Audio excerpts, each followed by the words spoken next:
Go. Go.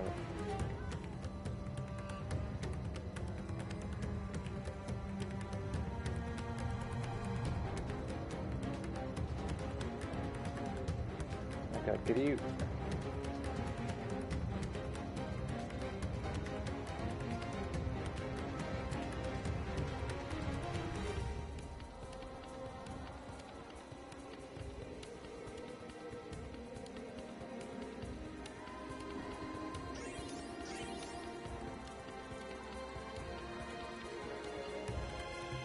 Heyo.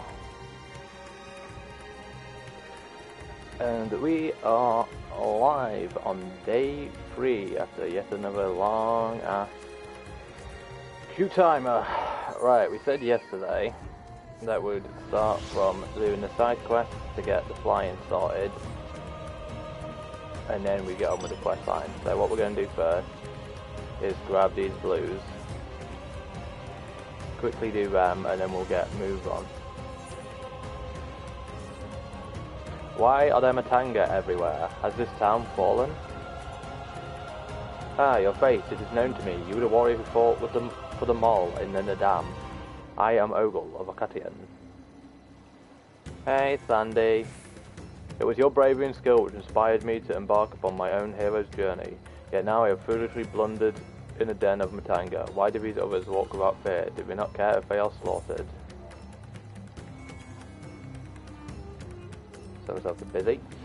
These matanga are not like those on the Azam steppes. I do not doubt your word, but grandmother will always warn me. If you encounter a matanga, you turn tail and flee as fast and far as you can. Their tails were awful and bloody, and so now the very sight of them, the terror rises unbidden. No, I cannot stay here. I must earn enough coin to buy passage from this nightmare island as soon as possible. I beg of you, stay at my side for a time, just until I meet with this Kana person. She is said to have work that pays a fair wage, so I'll see what she has for me. Look, Slandy, I'm Space Shulk.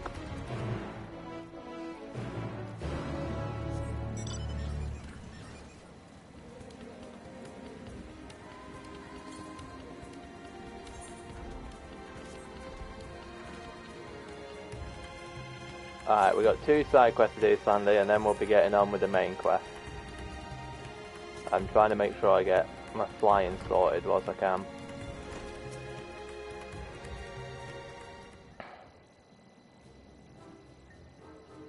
By the Dust Mother, no one told me Kenkana was a matanga. Could I ask you to speak with her in my stead?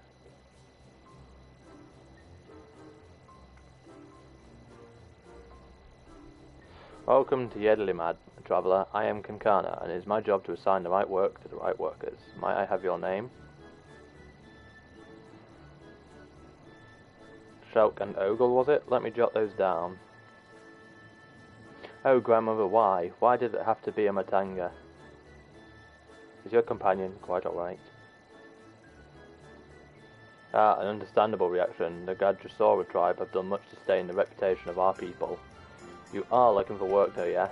Many have been forced to take what they can get since the troubles began, so I'm afraid all the simple jobs are gone. As for what's left, I only have tasks fit for seasoned fighters. Does that sound like something you could do? Fighting? I can fight, lest you doubt my skills. My skill is likened to that of the dragon baiting, the legendary Shakazo herself. I've got this fucking auto thingy on. I'm not familiar with the name, but you sound formidable indeed. Why don't we start you on an escort duty then? A group of artisans set off to harvest material, and ask that I send any prospective protectors their way should I happen to enlist any. What? They already set off? Is it our duty not to escort them? There is to be a ritual dance performed in the Kajaya's footsteps. They'll need incense and costumes for the dancers and such. The entire thing was decided rather suddenly, so there's no time to waste. And these artisans you speak of, did they also include matanga in their number? It was an Arcasadara who submitted the request. I hope that won't be a problem. Don't, not at all. I look forward to fainting at the feet of my most feared enemy. Shulk, I cannot do this alone. Pray lend me the strength of a victor of an Adam, and half reward for this task will be yours. Artisans didn't plan to venture far. Leave your medley, Yidlimad, to the west, and you should soon come across your employer. Then that is where we shall meet. You will find me there, yes? Tedious, but necessary quests. If I want to get my fly in.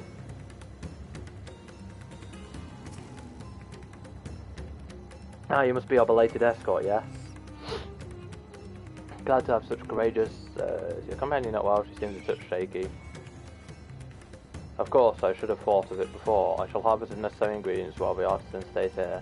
That way I have no need to fear him being harmed. Perfect. I must say, this is less than ideal. My people are already scattered across the wilds, and I wanted someone to roam around and ensure they were safe from attack. Is your friend perhaps frightened by Arcasadora? I have met such travellers before. Well, no matter. If you could patrol the area as I asked, I must attend to my own harvesting. Ogres run after wild. Keep an eye for blah blah blah. Yeah. Find it funny that there's elephants whilst there's elephant people.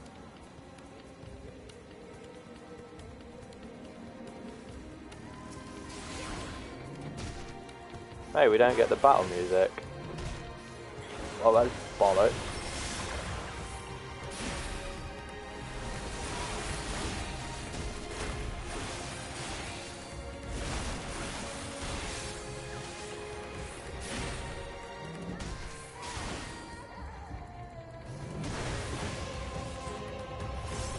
I love how I'm doing this like silly little side quest whilst the frickin' sky is falling apart.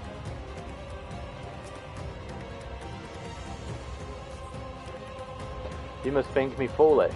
I was so absorbed in my task that I failed to notice the ground shaking at their approach. Still, my injuries are light and my satchel is full. Thanks to you, I think I can make it back to the town in time to meet the others. Aye, what happened? Did you slay the beast? That was a near thing. I took the first one by surprise, but the second, Nona Matanga, stood at my back. My mind froze and my body refused to obey. Grandmother taught that we should let fear wash over us like water, but to my shame I could not have failed her more thoroughly. Not to sound ungrateful, Shulk, but why did you follow me?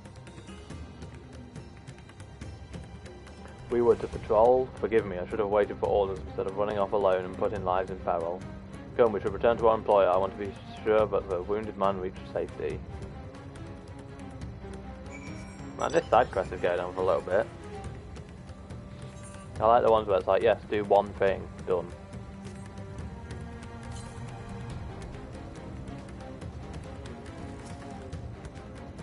My colleague told me of his rescue. Although we had hoped for an escort from the start, imagine if you hadn't come at all. I've sent him and the others back to our workshop, so consider your duty with us complete. You have my thanks, and as for your payment, that you can collect from Kankana. I'm assuming that will be the end of that. Right, I suppose we report to Kankana then. Most of me really wants to get on with like the main quest, but obviously I feel like flying is such a priority that if you don't get it done immediately, you're wasting your own time. Ah, there you are. Your employer expressed satisfaction with your work, so congratulations on a job well done. As a response to the recent chaos, the upcoming ritual was hastily planned, to say the least. As a consequence, the artisans have been hard-pressed to make everything ready. But when times are hard, the people of Favna rely on such traditions to renew their faith and bolster their hearts with the teachings of the divine. The death of an artisan would have thrown the whole thing into disarray, and thus your rescue is timely indeed. Please accept your payment, half each as agreed upon. Are you interested in further work? I may have something for you, so... Not today. Hi Malik. Malik, you was here when I left off yesterday. North, east.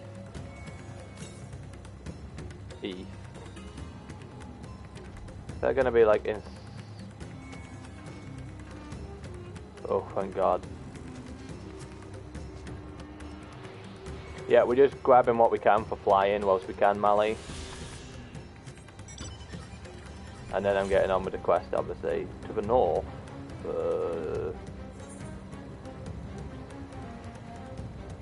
That could be in a multitude of places, that's worrying. Yeah. I just love what I'm doing all these quests that should have been done earlier. The side quests, I mean, for the flying. And because obviously they were meant to be done earlier whilst nothing was really going on in this place, besides maybe the tower, you just have the sky falling apart while it's like, oh yeah, let me just do some bodyguard work.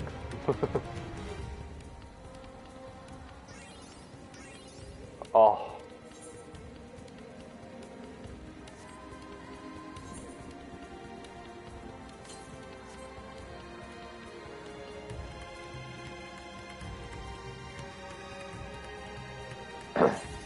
That's about 8 current. So we have 3 out of the 10 and 1 out of the 5. Oh.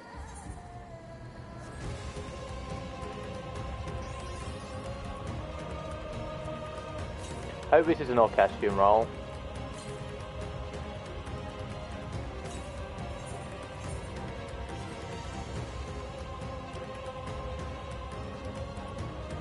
Right, we should focus on the quest, and the Ava currents can be grabbed at a later point because it seems to be like having a lark with me.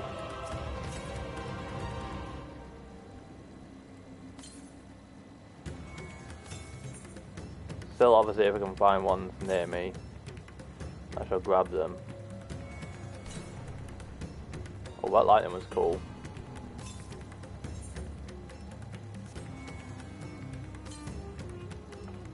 This music kind of reminds me of Conan Exiles, honestly.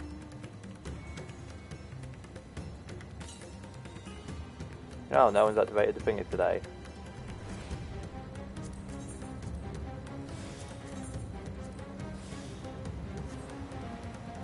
Whoops.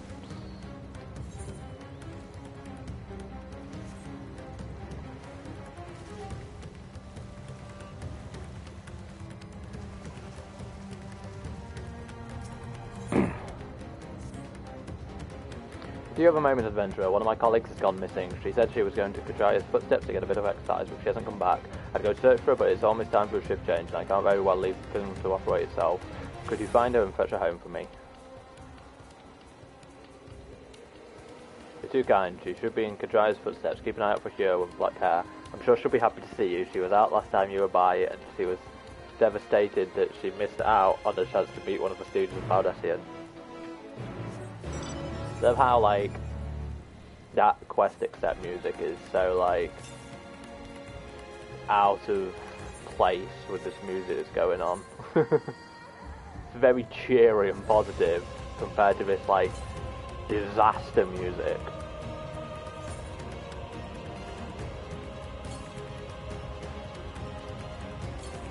You're there, I know you're lying to me.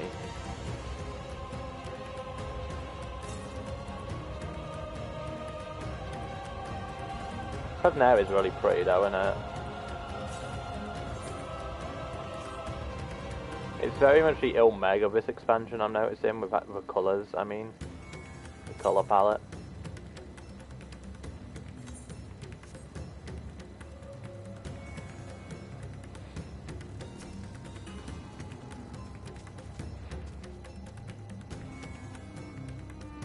What do you mean I need to get back to work? Oh, have I really been out that long? I should really go. But I was hoping to get a better look at the stage before I left. I'm sure you're busy, but could you assist me for a moment? Thank you, I'll inspect the walls so you make sure the stage is in order.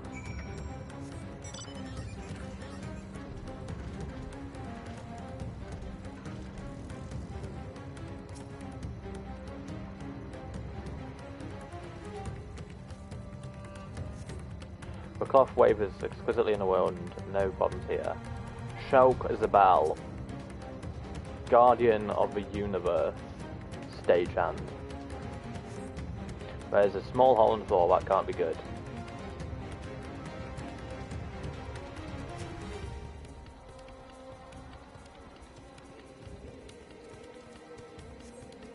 Some of the paint is worn off, it could use a fresh coat.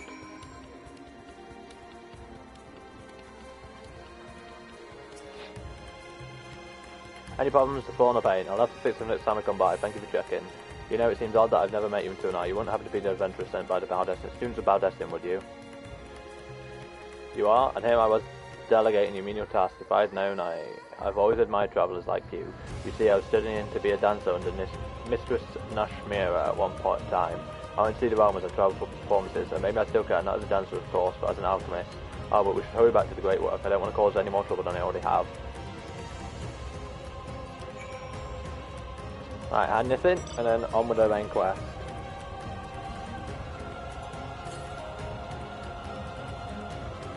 Tell you one thing. This streaming malark has definitely left my body wanting for some.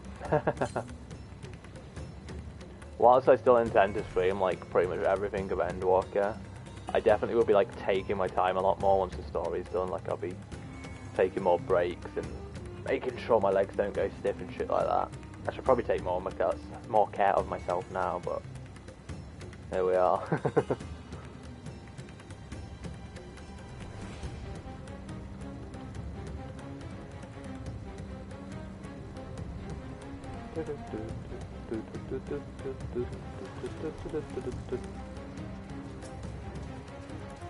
There you are. I heard you helped my colleague with her stage inspection while you were out. It's greatly appreciated. She really looks up to your kind, you know. She lost the chance to become a dancer due to an unfortunate injury, and now she's working to heal the sick and injured as an alchemist. She was so happy to meet you, as am I. Here is a token of our thanks. Right, now, because I'm lazy as fuck, we teleport and we get on with main quest.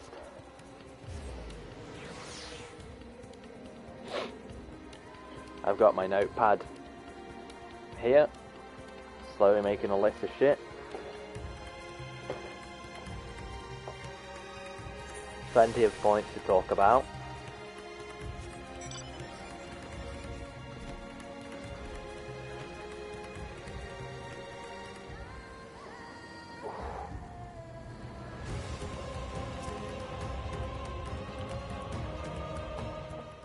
Take a drink.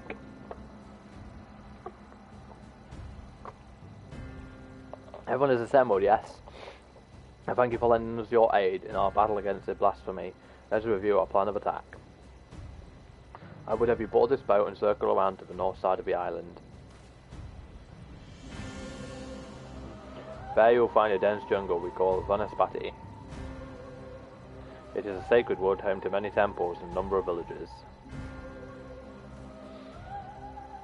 Vitra and the Radiant Host have gone there ahead of us. I ask you join them, and do all in your power to destroy this blasphemy. Come, Vitra, it's all or nothing.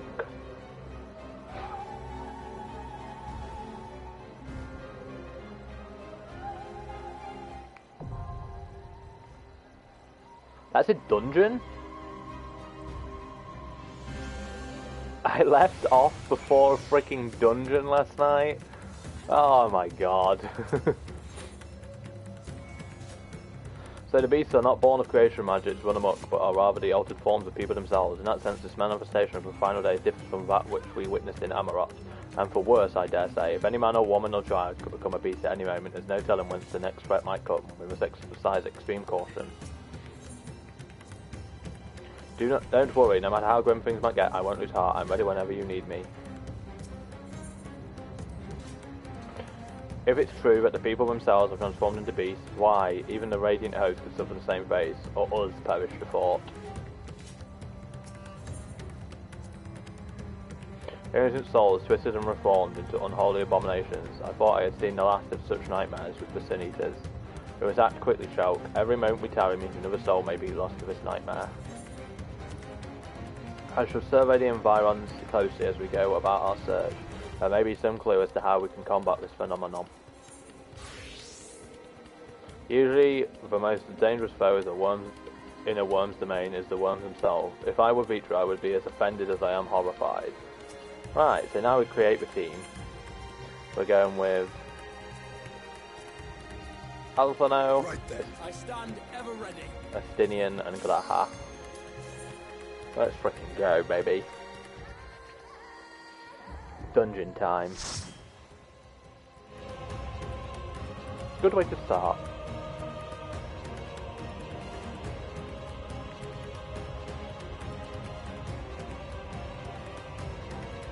Bit of dad dancing.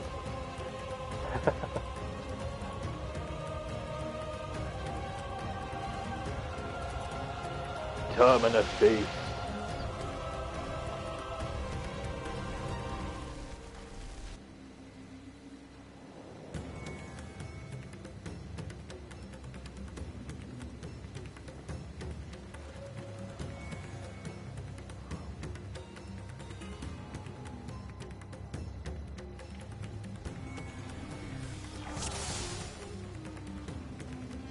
So, baby.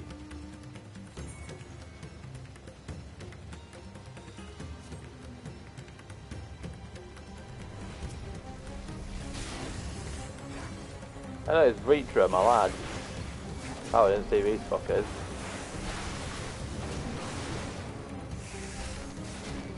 I was thinking that it was a bit weird that there was only one enemy.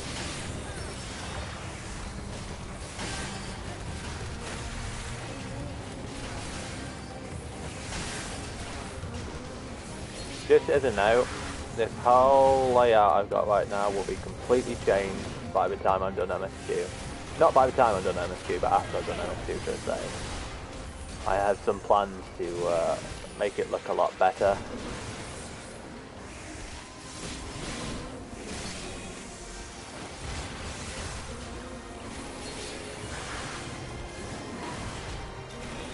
And to arrange it a lot better.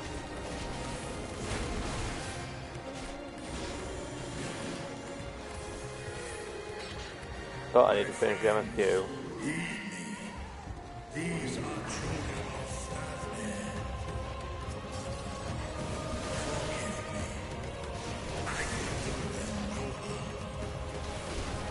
Come on, Reacher.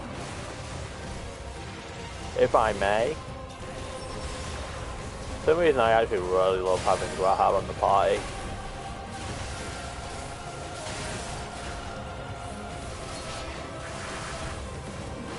I also think he has more AoE than anyone else. I've noticed him do AoE here and there. Imagine how much quicker these would be going down if I was in a proper party.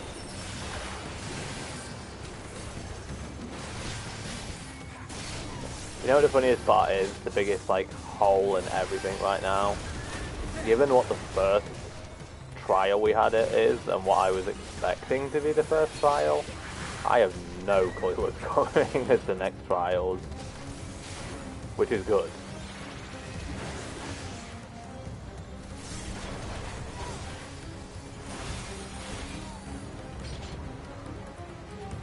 If this is the only way, I should peace in the air. Pray continue onward. Yeah, I think we all, I don't think there wasn't any person who wasn't expecting the first trial to be Anima.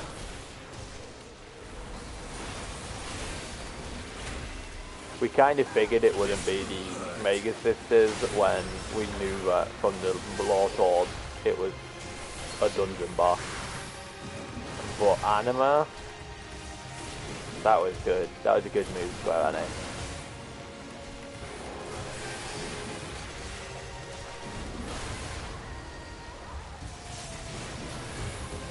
You focus on attacking Marcia Alpha now.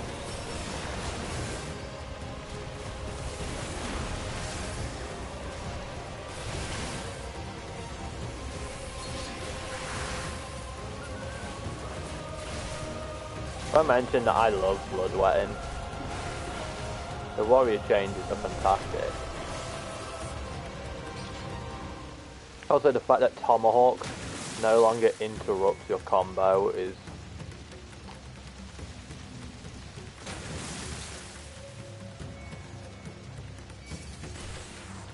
I love how the first beast is mitigated to a frickin' sub-boss.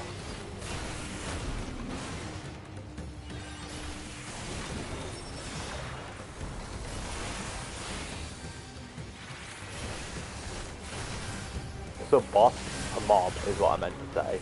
He's not even a proper boss anymore, he's just a mob.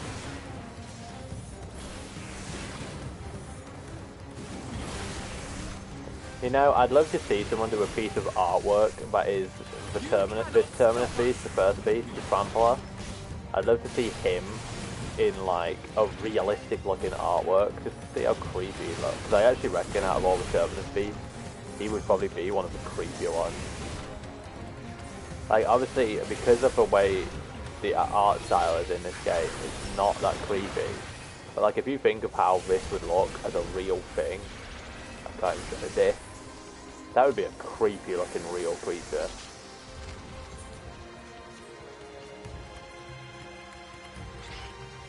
Are we ready for the awesome fucking boss music?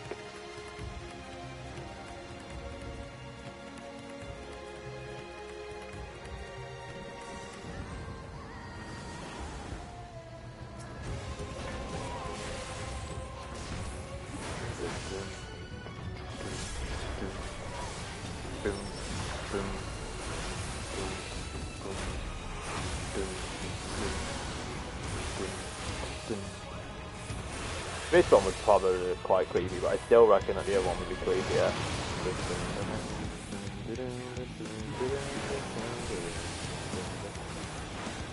What the fuck is... Whoa! Ah, so the speaking mouth. You underestimate me. The speaking mouths are the ones that you have to avoid.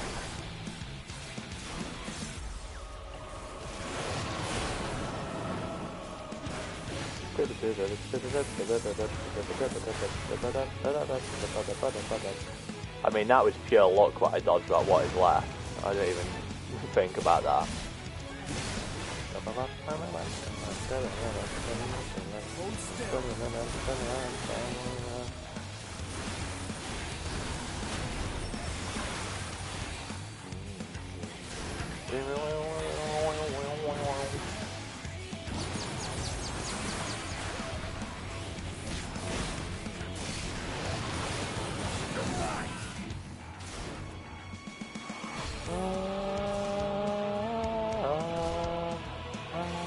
Fuck me.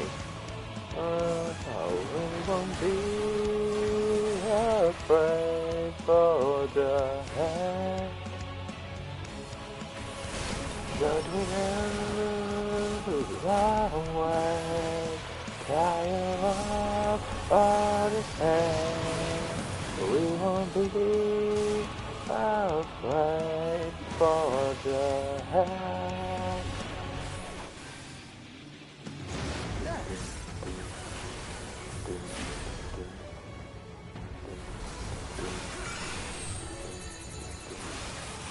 Estinian, get out my frickin' melee range, you penis. God damn it. Typical Dragoon, eh?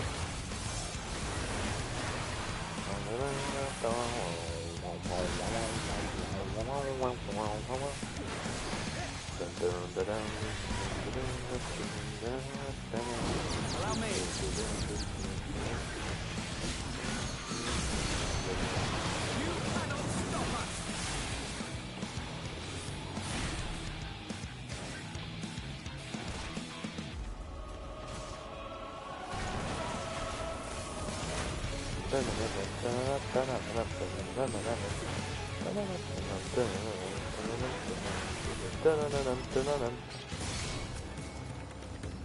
It's weird to me, but that music slaps way harder than the final music.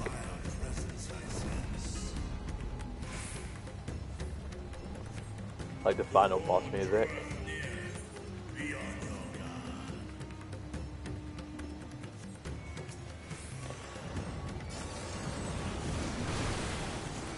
I always love that Sleep Now, this version of Sleep Now, was resorted to a mob.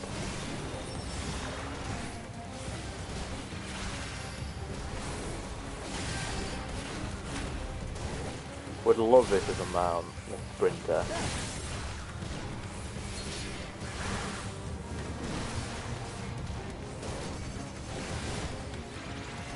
wonder if we could get Terminus Beast as like the trial mount. That'd be cool.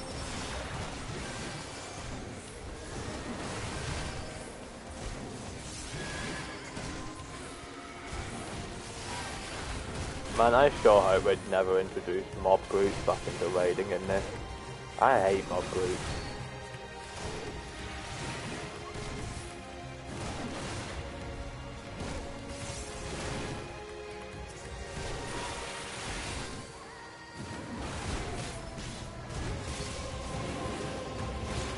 It's especially worse in Trust just because they target single target and it's like, why would you do this?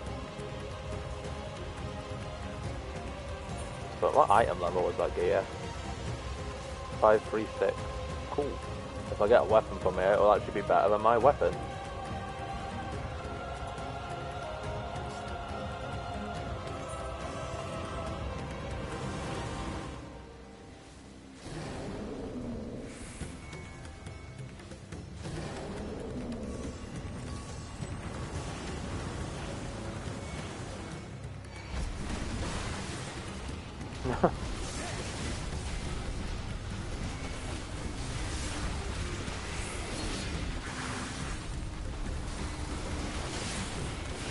I love how Terminus Beasts are like the original concept for all like wicked creatures in the world.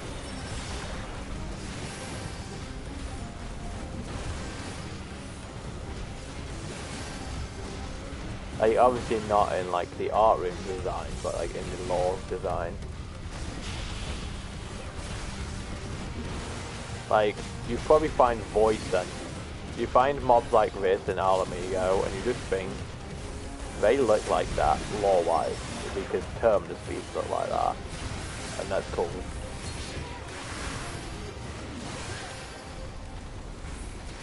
I do wonder what the link is, like if Terminus Beasts, if Zodiac turned them into creatures or if they evolved or what the case is with that.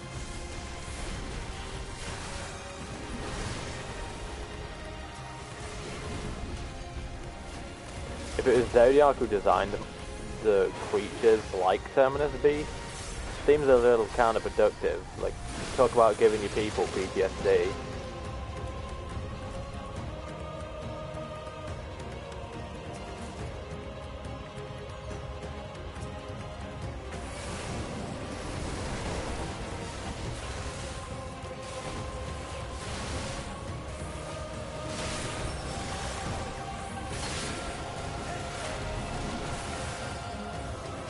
I'd pull up my group, but it wouldn't matter because these guys wouldn't have fucking attack it.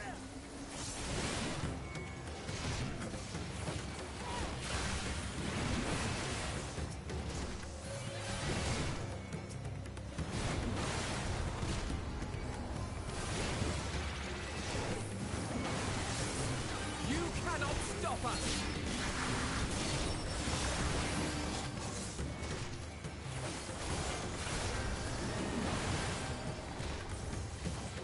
The funny part as a tank doing Trust is you actually have so little to do. Like obviously you don't have a lot to do as a tank normally, but like in Trust it's even worse because you can't. There's like no point in doing like group pulls, like big pulls. Then there's no point in using your defensive, meaning you're literally just spamming AOE for like no fucking reason.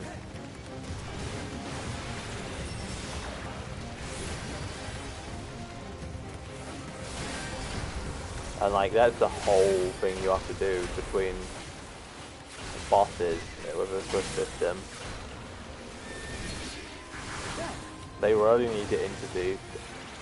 Even if you weaken it, just let the fucking AI use AoE.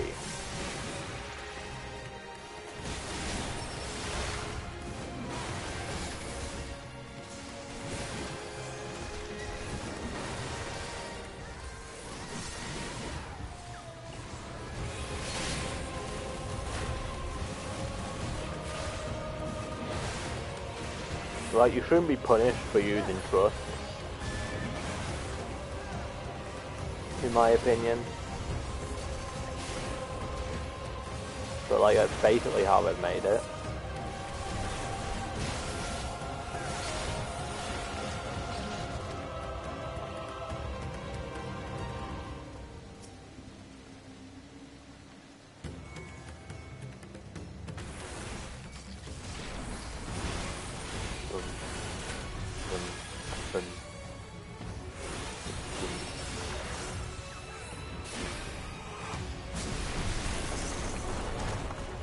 Alright, so he's gonna have knockback at some point.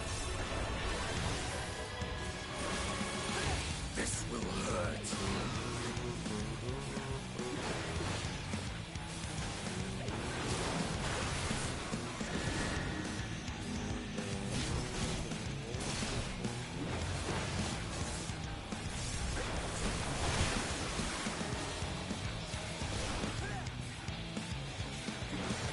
So what is his water going to do?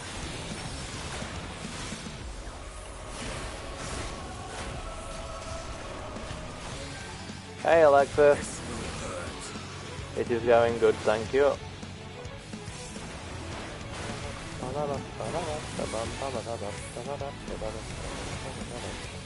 Oh, I need to take a bubble. Yeah boy.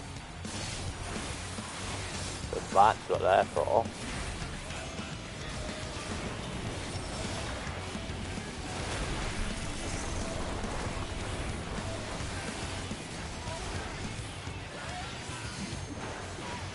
Allow me.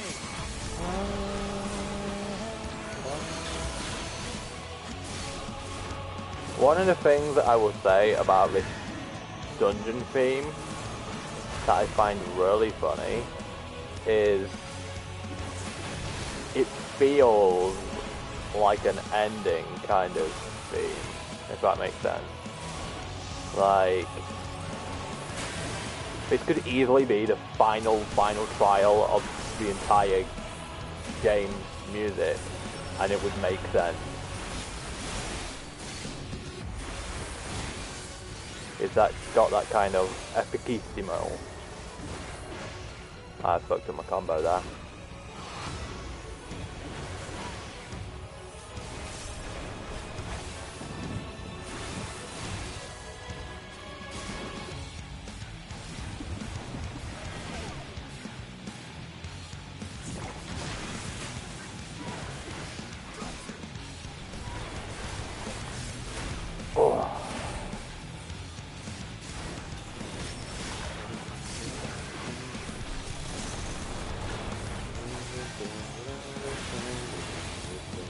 I noticed the Graha steals the limit break a lot more than Astinian does.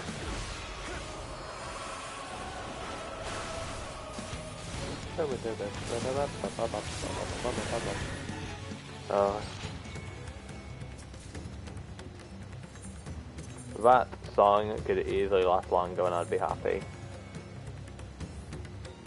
That's some nice gloves. Oh, my leg. I need to pop my kneecap.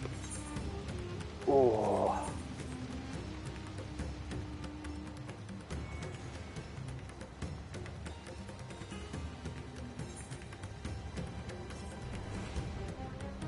Oh, that's a cool scene.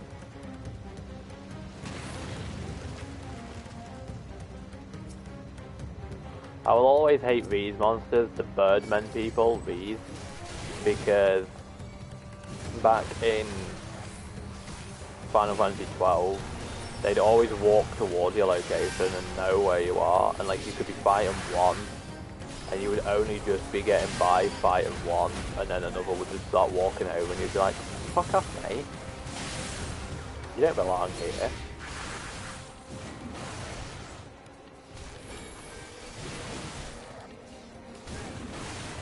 Where do... Oh, there they are. I was going to say, where do they go?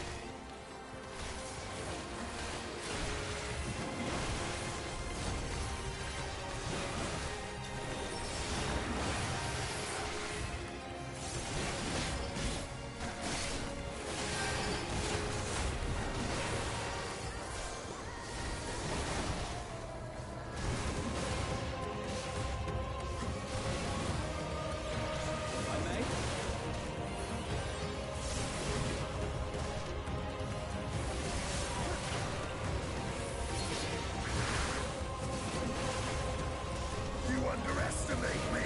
You underestimate me. Imagine someone underestimating Tinian of all people. Oh.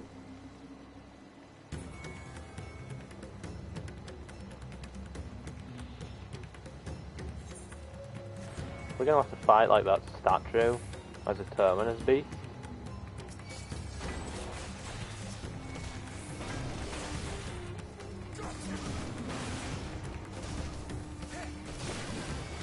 I would love these bird monster thingies as a mount. I may? If I may.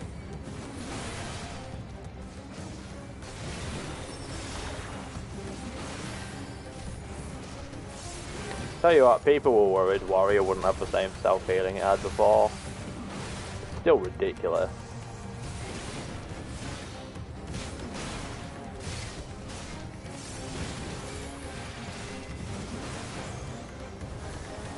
So anyone who's worried about it, he's not worried. Oh, you kidding?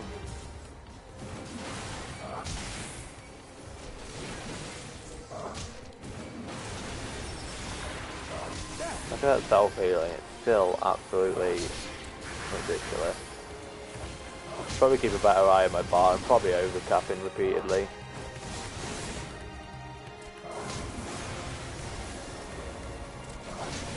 Ooh.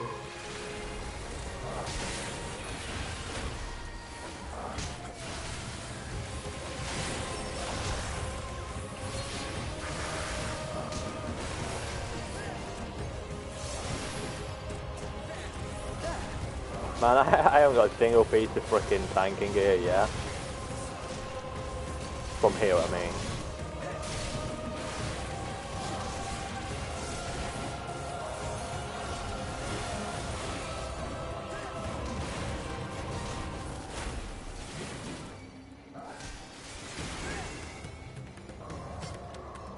So, what is the final boss of this dungeon?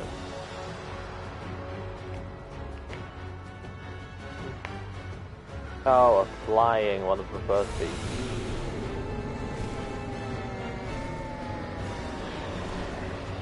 That was a cool noise.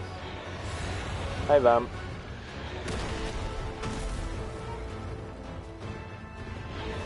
So that builds as a platform onto it.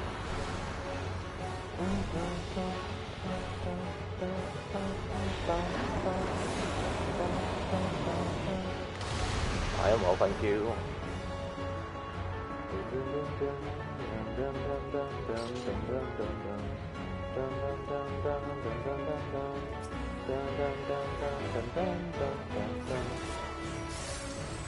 Fucking go, baby.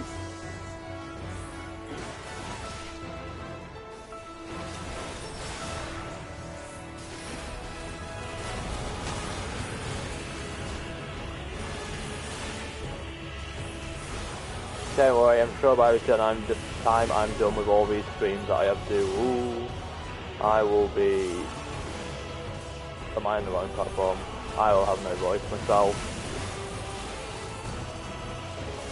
Well, I got lucky there.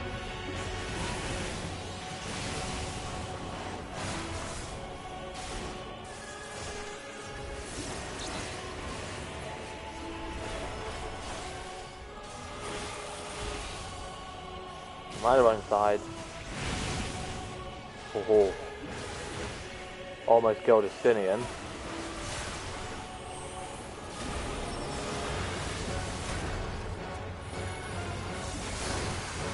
I'm just being hit.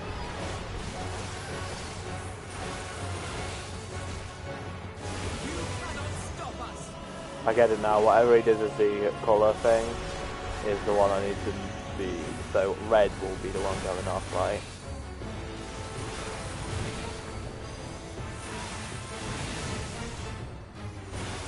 Yep.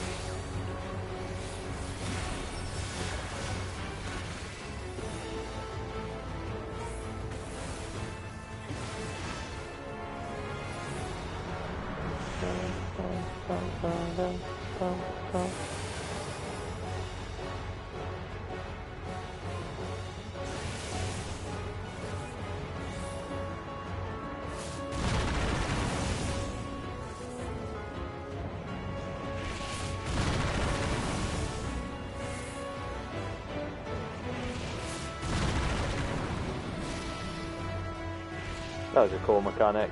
A little easy to figure out though.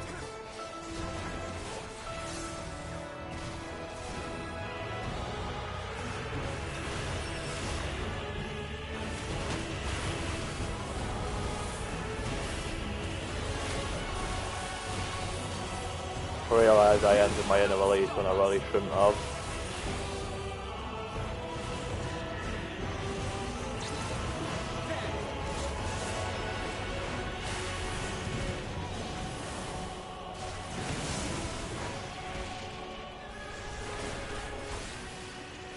Plus there's a lot of health for someone who hasn't really got that like hard mechanic to figure out. This will hurt. Alright Vamp, have a good day.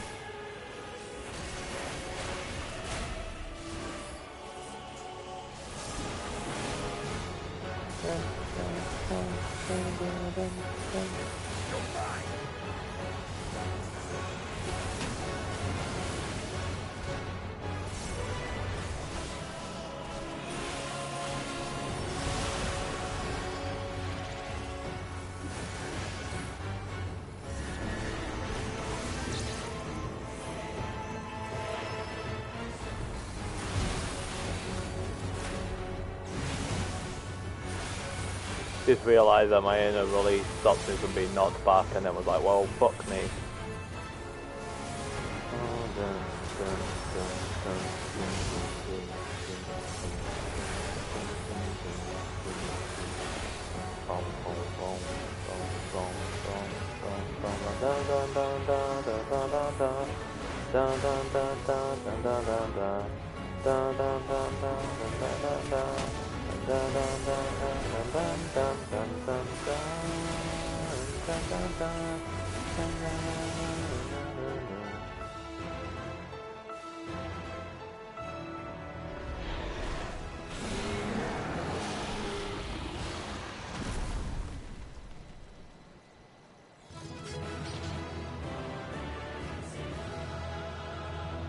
Why would I always do a sad face now after every win?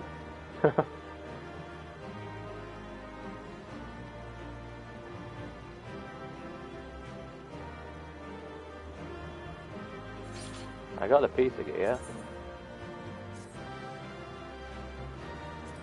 God, they don't match this set at all.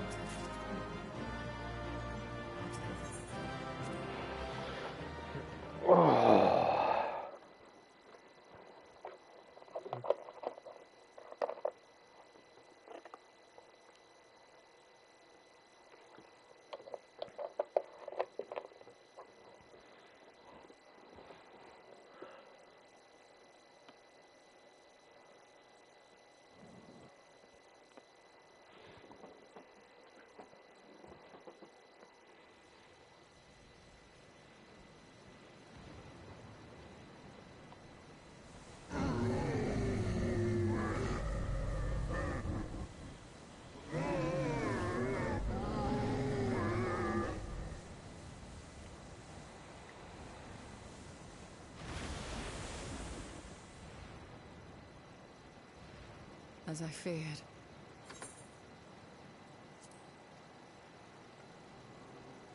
What is it? The beast was there, and now it is no more. Yes? Indeed. We saw it plain. But you didn't, did you? I saw nothing. Not the blasphemy that perished here, nor the other men turned beasts. And because of this, I now see all too well. There is no ether. Where the creatures should be, I saw naught but emptiness. Emptiness? But that would mean... Recall the words of the Watcher. 'Twas a stagnancy of ether, a cessation of flow, leading to decay and absence, that led the ancients to conclude their star was dying. This is the same phenomenon. The instant these people are seized by the transformation, their ether begins to rot and crumble away like dried mud. Until, from their corporeal forms to their very souls. Naught remains. But the beast spoke with its dying breath. Surely at least a sliver of the man it was endured. Mayhap so. But even if the process was incomplete, it was little more than a faint residue. Gods be good. You're saying they cannot be saved? Not by any means known to me.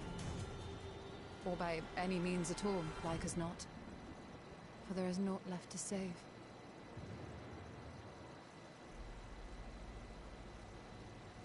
They return not even to the ethereal sea.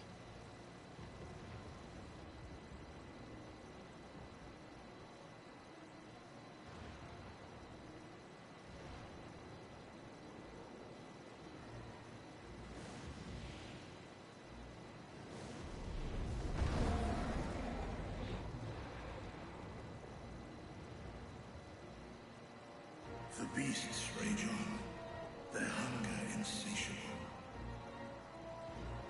Even deprived of their master, they perpetuate his legacy of hate.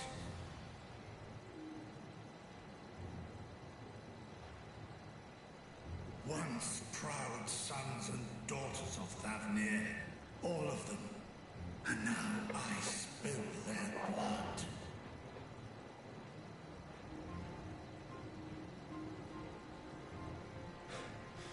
Vitra, my friends, I am heartened to see you safe.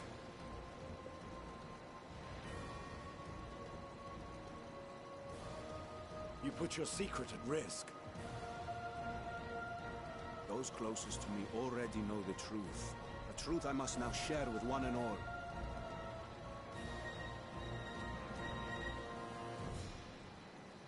Vitra, calamity has come to Razatan. Our fair nation is rent by screams of pain and despair.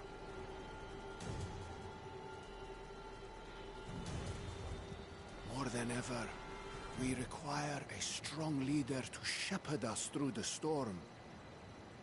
Reveal your true self to our people, Vitra, and guide us to salvation. What madness is this, I-One? Thou dost forget thyself. Were we to reveal our duplicity, it would do naught but foster confusion and chaos. Nay, I shall remain the Satrap's loyal ally, and do battle with the beasts. Easing hearts and leading the people to safety is thy task, and thine alone.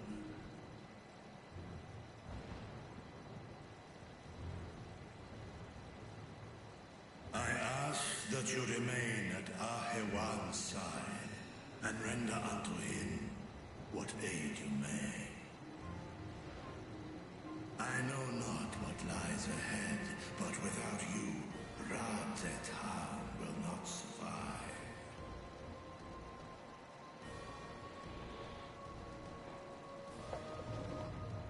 Take me with you. Yeah, boy. I'm as at home fighting in the air as I am on land. Take me with you. Were my words unclear? I require no assistance. Thy place is at Ahewan's side. Estinian, here.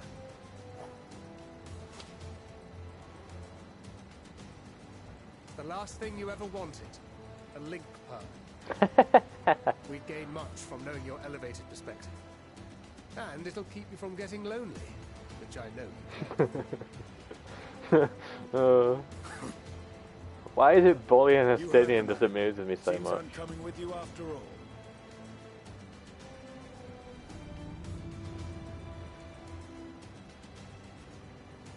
Then I pray thy grip is iron. Be it on thy head if thou dost chance to fall. Fair enough. Now, shall we?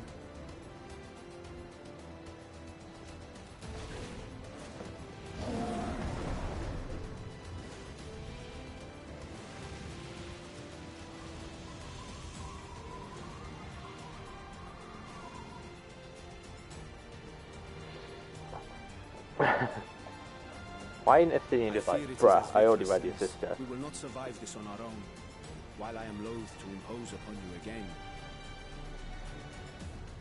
I would insist if you did not. 'Tis the very reason we have come. Then once more I find myself without words to thank you properly. Let us return to the capital and plan our next course of action.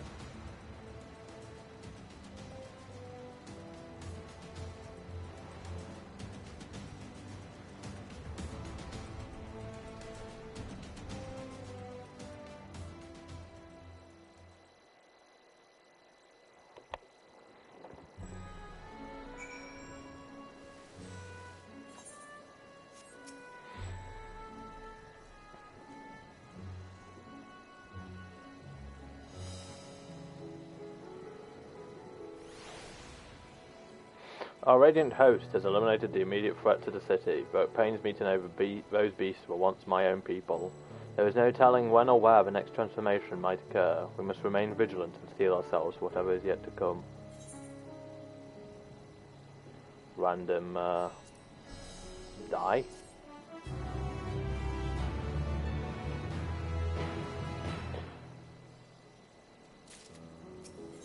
Usual trust stuff.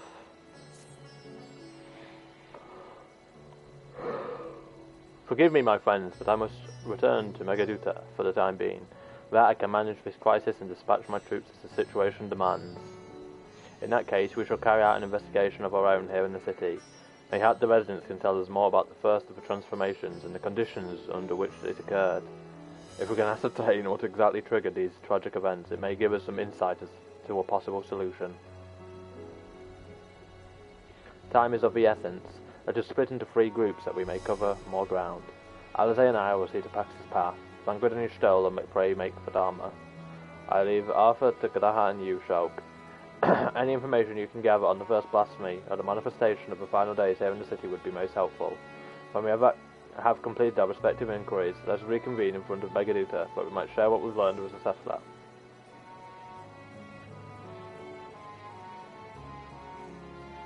I'm assuming that's a chess piece from that dungeon. Can I look at this dude, please? Before he runs off. Yeah, man. That's actually a really nice chess piece. Make a great monk set, that would. Shall we be off then? Attila is home to the high crucible of Alchemia, whose alchemists forged many of our warden scales. That seems as good a place as any to begin our investigation, don't you think? I spoke briefly with Nuruddin, the chief alchemist there. On our last visit, he should be happy to answer our queries. Gala has now accompanied you. All of the usual jazz. Hopefully I'll be able to grab the frickin' Aetherai this time.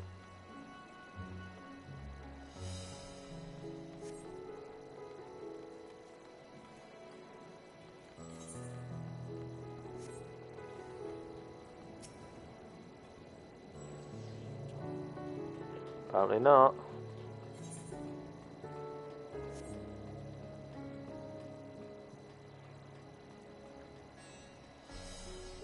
Oh, look how close I am to 86.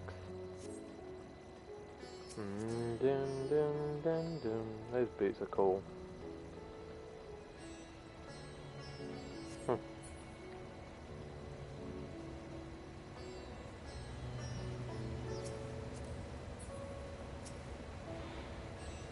Ah, I remembered those red eyes. You were with those scions who commissioned the scales from us, yes? I welcome you back to the High Crucible. What brings you here in these troubling times? We are assisting the Satellite in investigating the crises that plague the city. Did you happen to catch sight of any of the creatures? I did. As I was going about my work, I was disturbed by crashing footsteps, so powerful that they shook the very ground. I rushed outside and could not believe what I beheld. The night sky was burning. Suddenly I heard panic screams coming from the direction of Bashan Bazaar. In the next instant, a monstrous beak poked its head out from amidst the stalls. A handful of the Radiant rushed to the scene, only to be sent sprawling as the Fiend and its minions propelled themselves skyward. So the blasphemy came from the vicinity of the markets. This knowledge may prove useful. I thank you for sharing your tale. Well, I do believe we know now where we should inquire next. To the bazaar, then.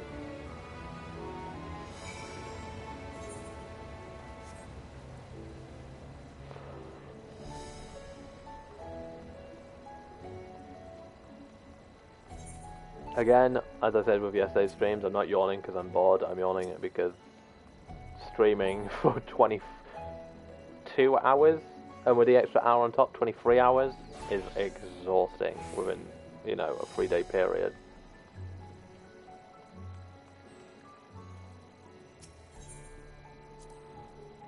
So this is Favnarian weave. I must say it bears a resemblance to the traditional fabrics of Korvos. Small wonder really, given that it's just across the water. Not that I am much of an expert in Korvosi culture, of course. I have not had the occasion to visit my ancestral home since coming to Charlotte, and like as not, I will never reside there again. That said, in recent days, I've felt more acutely aware of my heritage, and grateful for it. It is thanks to my forebears that I inherited the royal eye, and with it the wisdom of ancient Alag. And so, while I simply hope that my countrymen are safe, and one day when this calamity is but a memory, I would like to see Korvos again, if only once. Forgive me, but my shop's closed until further notice. Needless to say, with more pressing concerns these days. We have come not in search of wares, but information concerning the enormous fiend that tore through the bazaar. Did you perchance witness anything? Afraid not, my friend. I was here the whole time, so I only saw its little minions. Made a mess of the place, they did. While that was going on, the great big one tore through the west side of the bazaar. You'll have better luck asking there. Side.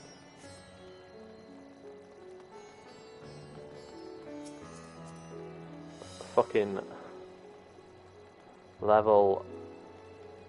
Wait a minute, the class gear is level 89. Is something the matter, traveller? If you are lost, perhaps I could be of assistance. Your offer is most appreciated. We are not lost, but we are in need of information. Might you know anything about the gargantuan beast that rampaged through the bazaar? Aye, I saw it all, though I wish I had not. I was going about my work when all of a sudden a piercing scream cut through the air. I turned around and there was the fiend, its massive body bursting through that entranceway with the force of a tidal wave, and then it was gone as quickly as it came.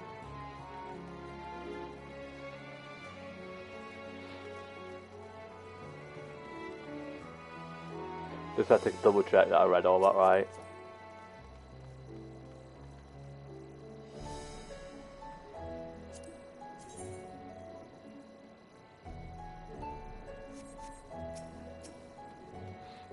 Sisters of Mercy, what is happening to the world? What am I to do? Is nowhere safe?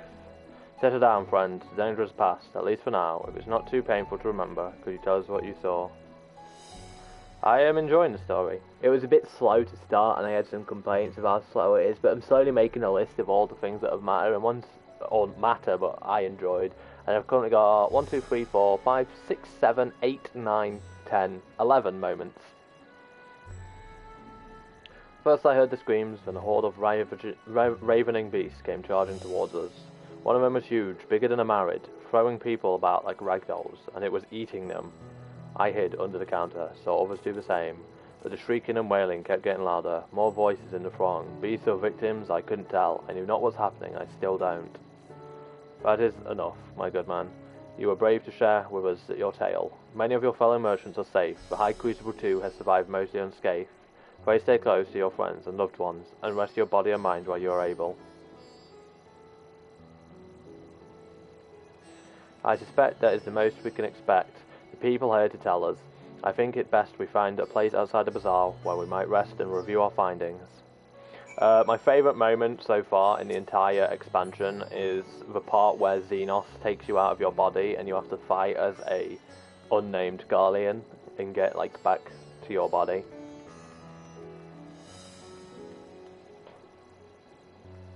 Yeah, that is on my list. Judging by their accounts, the transformation had already occurred by the time the beast reached the bazaar. You hated it? Why? It tore through the west side of the bazaar and headed towards the Aetheryte Plaza. In other words, the blasphemy may have first appeared in this vicinity. That being the case, the people in the Mayhain can certainly tell us more.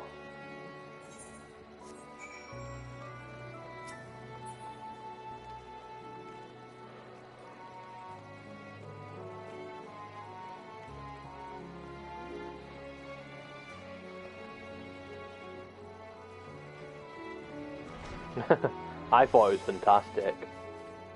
But I saw it more from a lore perspective side of things than a gameplay side of things. Although I didn't hate the gameplay either, ironically. My most hated thing thus far this expansion is the quest where you have to follow someone and then you have to hide behind shit and they keep turning around, and if they even see you once, it fails the whole fucking thing. That's bullshit. Going after that enormous beast, are you? You skipped the story? Aye, I saw it, including the very instant that poor bastard transformed. Damn the gods for putting me there. He started over there by a window. A few men, merchants probably, talking and drinking. Conversation must have taken a turn for the worse. Next thing I know, their leader, I suppose he was, buried his heads in his hands, and black mist was swirling around him. Then his whole body burst apart, and there stands a hideous slavering beast, massive and foul, all gaping maws and bulging eyes. His friends started shrieking, and the black mist comes out again, until the change takes them too. The stuff of nightmares, I tell you. Nightmares indeed. Incidentally, do you perchance know who those merchants were? No, I'm a decorator by trade, not much cause to mingle with their sort. Saw Mihail the barmaid chatting with them now. She might saw something. Dun, dun, dun, dun.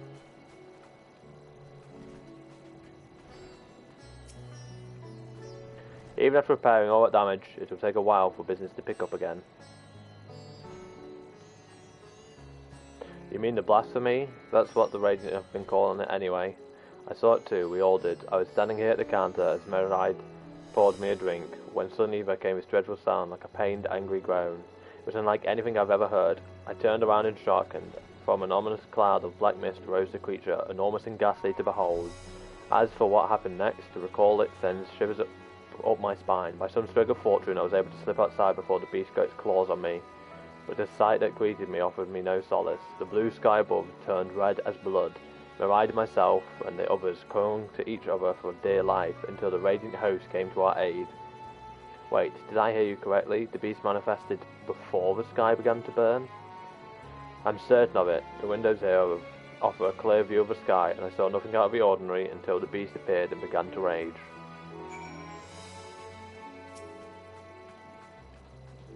Hey, EXP, that might even level me. Maybe not.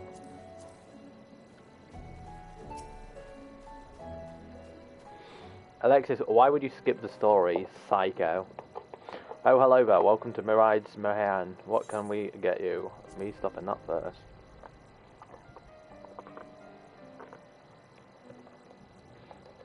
We have come for, not for libations, but rather information. You are Mihlel, yes? We are investigating the so-called blasphemy on the Satrap's behalf. We hear it was one of your customers, a merchant that first underwent the transformation. What can you tell us about him? He was something of a regular here, especially of late. Kazal was his name. He ran his own consortium dealing primarily in the exports of Favnarian specialties. Through him we met Matsia. Yes, the name rings a bell. Didn't you meet them both on your first trip to Favnar? If I recall correctly, Kazal ran a trading operation in Yedlimad, and it was there that you made Matsia's acquaintance. Yes, that is the same Kazal, no doubt. A rather successful man from what I gather. That said, it was clear that he had fallen on hard times of late. Those ghastly towers popping up everywhere cannot have been good for business. Even now, with the towers gone, the collapse of the empire has led to all sorts of problems elsewhere. The market for luxuries is surely not what it once was. Trying times for the head of a trading consortium indeed. Kozar was a compassionate man. Even as his own business suffered, he did what he could to provide for the artisans, fishermen, and many others who counted on him to sell their wares. Indeed, that was the very topic of yesterday's meeting, as far as I could hear. Yet, as they discussed matters further, Kazal's tone grew grave and grim, and was then that... Forgive me, I would not have you recall the memory if it brings you pain. If I could, I would just ask one more thing. Did you notice anything unusual about Kazal in particular? Please, anything at all. Sorry, nothing springs to mind. Perhaps someone else can help you. Kazal lived for his work and had no family that I know of. His employees and associates knew him best, but they too are lost to us. Still, perhaps his neighbours know something I do not. I can direct you to them if you would believe that would help. What do you say?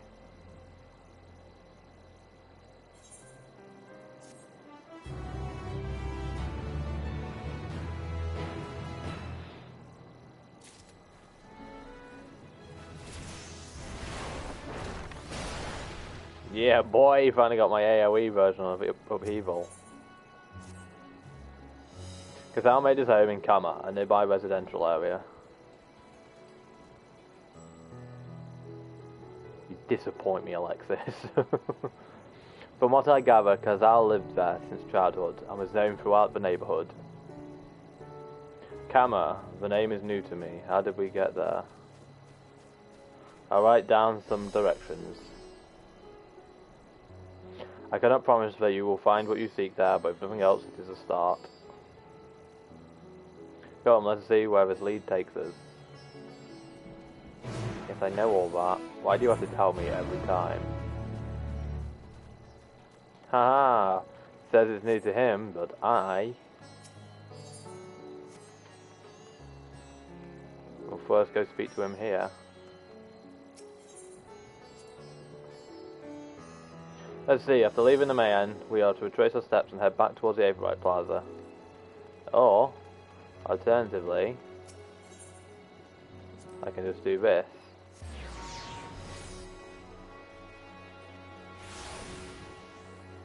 Oh, what?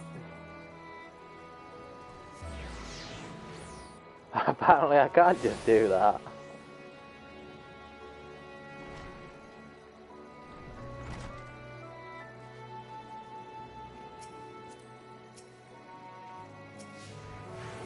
Well, that is bull.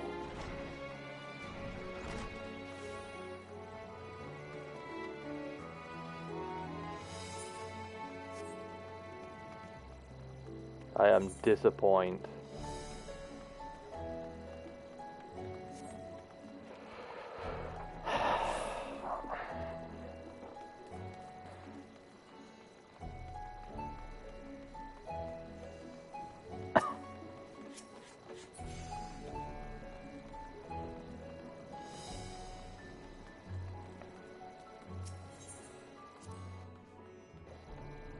From here we ascend the stairs. Need to get a pillow in a minute.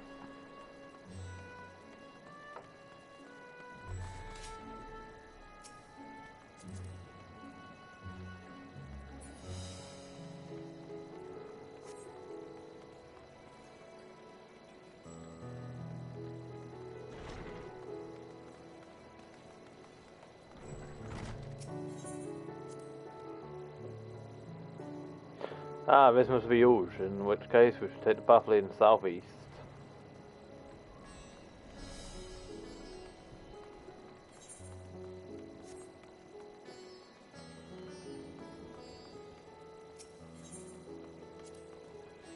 Keep going this way, we should arrive in Kama before long. Walking these unfamiliar streets is quite the adventure, is it not? I can only hope we explore Wazahan at all leisure once the crisis has passed.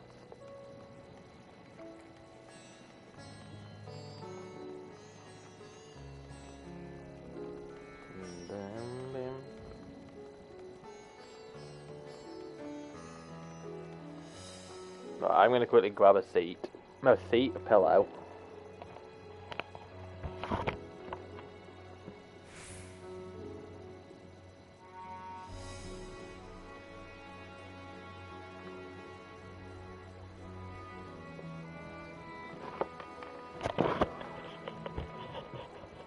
Doesn't do me any good sitting on a seat the way I do.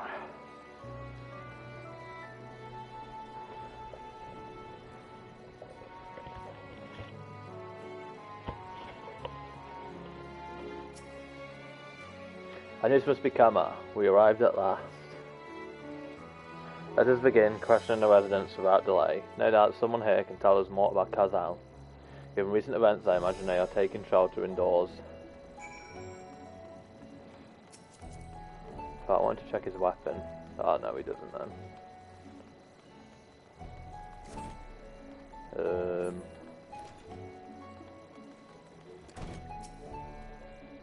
Kazal, you say? Yes, I've known him since he was a boy. If there was ever a man who was born to be a merchant, it was him. Always early to depart and late to return, he'd spend his days procuring the finest wares and seeking out willing customers. You could say it came to him as easily as breathing.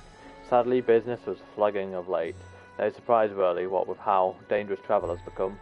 He was cooped up in his house from dawn till dusk the other day, no doubt racking his brain for a way to turn his fortunes around. When at night I heard his door open, I looked out to see Kazal sitting on his bench, his head hung low, a man with the weight of the world on his shoulders. I see, the situation must have been quite dire indeed. Did you notice anything else out of the ordinary?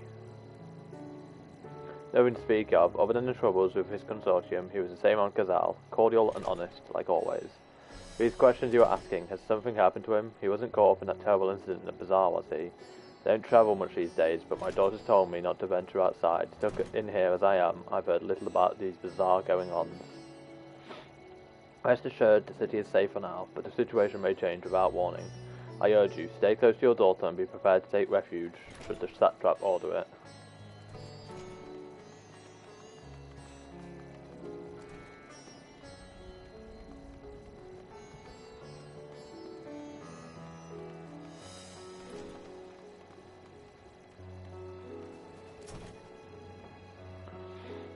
Could you come back another time? I just woke up and I'm not exactly in the mood for idle chit-chat. Well, that's one way to avoid the panic, I suppose. Pardon our intrusion. You may not have noticed, but a great danger has come to Favnar.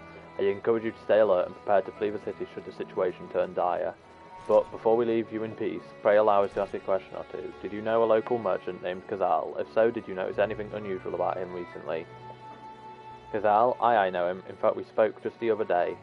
Like many others, his business was doing poorly. Still, it seemed as though he'd managed to turn things around thanks to a generous order from Ruviabanza Fibers. Why, he was practically dancing in the streets. I haven't spoken with him since, but I assume it went well. Jin Bahar might be able to tell you more, though, as I recall he was the one who brokered the arrangement. Jin Bahar at Ruvede Fibers. That sounds promising. Ugh, I hate that you can't frickin' ace right with him.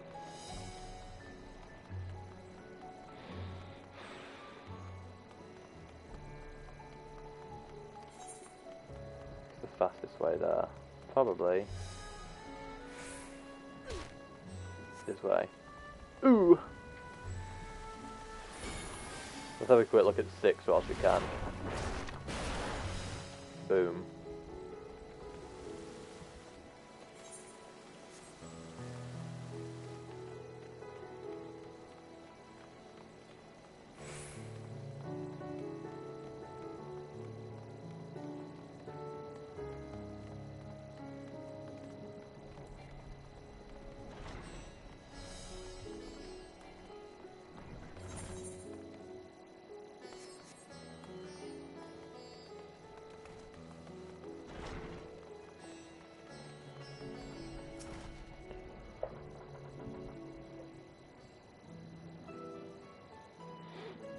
And hurry, I say, there's no time to waste.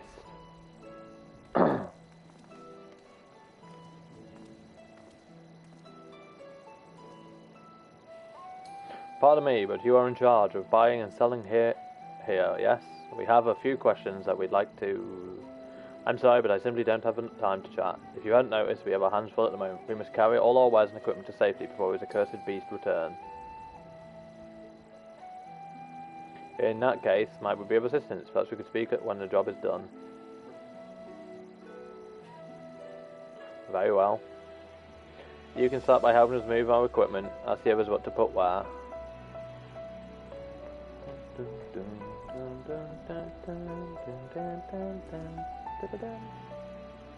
And you can carry our fabrics.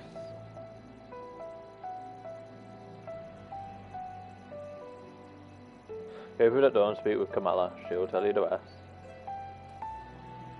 Remember, these textiles are our livelihood. Handle them with care.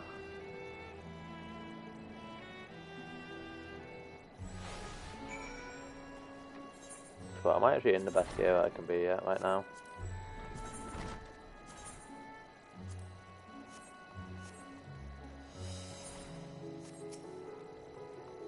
The areas for employees only. Out, out. What's that? You've come to help? Oh, praise be to Mindrova. Kind stranger, I welcome your assistance. On your way here, you passed 3 storehouses, yes? I'd like you to carry that small crate to Nabrihal. By the storehouse near the hatchery. The crate of clothing is for Manhuna. And that massive crate there goes to Zaymera by the middle storehouse. Watch your back with that one. Those are all the crates we have ready. Once they've been delivered, consider your work here complete. You'll have a limited time, blah blah blah. Pick up the light crate.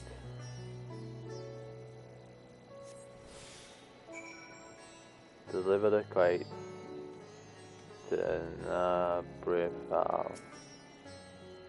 If I did it, then you've come to the right place. We thank you for your aid.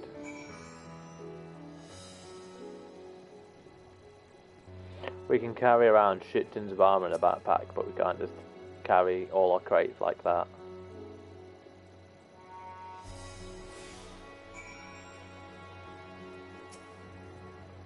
If you've any crates of finished products such as carpets, clothing and the like, pray bring them here for our primary storehouse. A crate of clothing is it? I can take that off your hands. Many thanks for delivery.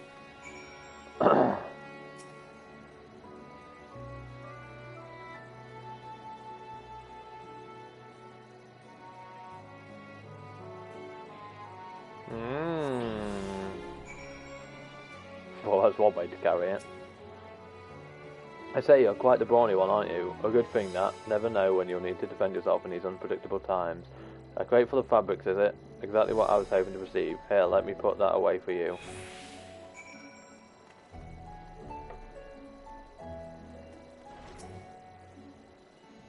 You've carried all the crates to the storehouse, you say. So quickly, too. Why, I've never seen anyone so strong. I and my associates will see to the rest. So please return to Jinbada and assure him that our work is proceeding apace. To tell the truth, we're grateful for this distraction. Too many terrible happenings of late, but generous souls like yourself give me hope that we may emerge from this trial even stronger. I pray we meet again in more peaceful times.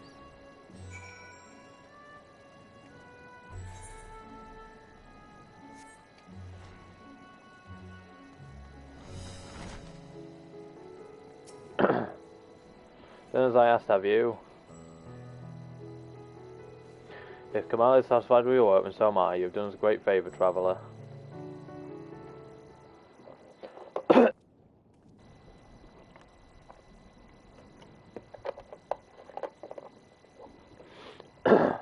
I too have delivered the instruments and apparatus entrusted to me. You both have my thanks. If stored away, we will not lose any more to those fiends. I take it that your establishment did not escape the attack unscathed. We did not. Thankfully, most of our workers had already left for the day, but those of us still here saw it all. We looked to the burning skies in confusion, and then before we could even begin to make sense of it, a hideous creature burst through the door, shrieking. We ran for our lives, but one of my colleagues was not so fortunate. He cried out, a scream of such agony, such terror, and in the next instant he too sprouted fearsome claws. The sight of it caused another fellow to panic, and then he too transformed.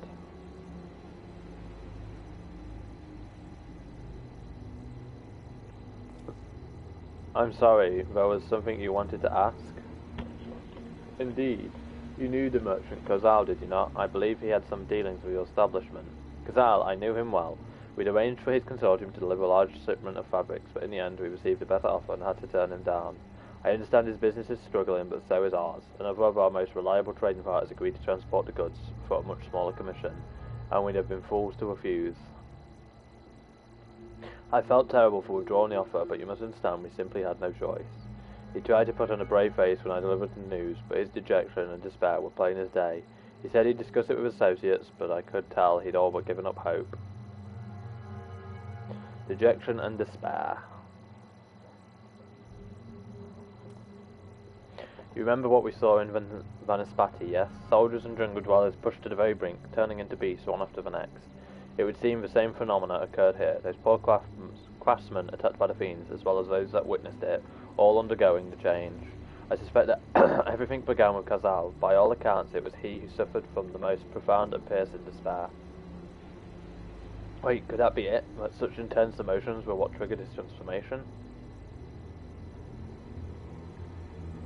Much remains unclear, but I believe we are drawing close to an answer. At any rate, we must discuss our findings with the others.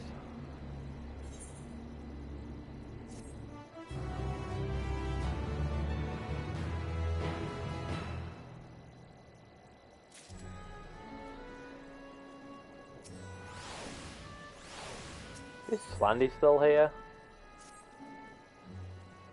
We were to reconvene with the others in front of Megadusa, were we not? That should be just outside. With any luck, they will have already returned for their own investigations. My friend, we must take our leave. I pray that your establishment is spared further tragedy, but remember, your lives are far more precious than anywhere's. If you are ordered to flee, do so without hesitation. Indeed, I felt... What the fuck? Right, I just have to turn my heating on quick. Slandy, this isn't a break.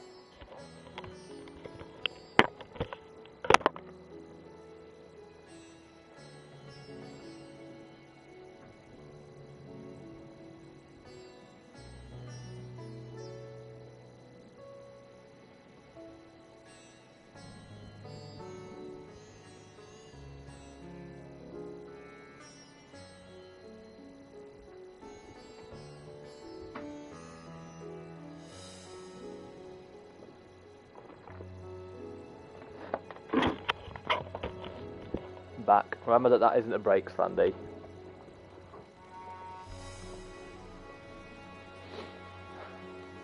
Basically, I'm making your job even harder for you than it already was. I apologise.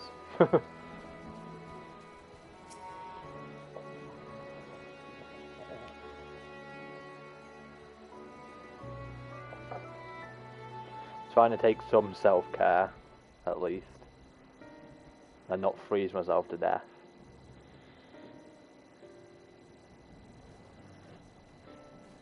Is this going to be voiced? There you are. You've spoken with the survivors. Indeed. We thought to share what we have gleaned, that we might together gain a greater understanding of present circumstances. Oh, warm up my hands a bit. Fortuitous timing. Alize and I completed our own investigations not long ago. Then we should take a moment to compare notes. Shall we begin with the two of you?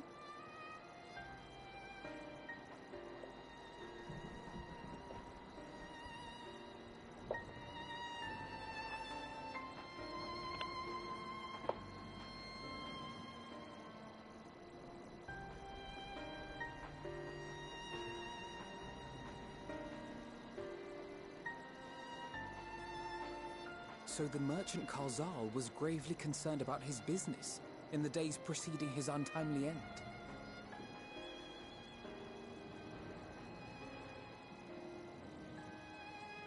The tales we heard were much the same. The first victims to be changed into blasphemies were all overcome with anguish of one manner or another. Ow. I apologise if that made a loud Then noise those in who the saw stream. their loved ones stolen before their eyes succumbed to a similar panic, setting in motion a chain of transformations. Fear, unease, despair. These negative feelings serve as a catalyst. If so, then it is not unlike the calamity that befell the ancients. No shit, With their Sherlock. creation magics, they unwittingly gave form to untold horrors. Had they simply lost control, surely it would have manifested in many forms, not all of them monstrous. Yet somehow, this phenomenon is triggered solely by the darkness in their hearts, a common thread with what we now witness. Common, but not identical. While the beasts the ancients faced were forged with magic alone, those of today are born of sentient beings. Why remains to be seen, but there is one fundamental difference between us and our predecessors. Our souls are sundered, whereas theirs were not. Perhaps that single variable makes all the difference. If I may, there was another detail that troubled me.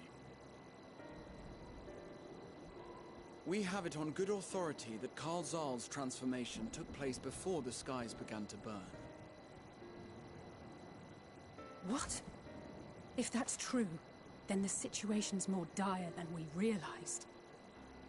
It means even if there's no ominous sign presaging the final days, anyone, anywhere, has the potential to become a beast. even in lands we thought safe, even as we speak.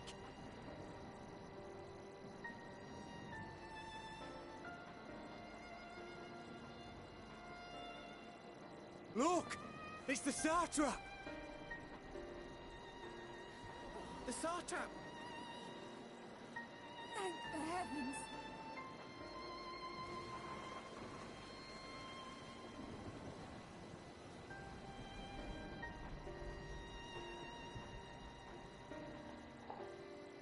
My countrymen, I am relieved and heartened to see you strong and safe. While the danger has not yet passed, far from it, allow me to assure you that the beasts that raged within the city walls have been exterminated to the last. Outside this sanctuary, the brave men and women of the Radiant Host and our dragon ally continue to battle our unholy foes. I pray these tidings put your minds at ease and help you calm your hearts. Have faith that we shall soon conquer this terrible trial. Your Excellency, is there any word from Palaka's stand? My grandson was bound for there yesterday, and I worry for his life. We are still awaiting a report, but I promise you, as soon as I have aught to share...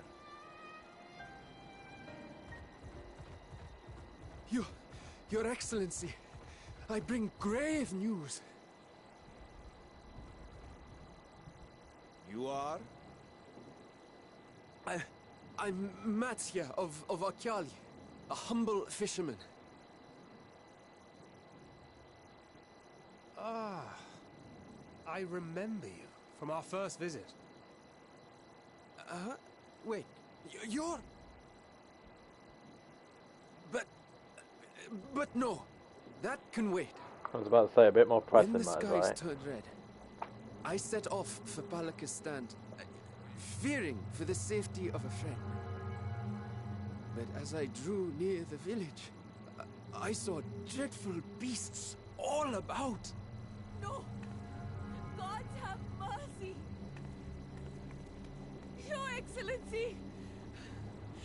Save my grandson, I beg of you! We will spare no effort to save all we can, but you must remain calm. Calm? You tell me to be calm? You saw those beasts? They tore our bravest warriors limb from limb! What if we are too late, huh? They catch him, stick their Here fangs into comes him. Terminus. The fangs! The screams! Get away from her, now!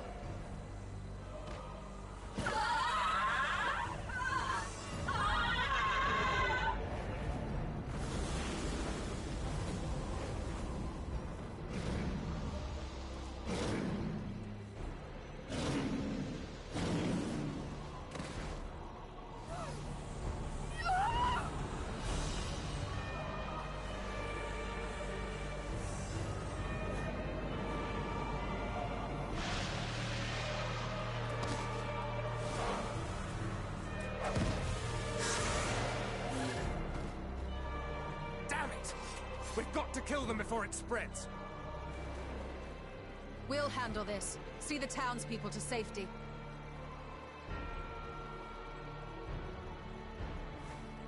I mean, I'm the expert at killing shit. Surely I should be the one doing that.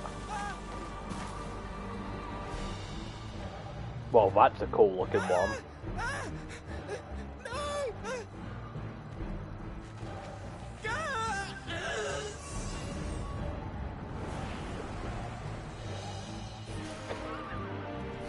Kind of feels funny when a kid turns to a little one.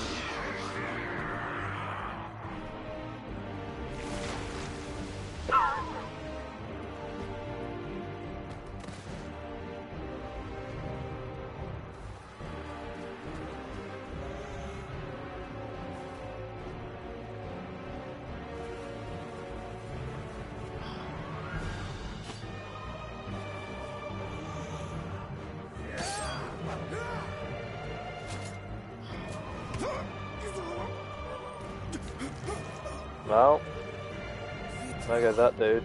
Our people, you must save them.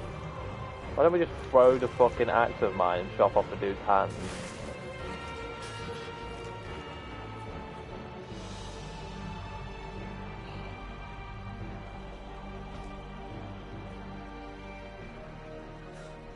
My son.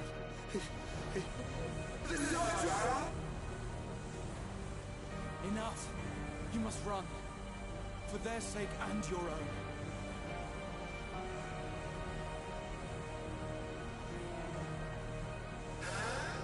Yes, you will survive. You must.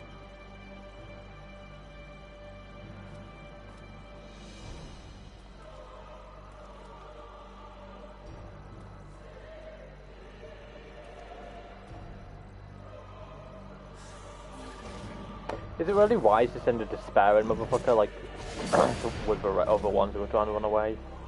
He's just lost his son, he's gonna be like really susceptible.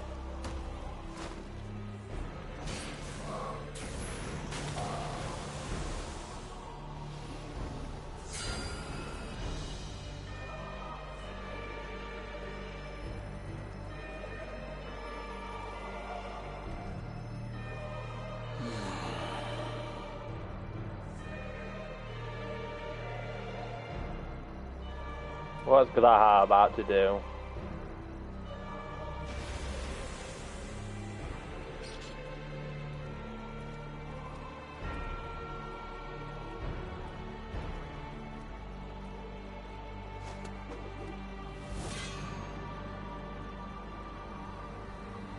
Be strong, my friends. Fear not, for we will defeat these abominations!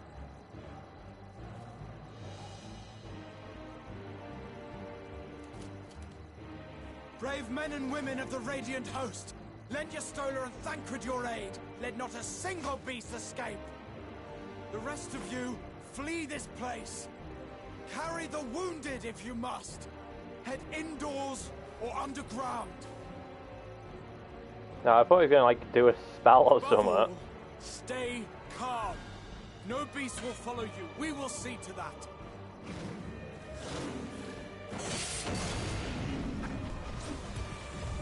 Alphino! Alice! Leave the city to us and make for Palaka's stand at once! Matya, show my friends to the village. I promise you, they're more capable than the host's finest. Right. Go with them, will you? We will save these people. As many as we can. Yeah, it's very exarchic, isn't it?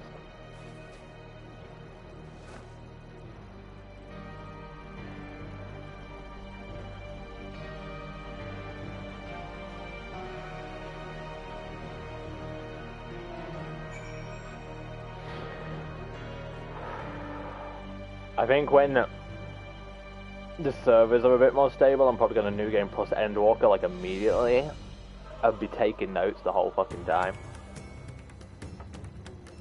We must save Palaka's stand, whatever it takes.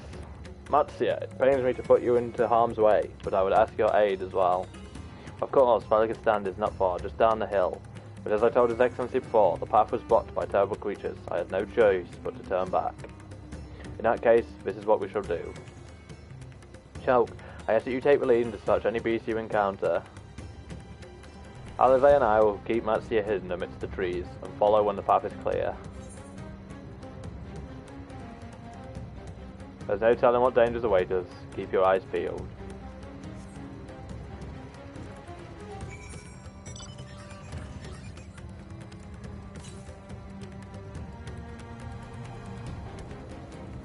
Gonna grab at the A for right on my way.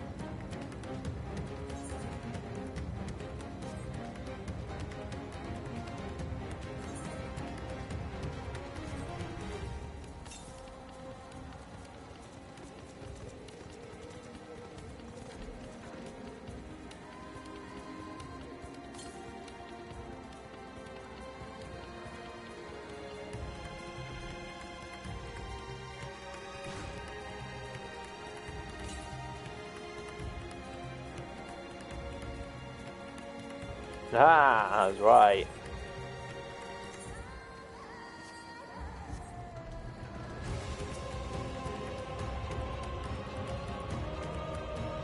This music is really good.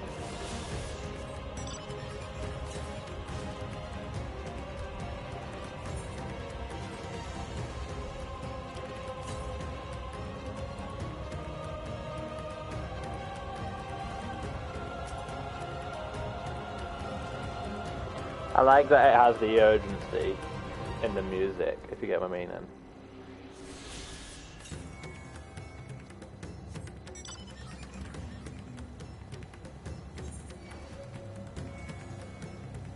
I doubt it's somewhere up here. I know the quest should be really taking precedence, but if I can get my flying as soon as southeast, fucking hell, it just said northwest.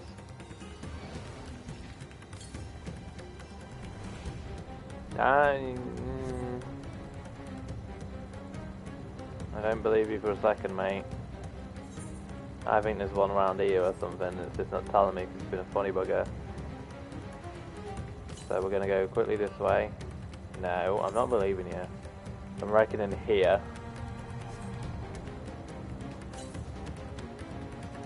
West, there we go.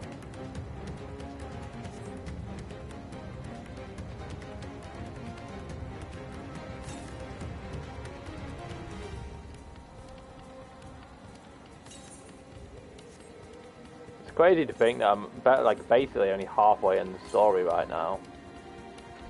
Like I've been playing this almost 24 hours. Take 2 for one of the queues in the first stream.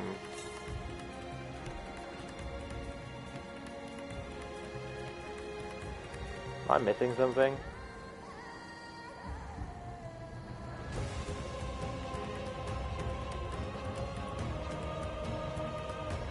But yeah, if you consider 2 hours from the first stream, that makes me 22 hours I've been playing. And I'm only halfway. That means this could still take another couple of days.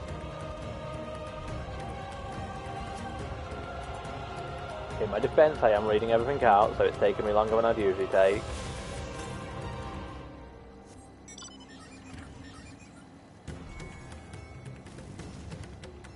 I'm sorry to the fact that I'm gathering Aetherites when I should be continuing with the quest. But as I've said before,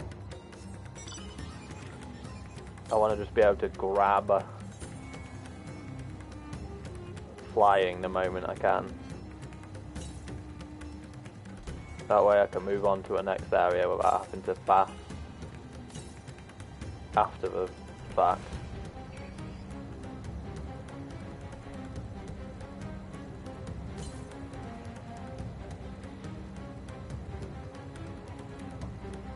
My gloves seem to be heating up quite well. Should really turn them over.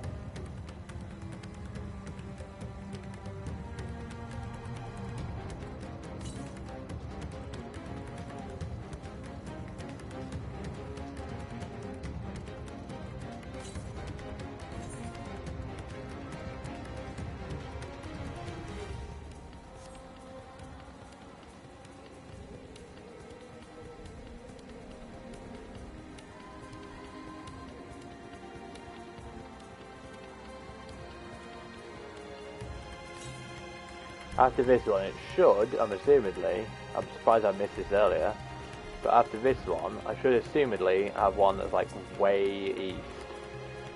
And then we can start getting on with the story, because then they're all on like the other side.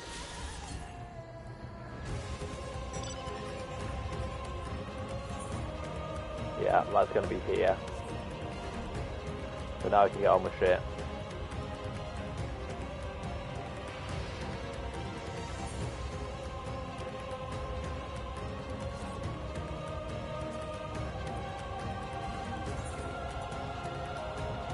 More.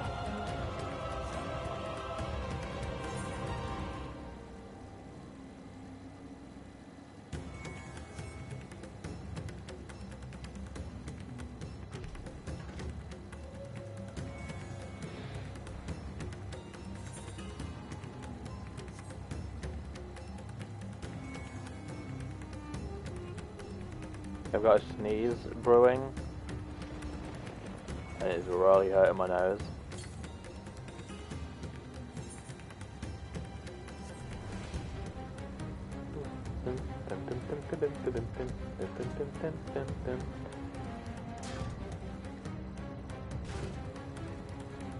Get this place marked off my map.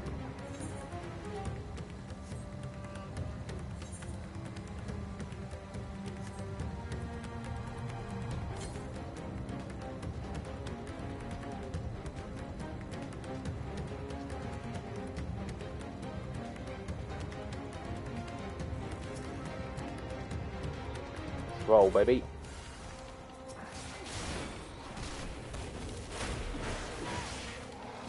Love our warrior has a punch in his ass.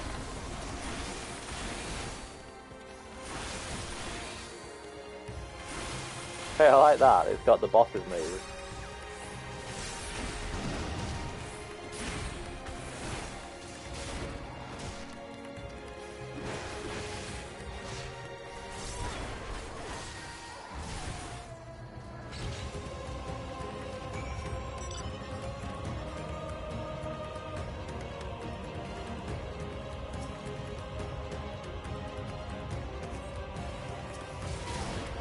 I like this mob design, the pursuer.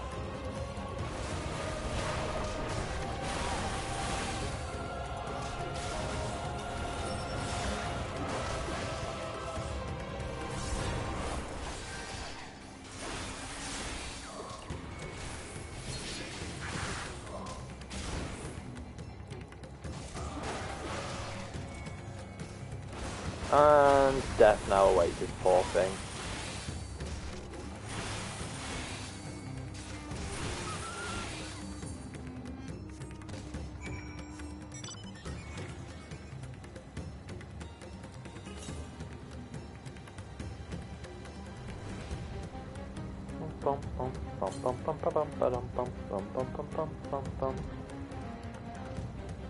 I like this area though. I will say that this is a very nice area.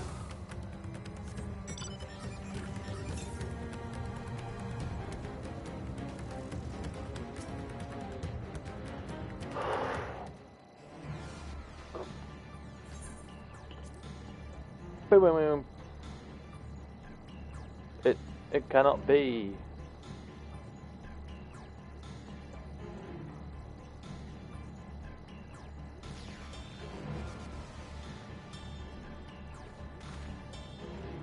We must heal those we can, and quickly. I see no beast, but stay on your guard.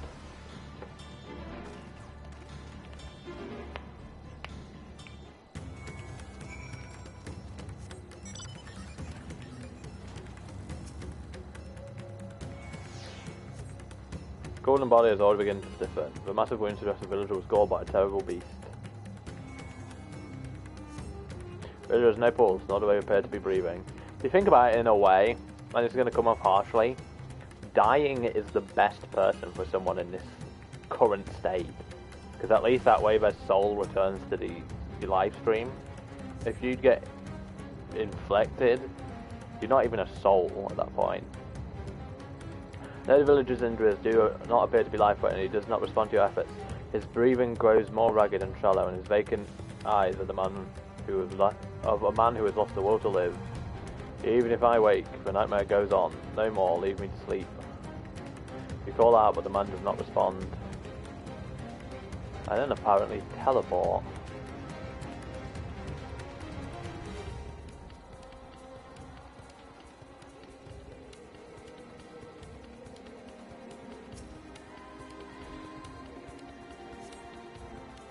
Have you come to help us? Too late, my family and my friends, Rob. That was small for an hour.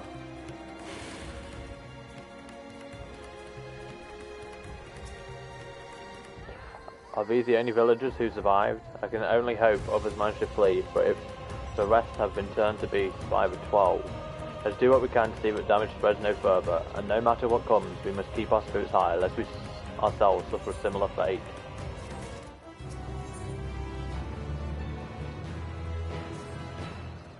I can tend to the rest. Pray look after Matsuya. No doubt what we've seen here weighs even heavier on his heart than ours.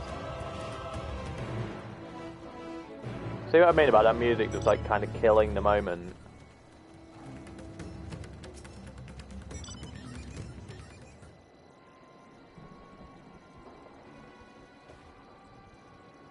Oh, Shulk. This is Yuravet, the elder here. He is hurt, but praise be to the sisters, he still lives. Young Matsuya here has told me everything. I have not the words to express my gratitude for your aid. When the heavens began to burn, we were afraid, but did our best to carry on as we have always done. Till today, when those unholy beasts came pouring into our village, a flood of midnight and death. There are no words to describe what followed. Men and women I have known since they were babes, struck down by the creatures, only to rise again to join the murderous horde, in the guise of those same hideous fiends. In the chaos, a handful of our villagers fled for their lives. I can only hope they have found their way to safety. Matsuya, do you perchance remember Kerasaf and Mevan, a young couple who always bought your freshest catches? How could I forget, Elder? When I first came to peddle my wares, desperate to eke out a living, they showed me such kindness. Others shunned me as an outsider, as is their way, but Kerasaf and Mevan bought my fish, and sung its praises. They turned my fortunes around. Alas, I feared they were in terrible danger. I saw them running towards Agama Temple, one of those beasts in close pursuit. They had their child, still but a tiny babe. To elude these fiends while caring for one so young is an impossible task, surely. I beg of you, go to their aid.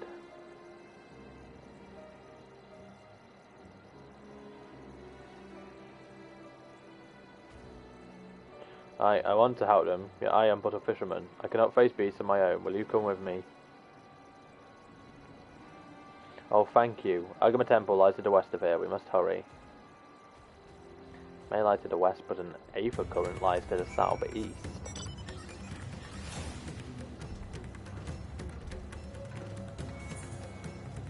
How about you dot that in your pancakes?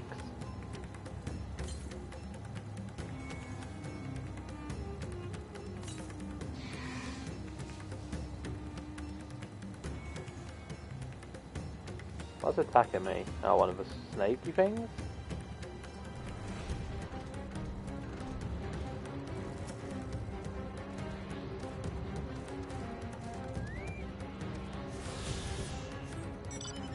Seen that dude around a lot whilst I've been questing. Shad Funderloin. Yeah, they are snakes. And apparently I got a whole load of them on me. Whoopsie.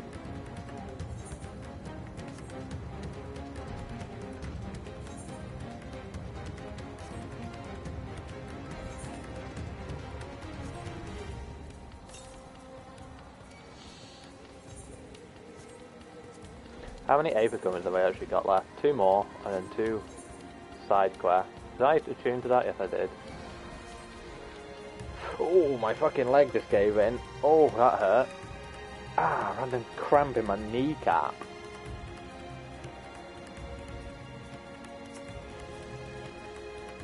The temple is just ahead. It was built by those who worship Saint Agama, but has sadly fallen into disrepair in recent years. If my friends made it this far, no doubt they are hiding somewhere amidst the ruins. No, please, stay back. That was Kerasaf. Oh no, this is not good. I'll take a look. Please do. The cry came from the ruins. You must hurry. I have a feeling that Kerasaf has turned into a preachy boy.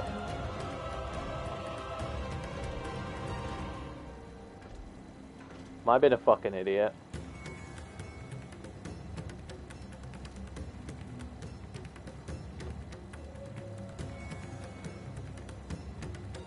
Is there an entrance that I'm missing or something and I'm just been an idiot?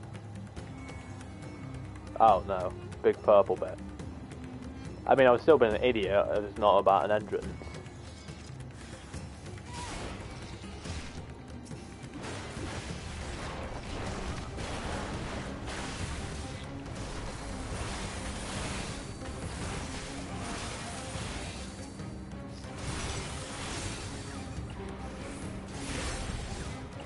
Can't wait to have to completely relearn my own action bars because I intend to change them once I'm done with the story.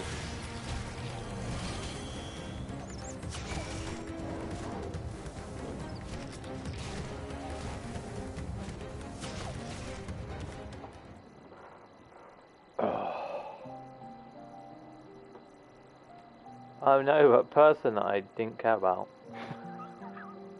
The man lies motionless on the ground, bearing a grievous wound. I'm sorry, Shulk. I tried to stay behind, but I couldn't.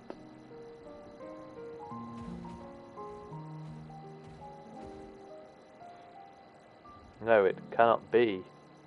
Is someone, anyone... My arms so heavy on my legs, I cannot feel my legs. My wife fled with our daughter. I like this chess piece. I bet that's the tank chess piece. I need to find them. Need to be with them. I need... Kerasaf. No, Kerasaf, you must stay strong. More time. I thought I had. I don't want to die. Dry Kerasaf's tears. Shulk is a woman of little words. A woman of actions.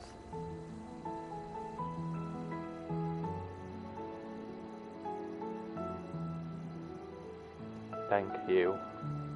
Please find them.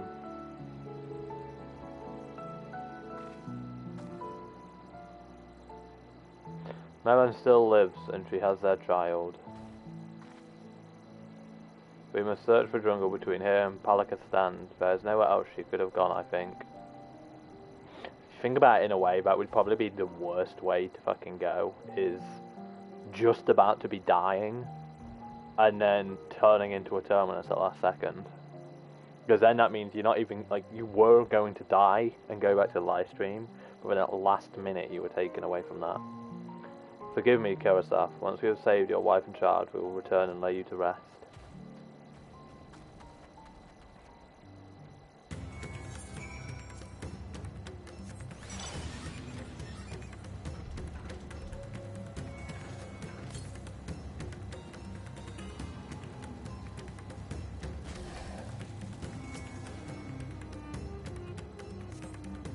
You see no tracks or other signs of hidden travel, whether the child must be elsewhere.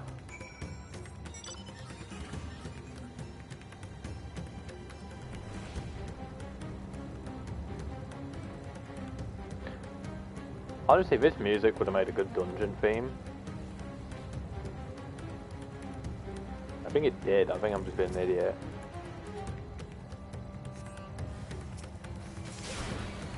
Terminus Shadower.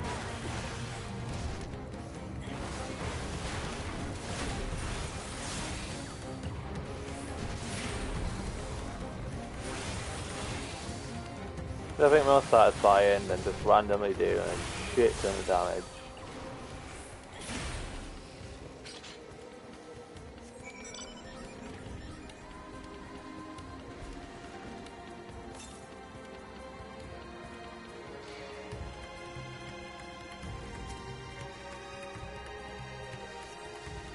Roman and daughter came through this area recently. You see no evidence of a pattern. Go away.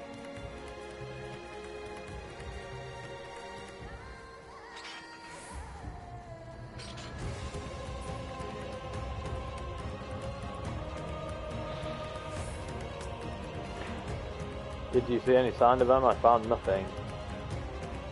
That's the beast that chased him farther from the village. Oh gods above, I beseech you, pray deliver Mevan and the little one to safety.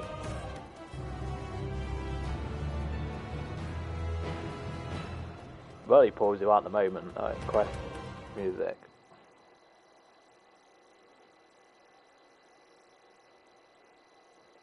Meanwhile, in the skies above Favna.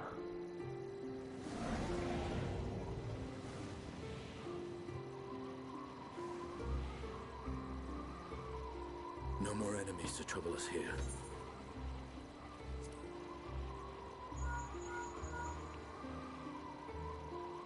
It's me. How fare you below?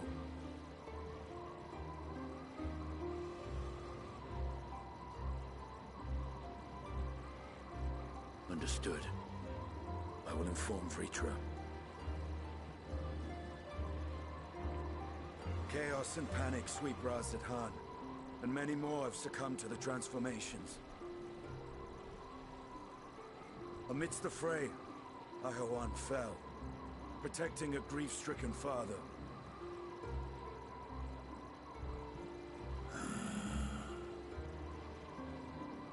My friends fight alongside your Radiant host to secure the capital.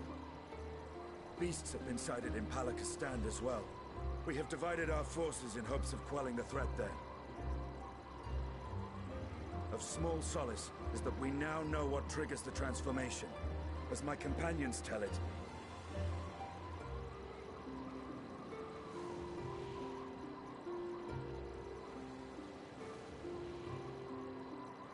so it is the very fear and despair in their hearts which inflicts this abhorrent punishment upon them.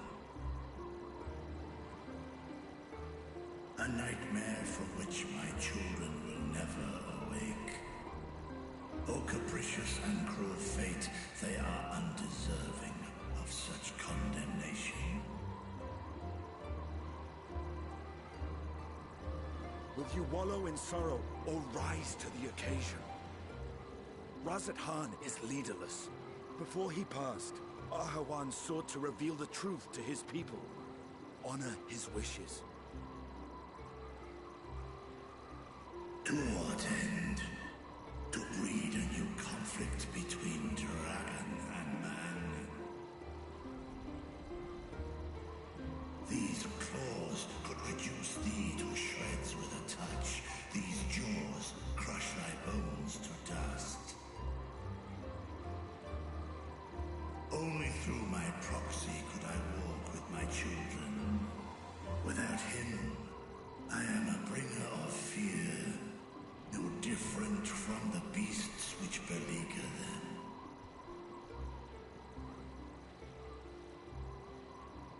Perhaps so. Only in death were Hraesvelgr and Shiva united. Indeed, whenever man and dragon have come together, death has ever been the inevitable result. It was our fear of your kind that sparked a nigh-endless war. Fear and hate of which Nidhogg drank deep as he laid waste to my homeland. And in turn, I took my revenge on his brood. Blood for blood, pain for pain. I thought nothing of theirs, only of mine. And yet, were the chasm between us too vast and too deep, Hraesvelgr would not have borne Isael to battle and our rescue. He would never have entrusted a mortal champion with one of his eyes, and the Dragonstone War would still rage on. And I would still wage a never-ending war of violence and vengeance. The future of our star be damned. I cannot speak for Ahawan's greater goals, yet I know that he served you, served your people, long and true. In this time of unprecedented crisis, he turned to you. You could do worse than to place your trust in him.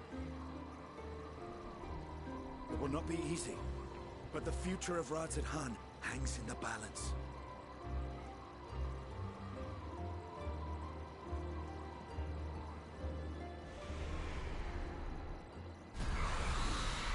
We have company.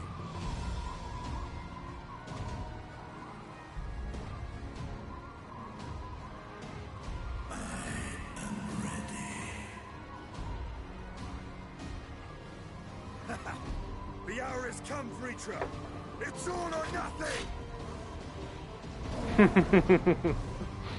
I love when there's parts of a trailer.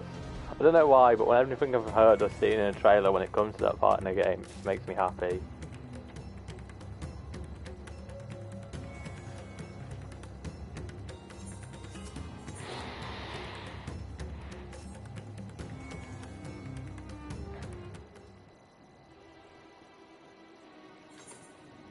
If Mevin fled deep into a jungle, she and her child are in grave danger. Whatever are we to do? Gods have mercy. Do you want to turn into a beast like the others? Me, a beast? What are you talking about?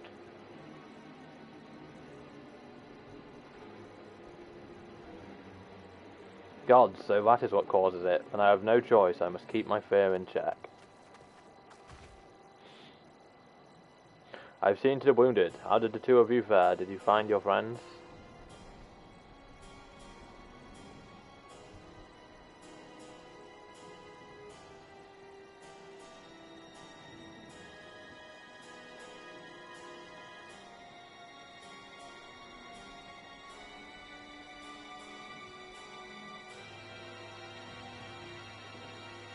I see, in that case, let us help you find the mother and child. Before we leave, we must ensure the village will be safe in our absence. Alize and I will patrol the area and search for more beasts. Could you and Matsuya speak with Elder Yerut? Pray explain to him the situation and join us as soon as you are able. We will save Mevin and Child. We can do that much for Kedasaf.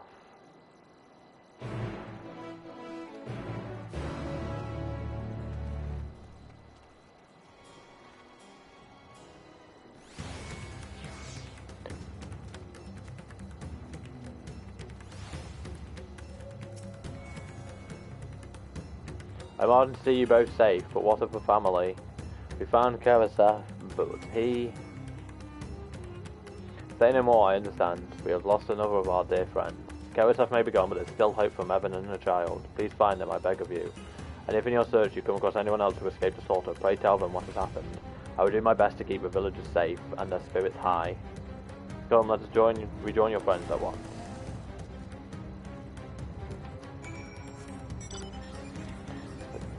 You'll get on at some point, Slandy. The servers won't stay like this forever, don't worry. At least, that's what we can hope. I am pleased to report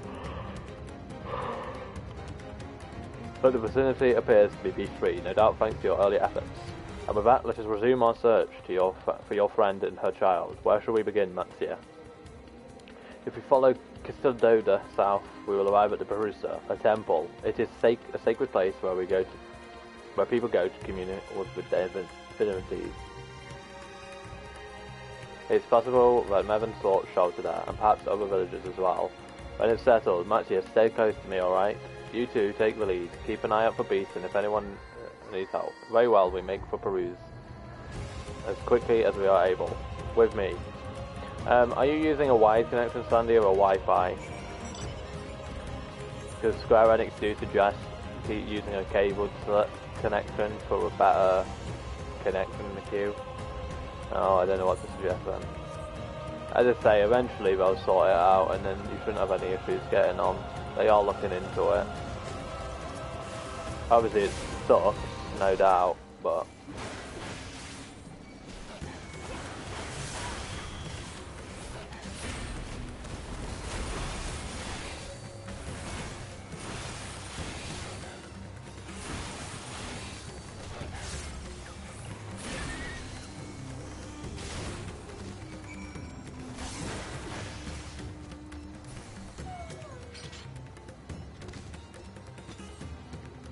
Thank you, I thought I was done for. Evan, she's a friend of mine too, but I have not seen her. She must still be out there somewhere, trying to avoid the beasts, and with her child, gods. Worry not for me, I can make my way back to the village on my own.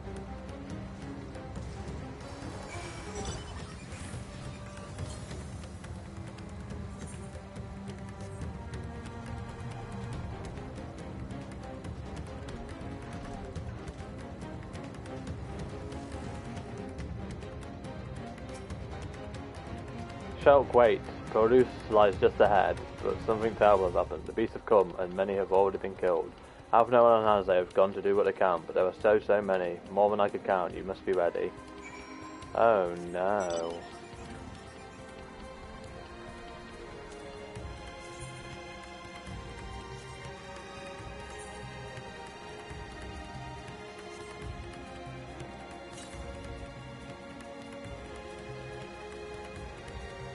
Three little birds came up my door. How the fuck do I get up there then?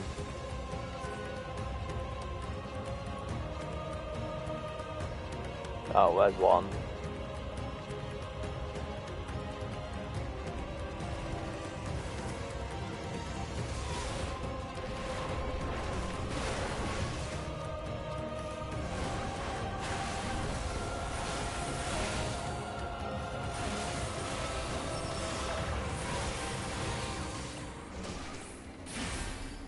Imagine if Warrior wasn't completely fucking broken.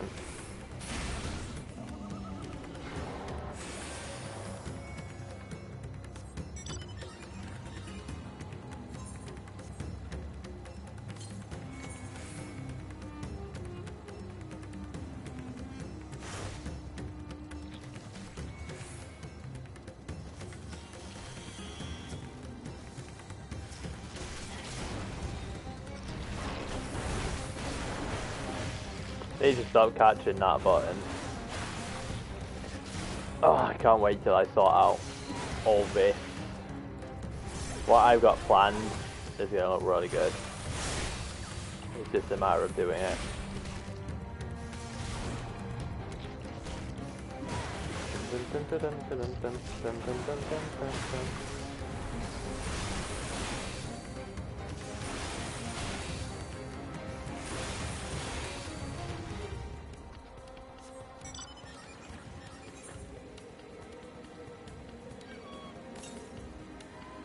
The west, so that's over there.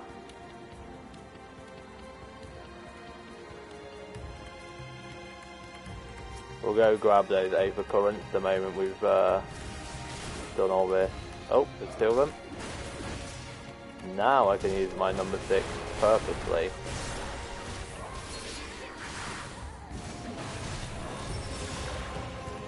And imagine if they thought they could hurt me. This point, we might as well single target this fucker to death. So I can move on to annihilating this fucker to death.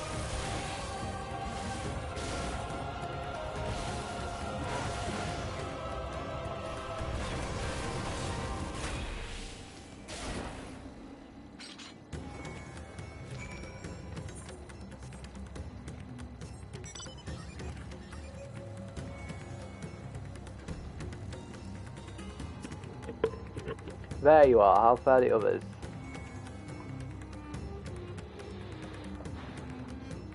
I see. You've seen to all the beasts in sight. In that case, let's have everyone gather in front of the temple. Yeah, I've given up on hope of getting towards the queue before it gets too big, Slandy. I just know I'll get to it when I get on. It's what I'm just going to have to do and put up with.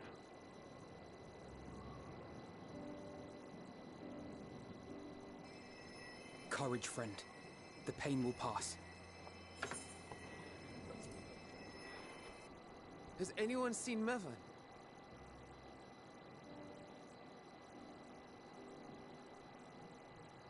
Where could she be?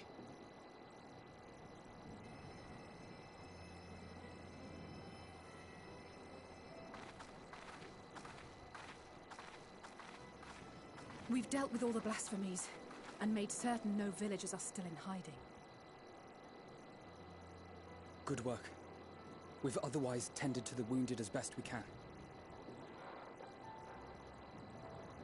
What will become of us? Help is on the way, surely. We may have to abandon our homes now, but we will return someday. But where can we go? Is anywhere even safe? That I cannot say. Well, I can. Nowhere's safe. Run all you like, but there's no escaping these things. And even if I could, it's too late for my family.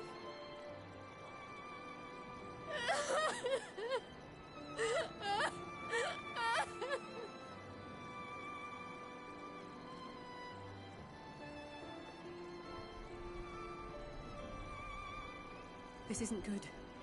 The more they dwell on the tragedy, the more likely we are to lose them too.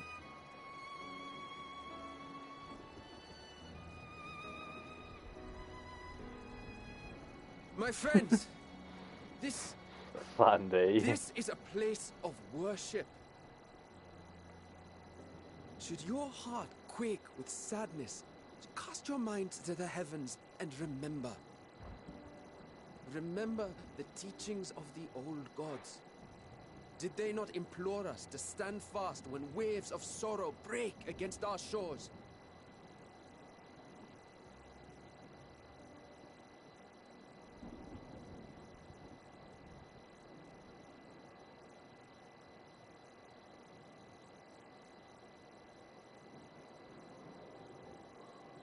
Know this, my children.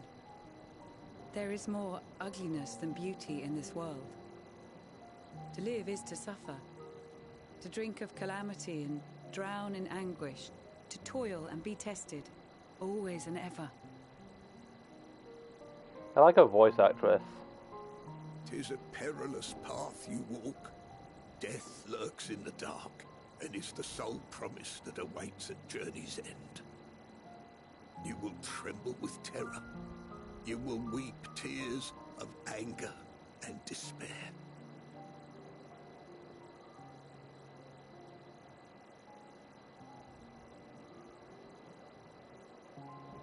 But do not avert your eyes. See your life for what it is. Then will you see how the hardships make you strong.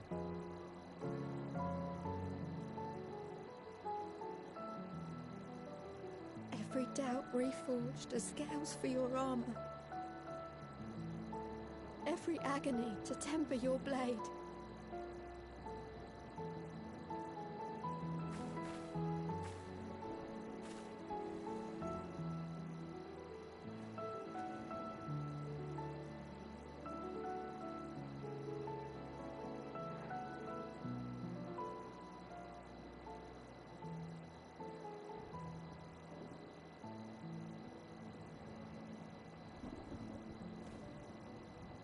Thank you, lad.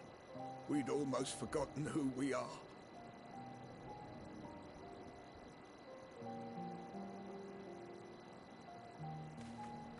My undying gratitude to you as well, my friends. You were searching for Mevon, no? We must return home. I pray you help the boy find his friend. Gladly. We dispatched what beasts we could, but the roads are still dangerous. Stay together and go in safety.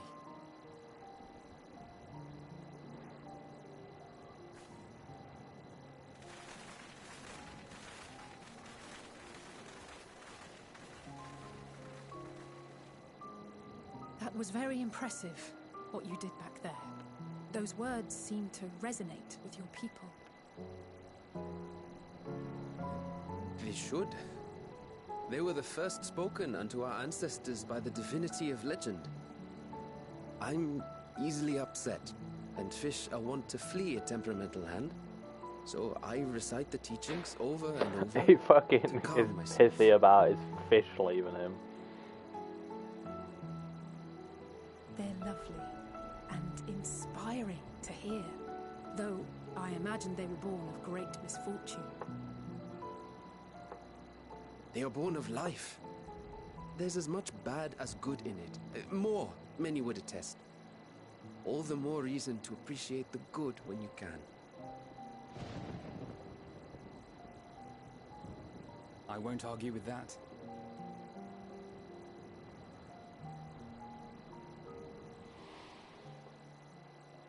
In darkness, seek joy. Surrender not to sadness, and see beyond despair. Walk free, and bear the light for others to follow.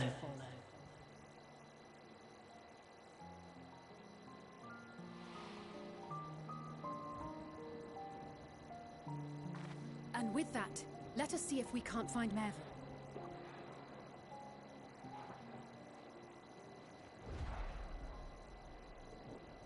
Did you see? That beast was chasing someone. Go kill it then.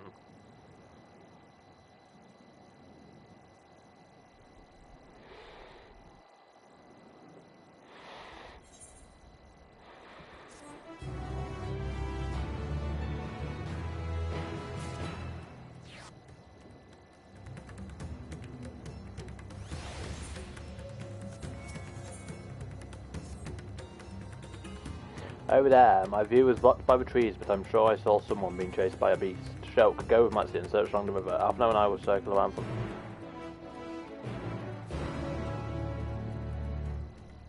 I honestly question why we bring in Matsuya here in the first place.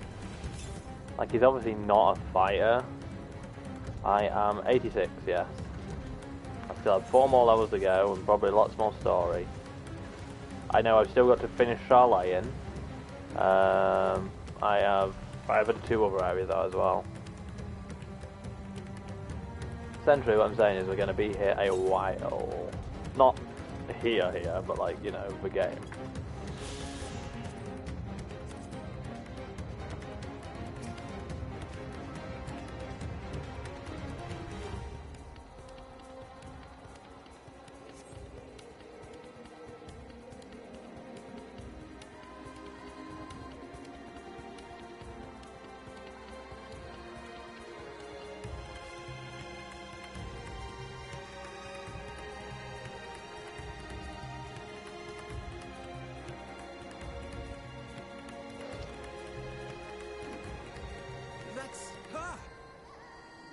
I'm sure of it. Niven! Don't, please!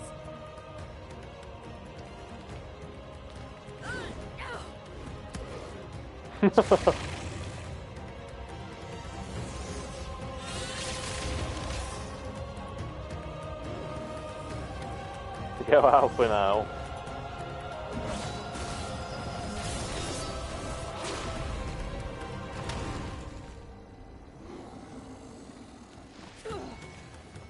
As I got smacked like a bitch.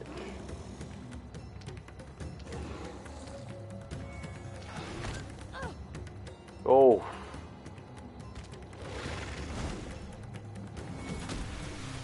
No! God have mercy!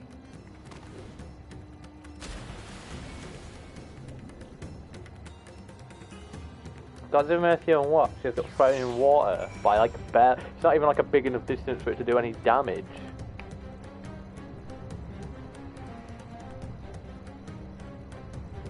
He could have done a lot worse. He could have like crushed her fucking head or something. Where's the baby gone?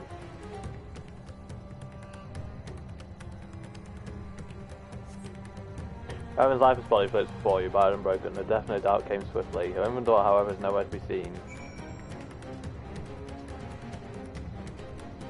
How did she die? It wasn't even that much of a damaging thing. What bullshit. You take the babe into your arms. If she yet lives, you cannot tell, but she will surely not survive unless you carry her to the surface once more. Yeah, see, I don't... Her death was bullshit.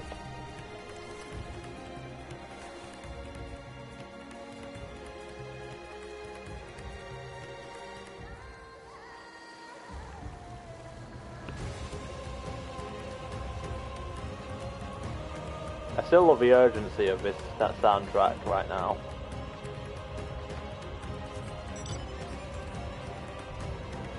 Oh. Fuck me. Nobody saw that.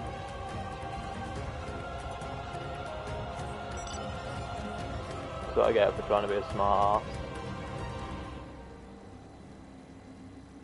ass. You saw nothing.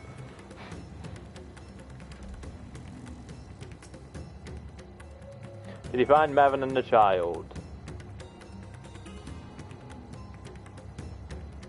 Damn it all. You have the child, let me see her. If you're gonna clip it, Mally, put it in the Discord for us.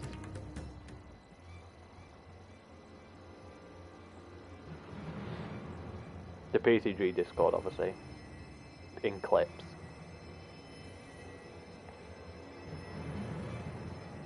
Well, supposed to be you. She's so cold, Alphino. The child is alert and I see no wounds, and yet she grows weaker.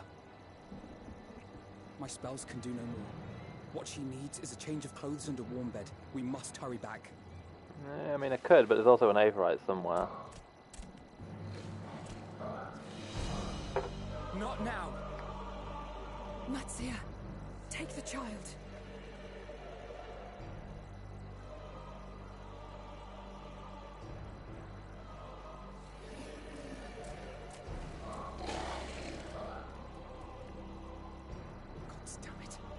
It appears we've made enough noise to be heard for miles around. More will be upon us ere long. We make our stand here. Matsuya, can you take her back to the village?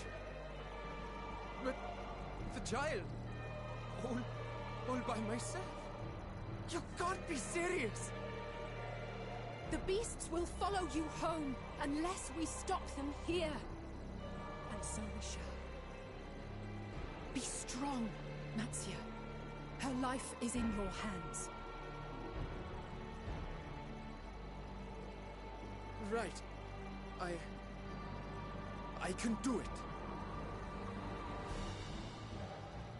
I know you can. We'll keep them busy, Matsuya. Go! Quickly! She's had enough of this rabble.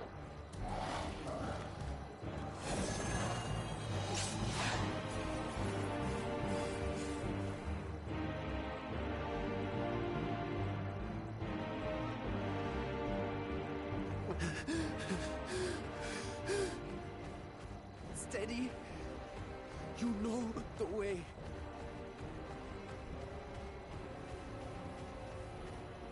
No. No. Not you too.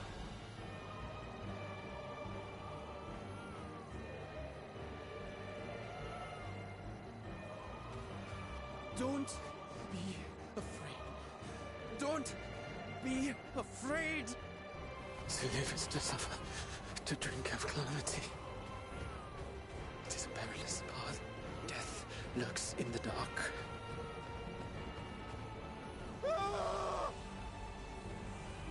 No! I'm not afraid! I'm not afraid! Ah! Do not avert your eyes. See your life for what it is. See how the hardships make you strong. Every Yeah, I get the sense of that. forged.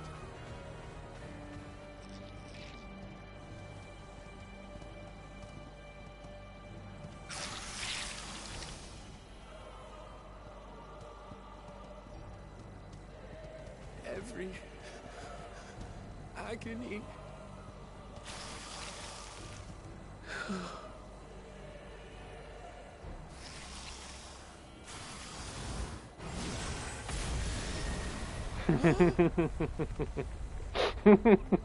Estinian bit of badass.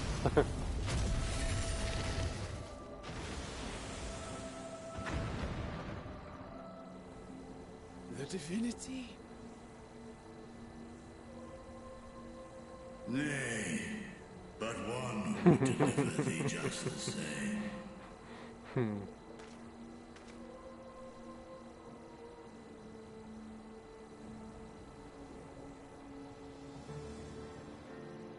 Please. You must save the child. She is all that remains of Mevan and Grasef. Please. I mean, I kind of got the names right. I was saying Mevan right at least, and Kerosaf wasn't far.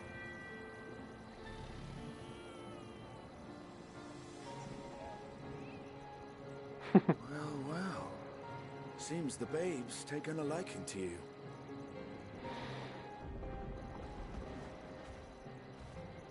Thou art strong, little one. Let us convey thee to thy home.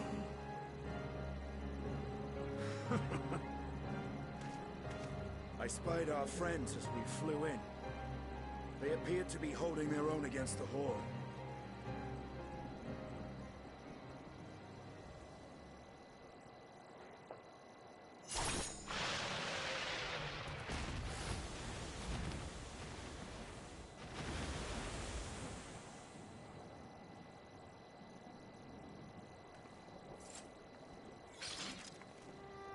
right. That's the last of them. They're really using the Shadowbringers version of Maker's Ruin a lot recently, I've noticed. He had help from on high. What, like divine aid? A fine battle it must have been. Shame I missed it. Estinian, it was you who came to Mattia's aid. I was only along for the ride. Vritra was the one who saw the boy was in need. The two are headed back to the village. Where the worm will honor Ahiwan's wishes and finally reveal himself to his people. Perhaps so. Will you go and join them? There's something I need to do first. Mervyn gave her life so that her child might live. She deserves better than to be left to drift alone. She deserves to be laid to rest beside her husband, at least. Will you help me? I mean, she shouldn't be dead. It was not even death worthy, but yeah, sure, whatever.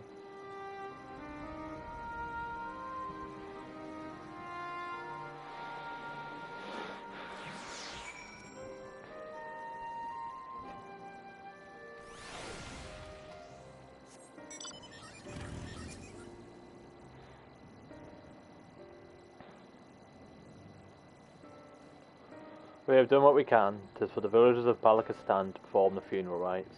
If nothing else, Mervyn and Kosaf died as they lived, as themselves, and not as beasts. Their souls will find peace in the ethereal sea. To think the day would come when even the smallest of solaces would be this comforting.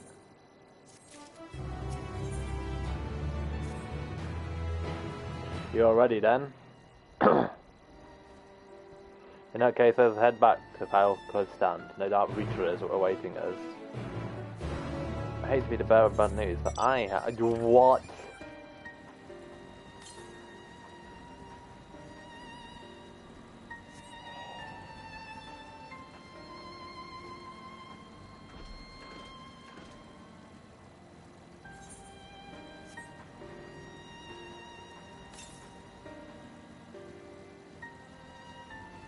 Not happy about it, put me all the way up there.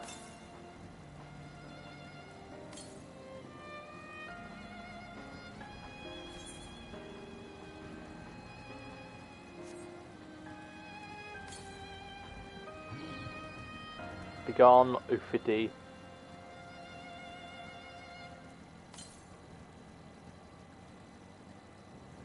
Right, once we got this one, we have one more left to go, and I think I know where it is. I think it's down here.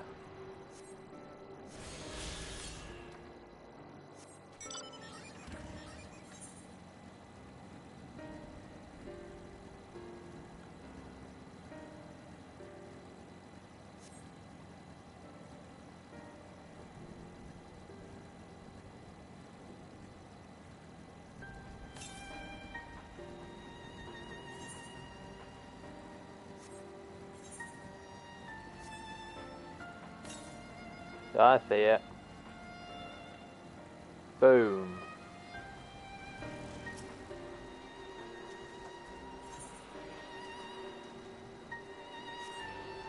Why isn't that?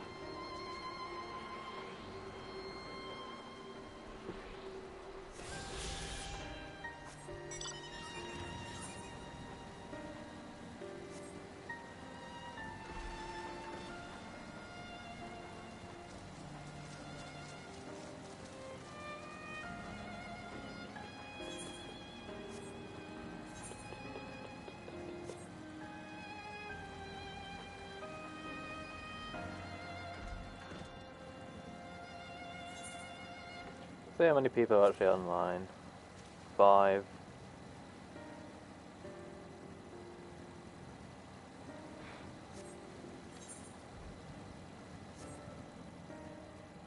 But I haven't got any more April things ever. Nope. So we do this quest, and then we await. Then we'll do the 2 side quests that should appear after we've done this quest, and then we have flying in now as well. Not seeing anyone flying around in here thus far. Let's say it was our Reaper.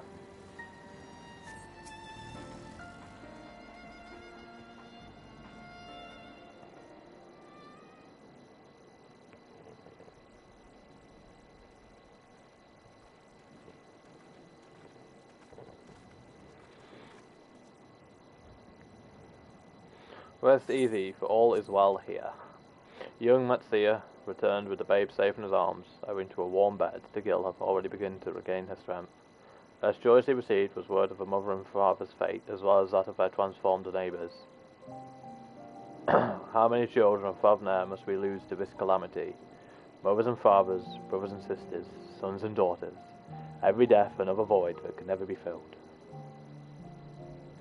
We who survive them must carry the weight of their memory, as we strive to regain a semblance of what we have lost.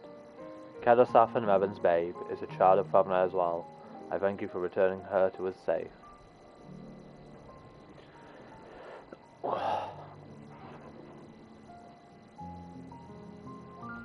Oh, most great and merciful worm, I have not the words to express my gratitude. I say that were it not for you, brave Matsuya and Shard would have been lost to us forever. Long had I heard the rumours that a mighty dragon had forged a pact of friendship with the satrap, but never would I have expected such a kind and gentle soul. Truth in part, but not in whole.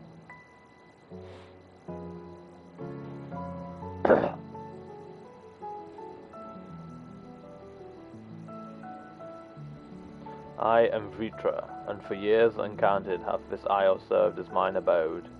An isle I have ruled over as satrap, with Ahamwen my loyal servant. Are my ears to be believed? You were the true satrap all along?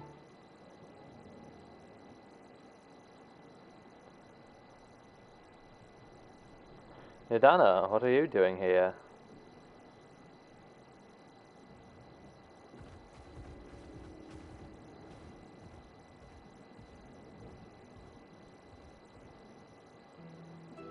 I heard from the Radiant that you had gone to help the people of Palakistan in their time of need, so I and several of my colleagues of the Great Work came to offer our services. The alchemists have already brewed up some potions for Evan's daughter. But enough about us. You and your role are a far greater enigma. If you were the true satrap all along, could it be that young Varsan was created to serve as your emissary? Thou didst suspect the boy was but a simulacrum. A rumour had circulated many years around the high crucible that our most skilled alchemists were once commissioned by the satrap's family in secret to fashion a mammoth indistinguishable from a living boy. Looking at Varsan with that knowledge, I simply put two and two together. I was not alone in drawing this conclusion, but like me, they no doubt recognised that the satrap was using the simulacrum to work more closely with his people, and decided not to press the issue. I'd always assumed one of Aowen's associates was manipulating it from afar, though the truth is indeed far more surprising. It is an honour to meet you in the flesh, Master Vritra. Pray allow me to express my gratitude.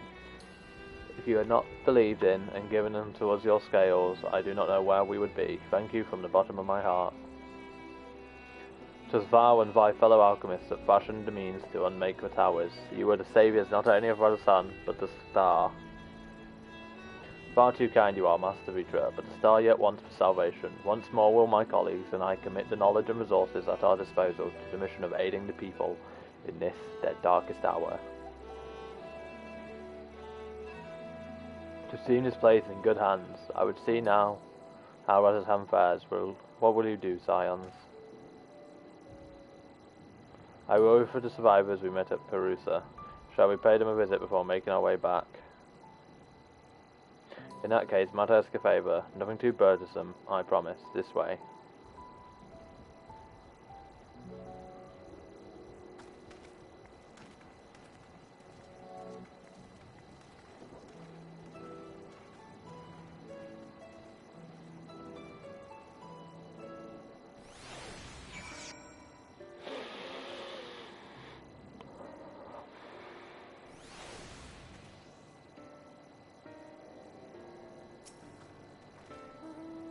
Needs to simmer just a bit longer, I'd say. In the meantime, I was hoping I might ask you a few questions. The red sky, these terrible beasts, What in the name of the city has happened in here in Vietnam?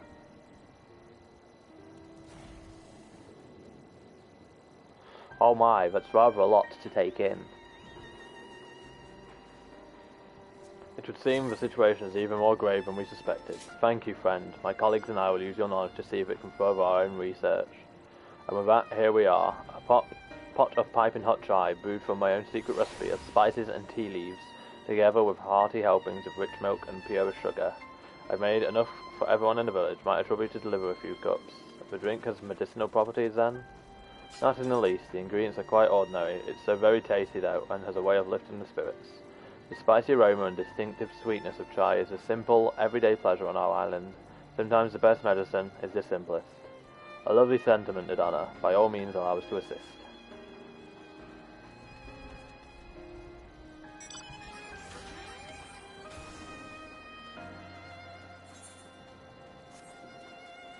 While you lot distribute hot beverages, I'll do a sweep for errant beasts to slay. A far less arduous task, no doubt. When you finish, look for me at the wake of Torona.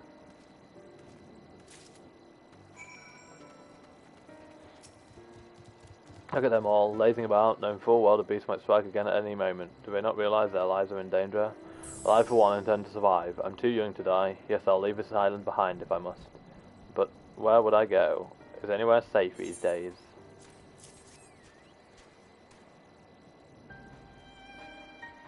A cup of chai?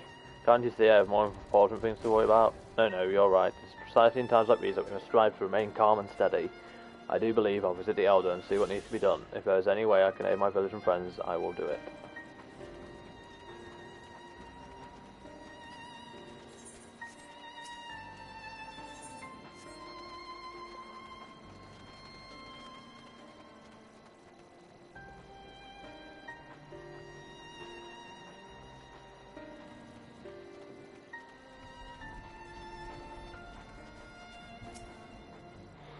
Wait, I know you. You were the one who saved us from those beasts back at the temple. Were it not for you, well, let's not even think about that. At times like this, we mustn't dwell on what might have been, but look to the future. But what future awaits us? How can Wazathan hope to recover from this? Most of my friends are gone, and I don't know where to turn.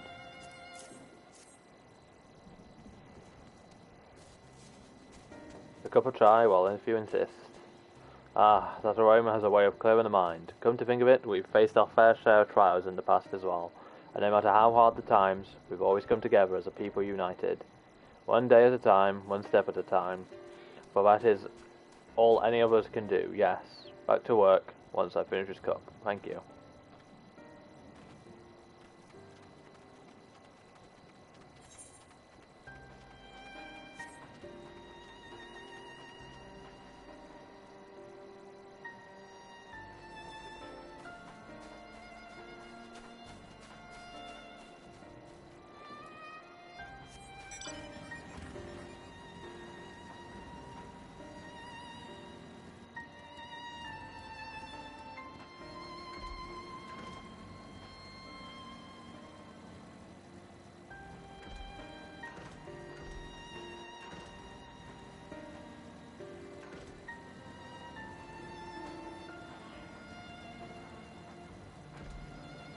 God damn it.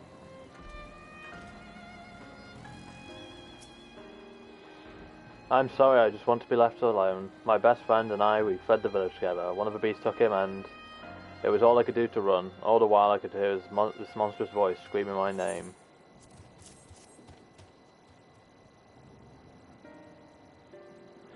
This is for me.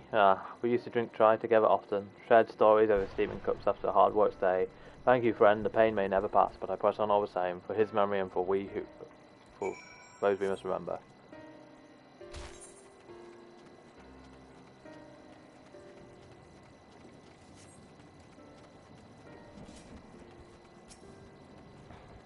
Thank you for delivering the chai, Shulk. Did it help to lift the villagers' spirits? That is hardening to hear indeed. The final days show no signs of abating, but that is all the more reason that we must try to keep our composure.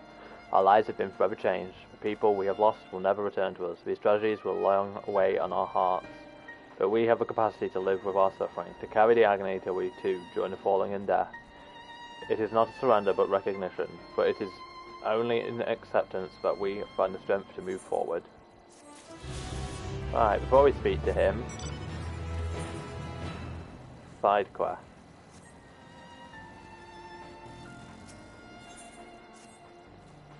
Ah, what luck. You look capable of braving the jungles unscathed. Would you help me search for a group of refugees I became separated from? As the chaos unfolded around us, I fled in the direction of Agama Temple, along with a few others. That was where one of those terrible beasts fell upon us, and I lost track of a group in the chaos. While I was able to make my way here, none of the others have, and I worry for their safety. I would like nothing more than to search myself, but all hands are required to defend this place. Agama's Temple is to the west. Please journey that and guide anyone you can find back here. I only hope that some manage to survive the madness. I'm going to pick up the other quest, just in case it's in the same direction.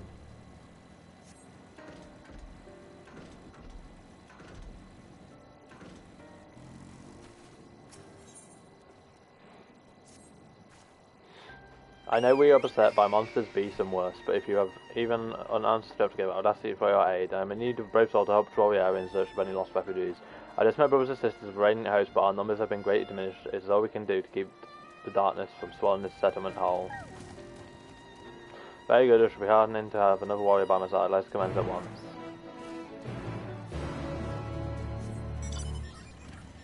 Right, she's in here once, so we'll start this one first.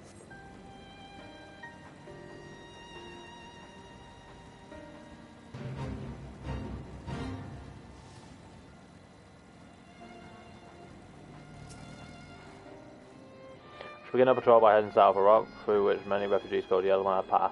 We will cover more ground if we split into two groups. If you should find anyone in need, get to their aid, and if you discover any discarded effects, collect them for safekeeping.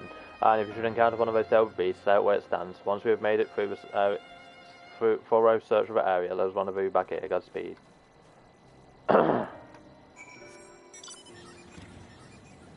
My God.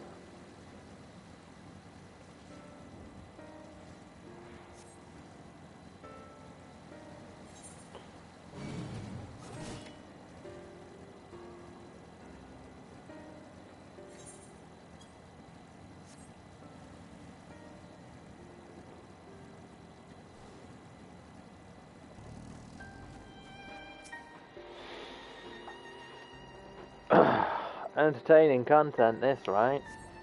You survey the area but take nothing out of the ordinary.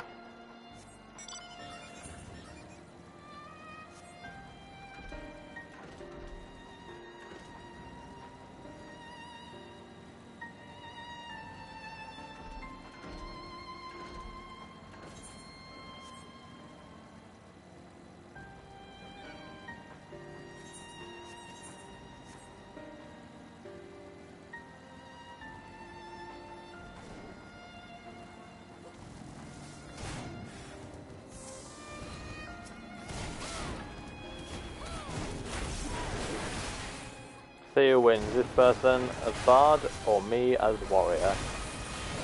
Her, because she got a head start.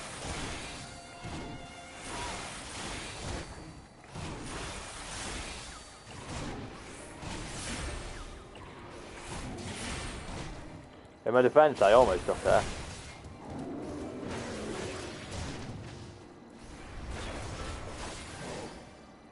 Disappointing. I almost overtook her. Oh, is it gone? Find the gods. I would surely have died without your help. What are you doing out here? I see, so the Radiant Host looks over us yet. For that I'm grateful. Well, I suppose if I follow the path you took here to get here, I should be safe on my way back. You didn't leave anything alive, did you?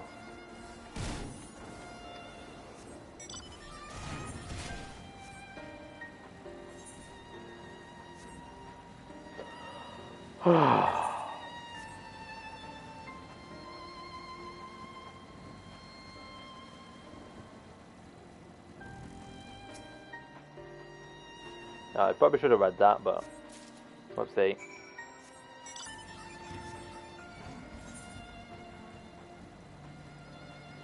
Go here and then go there.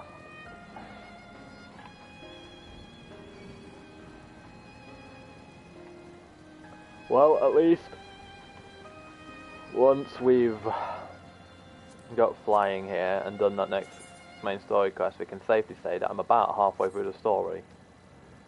It only took me like 23 hours overall.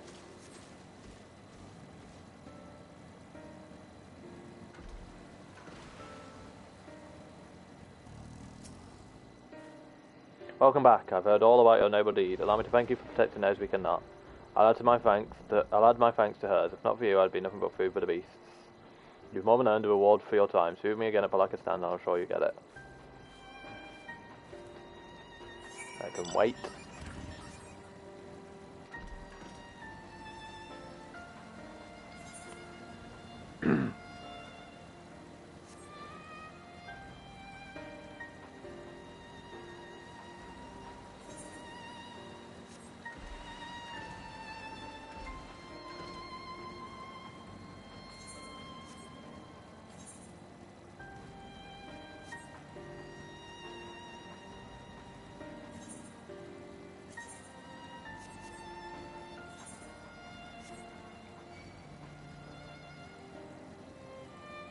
Oh, I'm sensing from what I just saw there, but this is a...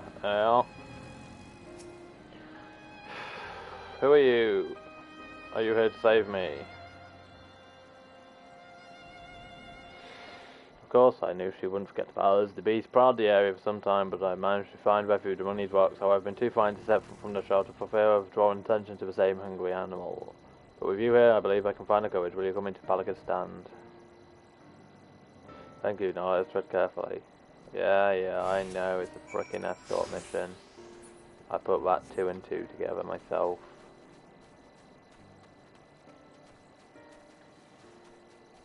Do you sprint? No, you do not.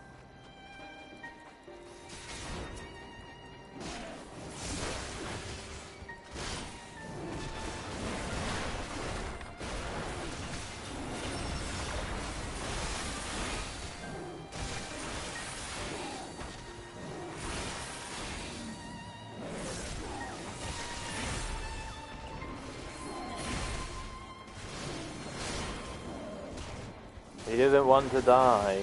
Well, I don't want to be transporting you on a frickin' escort quest, mate, but here we are.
The fucking NPC pulled that mob.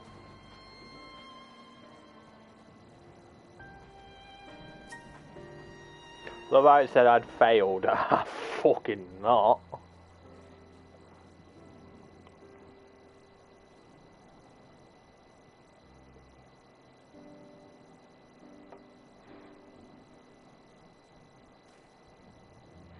I don't know how to thank you. You saved my life. Give me the Aether current and we'll be done with it. But never speak to me ever again. Please tell that brave woman from the Radiant Host that I've arrived safe and sound. I must think of a way to repay your bravery. I'd like to note that I haven't taken any note of anything that happened here in Favnar. So, I'm not saying this area of the story was bad, I'm just saying it wasn't really amazing that happened. I'm trying to keep my notes to stuff that in my eyes is like vastly what I enjoyed. The work ahead of us is vast, and as any lives we can save are precious indeed. All I came across in my patrol was discarded belongings and scattered luggage. Do you find anything else of note? I recognize this figure. Doubtless you are curious as to what it depicts. Not really. But as a legend which tells of a Mansea goddess who sought the strength of a Muruga, wresting her own head from her body and replacing it with a bestial pate of the Muruga. In pursuit of wisdom did the Muruga do the same, replacing his own head with that of Mansea. Thus were born divine beings, gifted both strength and wisdom, held in an age of untold peace. Fuck me, what the fuck? As a figure so fine was likely beloved by its owner, I shall do what I can to see it return to them. Thank you for the help today, traveller.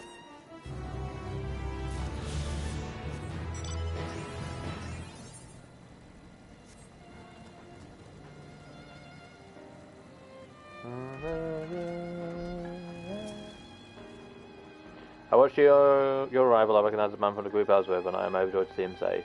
Thank you for escorting him here. Truly, you are worthy of the reputation you've earned. I dare say even Agama would be rewarded in your bravery. It was a storied mendicant of the Arcasadora. When the heroes landed the shore of this island, the war broke out. He spared no effort to save the lives of all who were injured in conflict. He saw no tribes, only those in need. He is not so different from you, who throws himself into the moral danger to save someone they've never met. If Agama's spirit lives on today, it is through your selfless deeds. Take this as a reward, although I have no doubt you would deny it if I let you. Once my watch has ended, I shall patrol the woods in search of more hidden among the trees.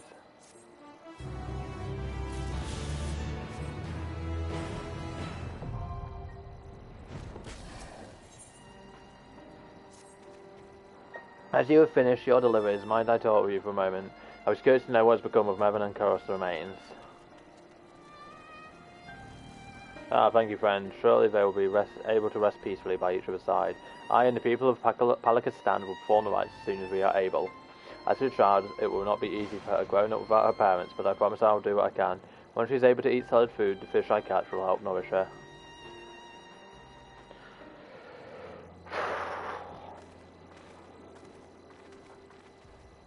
Well, we've finished delivering the chai. I do believe everyone has a piping hot cup. I could almost believe there's a magic at work. Out of our tension phase with every sip. Let us pray that Palakistan has seen the last of those transformations, at least for now.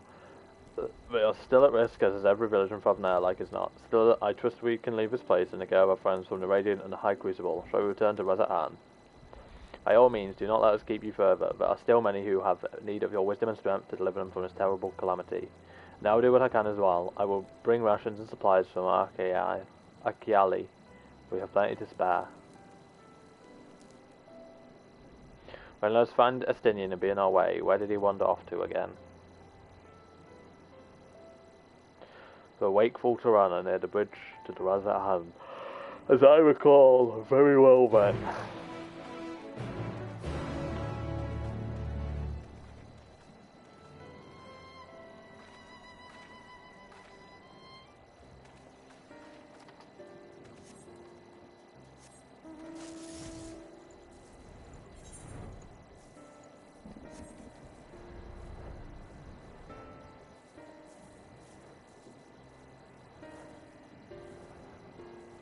Yeah, flying, baby. Yeah, suffer my flying, wretch.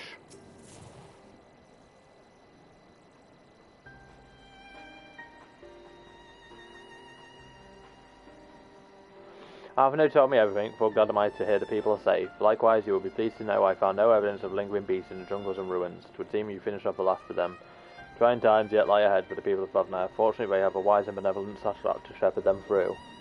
Speaking of which, I received word from Frankwid not a short while ago. He awaits our return to the city of Azadar's Path. Come.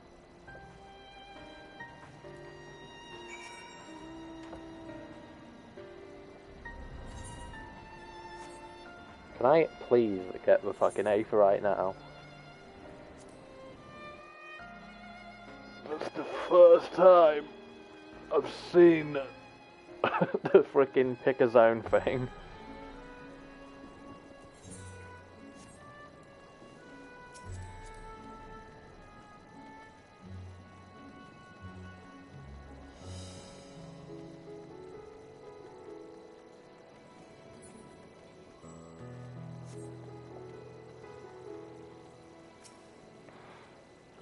It's good to see you safe. Given the skies, it is all too easy to fear the worst. I am pleased to report that we've been successful and succeeded in quelling the threat here in the city. The beasts have all been felled, and the citizens are safe for now.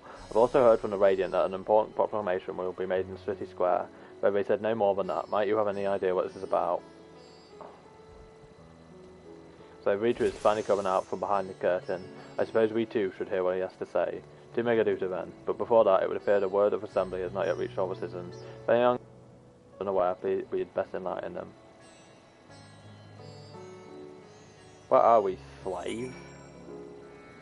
Fucking hell, they have their own people for this.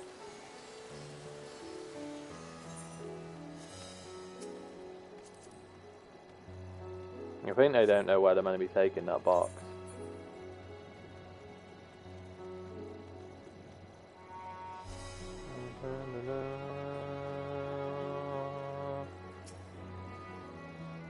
Oh, the beast's all gone. I've been hiding. I'm too scared to go out and look. Oh, what a relief. I thought one of those beasts was going to eat me. I wonder where Varshan is. He's the slowest runner. I hope he got away. He could be with the other people from the palace. Maybe I'll see him in the square.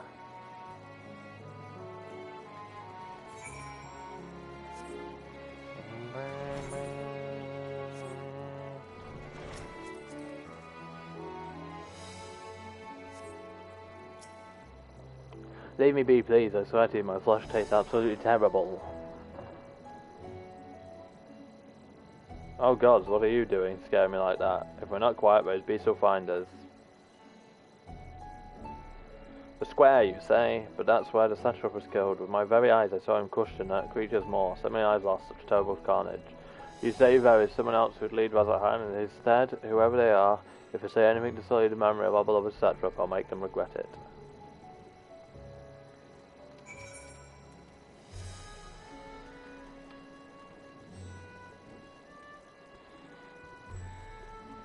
I hope this is voiced. The yawning is because I'm using my mouth too much, not breathing enough.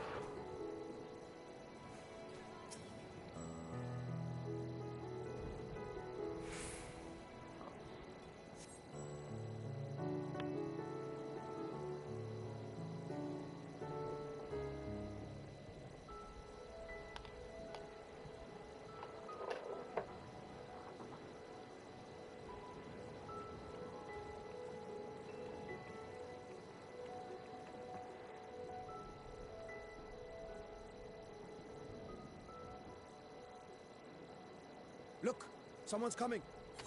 Thank God.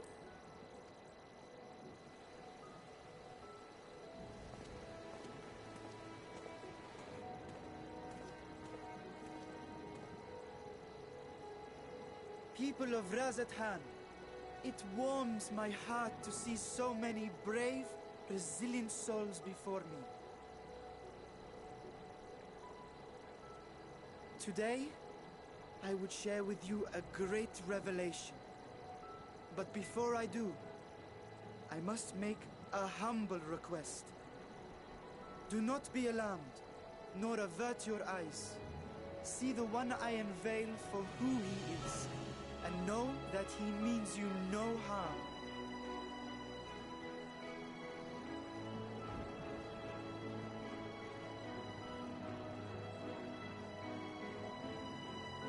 Very well. I dare say it can't be worse than the horrors we've already seen. Many thanks.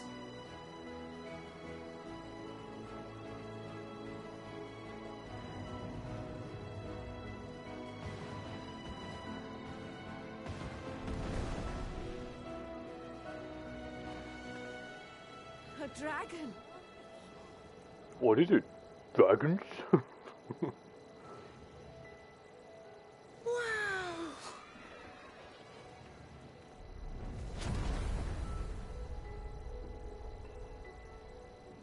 People of Razathan, I am Vritra, and for years uncounted hath this isle served as mine abode.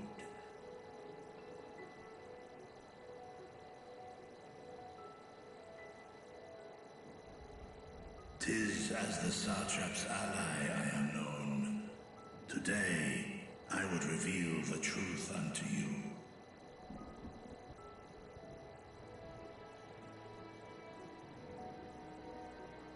Let us hope they accept him.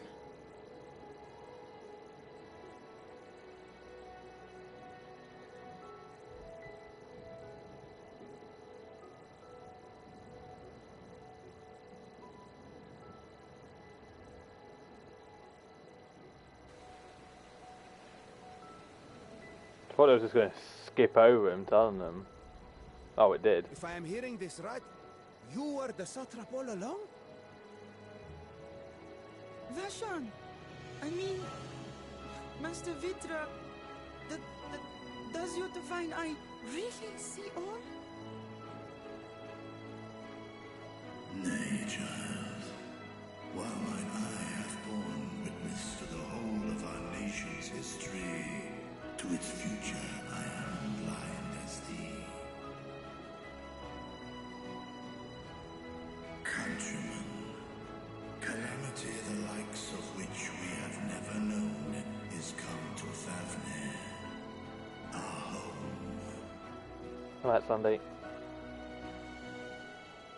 Friends and loved ones have been taken from us. I, too, have lost my closest confidant.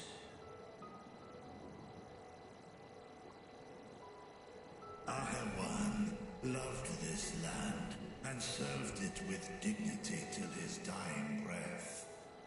A nobler satrap there will never be. For so long, I lacked the courage to face you. I will not easily earn your trust, this I know. And yet, I cannot sit idly by and abandon Radzathan to her fate. A font of boundless vibrancy, this jewel of the ocean. Since time immemorial, has she glittered with every color imaginable. To this dragon, slumbering in his dark lair, 'twas a mesmerizing sight, and one that brought no end of joy to my heart. This calamity hath stolen too much from you already, yet so long as you live, the light of Radzathan will never be extinguished. I pray you let me watch over it, over you, and lend me your strength, that we might face this trial and those to come as one.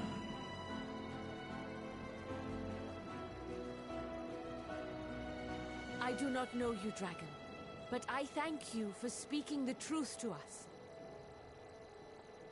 As divinities, both Manusha and Riga once joined together, so too do I believe that hand in hand, we can overcome this ordeal and welcome an era of peace.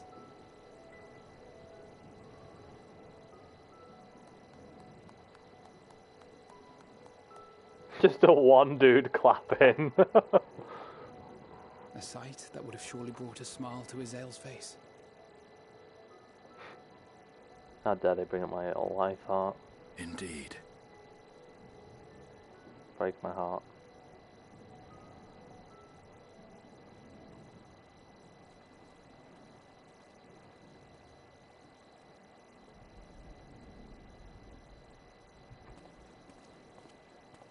Excuse me, but I must speak with the satrap at once. These dudes need the fucking like evil Garlian or Asian music now.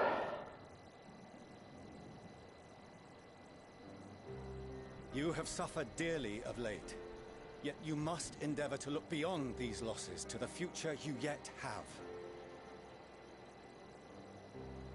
On behalf of the Forum of Sharlayan, I come with a proposal by which you, the people of Radzathan, might be saved.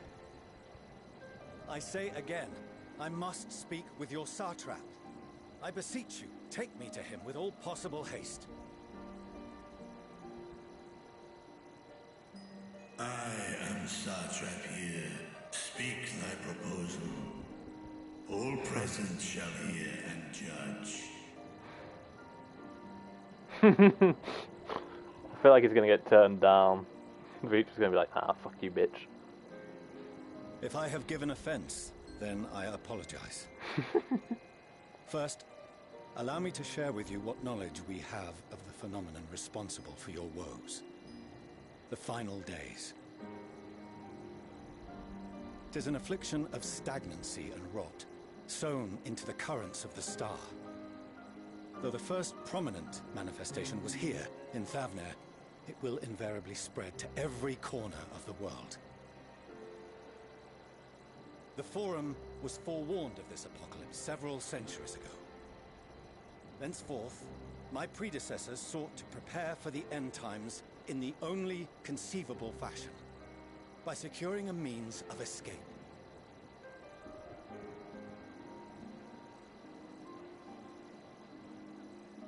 Escape this star?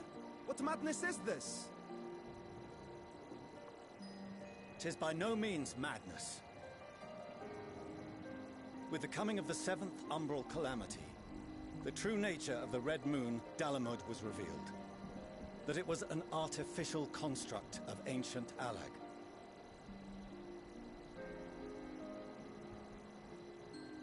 But what of the Silver Moon?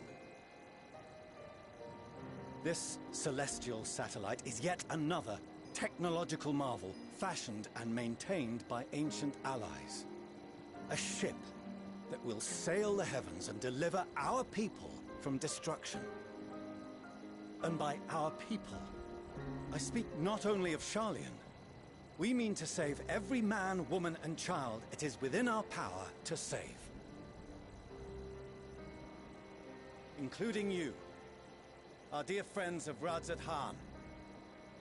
Recent events necessitate adjustments be made, and quickly, but we can and will escort you safely to the moon.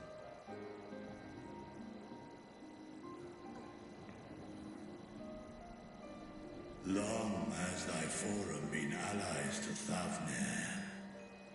I trust thou dost not extend this offer lightly. Yet I wonder, is this truly the way? Is there a future to be built for us beyond this star our father deemed the last bastion of hope?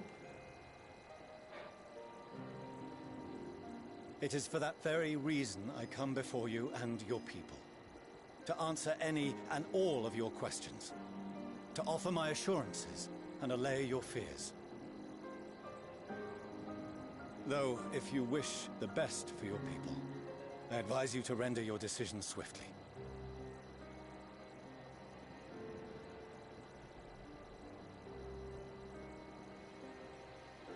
Show our friends to Megaduta. They are to be received as honored guests.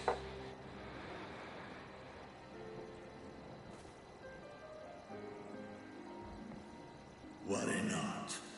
Whatever decision is reached, your paths shall be yours to decide. Until then, heed the warning of these brave heroes. Guard your hearts against fear and despair, for it is within such fertile soil that the seeds of blasphemy find purchase. Remain calm and attend to your daily tasks. I shall return anon.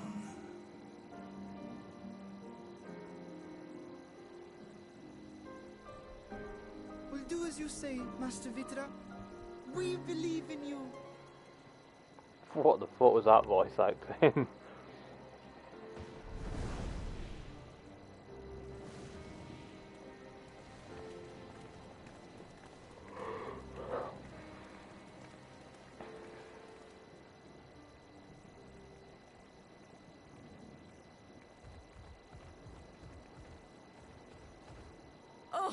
You're still here. What a relief. Nidana, what's the matter? Has something happened at Palaka's stand? Oh, no, not that I know of. I just hope to hear your thoughts on a theory of mine. All who undergo the transformation are drained of their ether, yes? What is it then that gives these beasts the strength to carry on as they do? Logically, they must be drawing upon an alternate form of vital energy. That put me in mind of our earlier conversation, when I tried to explain the essence which many confuse with ether. Akasha. Yes, I remember. The unseen gift bestowed from on high. An energy influenced solely by emotion. Yes, yes. In this instance, negative ones set Akasha into motion, thereby infusing the beasts with vitality. I posit this as the mechanism by which the beasts are born and sustained. Ah, do you still have that flower?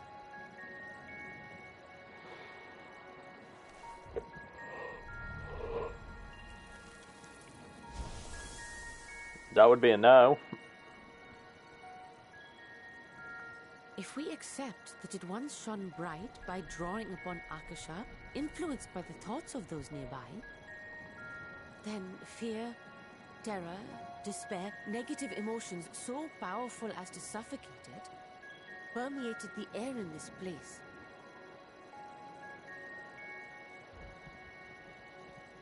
We must be very careful. The forces which drive the final days may be beyond our ability to perceive. Can't wait to find out whatever it is, like the prime terminus. Sorry, I didn't mean to scare you like that. At any rate, I will continue my research into Akasha. Do temper your expectations, however. There are sadly few detailed studies upon which I may draw. Formulating a new theory as you have is itself no small feat. I wish you well in your endeavors, and pray you take care. Thank you. You stay safe as well, yes? Till next we meet. And we will meet again.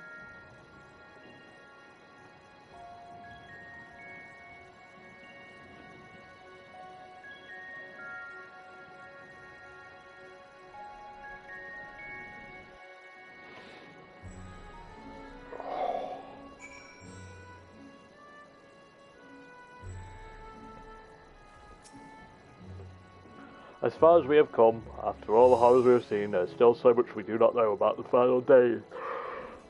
Sorry about this. Holy shit. Could it be, as Nadana said, that the cause of this phenomenon is beyond our comprehension, and if so, are we powerless to forestall it?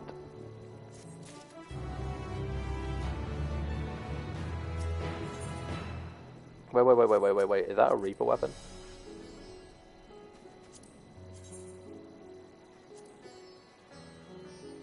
It's a pretty cool Reaper weapon. He's got a saw blade on it.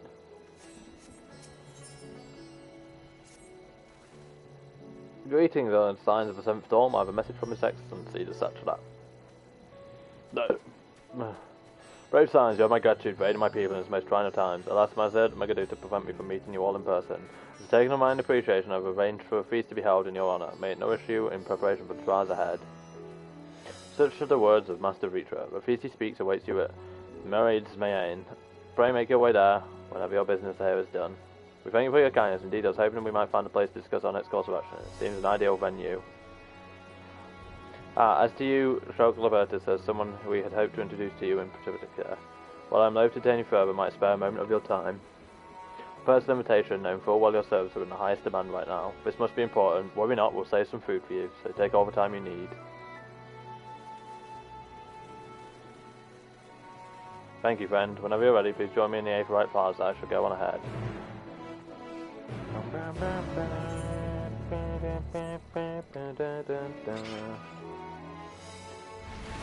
Punch, punch, punch!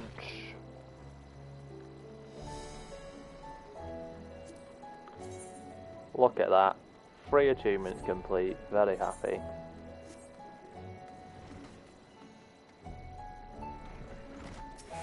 Amazes me how many Reapers I'm seeing about. Like, we knew it was going to happen. But even then, it's like, really?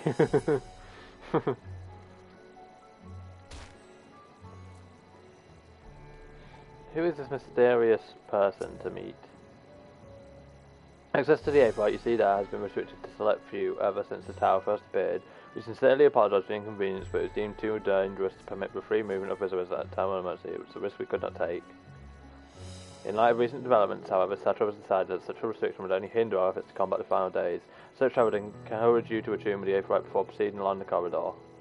Oh, trust me, I definitely intend to attune now that I fucking can. All of the Radiant Hosts. I've been waiting to attune to this fucker.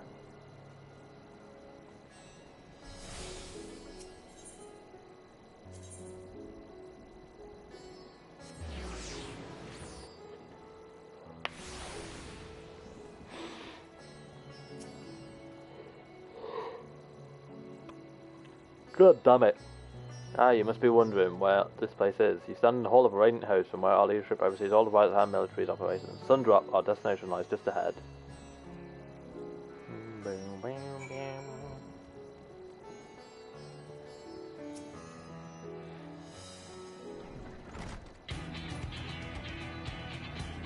Welcome to Sundrop. Without further ado, allow me to introduce you to...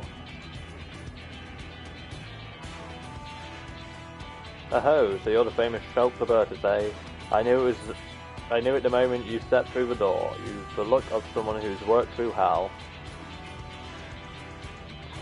Shulabat, please, you are speaking to the Setrup's honored guest and savior of our people. Can you not show a modicum of respect? What disrespect is there in paying a fellow warrior a compliment? We're all friends here, and will be soon enough. Well, for me then, for the benefit of my countrymen, it's a pleasure to have you with us, O great champion of the Orpheus, sign of the Son of Dawn, Warrior of Light, and all-round good egg, I'm sure.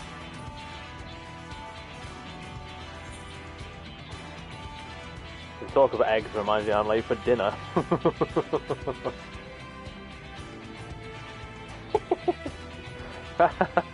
A woman after my own heart, I like that. Don't you worry, I'll keep it short. Thing or two we'd like you to remember. First of all, about the room you're standing in now. Weatherham welcomes delegates from other lands to oversee trade and diplomatic dealings. Then there are military matters to discuss, which is why all the officers are stationed here in the Sundrop. I imagine you're more familiar with each of the nations they represent, yes? We've got representatives from Doma, Aldar and Alamigo,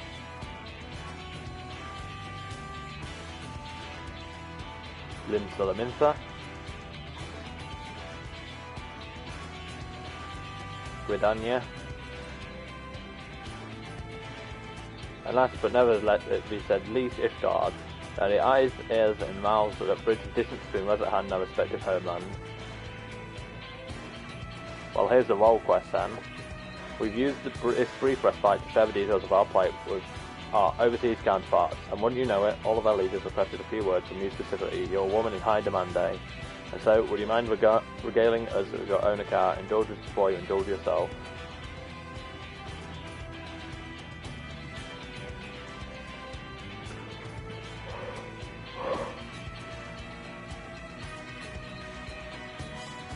I thank you for the report. The conditions under which men are turned to beasts, the etheric anomalies you have observed, you have given us much to consider. It is concerned that the first transformation apparently occurred before the skies turned red, contrary to what one would expect. Thankfully, the information you conveyed to Lucia upon your return from the moon has already proved invaluable. As soon as reports of the calamity here in Favner reached the grand companies of Eorzea and our far eastern allies, our leaders knew at once that the final days were indeed upon us. They began taking steps to assess the extent of the phenomenon's spread. Our agents were able to confirm that for the time being the skies burn only over the bounty, including this island and Korvoth. Alas, that is of little comfort. Aye, all throughout allied lands there have been reports of people transforming into hideous beasts. From what little we have learned, these incidents are similar in nature to that involving the merchant Kazal. As was the case here, the victims underwent a change prior to the heavens being set ablaze, and so while the burning skies have yet to manifest beyond the bounty, the transformations do not appear to be subject to any similar restriction. If anyone, anywhere, overcome by despair concern, then nowhere is safe. That's about the size of it. Speaking of which, we ought to give these creatures a name, don't you think? Here in right at hand, we've taken to call them the first to change, which tend to be the biggest blasphemies. A fitting name as any. To ensure clarity in future communications, we shall urge our comrades to adopt this terminology. Our leaders have taken a measure to deal with the threat to the best of our abilities.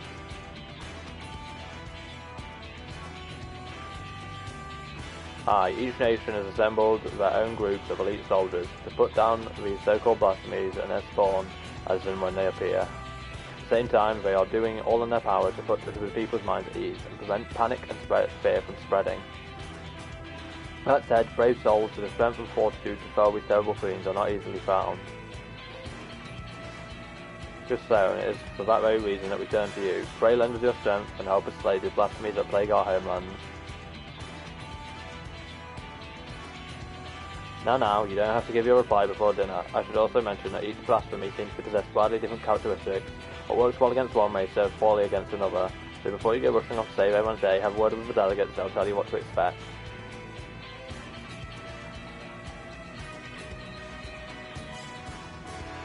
Definitely the role quests.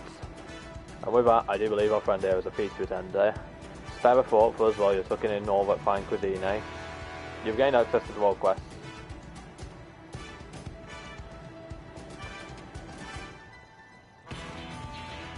Well, that's something that I'm probably going to need to do, so once we're done with FFXIV now, we'll get started on my current one.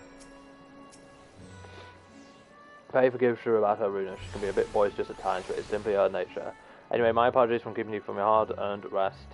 You will... companions, yes? Do you know the way to the Mihane? I know it's at the back of my hand. Glad to hear you become familiar with our facility. You'll be pleased in it. Here, all drinks are on house, so order whatever suits your fancy. With that, I must return to my post. On behalf of all the Radiant host, I thank you and your friends once more for lending your strength and courage to us in our time of need. We shall endeavour to fight the good fight to the end, that we might honour Ahoan's legacy and serve Master Preacher well. You have my word that your efforts will not be in vain.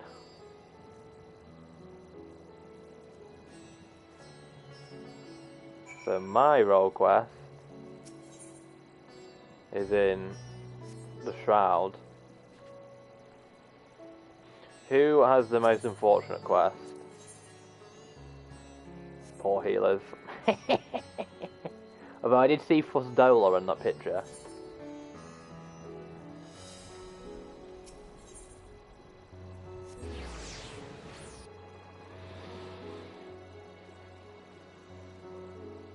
Ooh.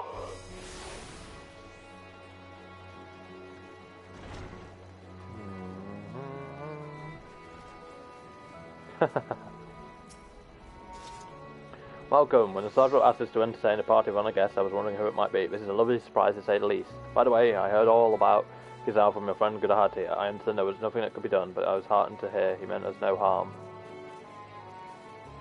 I cannot thank you enough for dispatching the beasts. As the smallest taken of our thanks, your food and drink tonight are myriad to eat. Speaking of which, what shall I start you off with? Water, just water. Fitting to Shulk, quite ironically. As you wish, pray join your friends, and I'll bring you your drink. No, why do I have to speak to your Stola? Look at how many others are here. Welcome back, whatever does the Radiant want with you, pray tell. None of your fucking business. Eyes have sent military delegates, that's news to me. Mind sharing the details?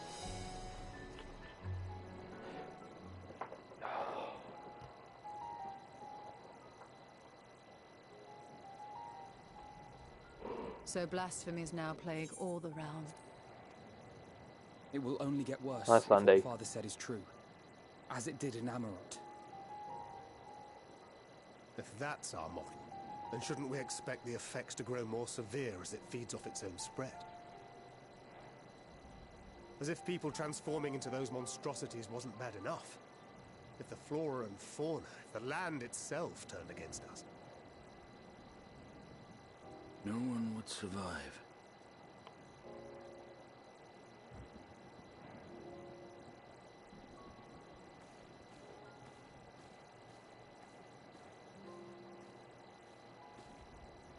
Here's your order, friend. A glass of water.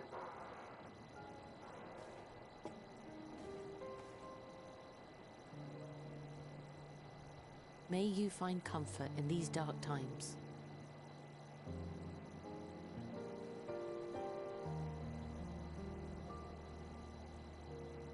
Where do we go from here? If there's one thing we've learned, fighting blindly and simply reacting to what comes will accomplish nothing.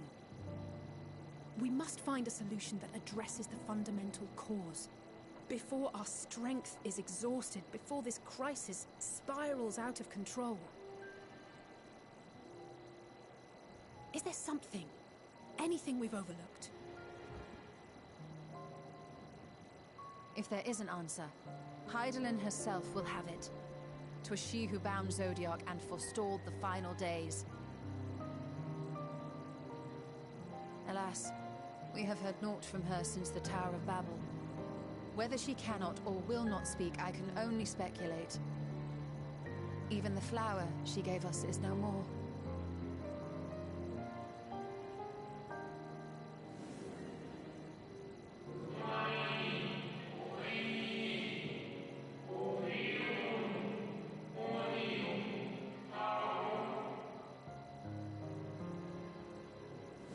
I forgot I was meant to read the armor routine lines.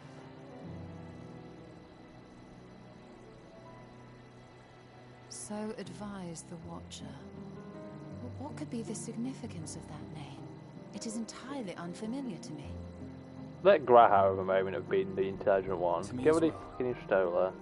It meant something to the ancients, though. In our time. Most surely. Yet I do not recall a single mention of it in the records of Anida. Another dead end. Quite literally. It's not as if there are any ancients living we could go and ask.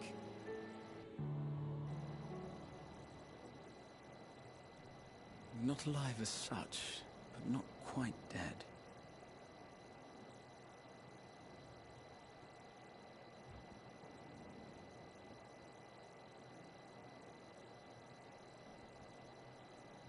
Elidibus. I sealed him in the White Horosite. Do we get to go see Elidibus? Contained within that reservoir of ether that maintains it, ether that is returned little by little to the sea. Naught may remain of his soul. However, if part of it lingers, we might be able to speak with him there. We can no longer make that journey, but you, my friend, still can. And then we go see Elidibus.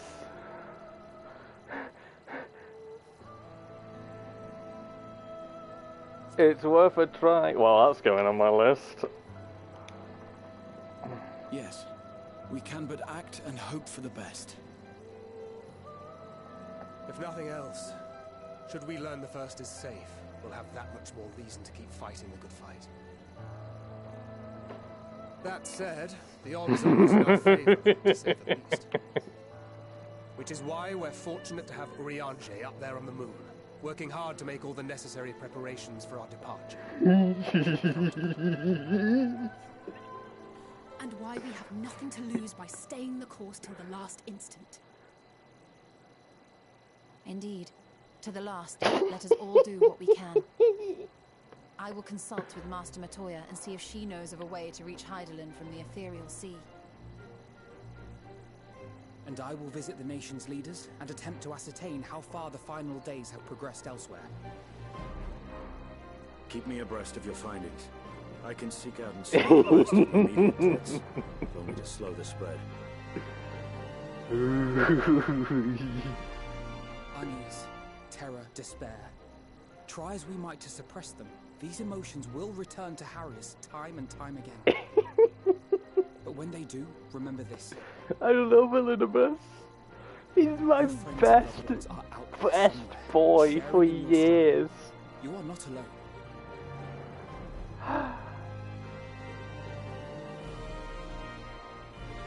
So ends the brief respite before the next revelation.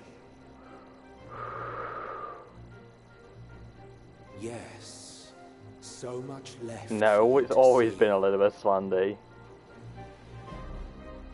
where beginning ends and end begins. Be still, my beating heart.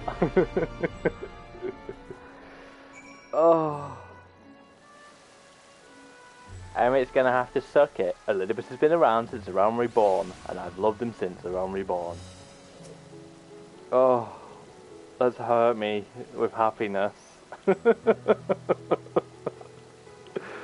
Oh, that's making the highlights real. Now then, is there anything we've forgotten to mention? Are your arms and armour in good order?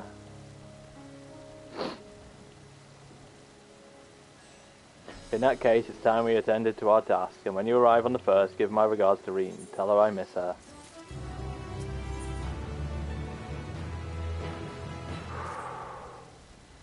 Take this stroke, my spirit vessel.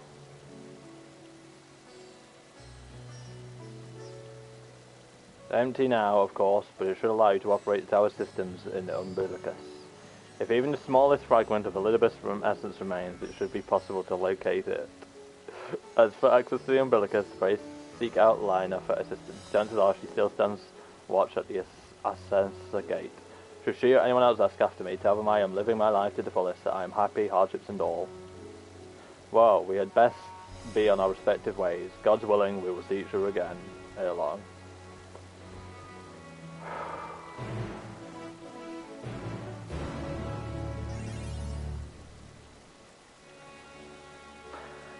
I am nipping to a toilet, and I'm going to take this part as a break, because this is where the episode can end when we cut it.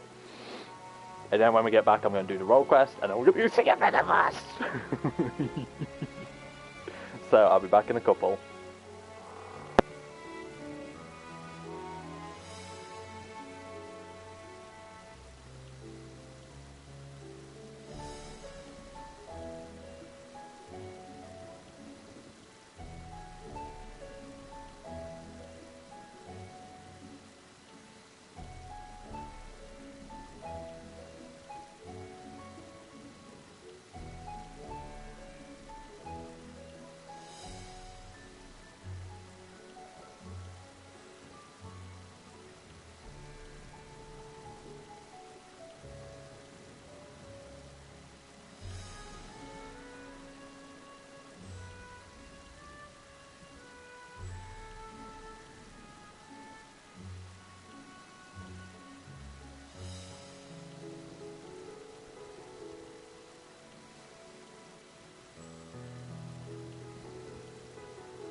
That is enough of a break.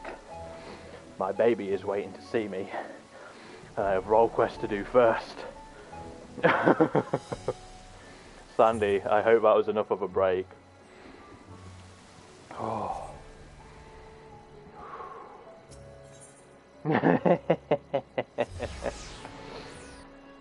They said the magic word, man. The magic fucking word. I was cheering to myself in the toilet whilst I was going. Oh, I love them, man.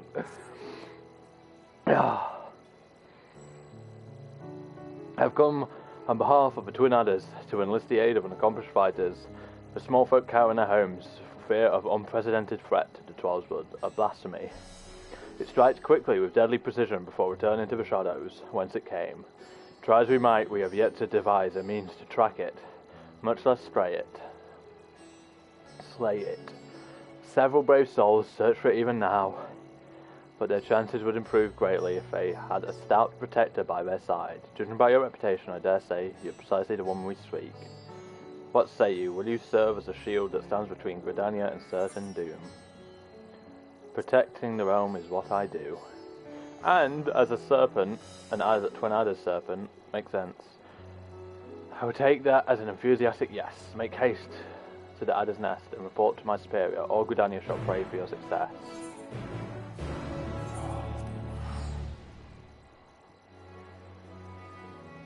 I get to go see Elizabeth, Slandy.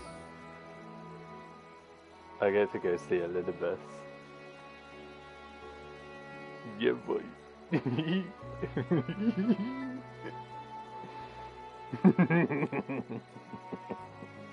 Mally knows. Emmett can be disappointed all he likes. I loved Elizabeth since The Realm Reborn. Everyone who knows me well knows that I've always loved Elizabeth.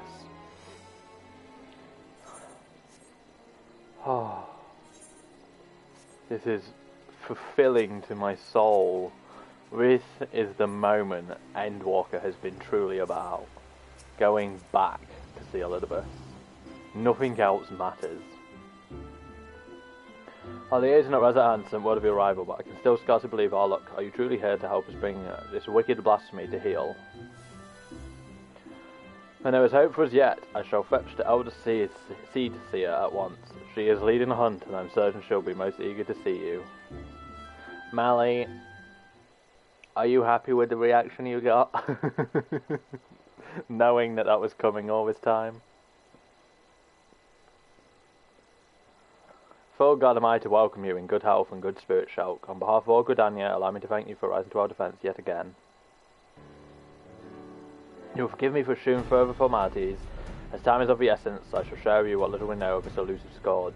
Following the events in Favnar, we received a report that an unidentified man had fallen into fits on the road before transforming into a beast most foul, a blasphemy we soon determined. Eyewitnesses to subsequent attacks spoke of the patterns on its skin, reminiscent of heavy chains, and thus we have named it. Oh, I forgot to turn the fucking thingy off. It emerges from the brush without warning, bringing destruction and tragedy to those unfortunate enough to be near. Ere we can respond, it retreats into hiding, leaving no trace for us to follow. The elementals cry out for us to rid the forest of its wicked presence. Yet even if we tracked it to its lair, I fear besting the beast would be no simple matter. The wounds of Glitmir's victims are tainted by corruption. We can but conclude that the fiend's fangs, claws and horns are all imbued with a powerful poison. The smallest scratch sends the afflicted into fits, and death soon follows. Mayhap you know of the creeping death. The effects of Glitmir's vile poison bear more than a passing similarity to the symptoms of that deadly plague. It swept through 12's wood. The sick found their skin covered in chain-like patterns and spent their final moments in excruciating pain. It was long before I came to Gridania, but people still speak of it with dread. Is it true? Seas spared not a single cure? Very nearly, yes. Before the remainder were taken, we were able to devise a cure from the Glimshrooms. Slow though it was, the scars of this tragedy could then begin to heal. Glimnir threatens to reopen old wounds, I fear. Yet, despite the similarities between the blasphemy's corruption and the creeping death marks, it is unclear how these two phenomena are related, if at all. Both Condry and white magic have failed to abate the poison spread. To confront Glimnir now would place our soldiers at risk of grievous injury. Forgive me, Odysseus, but this seems to appear to be urgent. What? Again? Preliminary are struck once more in the North Shroud. The Whalers come too late to see the beast themselves, but the man that attacks yet lives. They are bringing him to Forgard Flout as we speak. And we must meet him now. Will you accompany us, Shulk? Athelmare should be able to advise us of the details upon our return, on our arrival. My brain is only for my loved one right now. Like, this is all well and good, but Elizabeth, my dude.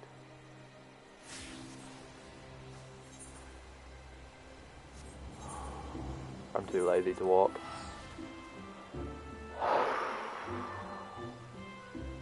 I need to breathe.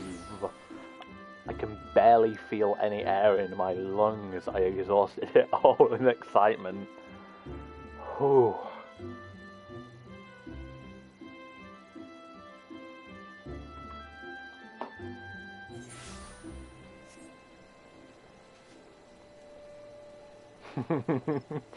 I'm a happy noob cake.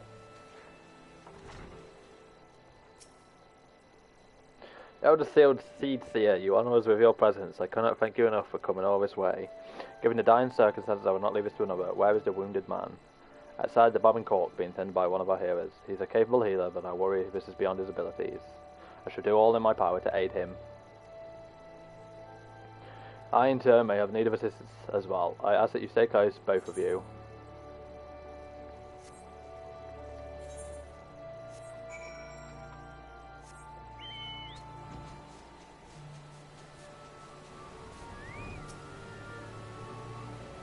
He's a hardy soul, but I'm utterly at a loss. While I manage to heal his wounds, the poison lingers. I fear the worst is yet to come. When I remove his clothes, what the fuck? Do not lose heart. I shall spare no effort. Rest for now. We may have need of your talents again ere long. She goes, man. She goes. A bloody swarm of them. That came from the east gate. She goes are known as carriers of the creeping death. The villagers are on edge. If they think the Viokin harbingers of another plague, they may panic. Pray seated she goes. I shall remain here with the victim. We're gonna have level fucking 86 Chigos.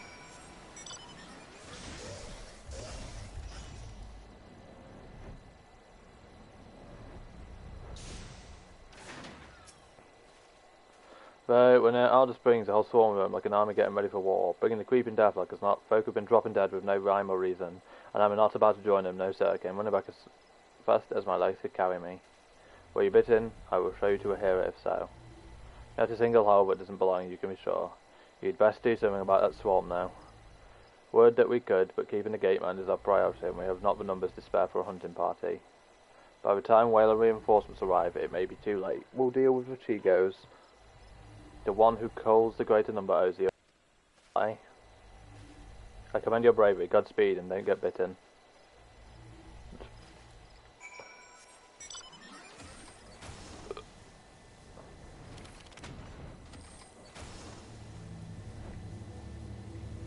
This is going to be interesting.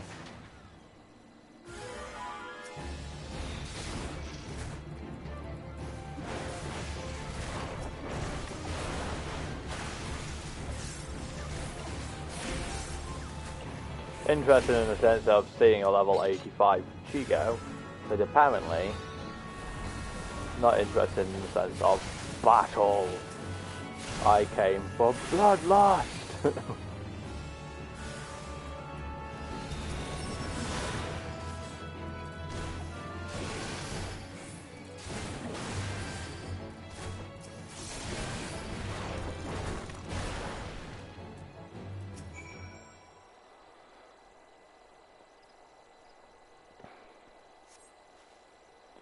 So be praised, and you, I've come bearing a cure for the creeping death, but it's of little use against actual death.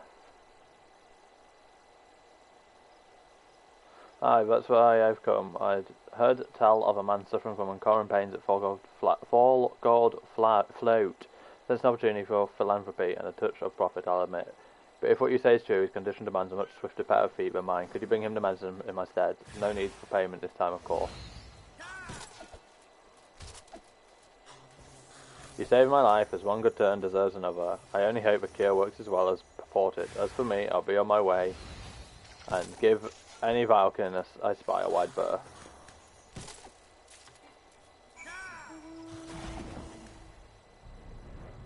What day is it? Is it the 7th yet?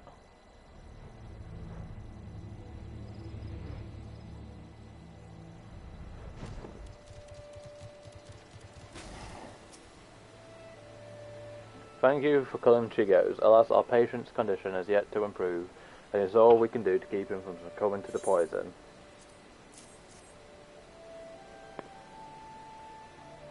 I know his medicine. It was once used to treat creeping death. Given his symptoms, it may well prove efficient here as well. Effective, I think, is the word, not efficient.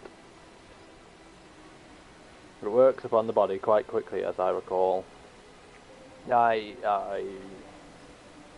on just a while longer, my friend. The medicine will soon relieve your pain. I don't. It hurts. It hurts. Ah! Why? Why? Then shrieks die in his throat as his body is racked by violent convulsions. He then falls still and quiet as if his breath was snatched from his chest.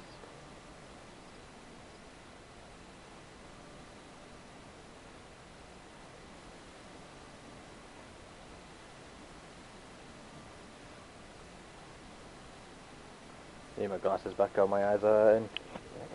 12 of mercy, at the very least, his suffering is over. Had we been quicker to deliver the medicine, would he have lived? No, I think not. He was doomed from the moment the poison entered his blood, as would be others if we do not soon gain an understanding of our foe. Let his tragedy not be in vain, but serve as a lesson. Though the effects of Gleipnir's corruption resemble creeping death, it is clear that the two share little else in common. Poison burns through the body more quickly than any disease. Too deadly is it to be borne by creatures so fragile as Chigos or any other besides. Then that is one less possibility the people need to fear. It is a shame life was lost, but his knowledge may help us ensure that others are not. Spread word, but do so with delicacy. In these troubled times, fear and despair can drive even the goodliest of souls to desperate need.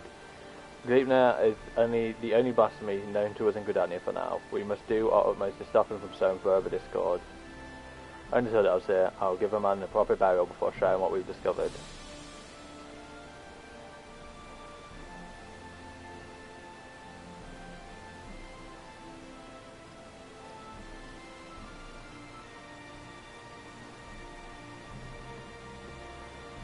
Ascertaining Gleipnir's whereabouts is still the primary concern. Let us return to Yaz's nest, for information shall be our most reliable weapon in days ahead. There's no better place to acquire it.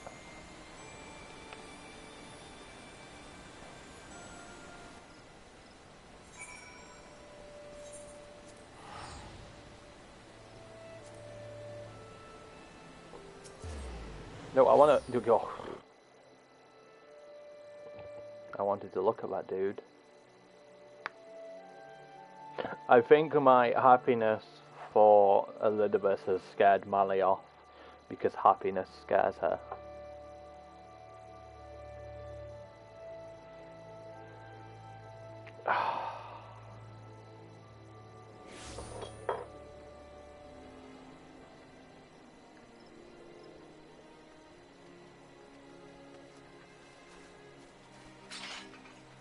Gnome hands.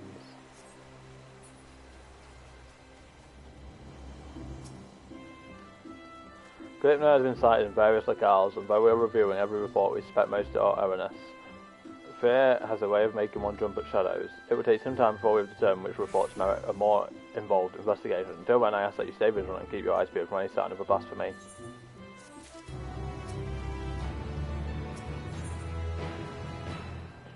Oh, so we're going to have one of these every level. We have followed up on every report concerning Gleipnir, even those that buggered belief.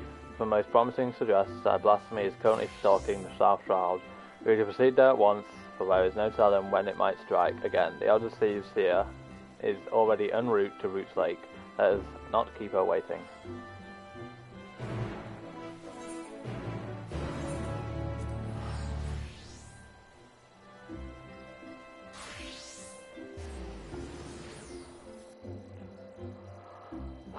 I'll be honest, I was hoping that this would be like 85, 87, 89, maybe 90, or if not just be done on 89. I hate quests at every level.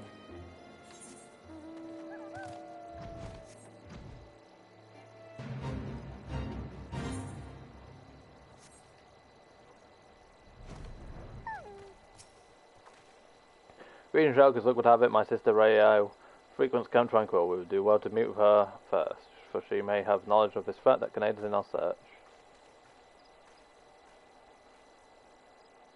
And none of this is going to be voiced, so I have to read all of it.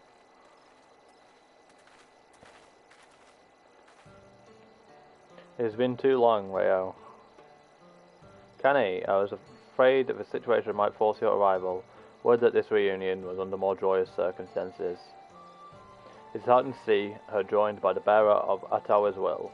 Unfortunately, Glypner's poison cannot be cured by healing force known to us, as I'm sure you've already learned. Nevertheless, I have faith that together we will find a way to defeat it. It's kind of good knowing that even though this is a tank role quest, she's noting that I'm a healer. Every moment is crucial, so let's dispense with further pleasantries. Have you received word of Glypner's whereabouts? I have. It recently ambushed a poor traveller who succumbed to his wounds soon thereafter, a tragic and increasingly common tale. No others in Camp Tranquil have come to harm, but some claim they feel a presence in the distant trees, staring at them with malicious intensity. They struggle to find the courage to venture beyond the safety of the camp. While its victims exhibit symptoms reminiscent of a creeping death, Glypner's corruption seems only to affect those who have been assaulted by the blasphemy itself. We have yet to confirm a single instance of it spreading from one individual to another. That's somewhat reassuring, but it will provide little comfort to the people here, I think. If Glypner comes, any defence we mount will come at great cost. Those who fall wounded will invariably die. I'm at a loss, and the people under my care can see it. They grow tense and bicker amongst themselves. Some even accuse me of standing idly by while this monster roams free, as if I'm not doing all that I can. I apologise. Would that I had come to you sooner. Would that there were more I could offer you. But every burden is yours to bear, Kenny.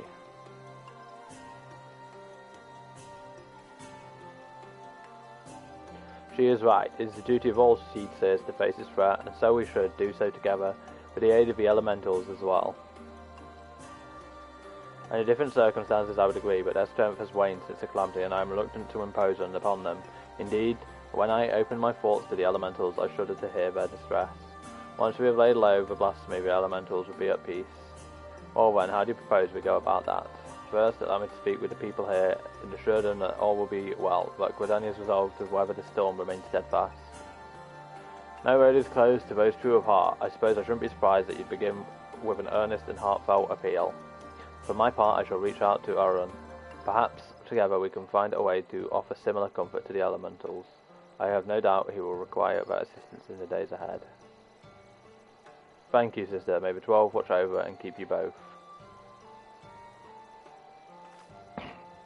May I trouble you to accompany me. The presence of a storied hero would surely lend credence to my claims that the people's difficulties will soon be at an end. While you return to that, I shall gather what information I can from the wood whalers stationed here. Pray look for me at the camp proper when you have finished.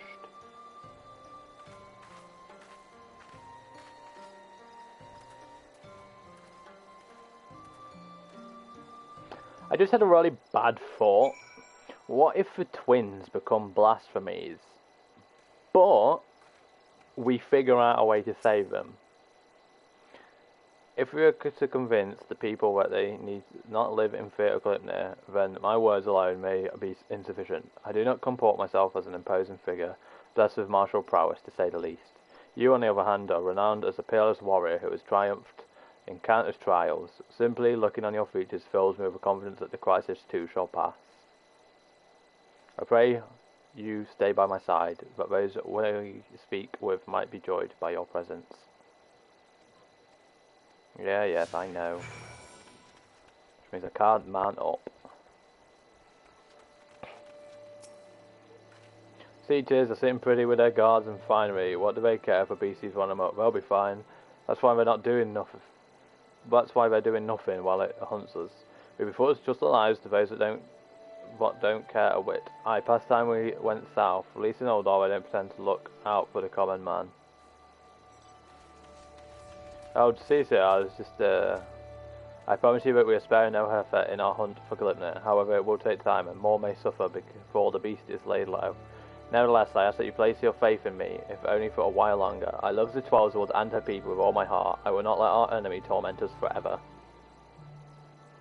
I understand. Man's got to give voice to his worries from time to time. If I want less than to abandon my home, I'll stick around for now.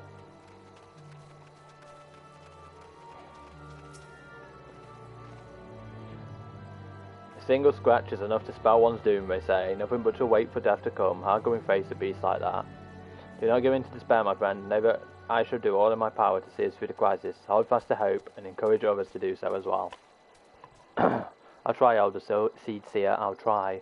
I know you've placed yourself at risk, leaving the safety of the city and coming here, and that means a lot to me and mine. I'll stay close to the whalers and pray news of your triumph reaches us soon. Thank you, I promise you that it will not be long.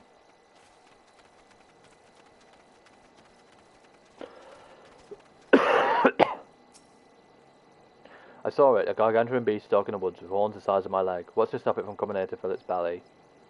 Great will do no such thing, I swear. I shall see to it personally that the blasphemy does not come within a mile of this village. Keep heart, for brighter days lay ahead of us. Truly, Elder Seed Seer. Perhaps I've let my imagination get the better of me. You are a beacon in these dark times. I pray you restore the peace soon. I shall, you can be certain.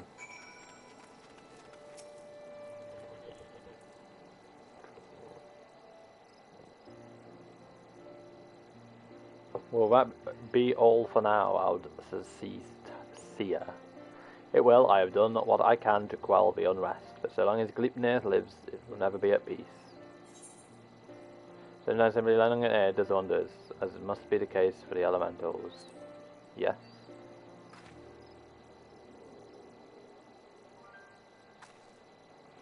Indeed, you are correct. Today was a welcome reminder of the truth, and an important step in our journey. Mayhap I should visit the settlements more often. Doubtless some here think me as distant as the elementals, so rarely do they see me in the outer reaches. Serve me admirably as protectors as far, for which I am grateful, yet until we have found and laid Gleipnir low, I must continue to impose upon your goodwill. 'Tis no imposition, Elder Seed Seer. You have saved me on the killing fields of Cartano. My life is yours, now and always. Your life is your own to command, but I thank you for your words and your conviction, which fills me with confidence that the path we walk is true. Even if that path takes us far afield. Did I ever tell you that, when I was a young student, I would often steal into the woods with a dear friend of mine, much to the chagrin of our teacher? Deep down, I suspect there is still a part of me that yearns to wander where I should not.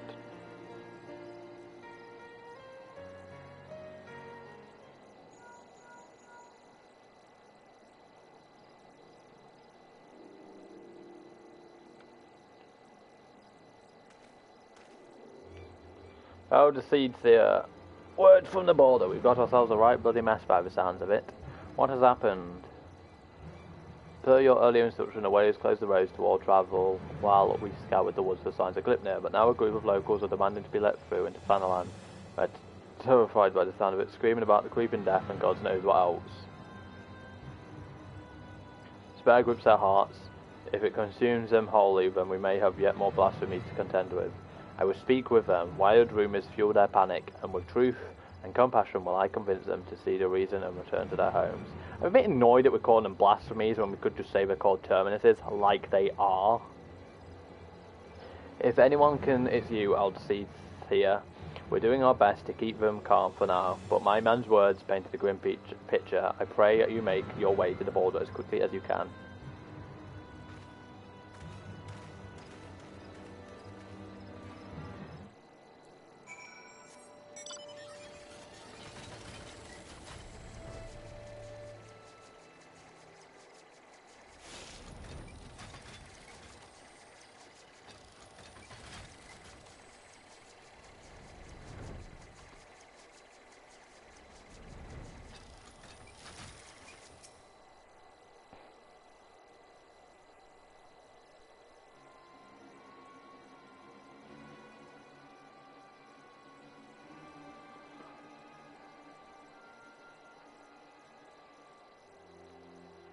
Let us through, damn you. We're standing here while the creeping death nips at our heels. You're telling us to die.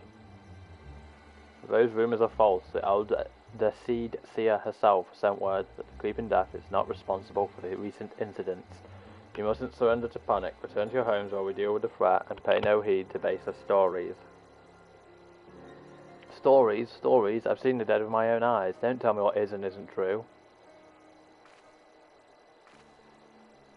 Hearken to me, my friends. I come before you now to assure you that the creeping death has not returned. Only those who have been wounded by Glipnir are in danger, and so I beseech you to take shelter in your homes until the threat has passed. Glipnir, the beast I saw in the wood, we have to run. It could have followed us. You saw him? Where? Not far from here, those glistening horns, those terrible chains, reaching out to drag you down to the seventh hell. We ran and never looked back. But don't worry, it didn't catch any of us. No one's marked, see? That means we're safe, right? He's marked. But say we weren't quite fast enough, what then? Its horns and claws are where the poison resides, and even a scratch would be cause for concern.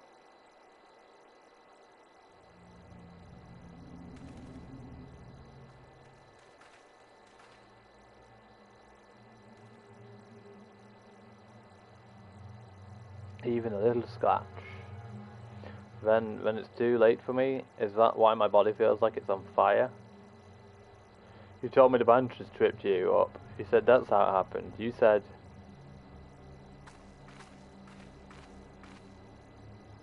Oh, heavenly winds, guide us to the font of strength. May we drink from it and be made whole. She literally said that the healing wasn't enough. I don't feel any better. Do it again. Do it again.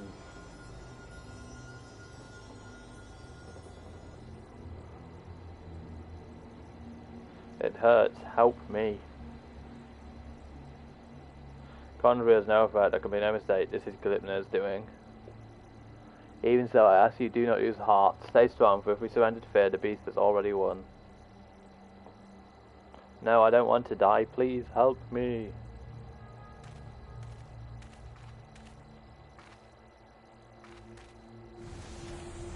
Gah.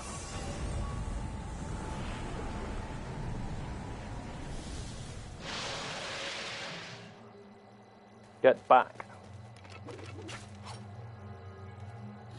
I love how this dude looked like he was smiling. You said it wasn't. Ugh, why? Liars, all of you. None of us are safe. None of us will. Gah.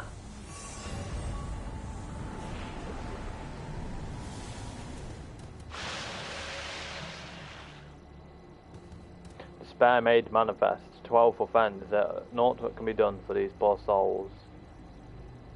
Kill them.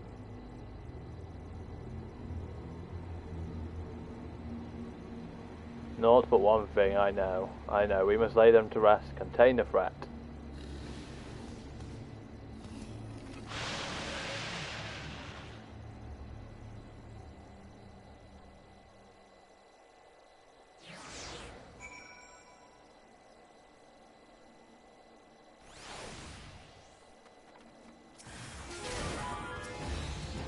My biggest hatred right now is that it's using the Gridanian battle music and not the frickin' Endwalker one.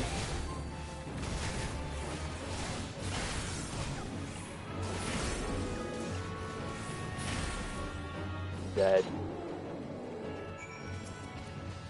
They are at peace. Well, they're not, because their souls don't return to the ethereal sea.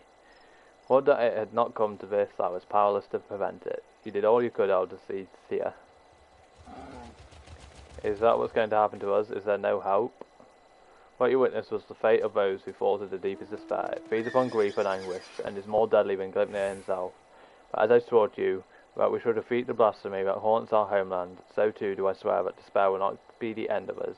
Keep the faith, and look for the horizon, for brighter days will come. As you say, Elder Seer, as you say, Glipnir is not here, and so you are free to return to your homes. I but urge you to take care on the path back. We will, Elder Seed Seer. Why is it so hard to say that? Elder Seed Seer. See, fine. The storm has passed, but a darker tempest roils in the distance.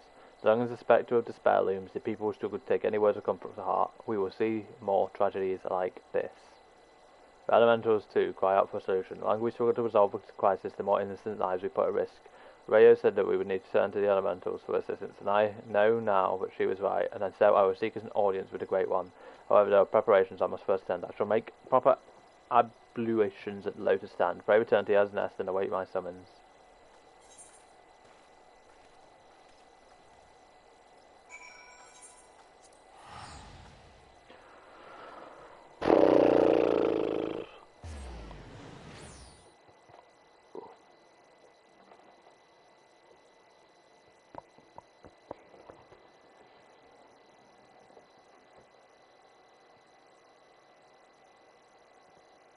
I wish we could at least see what we're like kind of up against. Like right now, this quest, the roll quest line is like meh.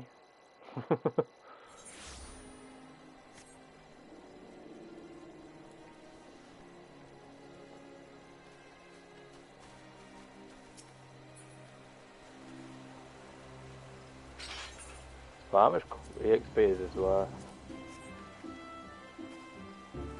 I always love when they're like, oh yeah, so we changed the scale down of the numbers, and then you see these numbers right here, and it's like, did you? Despite our best efforts, we have been unable to prevent further loss of life. I foresee even greater hardships ahead. As we press on, we mustn't forget the words of the Elder Seer. We must strive to remain undaunted in the face of despair. She is preparing for her communion with the Great One. When the time is right, she will call upon us both. Until then, my friends, stay strong.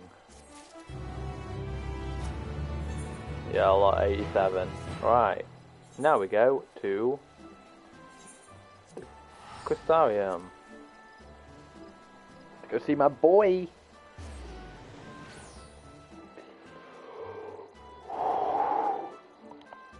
Are you ready, Slandy?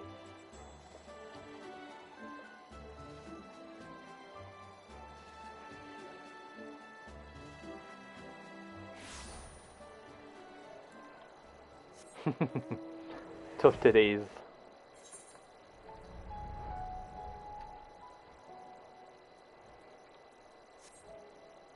I am so ready. I definitely need some adrenaline pumped back into me after those roll drained me a little. I'm glad that they didn't forget about the first for Endwalker though. Shulk, you are returned.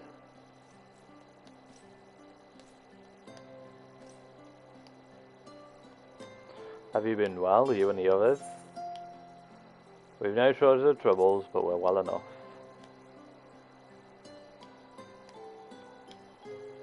And things are much the same for you as they were here. My lord is doubtless enjoying himself.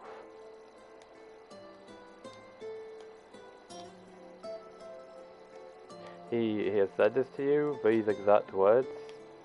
Oh, to know that he is happy, it fills my heart with joy. Thank you, Shulk, for taking care of him. When next you see him, please tell him not to overexert himself, futile a request though it is. And tell him that all is well here. The PTO gifted us continues, and we work hard to build new lives for ourselves. In the course of this, we can occasionally bicker, but we've never been more optimistic for tomorrow. If I had to mention one dilemma, it would be the question of our governance. Even as we speak, debate rages on how we should run the city in the Exarch's absence. Most of us are of a mind that the Settlement Council should continue to oversee the general running of the Crystarium, while representatives are elected to determine policy and handle diplomacy. Thus far, nothing is set in stone, but however we choose to proceed, we will not replace our Lord. No one could.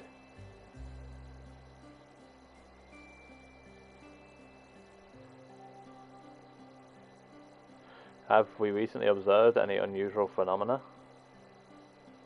No, I cannot say there have been. Curious that you should ask me this question now. Some days ago, Reen came and asked the very same. She was rather unsettled, in stark contrast to how cheerful she's been of late. She and other Crystarium youths just hosted a festival, you see. It proved so popular that there are already plans for another celebration, one much bigger than the first. Between her preparations for the festival and the restoration of the empty, she struck me as happy and full of life. So when I saw her in a state of such worry, I couldn't help but feel worried in turn, especially since she wouldn't tell me what troubled her. I dare say she would be more willing to confide in you. May I ask you to broach the subject with her?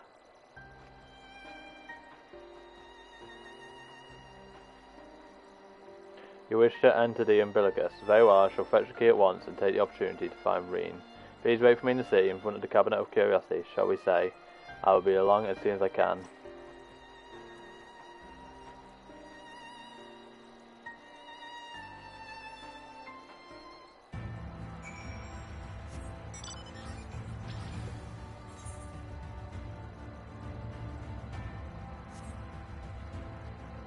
I may be lazy, but I'm not this lazy. I'd like that noted.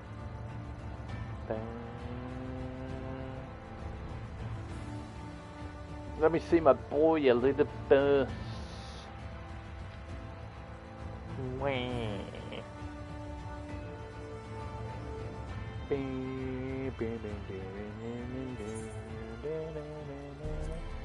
I need to look at the map for Novrant quickly. Okay. I was wondering if maybe we had a new area here for the expansion, and like this was all alluding to that. Fuck off, stream elements.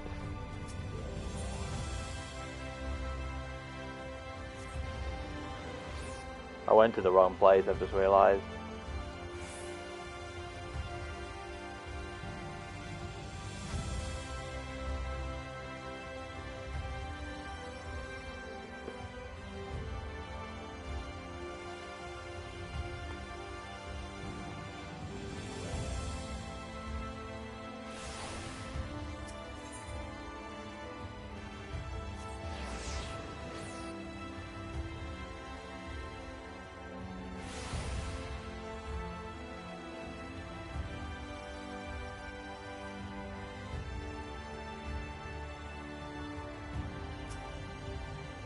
Following event cannot be skipped. You may wish to cancel any pending duties.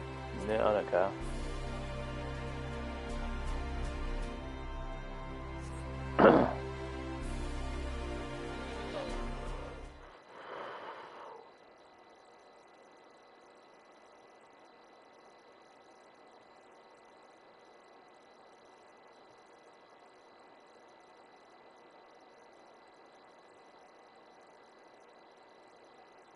Do my eyes, old eyes deceive? Is that truly Shelp?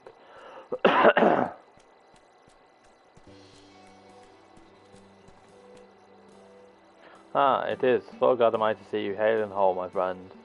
What a wonderful surprise it is to have you back with us in this most opportune time. In case you don't know, we are planning to produce a tome chronicling events from the Flood to the Knight's Return. For this project, we intend to draw upon records kept by the world's people. Historical and contemporary first-hand accounts will be the centerpiece of the tome, but yours would be the one to crown them all. I've been asked to contribute a chapter on the soul, a subject that is key to understanding much of your endeavours. In the course of developing the spirit vessel, I gained valuable insights into travel beyond the rift, knowledge that will allow me to attest to your existence and deeds. There is no end to the questions I would ask of you, but if you could indulge me just one for now. In your quest to restore the night, you faced many a formidable foe, among them who offered you the greatest struggle.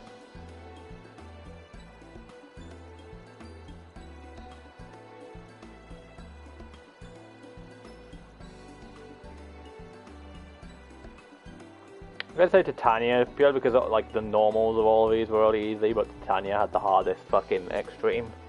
Day one. Ah yes, Titania, the fallen Fairy King. Against such a fiendishly playful opponent, I can well imagine that even the Warrior of Darkness must have struggled.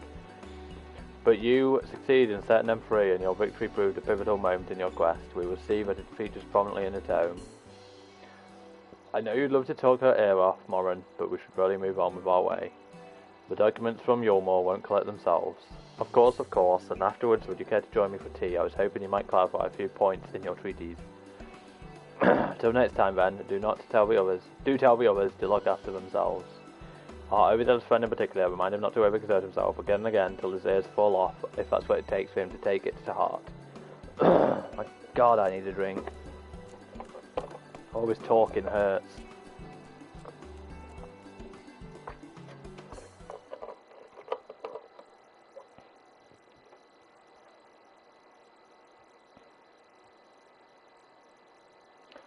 Is that the Warrior of Darkness? It's her, it's really her. What are you doing here? If you're going to battle, I can give you some medicine. I made it myself. Best not, Ricky, you'd only give us stomachache. We've come to see Morin to get his advice. One of a guard finally agreed to teach us how to fight, but first we need to choose a fighting style. Well, I know that I want to be a mage, Arkell isn't sure. Magic isn't one of my things, so I was thinking of taking up the axe, or the sword, or maybe the bow. They all seem alright, but it's hard to decide, so I thought I'd ask Morin, he knows about lots of things. He isn't here? Oh. Oh, why don't you have a Warrior of Darkness choose for you? What do you think suits Arkell best? Axe, sword, or bow? Axe suits everyone. For smiting your opponent. The axe! The axe? If you took up the axe, you could be just like... Hardbert, the Warrior of Light. I love that tale. Let's borrow the book today. It's really popular though. I hope it's still there. Thanks for helping me decide Warrior of Darkness. I'll start with that style and maybe try something else later on. And when I get strong, I hope to have a bout with you.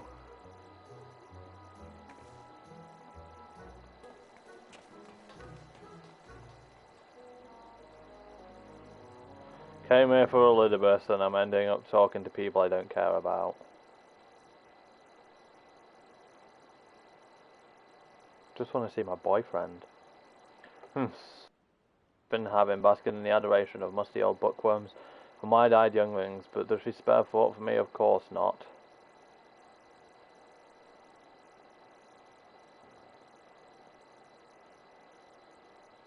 It's Theo. Oh, I waited and waited and waited, but she won't so much as acknowledge the presence of a beautiful branch, even though they're right here. Such a heartless thing our sapling is. Cold and cruel and heartless.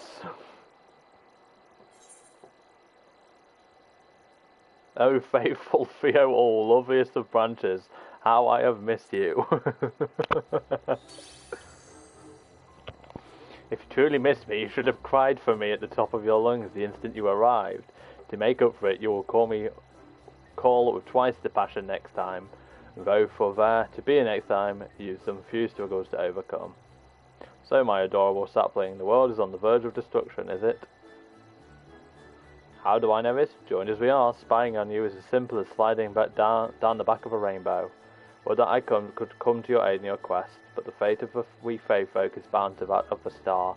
Wherever it goes, so too do we follow. Such is our way. The most I could do for you is spare you the plain pain by gifting you the sweetest of eternal dreams. But if escape's not to your liking, then you must struggle with your fellow mortals. Ah, but here are the ones you were waiting for, I wonder. What manner of conclusion awaits at tale's end? Fucking Theo.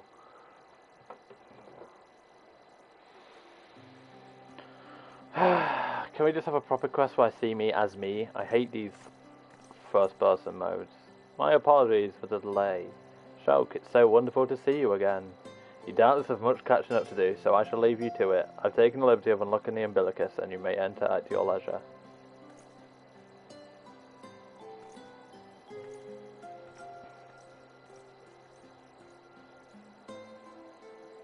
I was gonna say, it feels a little impersonal to speak to her like that. I'm relieved to hear that everyone is well.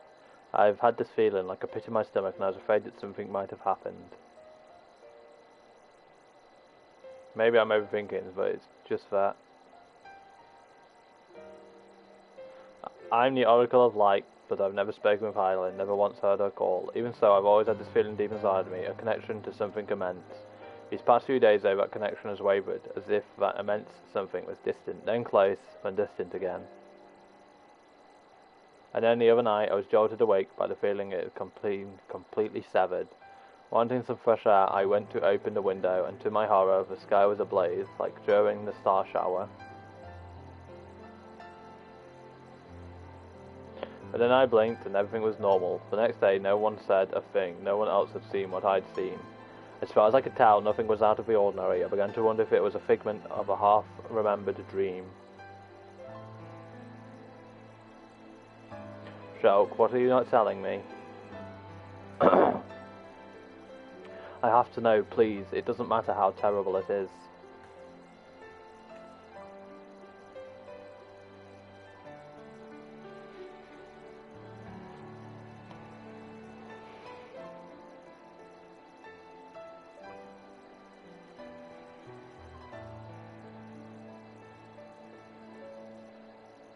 It wasn't my imagination then. The doom we witnessed in Amarat has come again.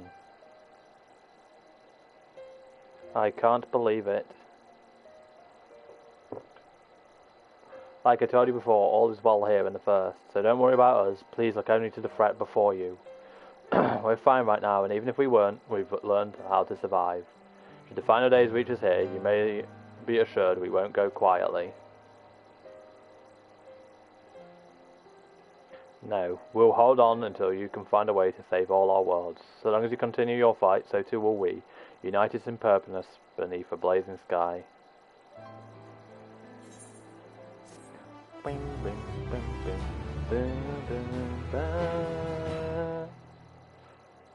That weapon should finally be better than mine. It is about bloody time.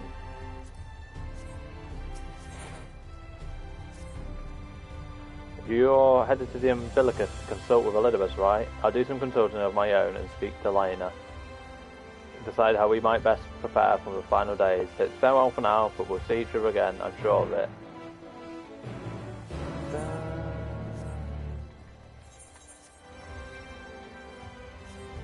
I need to start getting lost, that's what I need to do.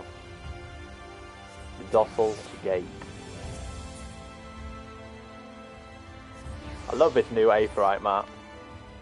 I genuinely love it.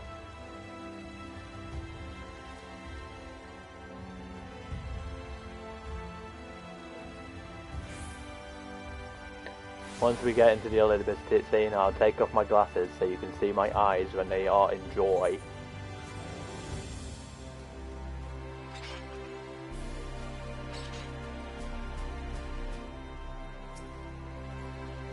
Ah, Mrs. Shulk, welcome back. The captain's told me all. Give a word and I shall show you to the ocular. I mean, I thought we was going somewhere else.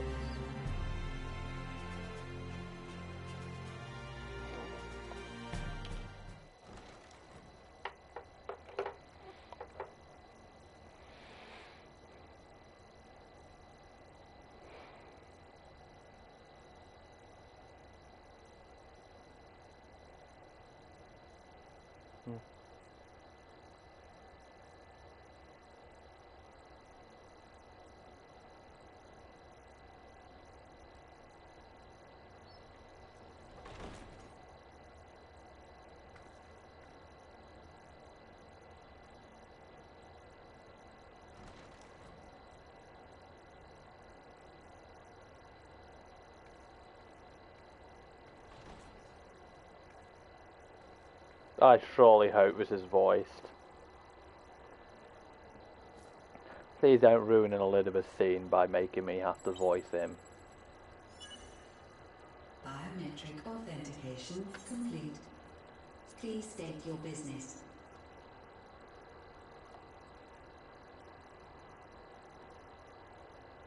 Acknowledged. Reinitializing Circus Tower systems. Searching for Elidibus entity.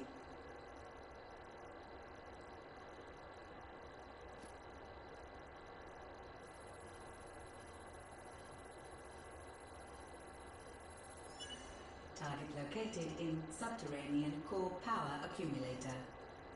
Projecting image. Is it going to be baby Elidibus or is it going to be proper Elidibus? It's baby Elidibus. My home. My friends. No more than a dream.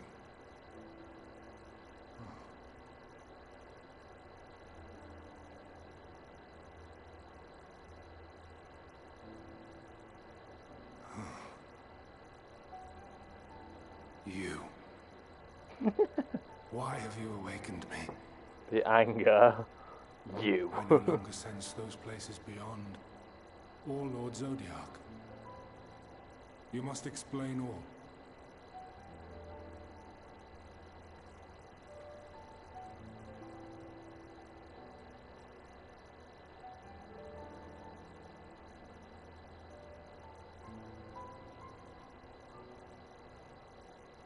So, he is fallen, and my brethren's souls returned to the star.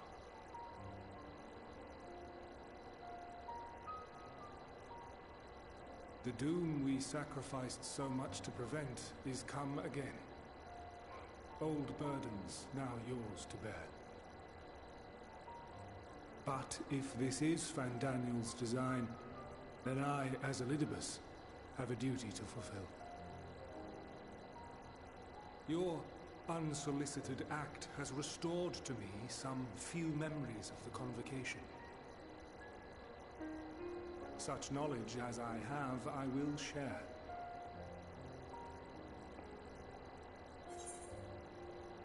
I'm sorry.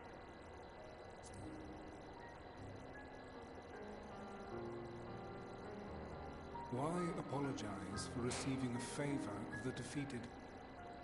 If it sits ill, consider it payment for freeing Lord Zodiac from servitude. Bless him. Where to begin? Ah, the end. Your understanding of what caused the final days is consistent with our own. The decay first took root where the currents were weakest. Yes, a conclusion drawn by him, Fandaniel. Not the him of here and now, but as I knew him, long, long ago.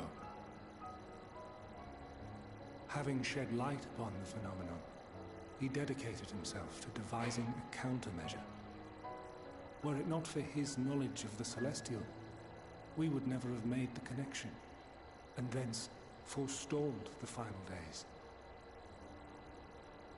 And though he inherited that noble soul, how different this last incarnation, so consumed by self-loathing and hate.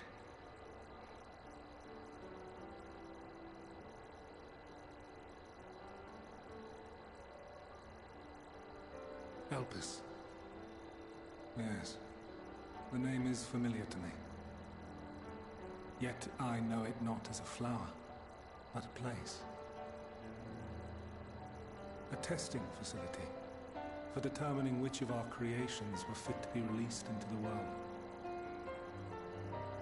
Many worked there, and before joining the convocation and assuming the title of Fandaniel, he was their chief. He was Hermes. Really? That is all I know. The crystals tell little of the lives the 14 led prior to their induction. Elpis itself would tell even less. An aerial ruin has survived.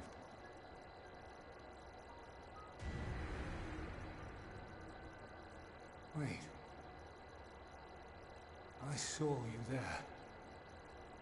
In Elpis. No. I did not. But I did. I did. A lingering trace of impossibility. And a truth that fills my heart.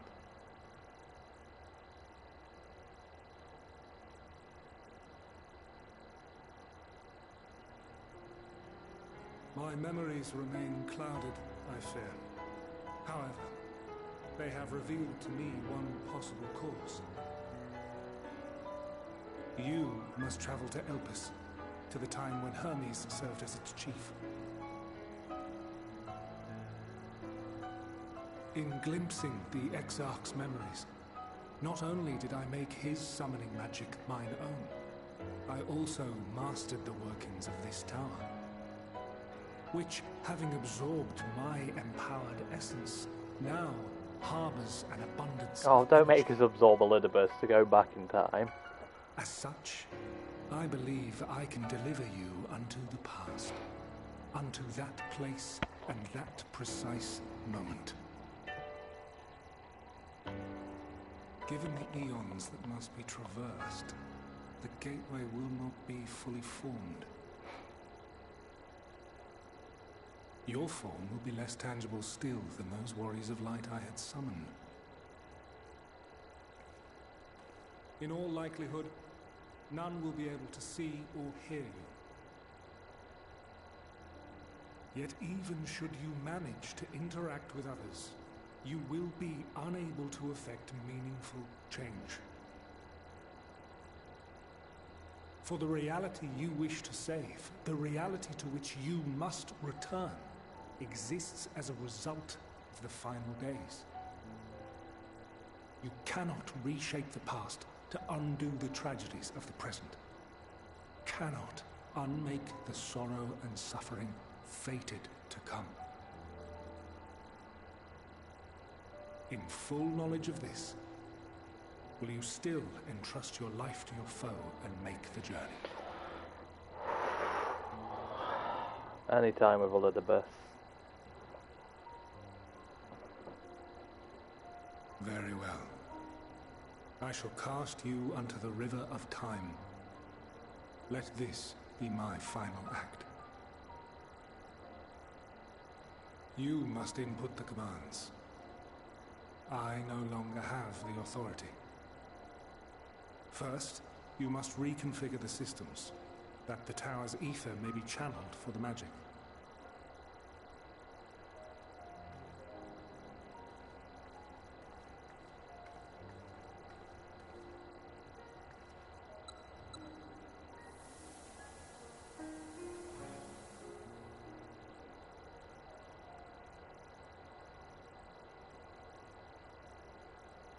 The preparations are complete. The gateway will soon open. Return at once to the ocular.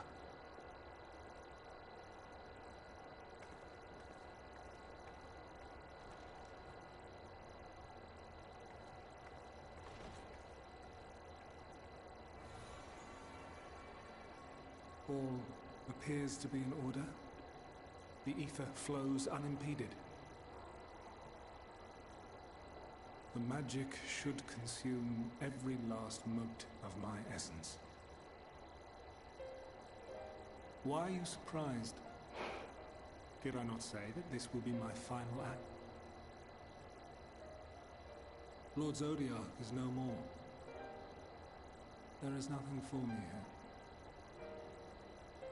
The ones I love and long to see again are waiting in that promised land, beyond memory and dream.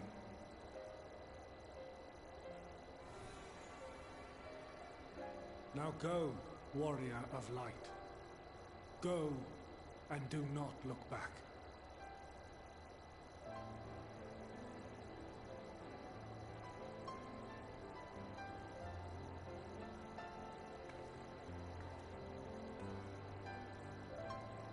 Well, Heidelin, I take my leave of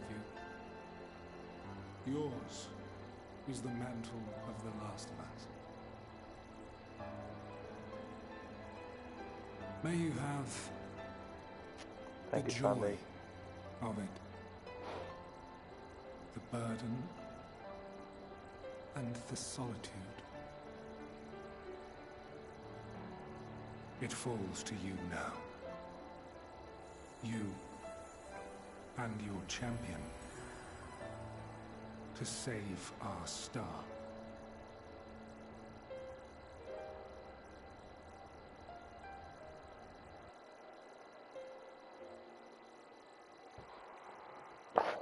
Fuck me, man, my poor Elizabeth.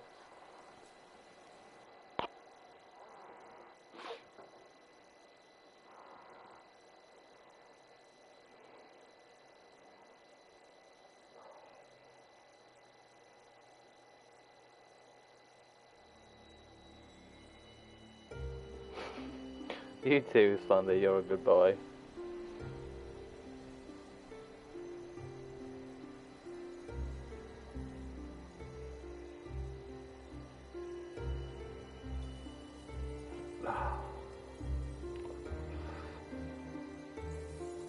I think I had a single tear there. It started to get me.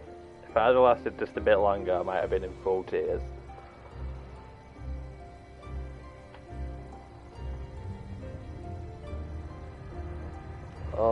God. Why do we have to do my boy like that?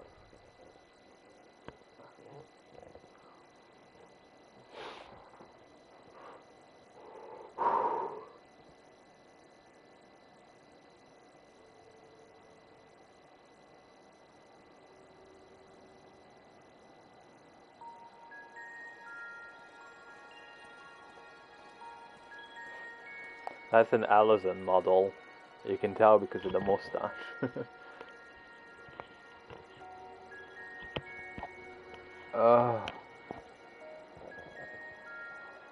Man, the rest of my eyes.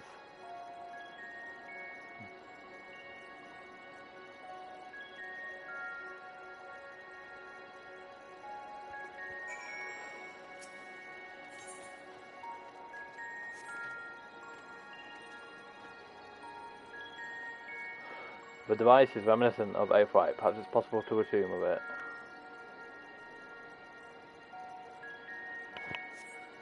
Despite attempting to channel and focus your energy to fail attuned to a device, you can assume it operates differently. The man stands dutifully by the Aetherite-like device, the guide for this facility in all likelihood. You attempt to get the man's attention, but if he sees or hears you, he gives absolutely no indication. As Elizabeth warned, it appears as if your form is intangible.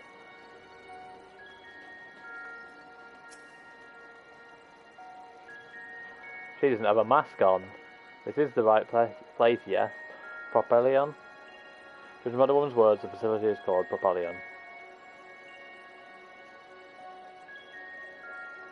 You attempt to gently prod the woman to attract her attention, but feel nothing. It seems that neither does she.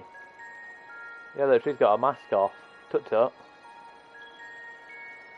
Isn't that like against their thing?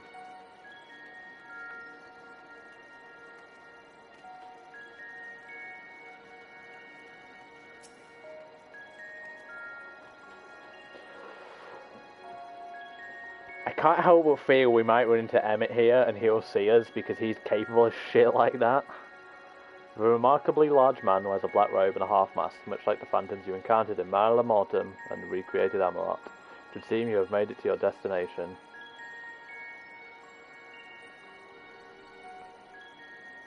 You gesticulate wildly and shout all manner of greetings and obscenities, but the man does not so much as glance in your general direction. One sec, I just realised I didn't even put fucking... Where's my fucking pen?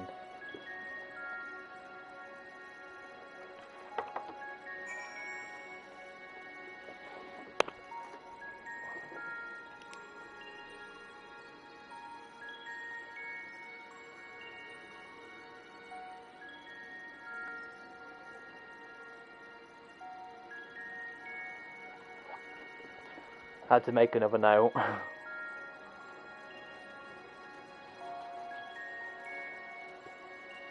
Can't even sprint at this time.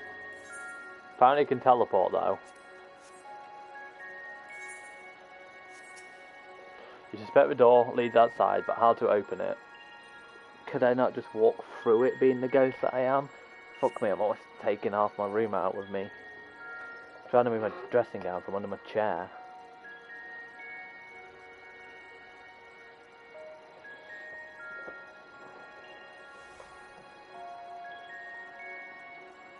And here we are, Elpis. Well, well, how rare to receive you in person. To what do we owe the honor? Oh, just a few odd tasks. We'll be here a while. I'm assuming that's Van Daniel. You're welcome to stay as long as you see fit, of course. As a matter of procedure, however, I must ask that you kindly remove your masks. Although I'm probably wrong now.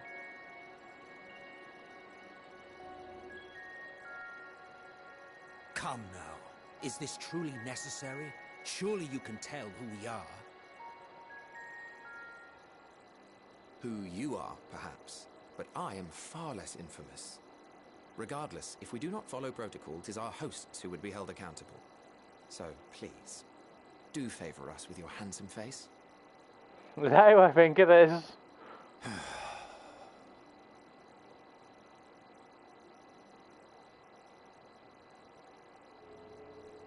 It's Emmett. Oh my god, they made him look good. Oy vey. Ooh la la. Young Emmett, I think, might even be hotter than... I said he'd see us.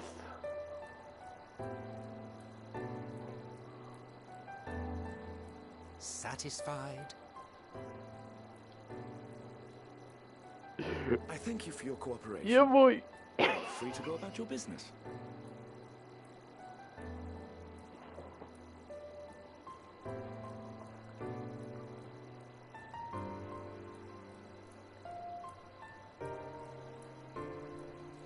So, when are we having a conversation with him? You know it's coming.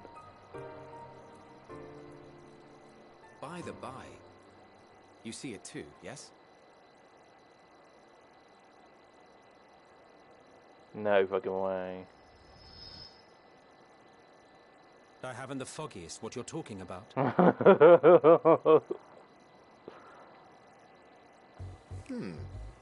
That's odd. Is this Hyphlodeus? It's right here. A bit thin in the ether, but there's no mistaking it. The colour of its soul is almost identical to Hazem's. No wonder he's winding Emmett up. Do you suppose she created it? Rather unusual for a familiar to have a soul, though.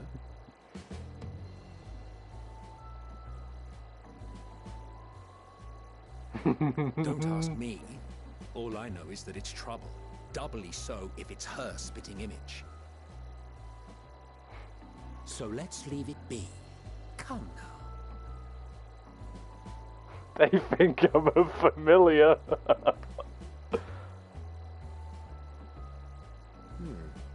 It's trying to say something, but it's literally Oh too my intangible. god, this is great. Why don't you give it some ether? Spare a snifter of your bounteous reserves.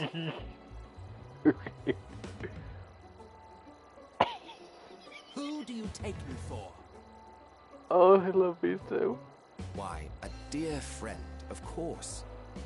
One who wouldn't let acts of kindness, such as my accompanying him on errands to far-flung outposts, go unrewarded. Oh, I love it so much. He's so against it. They are! I suggest you but close it's so your cute. eyes, or this may be unpleasant. Hyphlodeus and Emmett are the best gay couple in the history of gaming. Oh my god.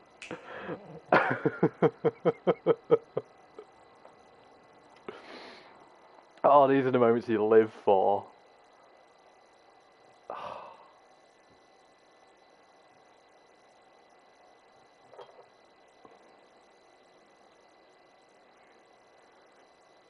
Oh, fuck me.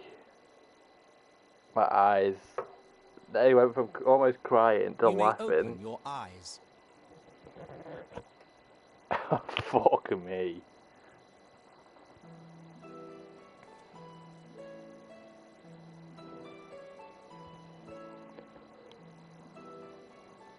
And I'm full-sized.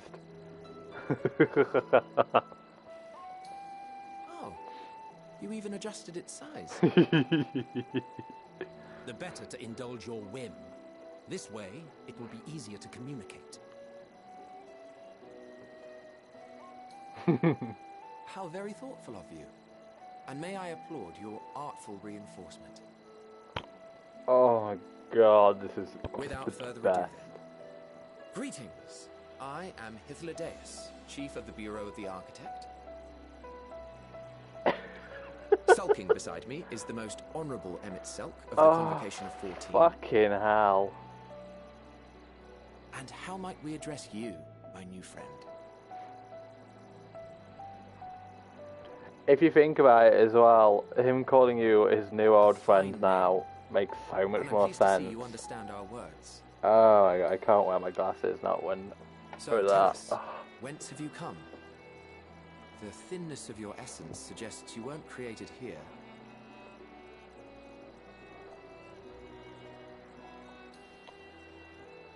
You do not know? Or cannot say? Allow me to ask a different question then. What brings you here?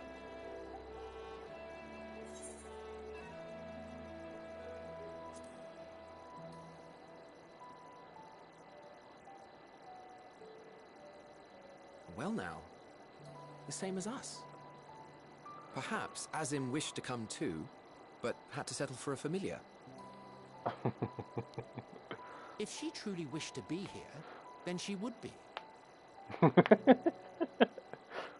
I was so unamused. He's the Estinian of his time. The two of us can discern the colour of souls, you see, and yours happens to resemble that of a friend. And with your purpose matching our own besides, we jumped to a hasty conclusion. Oh, this hurts. We are here to speak with Hermes, the chief overseer of this facility, which we also intend to tour in order to gain greater insight into the man's work. We, I say, though this is Emmett Selk's charge. I am here only to serve as his guide. And I should be happy to serve as yours as well, by way of an apology for the misunderstanding. I'm so in love. Are you suggesting that we bring it along on official business? This thing we know next to nothing about? If you harbour suspicions, better to keep it close than leave it to its own devices. Wouldn't you agree? Oh my god.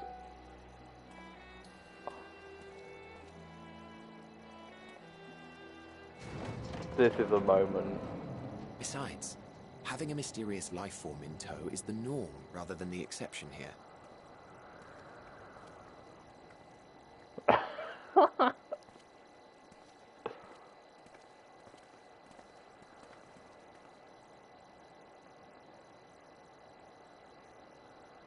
Welcome, my friends, to the testing ground of creation at Heaven's Edge, Elpis.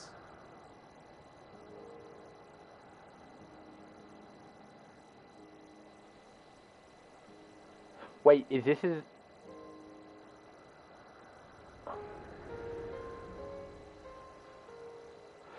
Hey, look who it is! Which means this is Vanar, and that's Argos. This presence. Oh, axolotls! Yay! I love it. Hermes! Visitors! We have visitors! Can we get this as a hairstyle, please? I love how they have axolotls in fucking ancient time.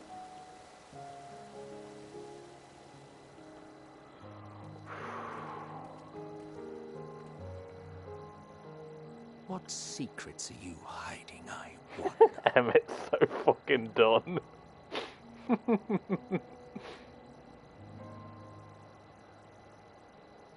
So we actually get to have an area that is literally just the fucking Ancients world?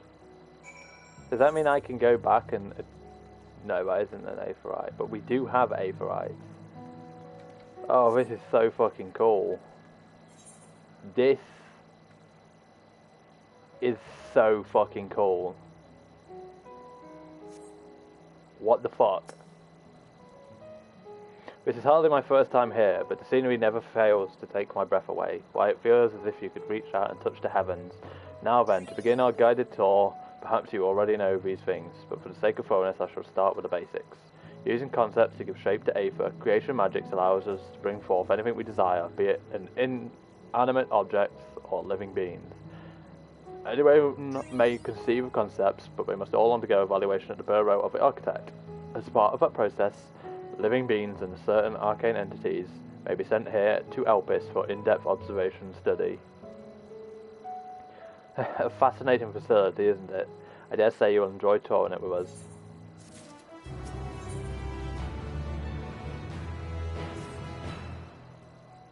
Now then, our friend Hermes, aside from overseeing the facility, he also conducts his own research. To Chances are he will be at the main observation hut, so let us seek him out there first. Tired as you are, however, you'll stand out a little too much. Our dear Emmett Soak wishes to keep a low profile for his errands, so do you know how to make a robe? The most basic concept would do. No, in that case, Emmett, no, your whim, your responsibility.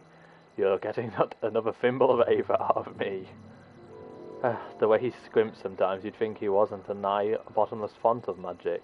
Eh well, I shall make the robe, but perhaps you could assist me. You can assist. Come, let us search for the requisite material. Is the reward going to be the fucking robe? Are we getting an Asian robe? That would be just the fucking best thing ever. Oh my god, look at this area.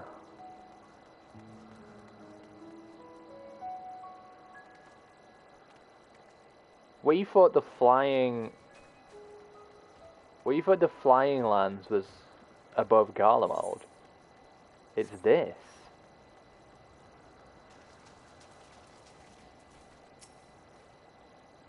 Yes, these creatures should suffice.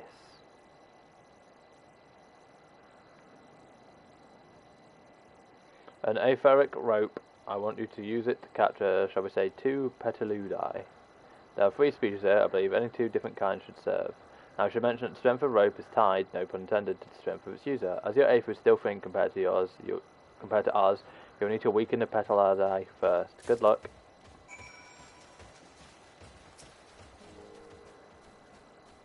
What the fuck are these snake things?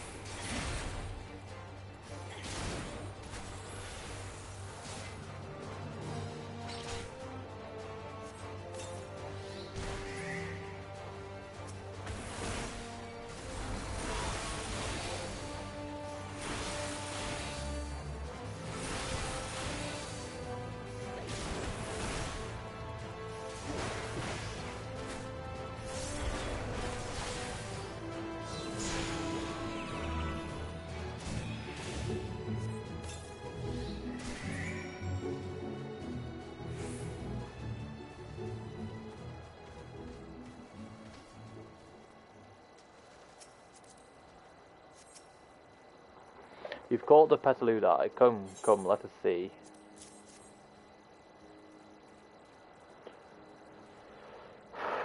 Yes, these fine fellows will do nicely. And now for a spot of reversion.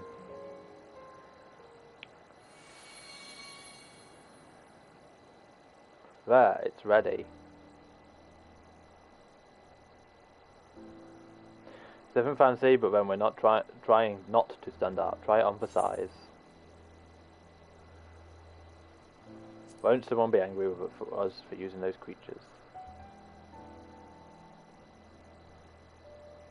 Oh, it's fine, there's no one around to tell us off, and besides, we can always make more petaludi. They need only a tiny amount of aether. It may take some effort to get the form and composition right, but anyone familiar with the concept should be able to manage. Well and good to disguise and educate. Well and good to disguise and educate it, but it won't fuck me. Forgot about that. Fair point, but at the very least it should spare you unwanted attention from casual observers. Emmett Soak speaks true. Even dressed like us, your unusual nature will be plain to those who think to look. Should someone question your presence, don't make up excuses, much less try to explain why you are at shit. And it's simply best to simply say that you're familiar. The question is, whose?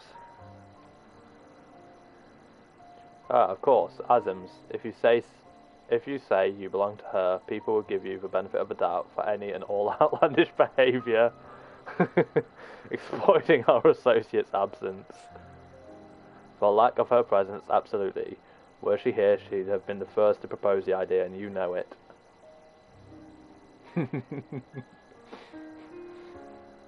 With that, your story is settled. Let's continue with our errand. Oh, yeah. Oh. Oh, yeah. Oh, yeah.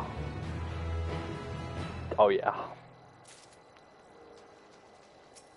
What is that top there? Ah. I could not give two shits. This is my glamour now, and I will be changing that.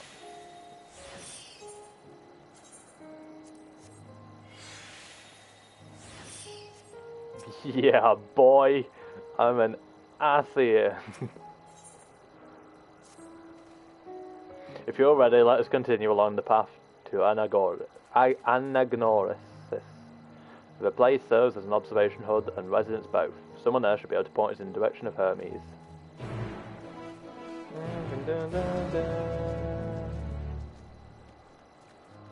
Yeah, baby!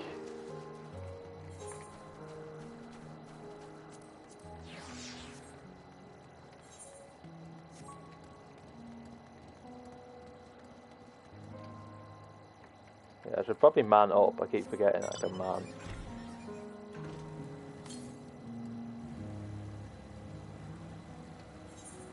Can't believe this is a fucking area.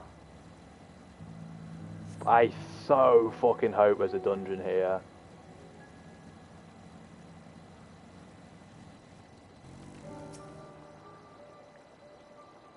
Oh my god. Yes, can I help you? I need to turn my axe off. We wish to speak with Chief Hermes. Do you know where we might find him?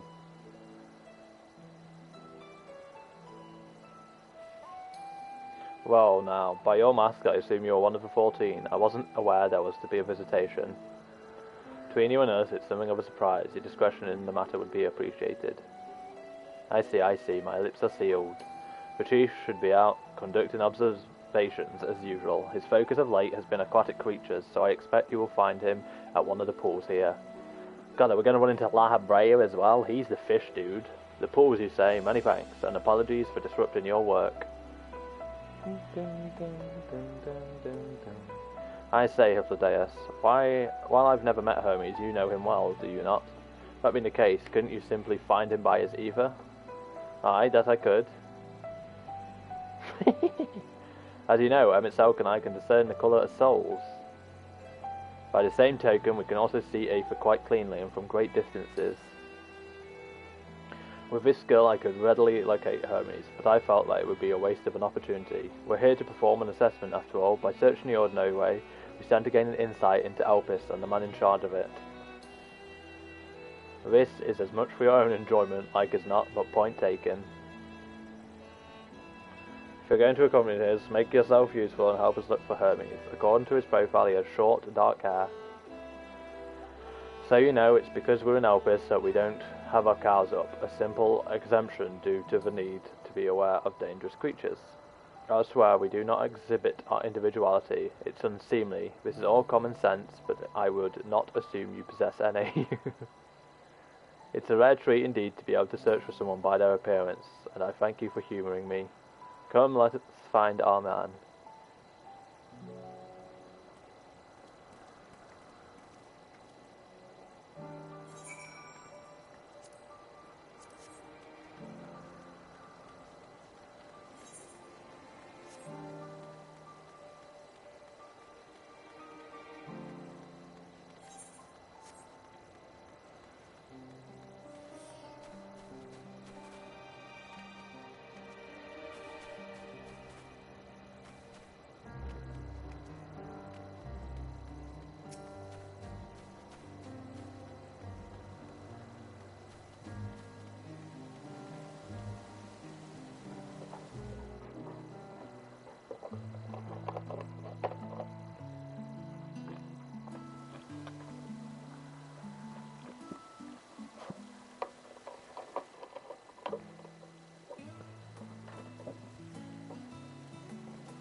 You are... He's an elf as well. Oh. Different. You're different too. You and me. We're alike. Friends. I want to be...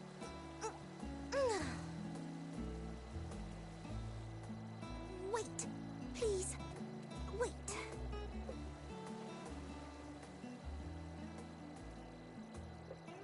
Greetings and salutations. Can you hear me? Do not be alarmed. I mean you no harm. I wish only to hear your words, share your feelings, and know your thoughts.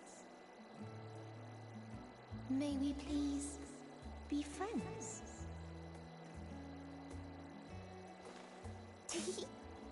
May we please be friends?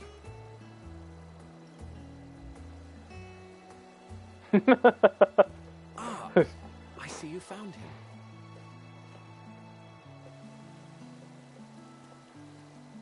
Hythlodaeus. It's been a while. Too long, I think. Too long indeed for close collaborators. On this blessed occasion, I bring not only myself, but others who long to speak with you.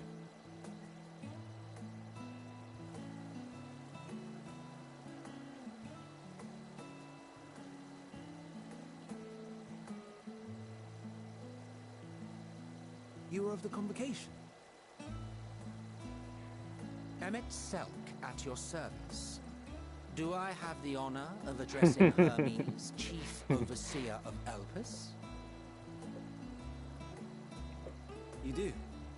You have traveled far for it. Given your facility's purpose, its remote location is something of a necessity.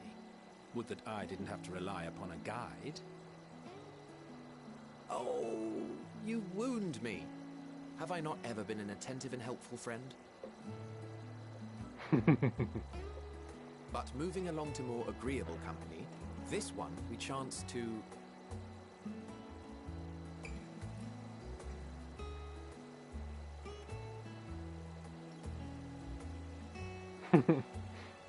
I like the little girl, she's sweet. Well, you Shelf certainly have her faces. attention. Is she one of yours, Hermes?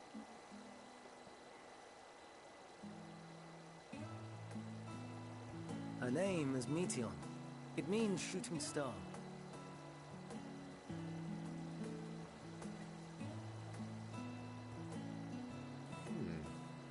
If I may make an observation, her ether is terribly thin. I fear she might dissipate at any moment. Nor do I believe you've made a submission to the Bureau. I would remember such a concept if you had. Someone's in trouble. I haven't, as you say. I judged it too early. She's a pet project of mine, still undergoing preliminary testing. But rest assured that I will attend in person ere long. Very well. Being an authority on flying life forms, I appreciate that you are exacting in your work. I shall look forward to your submission. If we have finished with the perfunctory chit-chat, I would discuss official matters. By my coming, I trust you already anticipate the subject. I have an inkling, yes. Please wait to the main building yonder. I shall join you as soon as I've returned these creatures to their homes. What's wrong, Hermes? The Nemostoma is missing.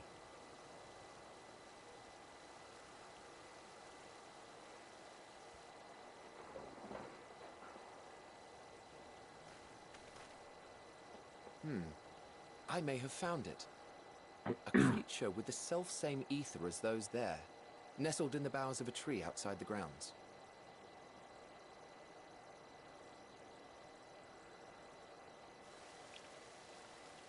You're saying they can climb with their sorry excuses for limbs? The fashion has been to imbue aquatic creatures with the power of flight, ever since the words of Metron created a sky-swimming fish. The Ambistomas too can fly, if only slightly, and they could conceivably climb a tree. Whether they can come down safely, however... Excuse me.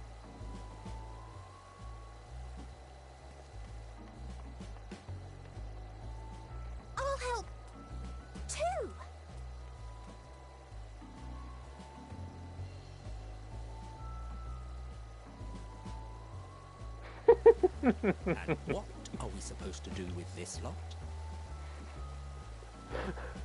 Fuck's sake. May I suggest we split up?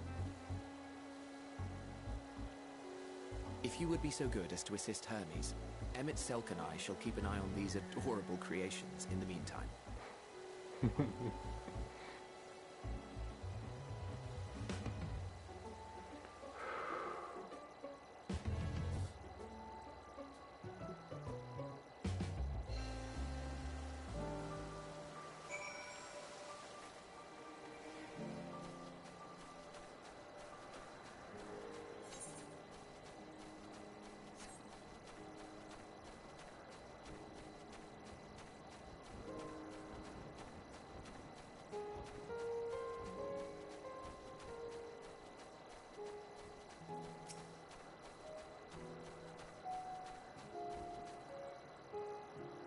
It seems Hermes and Mieton have found their quarry, a creature known in this age as an ambystoma.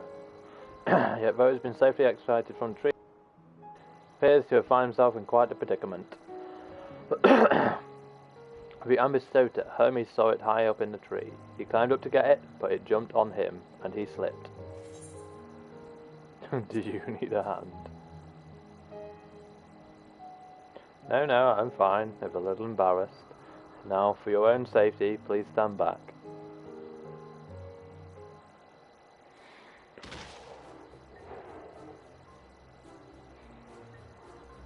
Ugh.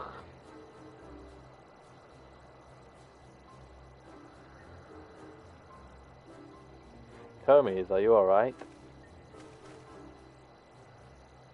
Quite alright, yes. My apologies for making you worry, Mieton. Both you and, Silk the Bird, as you are called. An intriguing name, somehow reminiscent of a new creation. Thank you for coming after me.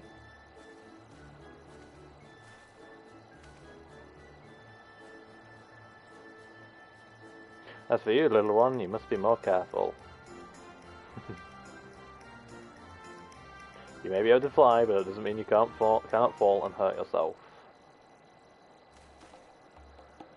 Oh no, I'd forgotten all about its fellows.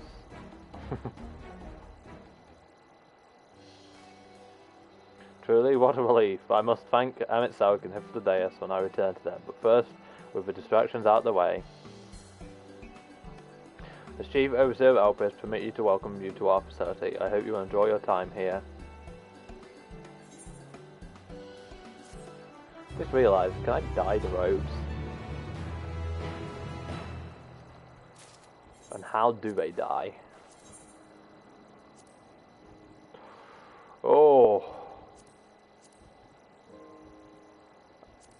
Oh, I could go full Heidelin.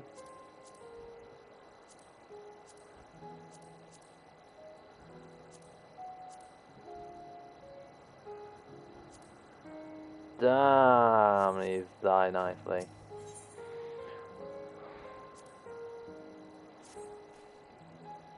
Well, we mustn't keep the others waiting. Let us return to Anagoras.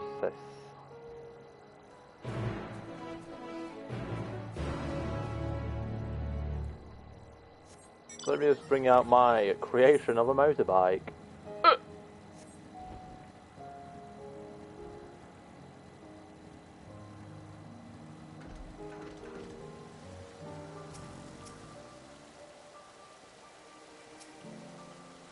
My apologies for the trouble. Owing to your kind assistance, all the ambystoma are safe and well. I will presently send them back to their space, and if you would go on ahead to the main building. Upon entering, you will see tables and chairs, a meeting area. We may speak there.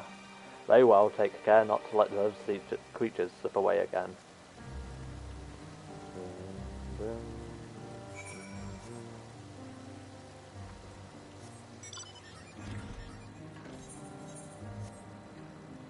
Well, we're passing this way, so we might as well go grab this.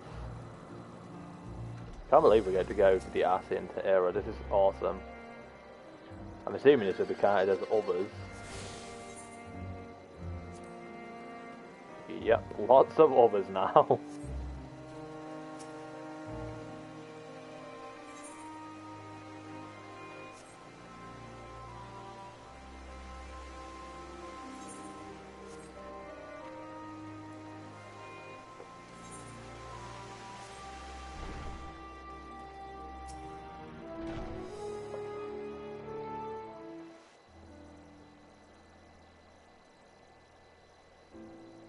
I like how they use This Nice appears Dark to be the Waters. place.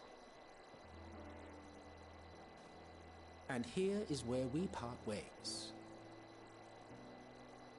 We will be discussing highly sensitive affairs. Only a select few may be privy to such knowledge, and that does not include someone who cannot or will not divulge their origins.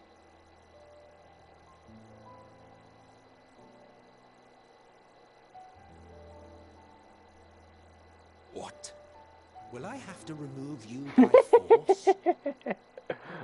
Bring it, Hades, boy!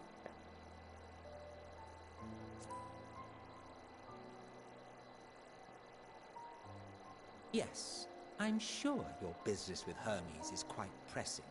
You may speak with him to your heart's content after ours is concluded. I do not object to her attendance.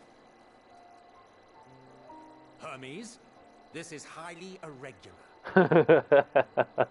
It hates everyone right now. But I believe she can be trusted. Meteon would not have taken to her so quickly otherwise. Moreover, the presence of a third party may help me to maintain composure.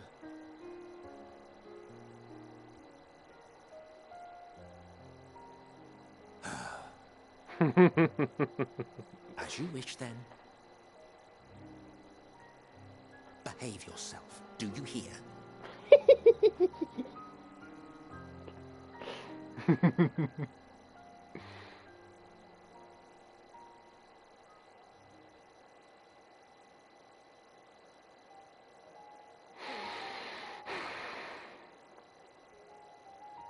So, it's finally happened, then. Aye. Van Daniels declared his intention to step down and named you as his preferred successor.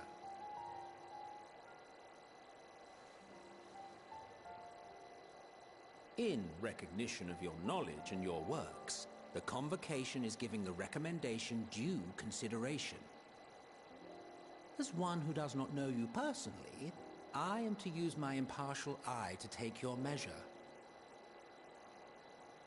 And above all else, to ascertain your disposition towards the invitation.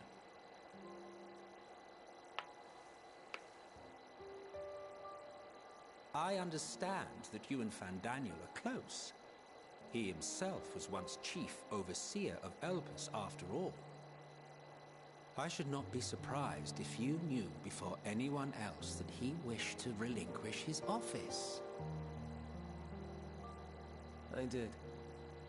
He told me that when he fulfilled his purpose, he wished to pass the torch to me.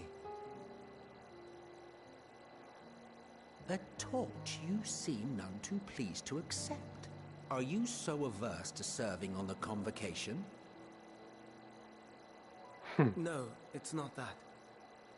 For a humble researcher like myself to even be considered is an honor beyond words. No. What troubles me, what I struggle to come to terms with, is the very fact that Fandaniel is stepping down. Does this not mean that he will return to the Star?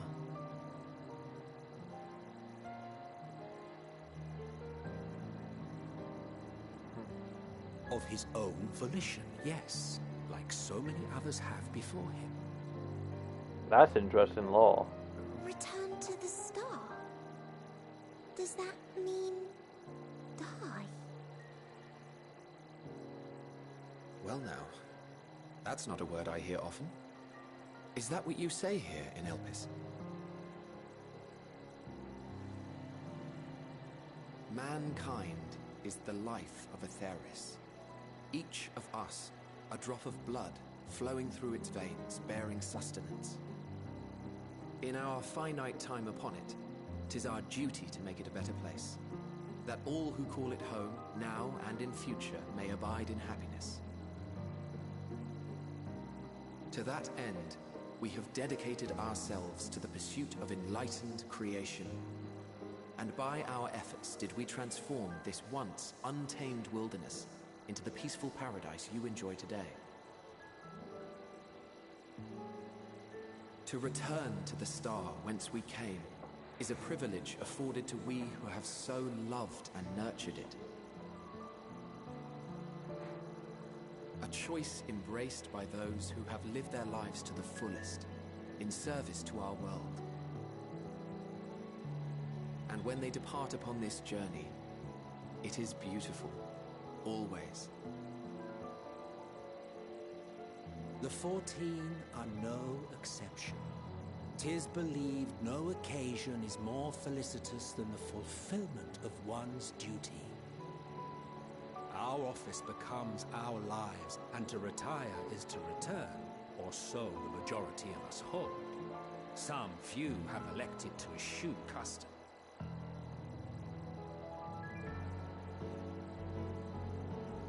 Mayhap you feel Fandaniel's deeds do not warrant his return. Yet you should know his accomplishments as well as any. During his time, he conceived of countless outstanding concepts. And channeling the wealth of experience he attained here in Elpis, he brought forth many new specimens. I know of all this. I do. It's just, I cannot fathom why someone so great and wise, who could still do so much good, would want to end it all.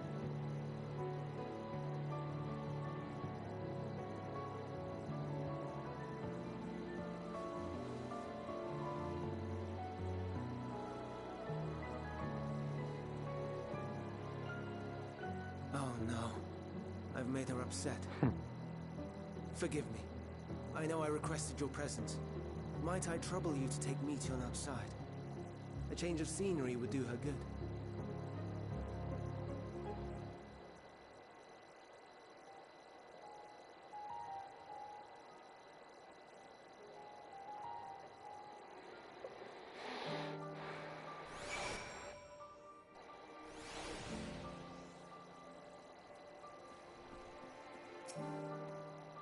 I'm sorry, Shulk, I didn't mean a walk. Perhaps we can go for a walk.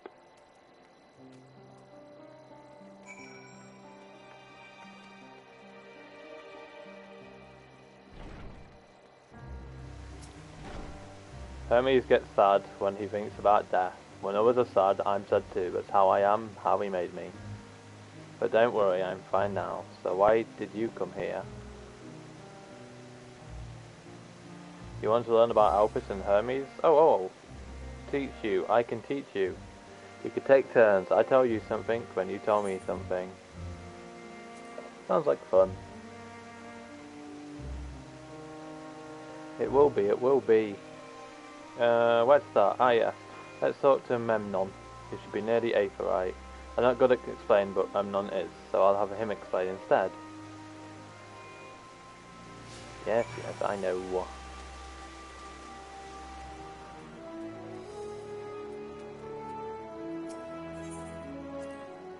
Ah, the Aetherite. Anyone can use it to teleport anywhere. Well, maybe not anywhere. Not to the ground or the other isles.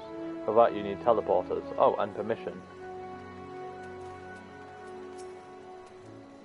And what have we here? Though you look like a person, your aether is quite thin. I assume you are familiar, like Meteon. Is there something you need? This is Shulk. Could you teach her about Elpis? Ah, a newly arrived familiar, is she? Very well. I should be glad to introduce our fair facility to her. As you know, it's mankind's duty to make the star a better place. As part of this duty, we employ creation magics to bring forth new life. However, we cannot simply release our works into the world, for it would lead to chaos. No, any and all life forms must undergo extensive testing to determine their fitness to exist, testing which is conducted here in Elpis. Every candidate is subject to rigorous study, in which we identify their properties, surmise what habitats may be suitable, and speculate as to the effects they may have on the environment and other species. Should it be judged of a beneficial addition to the star, it will be allowed to take its place in the world. The two of you, too, will create with the hope of making the star a better place, so heed your masters well and be good, do you hear? We will, Memnon, we will. Thanks for the lesson. You had a turn, now I get a turn.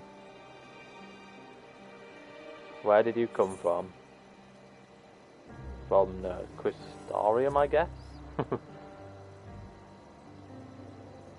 Orchestrium? I've never heard of it. But this place is important to you. I can feel it. Oh, my power. I haven't told you about it. A creation. Let's find a creation. One not being watched. Then I'll explain my power.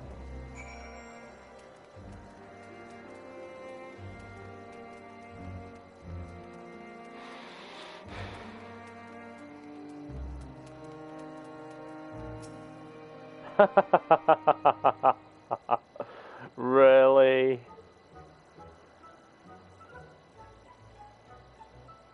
Oh, this creation is perfect. But I don't remember seeing it before. Perhaps it's new. No, it's Emmett. Anyway, I'll try reading its mind. That's my power.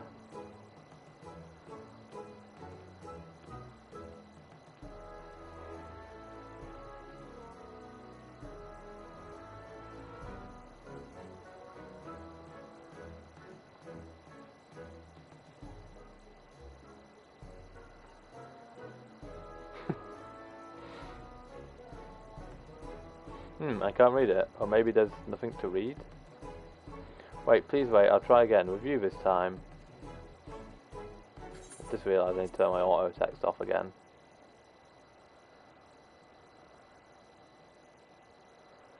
Greetings. Can you hear me?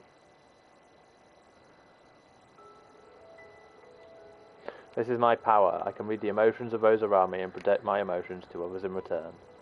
I'm not actually speaking to you in your mind, rather you are converting my emotions into words and intention. The process performed subconsciously by intelligent life forms. Don't know how the Warrior Light's doing it then. This ability is vital to my mission, for it allows me to interact with intelligent beings, even should they communicate via unknowable languages or other non-verbal means. As a consequence, I am clumsy at speaking. I need this ability. Yet though I struggle to express myself in this fashion, Hermes wants me to speak as much as possible, for everyone has thoughts and feelings that they may wish to hide. I harbour an affection for you, one that is difficult to define. Aside from the fact that you share common traits with us, your thoughts are complex, prismatic. They draw me in and leave me wanting to know more. Out of respect for your privacy, I will refrain from using the power when speaking with you. Nevertheless, I want you to know that I wish to be your friend.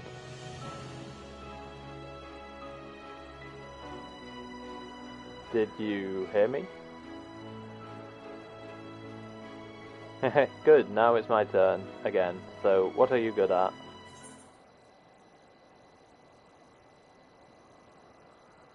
Fighting.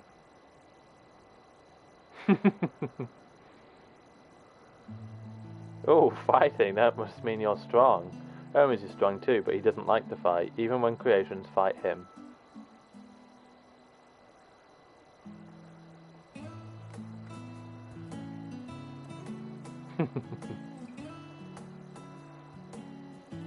I think we might be bothering it.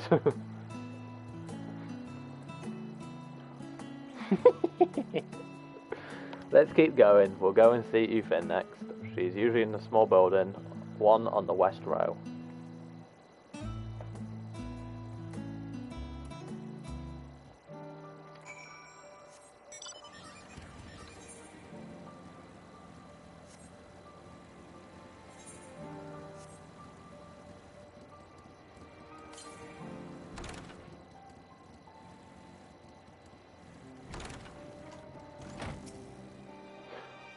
Metian has yet to arrive. Oh, right, yeah, because I'm mounted up, of course.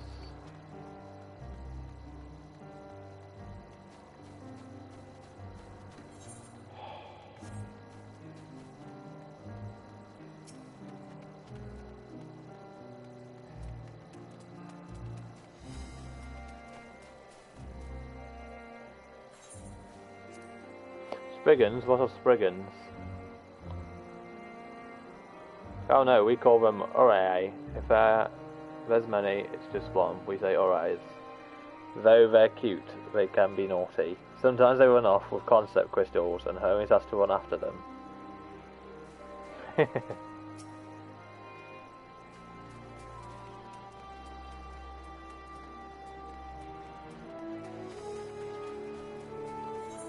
I got any crap in my inventory to sell before I continue?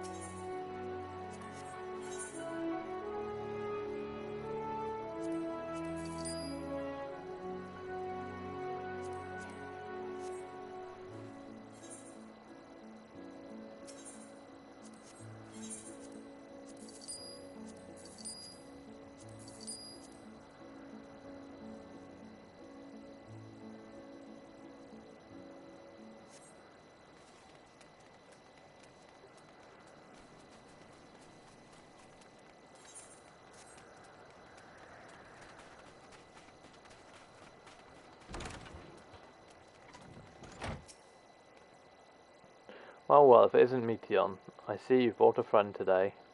Greetings, Euphane. An apple. Could you make an apple? Kind Hermes likes, covered in syrup. I want to share it with Shulk. Oh, candied apples. Hermes is certainly partial to them, but you know you can't eat it.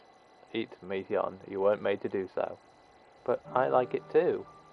It may seem that way, but it's due to your ability to share others' feelings. You've taken Hermes' likes for your own. In any case, I can't prepare an apple right now, but I'll bring one for Hermes soon, I promise. I'm sorry, Chuck. I wanted to show you my favourite thing, then I could ask about yours, but I failed.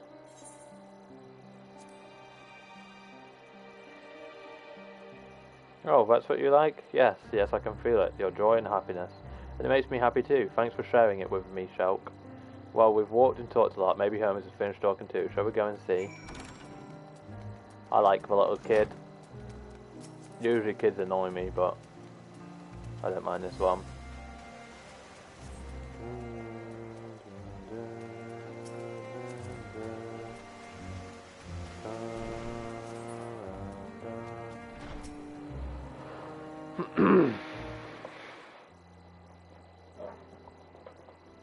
There you are. I can see the fresh air has done Meteon good.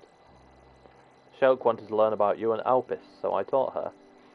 About this place, about my power, about your favourite food. I'm not sure if that last one will be of any use, but I do appreciate your keeping Meteon company. While you're away, I finished speaking with our guests. Finished? Hardly. You requested time to consider the invitation, so we have no choice but to occupy ourselves with an inspection of your work.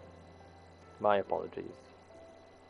It has been decided that Emmett, Selk, and Hyphlodeus will accompany me as I attend to my duties. If you wish to learn more, perhaps you would like to come too. I'm compelled to remind you that she is in no way associated with a convocation. We simply chanced to meet at the Propylion. There is no guarantee that the matters we discuss will remain private. I do not mind. To see the joy her presence brings Meteon, I cannot imagine our mysterious friend harbours malicious intent. Shulk is kind, really, truly. She's taught me much as I taught her. You're coming, of course, to watch Hermes. You're bound to learn lots and lots. It's still unhappy.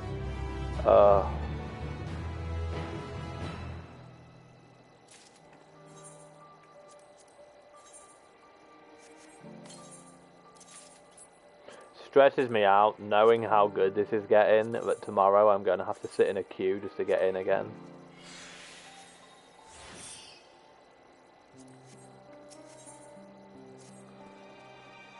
If everyone is ready, there are a few creations I need to check on. First, we shall return to the spot where we found our wayward ambistoma. Have care when you step outside a hub, for there may be more unruly creatures about.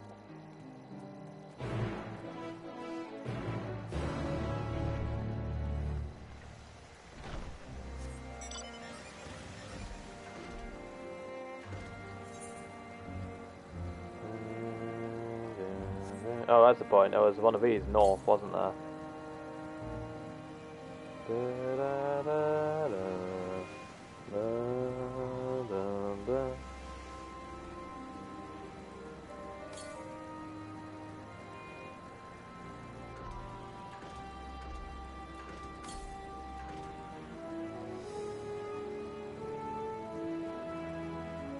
I hear it.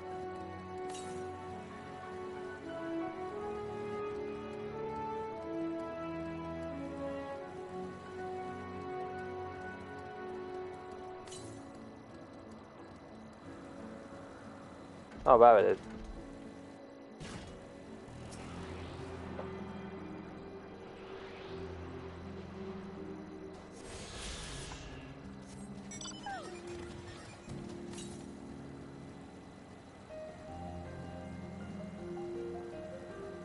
Oh, it's music, man.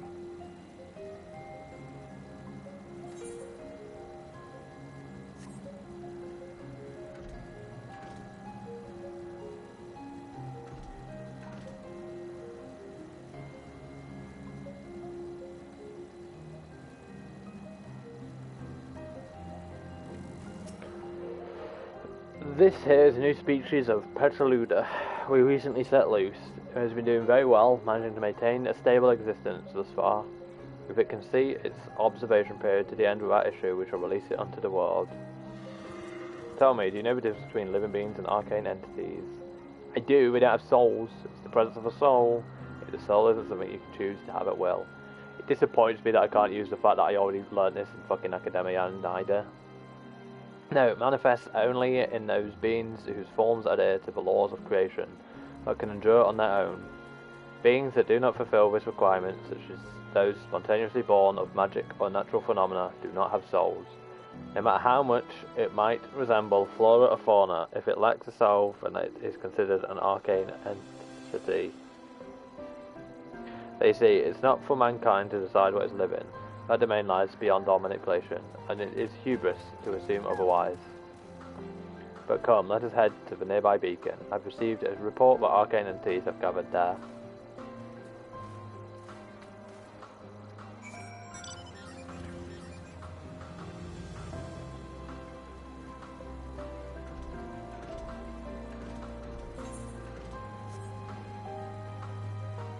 Just occurred to me, if I was a dungeoneer, I wouldn't have any trusts to do it with.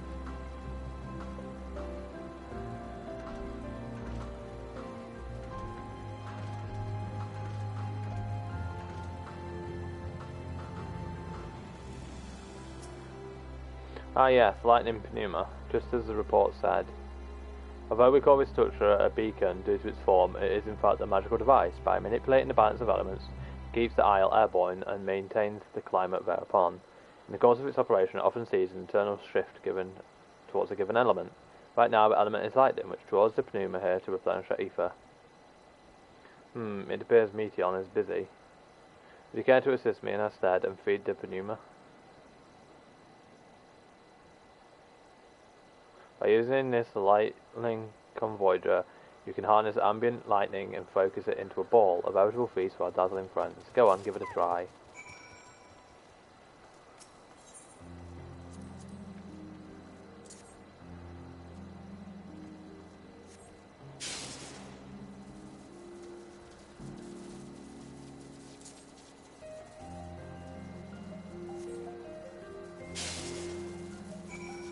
That's pretty cool.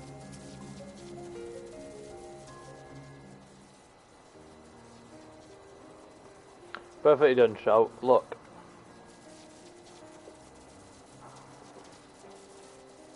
See how they gather to feed, how they express themselves through their actions despite their lack of words. Speech is not the sole defining characteristics of a thinking, feeling creature, nor is its silence an indication they do not possess these qualities. Be it soulless arcane entities such as Pneuma or ephemeral life forms such as the Petaluda, all seek to perpetuate their existence to survive. I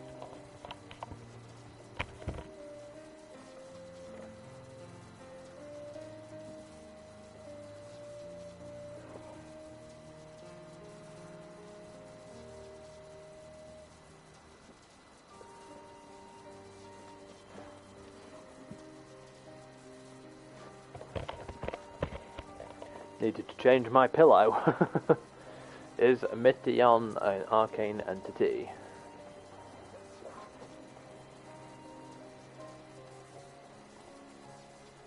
A good question. I can answer it from a theoretical standpoint, but it ultimately falls to the Bureau of the Architect to pass judgment. Those with exceptional vision, such as Hyphlodeus, may be able to ascertain her true nature. But to me it doesn't matter. She is herself, and that is all I need to know.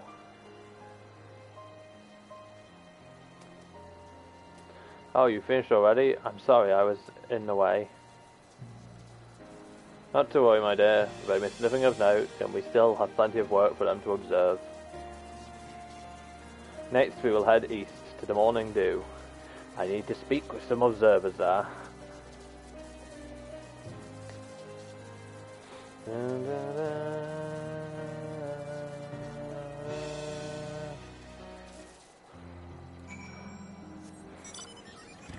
The one thing I dislike about this area is it brings you out of that urgency that the world is ending. At the same time, I am so fucking glad they added this area.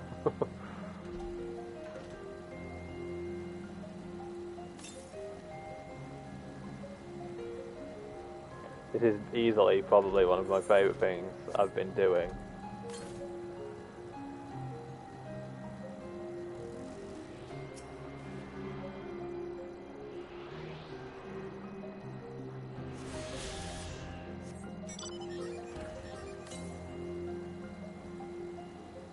Occurs to me, Elizabeth never told us how to get back. Will we get to meet little Elizabeth? That'd be cool. I'd love to meet Azem. Like, actually meet Azem.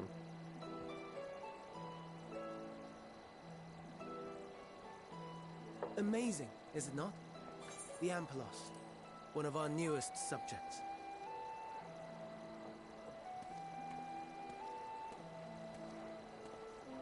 So, how are we coming along?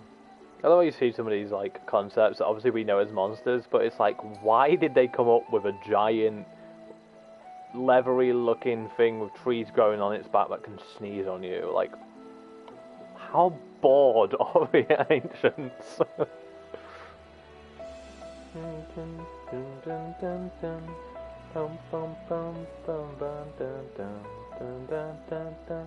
Oh, it's so good having these Ascian robes. This place is Elpis. Those flowers. Elpis. Entelekis.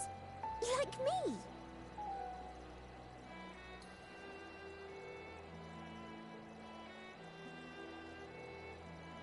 They are a product of Elpis, and so named for their birthplace. A happy accident, born of the hands of a former researcher who loved beautiful blossoms. Unique for how they change color, to reflect the emotional state of those nearby. Though be it here or elsewhere, they are seldom seen in any hue save purest white. Reflect the emotional state, you say? By what means do they achieve this? In creation, there exists an energy wholly apart from ether, one driven by emotions.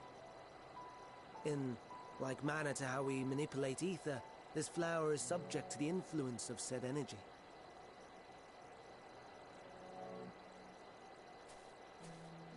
While it has no will of its own, it is sensitive to the prevailing emotion in the vicinity, and reacts by altering its color and vibrancy.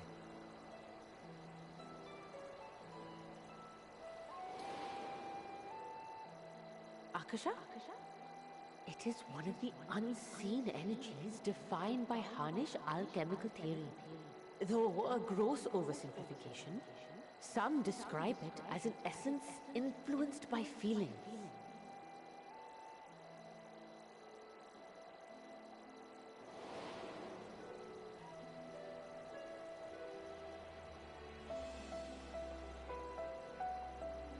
Akasha. Though I'm not familiar with the term, your description suggests it is the self-same energy. Dynamis, we call it.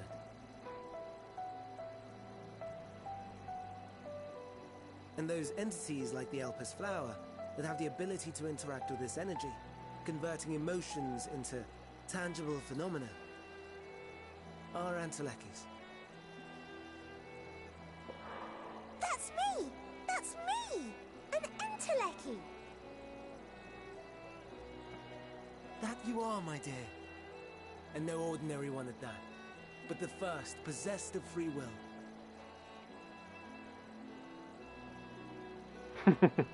Shout's face is just so lost. A form of energy other than ether? Dynamis? I've never heard of such a thing. Hardly surprising. Dynamis cannot be seen, much less felt. And though its existence has long been theorized, we had no proof until the flower's serendipitous creation. What's more, Dynamis is far weaker than ether. Under normal circumstances, its effects are drowned out by the latter. On account of which, beings comprised of and reliant upon the ether, like you and I, are unable to make practical use of Dynamis. 'Tis a truly esoteric thing. known to but a select few scholars. Intriguing. Then, given the limitations you described, why create Meteor?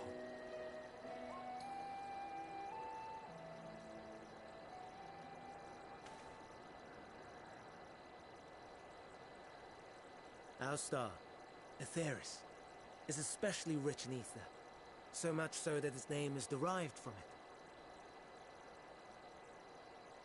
However, when we consider all energy in existence here and in the vast space beyond, Dynamis may account for as much as 68.3%.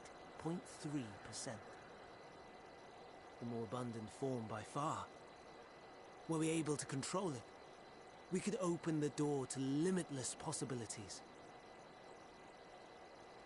'Tis not unlike a gently flowing stream, unable to break through the dam of ether barring its path. But if we could imbue this stream with the vigor of a raging river...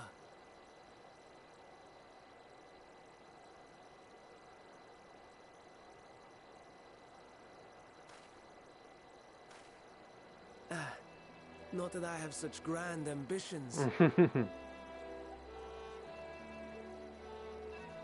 Nay, I merely wish to create a being that could traverse the great expanse.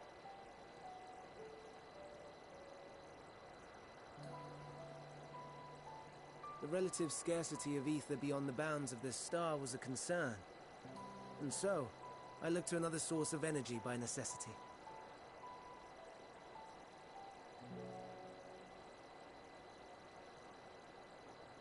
That being Dynamis. No wonder her ether is so thin. Precisely. Yours is thin too. Like an Endwalker. Like me. Not by choice. Are we the same? Endwalkers. I don't see why I couldn't be one. While I have been known to transcend my limits with nothing but determination. That sounds more akin to the desperate flailings of a wild beast when facing imminent death. Shock's face. A deficit of ether alone does not an Endwalker make.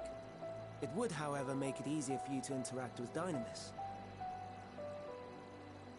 And limited though its influence may be, this quality could prove the difference between victory and defeat. You do well not to underestimate it.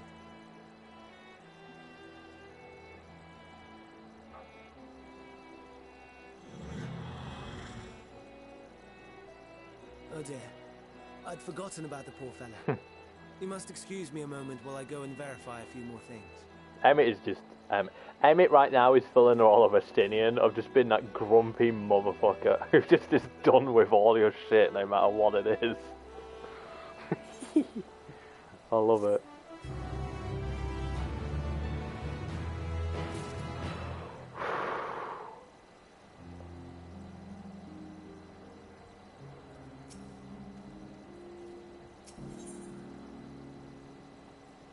Emmett's face even here, look. Not that I or anyone else would be able to make use of it even if we knew, but it irks me to discover that it is an entirely different form of energy and no one told me. But personal annoyance aside, Hermes' knowledge is undeniably impressive. Given that there are none among the 14 who specialise in the Celestial, he would be a welcome addition. Assuming he can be persuaded to join us, I still can't understand his hesitation. Why did you join the convocation? I already know what you specialise in.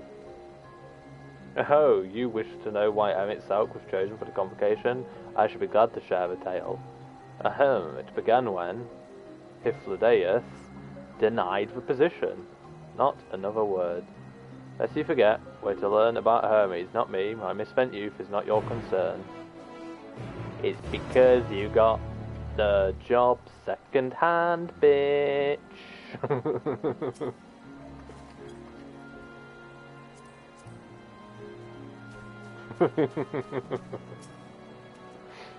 My apologies for the wait. I have inspected the Ampelos to my satisfaction. All is well with the creature. I dare say it won't be long ere it's released into the world. Another creation, however, reportedly isn't faring so well. The Charred Abyss. That is what we shall tend to next. If you would follow me, my friends, we shall return to the main isle and head north.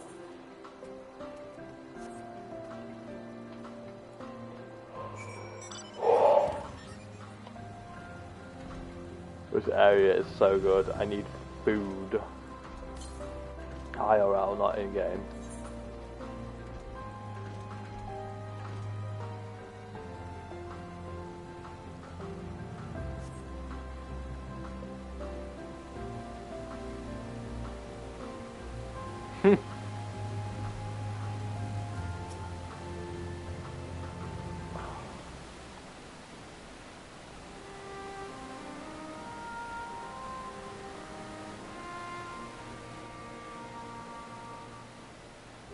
I understand that there is a problem with one of the Charred Abyss.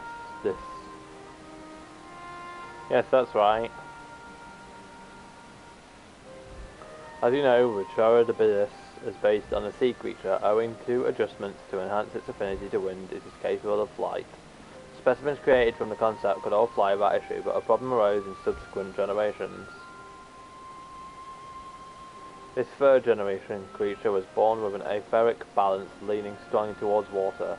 Its aquatic origin reasserting itself, it would seem. The result being its affinity to wind is diminished and it cannot fly. No matter what we try, we cannot get it to rise even the slightest bit. For such change to manifest in so few generations, I fear they are too unstable, flawed. With your permission, I will revert the creatures and recommend to the Bureau that the concept be revised.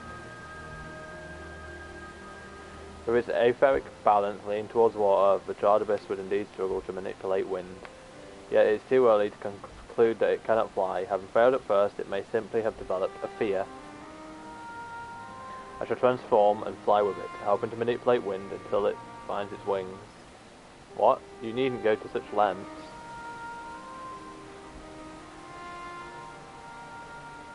You don't know? But of course not. Transformation is an art which one manipulates a vast quantity of vapor to construct another body around oneself. In practice, this allows one any conceivable form and thereby transcend the limits of one's flesh. Yet convenient though it may be, transforming in the presence of others is considered vainglorious in the extreme, as uncouth and unseemly as running about robeless, shameful. Am I to understand you make a habit of this? Nothing of the sort. It's just that, when transformed, I can wield the wind and fly. It may seem excessive, but what is our shame is the lives of these creatures. They deserve a chance, and we owe it to them to do all in our power. I have spoken more in the last few days than ever, I swear. Be that as it may.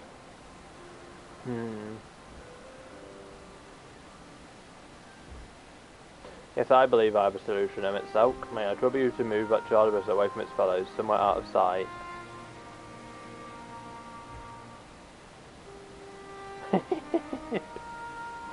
Meanwhile, I'd like the rest of you to help me prepare here. What mischief are you scheming now? No mischief, I assure you. I will but spare you the need to report your colleagues that Hermes committed an indiscretion. So have a little faith and run along. I don't know how Emmett is technically the superior of Hypnodeus, but still has to listen to him. I trust you don't mind.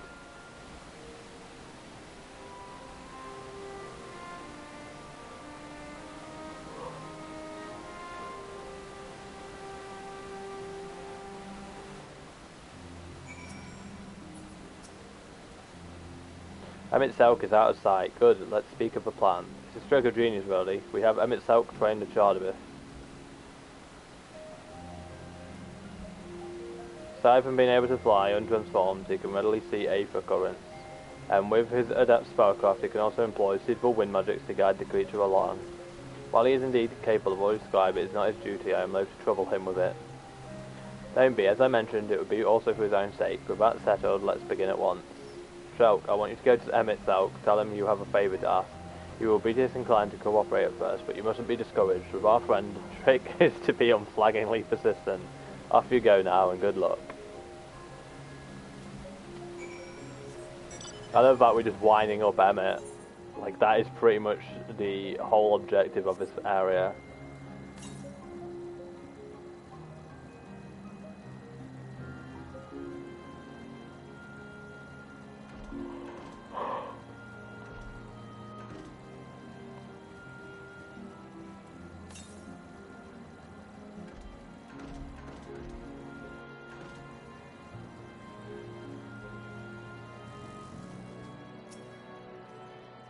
Well, are you prepared for the scheme that is clearly not a scheme complete? Oh, preparations. Alright, yeah.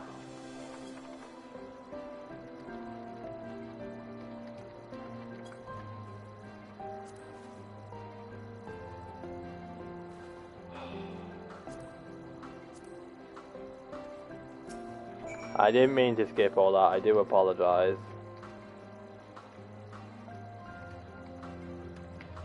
I'm not happy having my chat thingy up. There we go. No, no, no. You are not Shut up. wasting this nonsense on me. Shut up, Slandy. I'm given to understand you have the power to help the Charybdis, and should be quite willing to do so.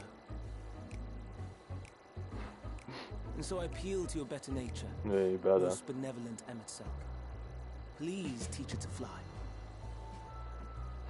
Or else Hermes will transform. Right now.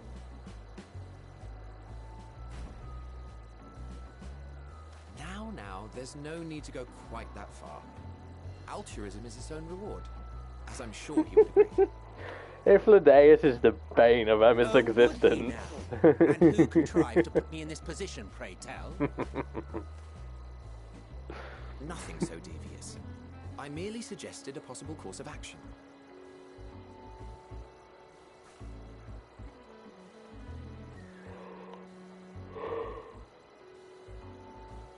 Please, Emet-Selk. Please.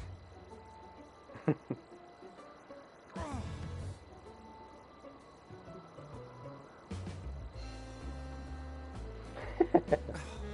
did not come all this way to play nursemaid to your creations. I'd thank you to remember this favour and let it be the last.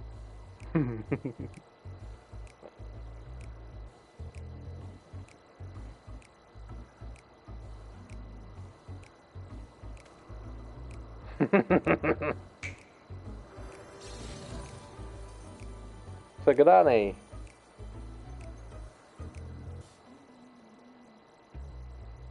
I will aid it once it has taken to the air. It falls to you to shepherd it skyward.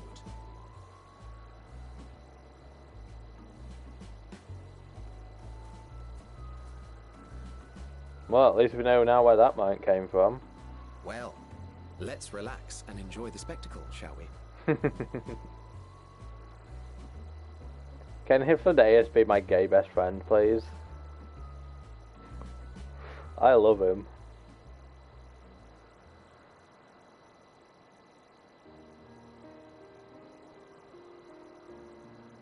You were wondering why Emet-Selk joined the convocation. Truth be told, he wasn't the first choice for the office. I was. Told you. On the strength of my ability I to see read. ether. But I declined the offer. For though my vision is exceptional, I am pedestrian in all other aspects. Worse even. Quite abysmal when it comes to manipulating ether, for example. Couldn't transform even if I had a mind to do so. What good is the ability to perceive a problem if one cannot act to address it? Emet-Selk has no such shortcomings. He excels in vision and manipulation both, the latter to an extraordinary degree. If there is a mage more powerful, I do not know of them.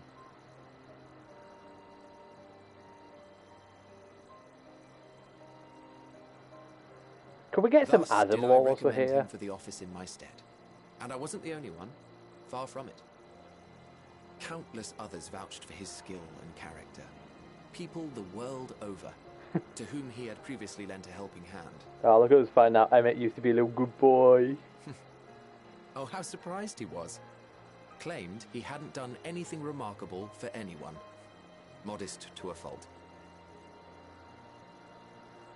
He deserved every bit of acclaim he received. Yet he may well have gone unappreciated were it not for a mutual friend. A singular soul who can't help but involve herself in the business of others. As Where she him! walks, excitement is certain to follow. Her antics irritate Emmett Selk to no end. But much of his grumbling stems from genuine concern. When our friend calls, he never fails to answer and lend his talents.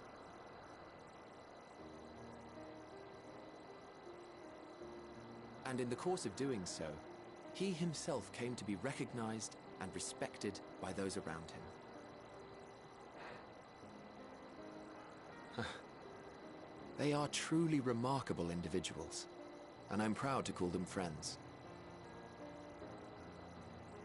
To help them realize their dreams. This will be my greatest contribution to our world. And when they have fulfilled their respective purposes, so too shall I have fulfilled mine, and together we may return to the star. Look at me, spilling my innermost secrets. I can't seem to help it with you. I can only assume it is due to the color of your soul. I just don't understand how you can be so alike and yet so different.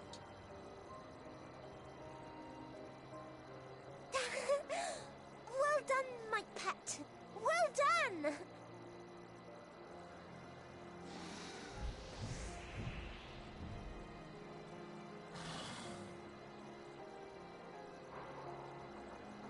Ah, yes. I dare say the Charybdis will be fine here on.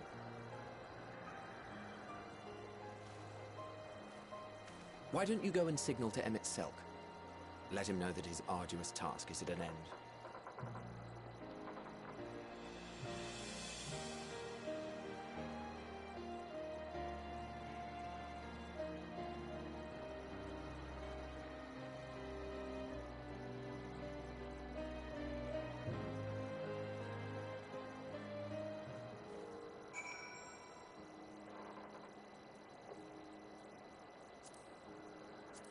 I will be back in a minute. I've just got to go get my food. Slandy, this isn't a proper break, so don't cut this. Oh, well, we can cut, obviously, it out, but, like, this isn't the end of the episode. Back in a minute.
I am back.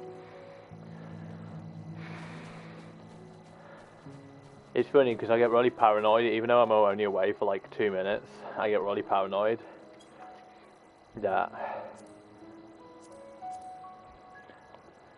I'll get kicked anyway. Then from the reverie, Emmett Selk notices you and begins to descend with a Cerberus. Thank you, Sandy. Could really do with a voice cutscene so I can eat my food.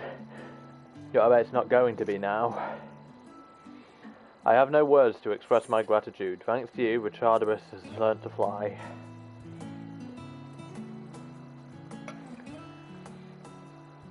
I agree. And Shulk and I could relax and have a pleasant chat. I'm sure you did. The creature needs some small assistance at first, but soon it was fine, more or less on its own. I doubt you will need to repeat the lesson. That was truly impressive.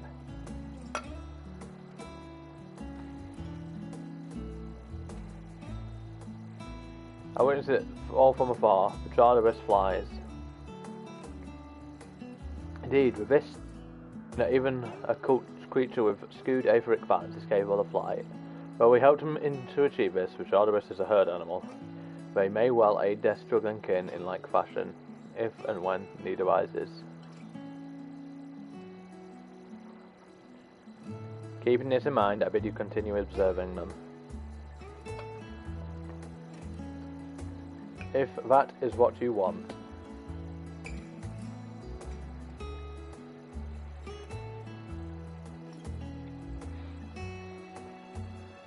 But if I may say so, rather than hoping an idealistic possibility comes to pass, would it not be simpler to have a concept adjusted? That way we could guarantee that anomalies such as this specimen are never born in the first place.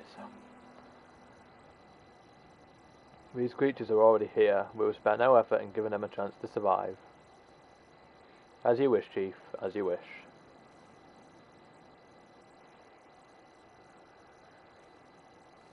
Occurs to me that Vandaniel probably would have supported the Sundered, which is ironic given obviously the situation we're in right now. Hermes. Also, I'm sorry that I'm so slow, but obviously I've not eaten in many hours.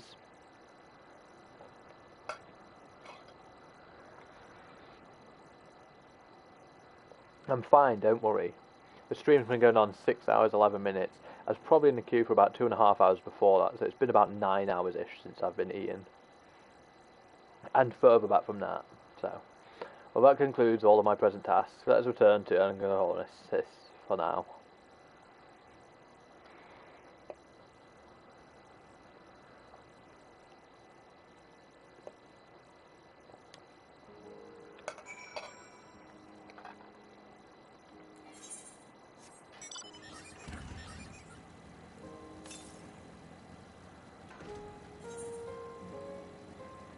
Well, and if with that, there's probably a thing up here.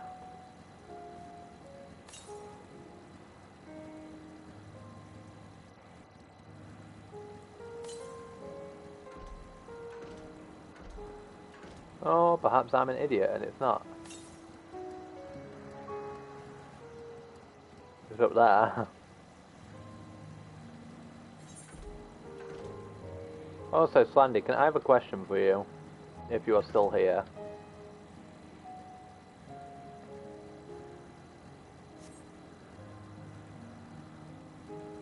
I'm assuming that you are not. I like this concept. Ah, how come you were in the stream? I thought you didn't want to spoil yourself. I mean, I appreciate you being with me in that lot, obviously. What? Want to apologise for forcing me to help, do you? Save your breath. You didn't force me to do anything. I merely chose the most expeditious way to have done with an impediment to our business.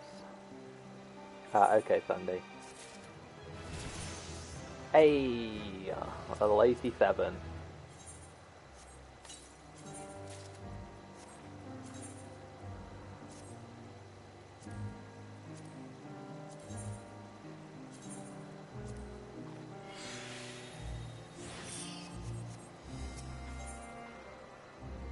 Ah, thank you. I hope my reactions are good enough for you. I mean, yeah, I'm sure you got more than your money's worth from the Elidibus part. Not the talking to him, but fine, now I get to go talk to him.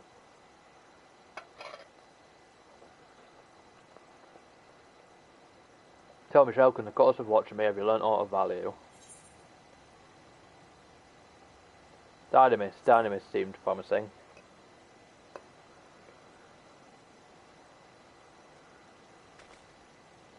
Dynamis, you say? Curious if such an obscure phenomenon should be of interest to you.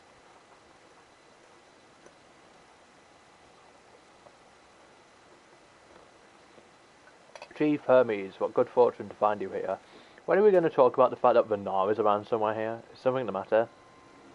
But like on, I'm afraid it's done it again. No sooner did we release one for observation than it set up on the nearby occupants, slaughtering them.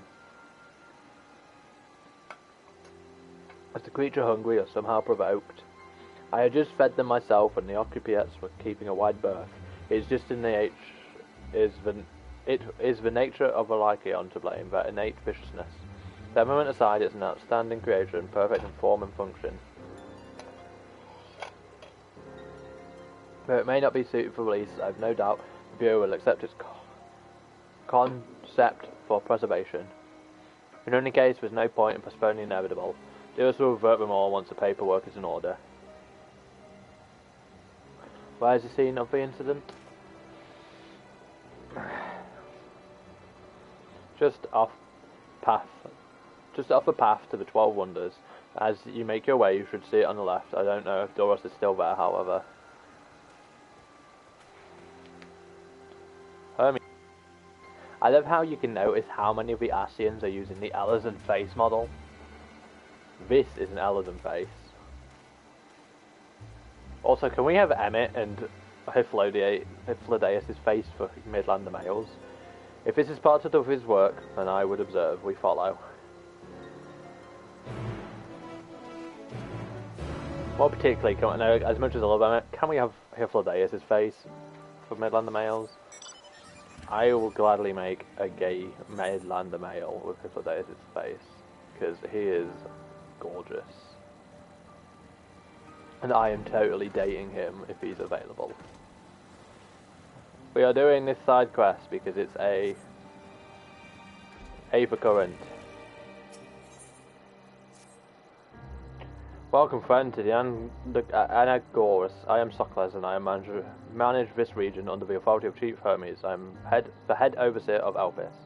And you are, oh how unusual, a soul-bearing familiar. Familiar must have a mission, and yet you offer no message and carry no cargo. Are you perhaps here for the purpose of observation? Yes, that must be it, in which case you need only mention my name to Charmion, and she will gladly give you a tour of our dominion. Soak it all in. I apologise that my talking is just awful. I don't know what it is today, but I think it's because I've been talking for the last couple of days, and so it's just making my enunciation really bad. Yes, yes, what can I do for you? Shulk, is it? And Overseer Soklas wishes me to act as your guide. Oh no, I didn't mean it like that. I've been more than happy to show you around. I'm simply one of my Overseer chose to send you to me of all people. I haven't been here long myself, truth be told. Until quite recently I was wholly engaged in a prolonged research project at the Academia Anida. Hey, I've been there. Surely there are other more experienced individuals who could provide a more comprehensive... This is grumbling is hardly constructed now, is it? The task was given to me and I will attempt to cover the most salient features of our facilities to the best of my abilities. After all, it is not every day that one is asked to indulge the curiosity of such a rare and fascinating visitor. We can commence a tour this very moment if you like.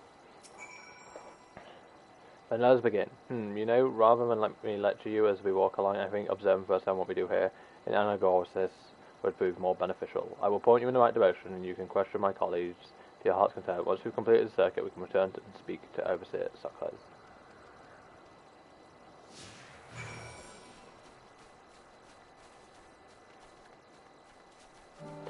Listening to myself, it's like trying to hit... Squeeze me? Squeeze me? I don't know if you guys can see what I'm circling my mouse around. That is Kate Sith. What the fuck is he doing here? That little shit. I see that.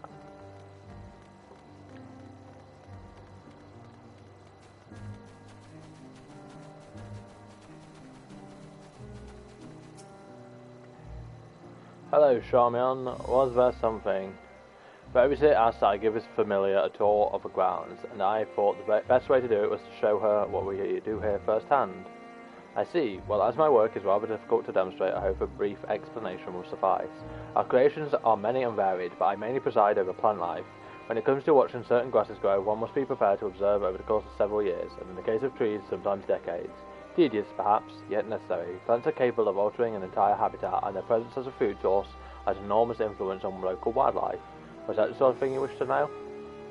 Yes, that was perfect, thank you. I never she's just shirking her responsibilities by letting other people. I like this stance. Can we get this as an idle pose? Oh, my knee is hurting. Oh. I like she's shirking her responsibilities by letting others do the explanations for her. Lazy, I can appreciate that. Can I jump over here, thank you? Padamonus. Who do we have here? A familiar of some kind, judging by your ethereal structure. Yes, I'm accompanying Shulk here on a tour around Anagorasis, at the behest of the Overseer. A tour, feel free to wander as you please, of course, but I advise keeping your distance from larger creatures. The fauna I have under observation occupy the top tier of the food chain, and do not take kindly to intrusions in their territory, especially the specimens found on other islands. They can be exceedingly hostile. Well, I'm sure you are quite capable of defending yourself. No one appreciates a surprise tusk through the abdomen, eh? Thank you for the warning. We will proceed with due caution.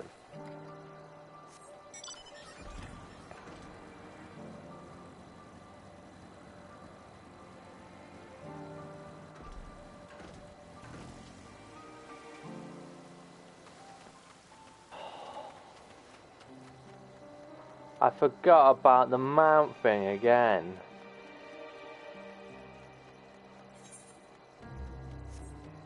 Why the fuck did I leave her?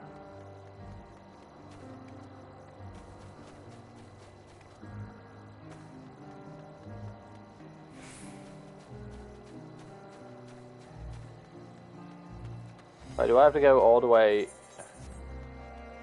back over there? My fucking god.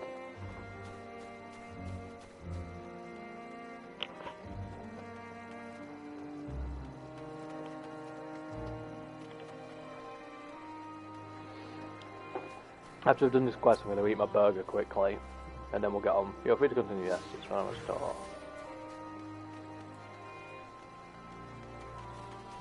I knew I was forgetting something. Nay. I love how you have like every sort of animal in here.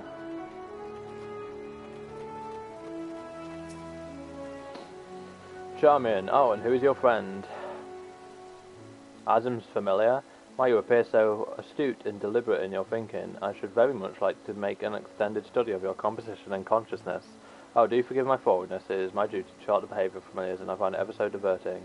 Arcane servants are rarely permitted to roam the world at will, you see, but our research here is given special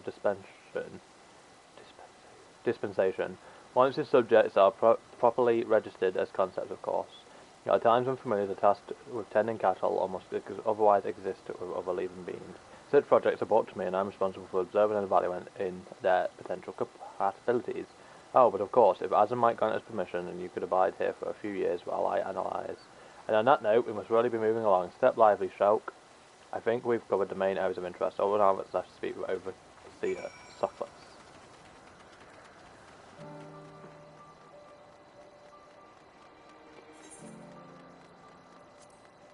I wish that it had given us the mask as a wearable item.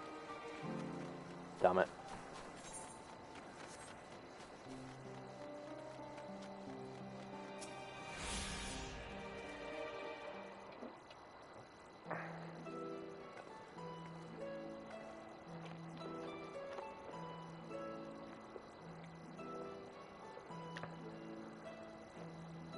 Ah, I see you've completed your tour. Oh my. Those in charge of various facets of analysis, but I thought it would be fitting to end the visit where it began, with you, Overseer Soklas. I see, and what is your impression of the work we do here? To attract some interesting people, it requires equal levels of passion and patience. I'm going to go with that one. I am glad we could help further your worldly education, and I am glad to see you enjoyed the experience, at least I hope you did. You're truly a masterpiece of creation. Only a soul-bound familiar could demonstrate such robust cognitive and cognitive faculties. Were you perhaps designed to inspire others? I feel something special has been woven into your aura. You have an intriguing presence, to say the least. Please stay a while and share more of your thoughts with us. Yes, I second this invitation. In all the years I have resided here, never have I encountered such a unique entity, and one of Azam's no less. I really hope it brings up, like, we get to meet Azam or something, because obviously they could just literally use your character but without any ears. But I guess that wouldn't be fair if he was like a Lalafell or Rogadin or something.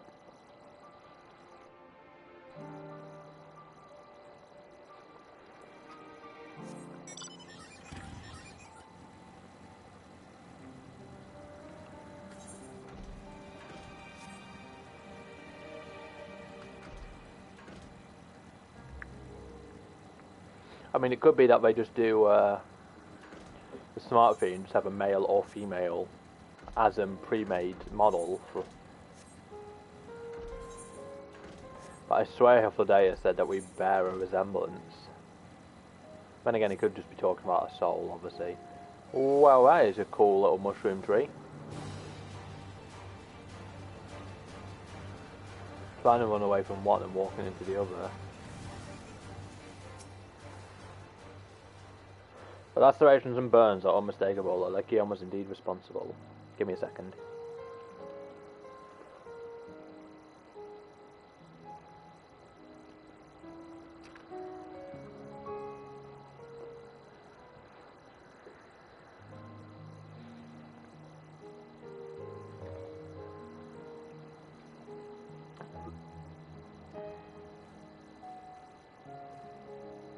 But the creature is nowhere to be seen. Doros must have taken it away. The man makes his base at the 12 Wonders. I shall go and seek him out there. Emitselk and I will search the area for good measure, just to be sure the Lycaon did not escape. My thanks. Let us meet at 12 Wonders when you have finished. I will go ahead. Please follow with Shulk. Come, it's down this path and it's over the bridge.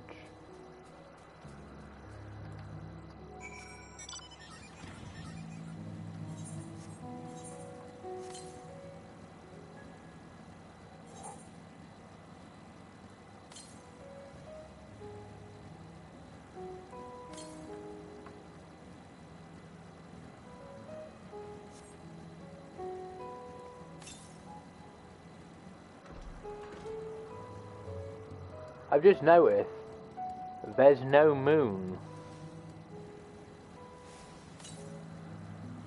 because Hydaelyn made the moon. Using my big brain, no. There.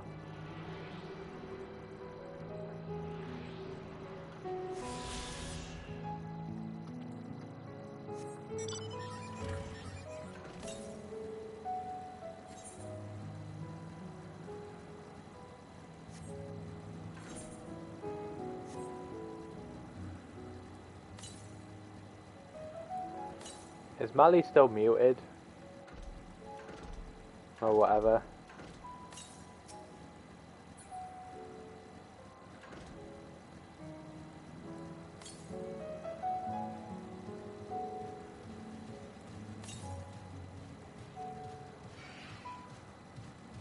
Yeah. I figured she'd have something to say about me figuring out that there's no moon.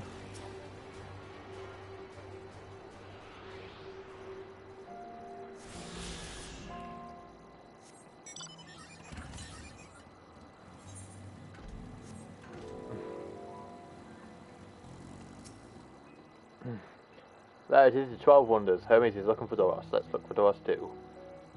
He's a man with long blonde hair, I think. I'll know him when I see him.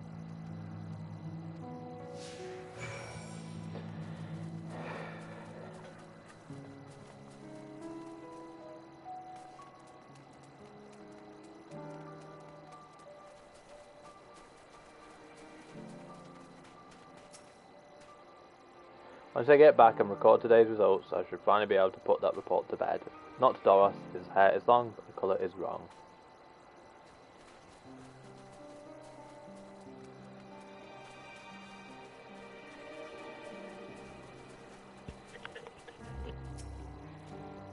Doros, that's Doros.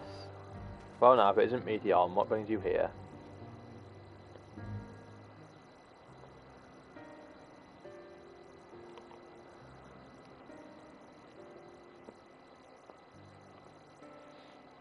This cutscene's just going to have to wait, I need to eat.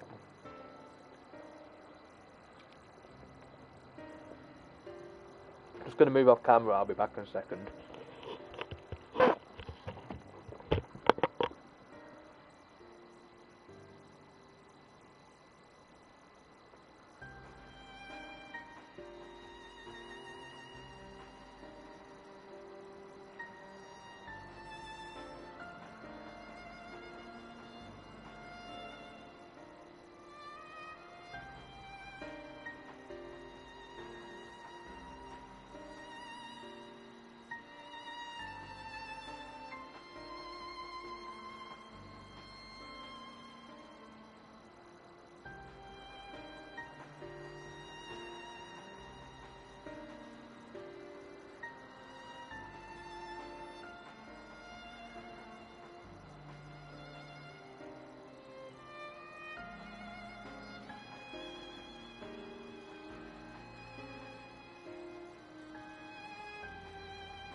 I am back. I have eaten. I have taken my plate down. Let's go. Ah, I thought I heard familiar voices. I didn't realise you two had decided to help me search for Dodos. Thank you. Thank you, Slandy. You're in charge of the Lycanines, I believe. Where are they now? Out in the fields in restraints. Frenzied as they were, I couldn't well return them to Dixis. As I submitted my report, Proceed and reverted without delay. So as he says, the beasts are indeed quite ferocious. You're one of the 14. What brings you here? I think you need to concern yourself with, as you were. We've heard the news that Alakion slaughtered Archipotes. As the observer in charge, you are of the opinion that they are not fit to be released. I am. Their abnormal aggression and exceptional strength makes for a highly problematic combination. That is not why they are released. Lycanos would threaten other species and upset the natural order. Could it be that the specimens observed are an outlier? Highly unlikely. We created a good many of them, all exhibited the same tendencies. Even when we used Kairos to begin with a fresh slate, her behaviour was unchanged. Kairos? A memory reconfiguration system. The Chief himself created it. It allows us to raise or alter memories that we may observe creations in different environmental conditions without needing to remake them from scratch. Quite impressive and potentially dangerous. Depending on the intensity of the aetheric emissions, Pashtarot may wish to have words with you. Rest assured I've kept all values within prescribed limits, and to prevent misuse if applications are limited to those authorised by the Chief Overseer. Do not misunderstand. To manipulate a subject's memories is an intrusive act I deeply abhor, but it's still preferable to execution. Come now, Chief, let's not be so melodramatic. What was born of Aether has simply been reduced to its original state. I know the distinctions concern you, but we mustn't lose sight of the bigger picture, making rational choices for the sake of a more prosperous star. Yeah, my senses are all blocked. If a creation cannot be properly studied, even with the aid of Kairos, we remake it. If a creation is deemed a detrimental existence, we unmake it. 'Tis all for the greater good and unquestionable necessity of such routine process. I understand these things I do. I would never think to unleash a clear and undeniable threat unto the world. Yet insignificant though their individual eyes may be next to it, all creation is all the Lycaons have. Before we seal their fate, we owe it to these beings to exhaust all options to ensure that nothing has been overlooked. If you insist, let me provide you with a full report and we may take it from there.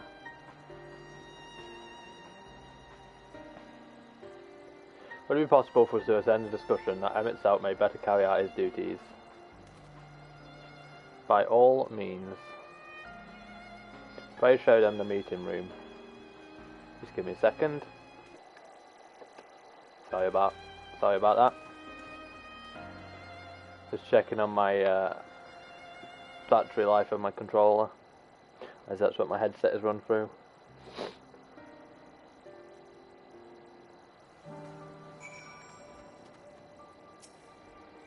Demand other beings are just things to be used and controlled like magic. That's what Hermes told me once.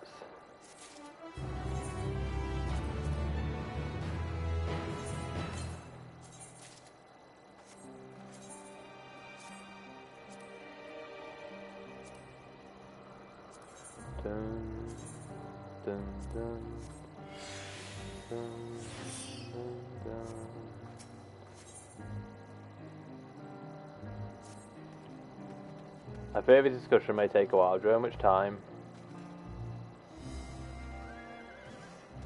Matey, I know you're feeling unwell. It's not me, Hermes, it's you. I won't go to the meeting, I'll stay with Shulk. Though I am to impose, may I leave Meteon on your care again?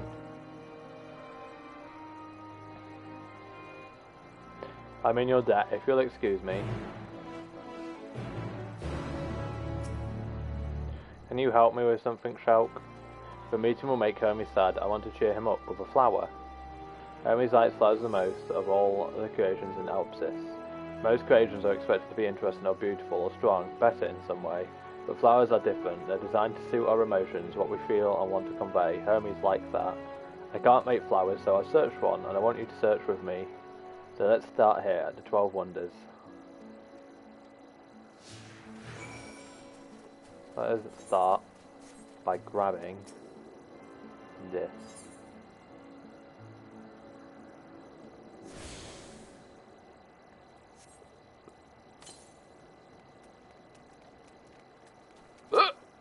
God damn it.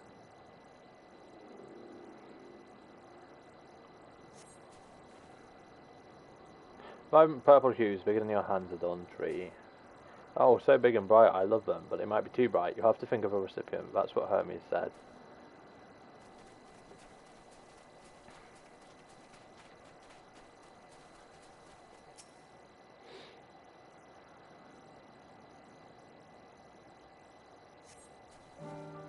Tall send tree bears before you. Crane your neck to look for flowers. No flowers. If there were apples, we could have covered them in syrup.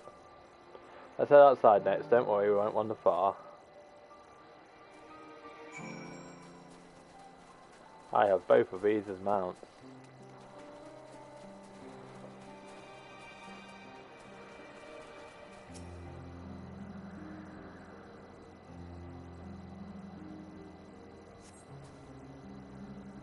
An array of beautiful flowers grow in the bed, their mix of colours forming a pattern. These would be better for Hermes, but they're hedged in. That means we shouldn't touch them, they're either under observation or poisonous. Any other place should be fine though, let's keep looking. So what happens if I jump in? Nothing.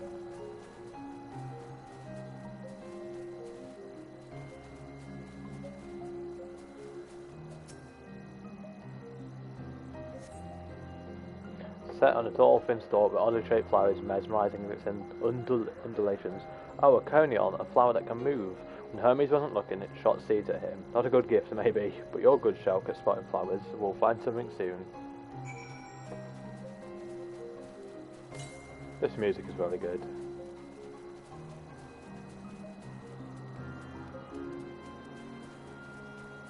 What have you been up to today then, Slandy? Whilst watching me?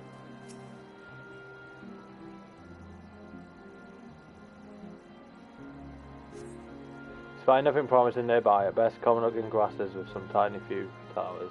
Nothing around here. Ah. Oh there, Shulk, something big, huge.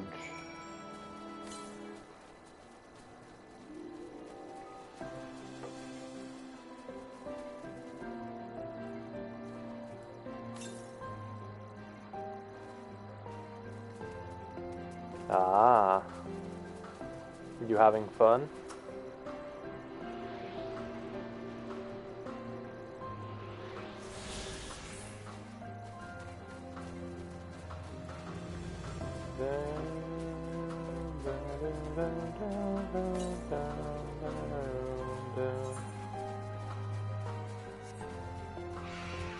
Ugh.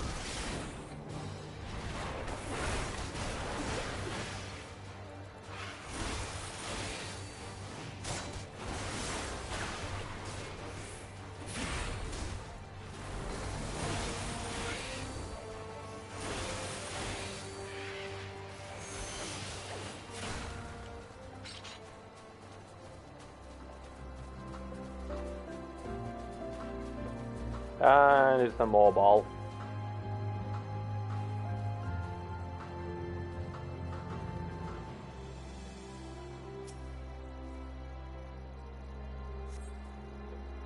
That was sent reminiscent of sodden old boots with those here.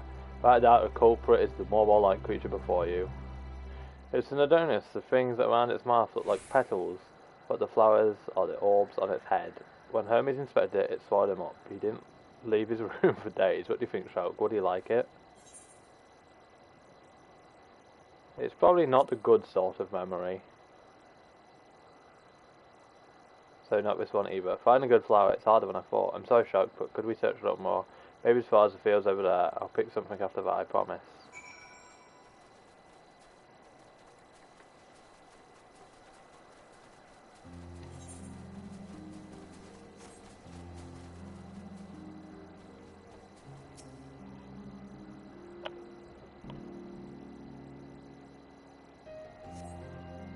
Lush green fields stretch out before you, ending where the sky begins. Oh, there's nothing. The shiny thing over there, what could it be?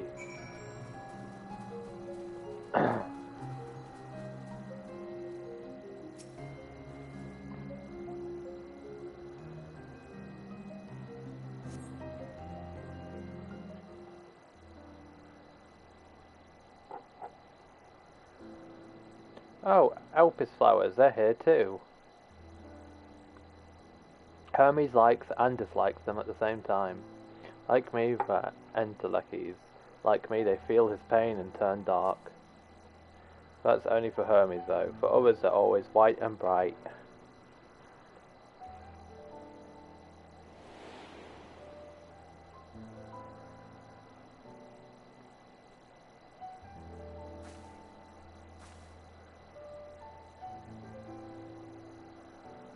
Truly, the flower was dark in your home. Then do you have it too, a dark emotion?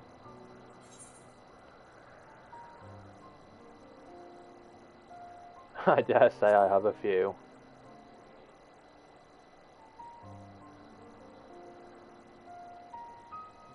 You don't have to say it, I can feel it's something you want to hide. But won't you lend it to me, the darkness inside you? I want you to make the flower dark in front of Hermes. He has been in a dark place since before he created me. He needs to know that he isn't there alone, that others are sad too. Truly, you'll do it?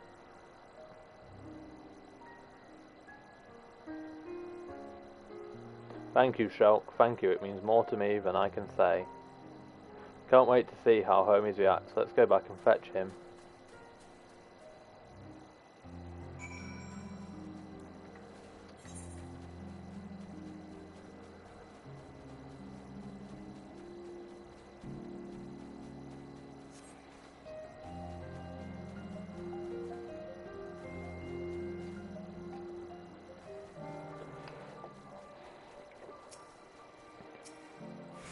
It seems they're still talking. Let's wait until they've finished.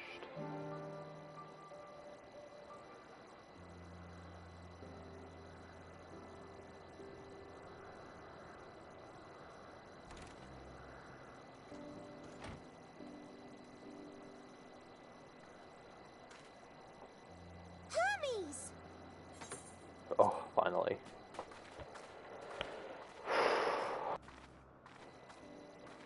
Oh. You were waiting for me. You've finished talking? Yes. We've come to a decision. My thanks for keeping Meteon company. Salk and Hythlodaeus have already retired to their rooms. There is room for you too, if you would follow me. Wait! I want to show you something first.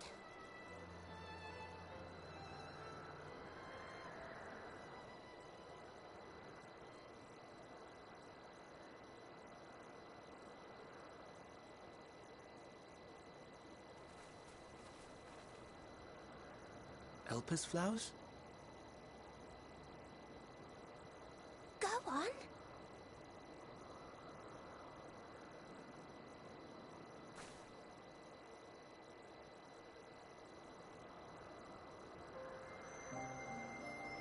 Fucking hell.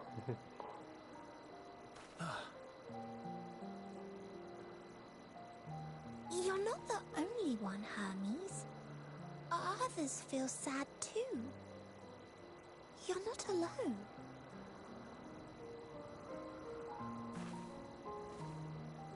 I see Meteon has shared much with you. Yeah, you can see that there.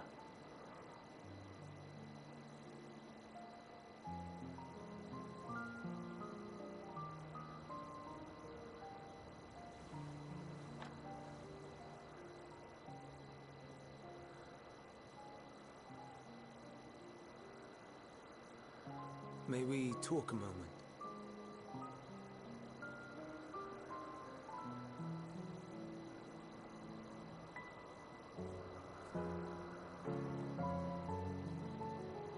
Oh, look at the little hedgehog. Aww. I do not think it wrong that we live for the star, that we strive to make it a better place. And yet, in carrying out my duties here, there are times when I am plagued by doubt.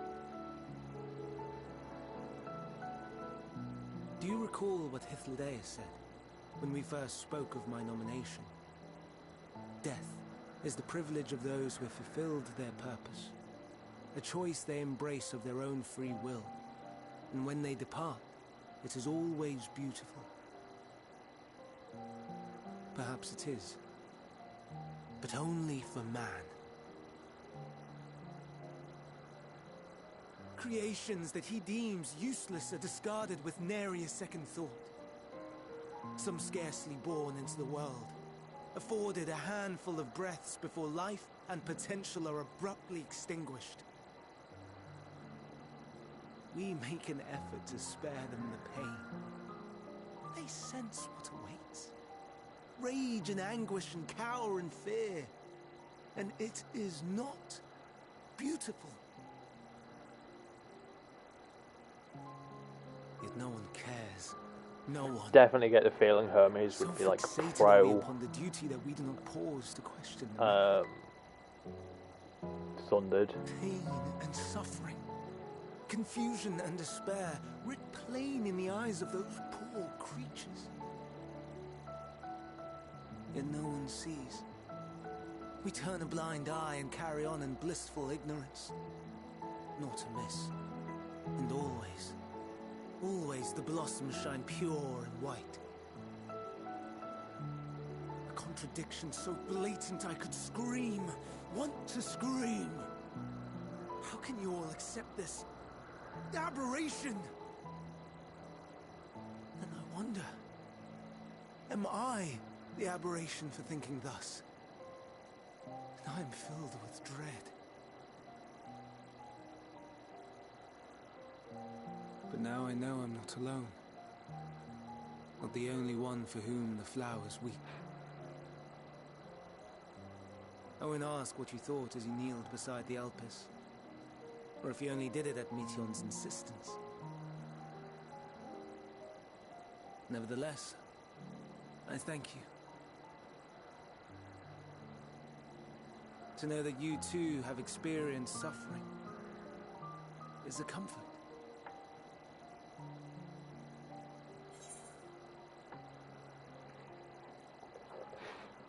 Glad I could be of service. I'm not going to be a douche to it. I mean, it's decent.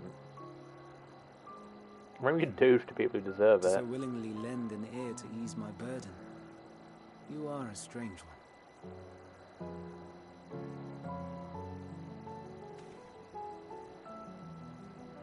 The stars in the heavens. Know you what they are?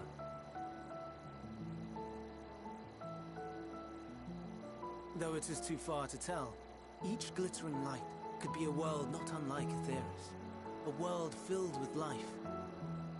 So many stars, so many lives. For us, there may be no higher purpose than to live for our world. But what of the other living beings out there?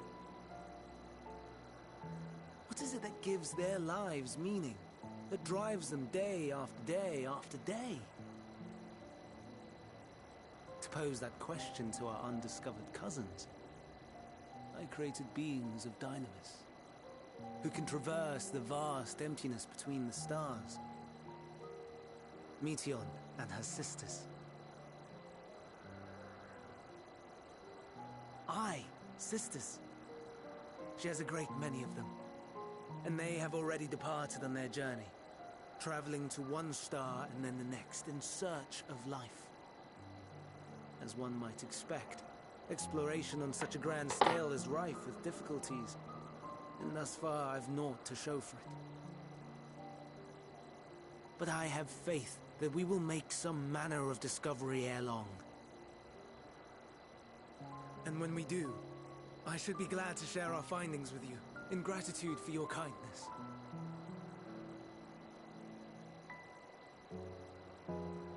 It's getting rather late. We had best find our beds. It would not do for both of us to be sleep-deprived on the morrow. Come, Meteon. Let us head back. All right. Oh, my back hurts.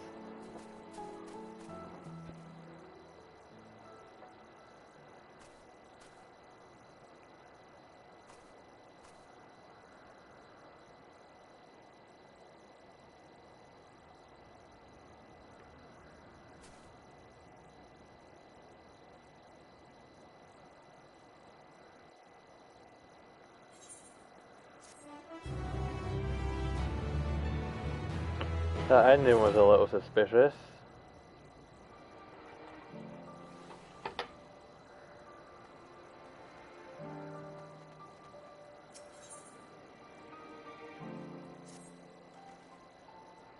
An all too brief interlude, perhaps, but it's time I attend to my next task. As MSQ and Hypnodeus are aware, we reached a verdict regarding the fate of the Lycaons.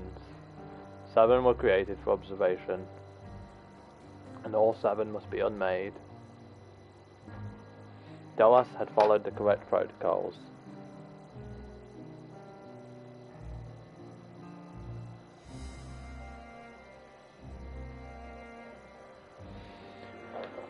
And as Chief Overseer, I can find no fault in his judgment. The Lycaons would disrupt the natural order, ravaging and consuming other species until they themselves starve and perish. They cannot be released into the wild, and they cannot be allowed to remain here in Elpis. I intend to petition the Bureau of the Architect to have the concept preserved as a restricted purpose hazardous life form. If the Deus has pledged to support me in this endeavour. Yet whatever the Bureau decides, the existing Lycaons have served their purpose. Notice has already isolated the creatures and is preparing to carry out the necessary measures. I join him forthwith. It is my duty to witness the conclusion to this study.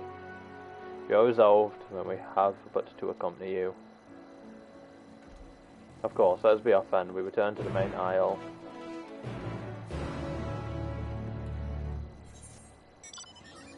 Oh. Do this side quest first. As I said, getting flying is important. My, what a familiar essence you have, like that of a familiar, if you're familiar with the concept. Oh, just my little joke. Joke, was it? I am Hippothe. Mew Mew. Yes, we're getting to that. Shulk, say hello to our familiar friend here. She's an Aelorus. And the Aelori is one of our newest creations, highly attuned to abnormalities in their environment. At the first sign of danger, they sound the alarm, by which I mean mewl loudly. Where we do our best to observe all of our creations, Elpis is simply too large to maintain a constant vigil over each and every temperamental species. A more efficient means of detecting conflict between creatures was in order. Thus have I taken this Aelorus under my wing to further develop her capabilities in this area, and she walks. Today we are testing her ability to pinpoint sites of conflict. Would you like to observe? Simply tell her that the task has begun and she'll do her utmost to locate destructive creatures. Please do subdue any unruly subjects once you've found them. We can't have beasts running amok. Mew Mew.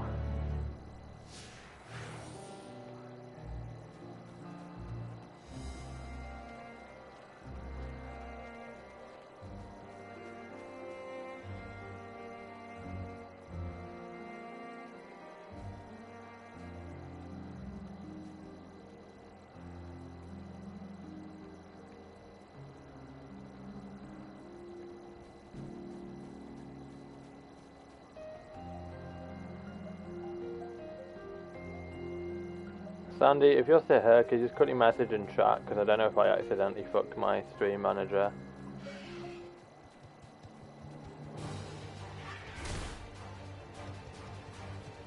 Yeah, no, it's fine. Mew.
She seems quite content, but in the name of science, what were the results? As I expected. Well done, little one. Magnificent creatures to both of you. It's a shame we cannot give you a pair of tiny wings and a bell too, but it's against protocol, I'm afraid. The Allori are enchanted with theirs at birth, so they are able to acclimate properly. And certainly you have your own unique potential to rise to. However, in fact, why not join us for another phase of testing?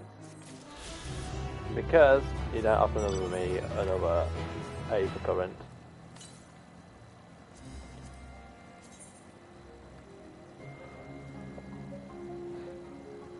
About halfway there, look.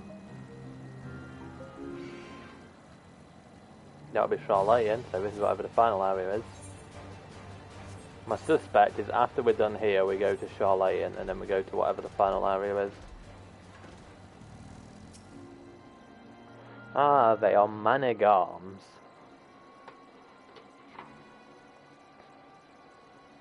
Tell us, are you hurt? What happened here? They caught me off guard. I had them bound with ethereal shackles, but they became frenzied, even more so than usual, and broke free. I was able to stop 4, the other 3 escaped. I see them. 2 have taken to the air above the 12 wonders. The last one is up ahead, lurking in the fields. You and Shulk handle that one. The power in the sky you can leave to me. If this is how it must end, then so be it. I will render assistance to Emmett Selk, unneeded though it is.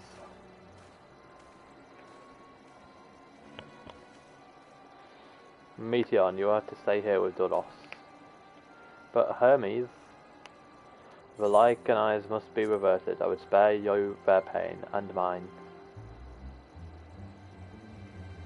This is my burden, not yours, but if you are intent on helping, then please follow my lead.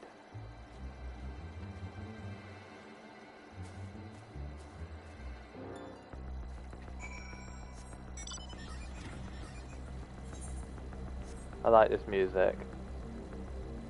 We've had it before, but I just like it.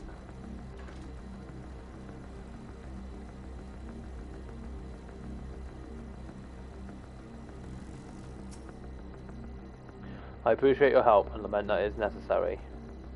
There is our quarry within striking distance at present, but if it feels threatened, it may well flee beyond our reach. Here's my plan. You will approach it slowly in full view and draw the Lycaon's attention. Now I warn you, its abilities are as fiery as its temperament. Once it spots you, it will unleash orbs of flame, but fear not, by my measure, you are more than equal to the task. Withstand the onslaught for a few brief moments, and that will give me time to catch it unawares. Ready? Then let us begin.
Stand in front of a Lycaon and keep its attention.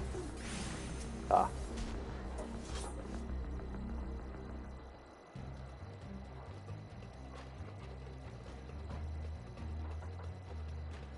Now.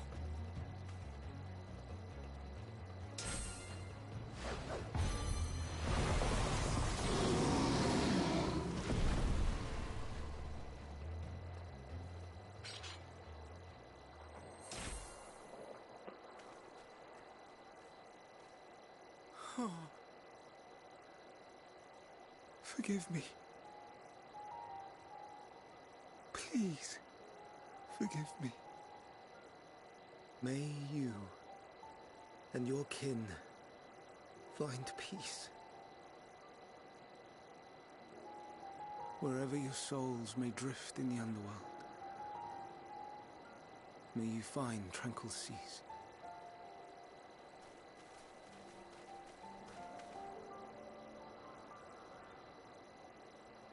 Be not forgotten, in concept endure, to reclaim form and one day live again. Serve not the star, or any purpose save your own. Live again, if that be your desire.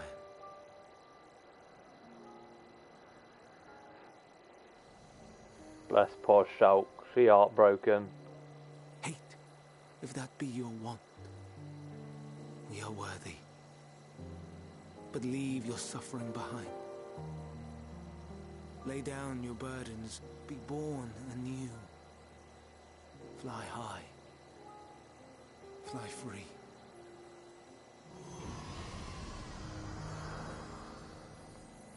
Daniel's a decent bloke. This version of him.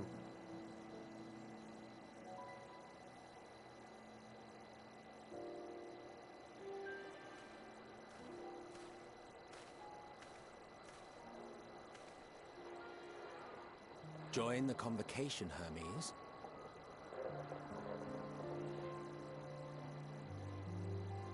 You do not belong here. Leave to replace another. To be replaced. It changes nothing. Tell me, do you think it right that we sacrifice all these lives for the sake of the star? And when the star has reached perfection, what then? If all who are satisfied choose to die, shall we all die in satisfaction?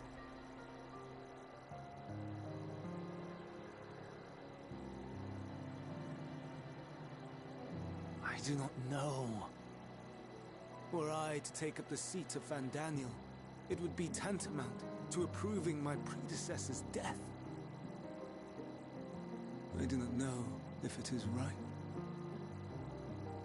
And to be torn by such thoughts, I do not know if I am fit to represent mankind. Hermes! Please, don't be angry. It hurts so.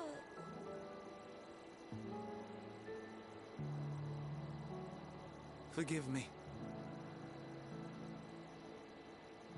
If you would still consider me in spite of everything, I beg some time to gather my thoughts.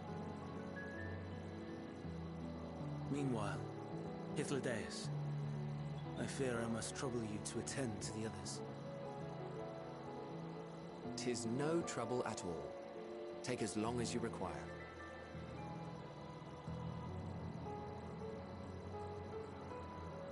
And you, my friend, I pray you find that which you seek.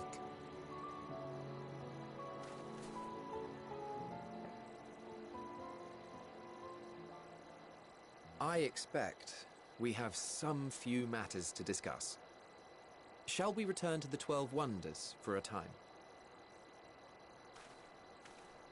Aye.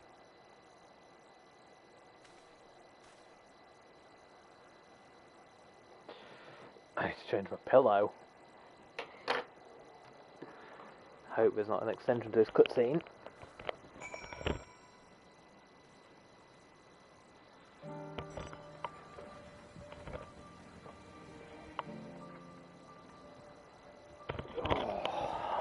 There we go. The other Lycanons have been taken care of. Night, Sandy. Sleep well. Don't forget to grab the VOD tomorrow. The incident is resolved and life in Elpis continues as normal, or ends as the case may be. Rationally speaking, I understand Hermes' argument. No matter how well-deserved a rest, there's a pang of sadness when a colleague leaves us.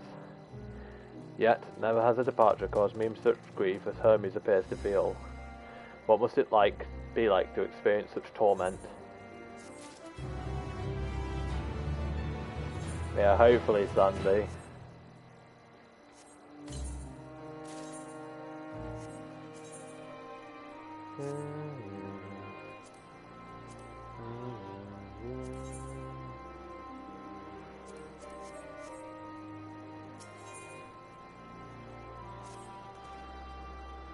Where to now? If there's anywhere you would like to visit before we leave, I should be glad to show you the way. Hermes has not yet outright refused his position with a convocation, merely postponed that decision. As such, I may as well resume my assessment. If we cannot accompany him, then I will content myself with questioning his colleagues. Ever the pragmatist. Then allow me to remain your humble guide. And what of you, Shalt? Will you continue along with us? Wonderful, our fellowship travels on unbroken. I say we explore another part of Elpis and see what new encounters there are to be had. If you would follow me, we will first head back towards Anagnoris.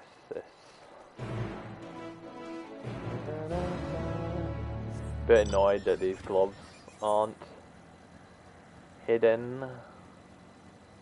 But what can you do, eh?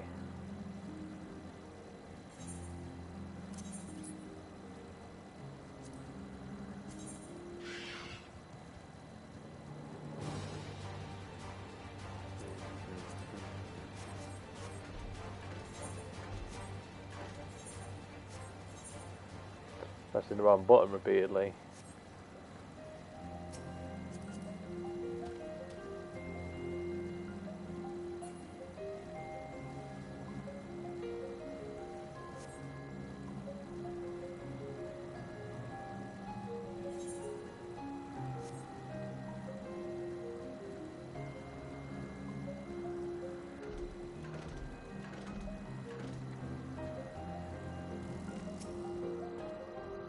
From here we follow the path northwards towards Notications. There we will find one of the teleporters which facilitate travel between the islands of Elpis. First time travellers must be accompanied by someone with the requisite permission, which I have previously been granted. We only need to use the device together once, and henceforth you'll be have leave to use it freely. Shall we?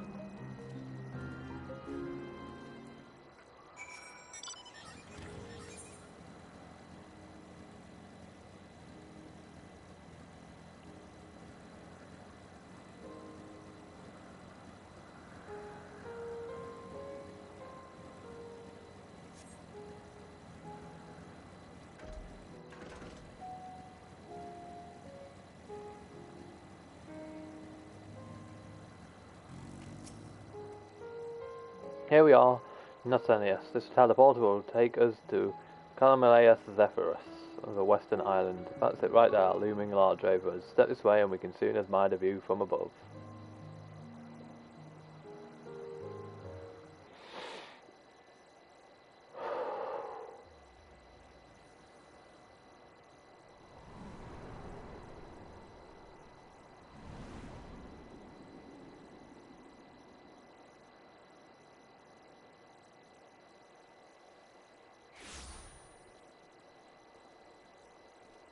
I present to you Calamaleos Zephyros. Here you will find a number of testing facilities, as well as the observation hub of Poiton Oikos. Gotta be honest, this is probably the most fantasy zone we've had.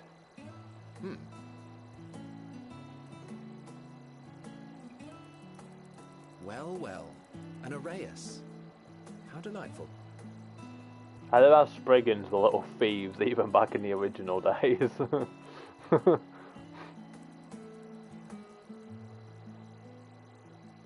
And what, pray tell, is that? Hey look, it's one of Lahabraya's creations.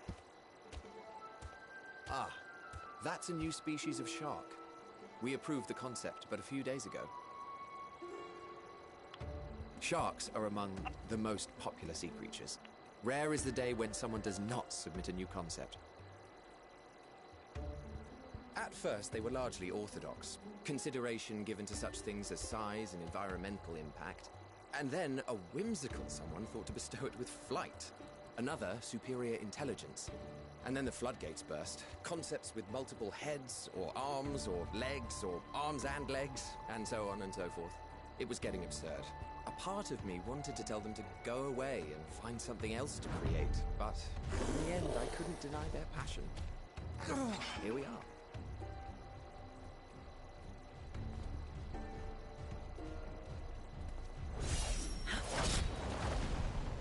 Is that Vanar?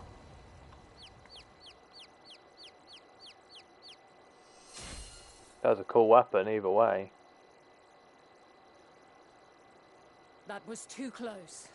Hey, Barry. Are you unharmed? Well now, if it isn't a pair of familiar faces. Vanar, that we should meet you here. Yeah, basically.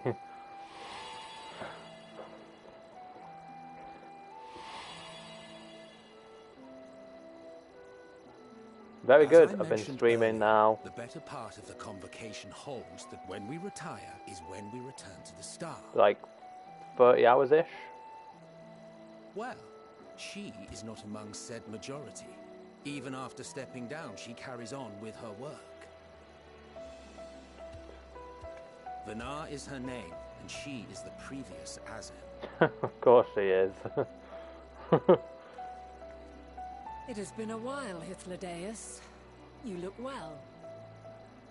Less so, Emmet Selk. I dare say the lines upon your brow have both deepened and doubled in number. A shame for one so young. You must make an effort to frown less often.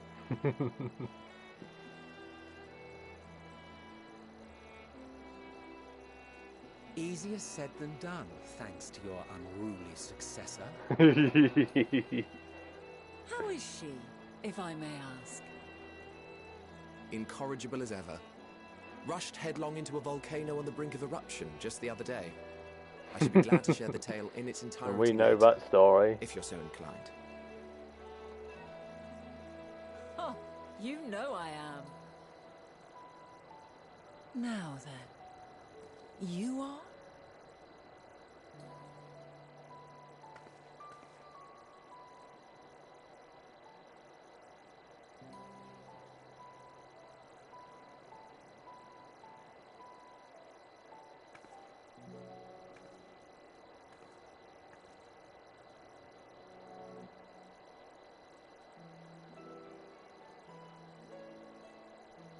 I say, have you perchance come from the future?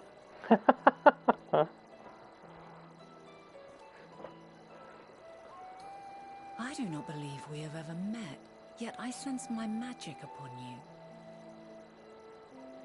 Therefore, Well, if I wove fuck the me. enchantment, I could only have done so at a later point in time.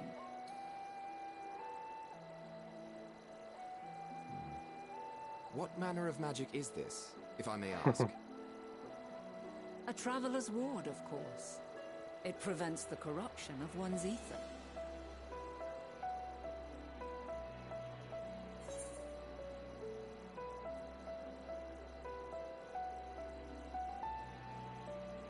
Sounds rather like the blessing of light.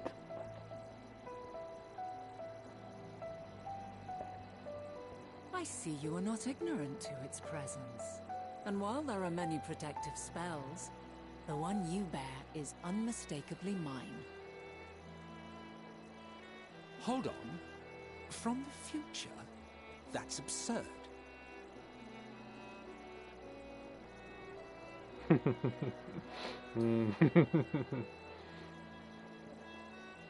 What is it?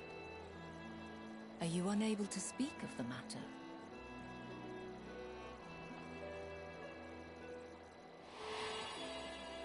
Why don't we just say Elizabeth said reality so? to which you must return exists as a result of the final days. You cannot reshape the past to undo the tragedies of the present.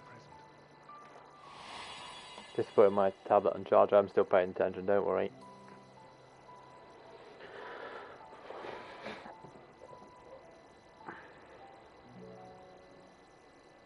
Fuck off, stream elements. So, your actions here will not change your history, but they may yet affect the course of ours.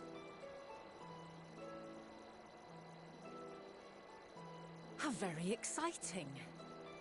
I'm quite fond of delving into the unknown, and there's naught more unknown than the future.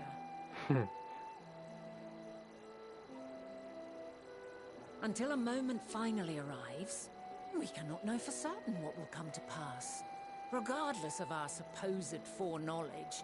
So you needn't worry for us. More importantly, that you should go to such great lengths as to travel unto the past bespeaks the gravity of your quest. Will you not reveal it to us? Mayhap we can be of aid to your cause. I mean, if you follow the story from like the very beginning of the game, this is like amazing. Like every small detail pertains to something that's happened years ago for us as the player. Then you've been keeping quite the secret to yourself. As a representative of the convocation, I will hear it all. Your identity, purpose. This guy, for instance, was a bad guy in the previous expansion, but we're in the past at the moment. And we're dealing with him when he was actually decent and good. And he kind of was decent and good in the previous expansion, but like now we're getting better understanding of him. Why don't we move to a place more conducive to calm conversation? I've been working here for some days now at an old friend's behest. If it is agreeable, we may make use of my accommodation at Poiton Oikos.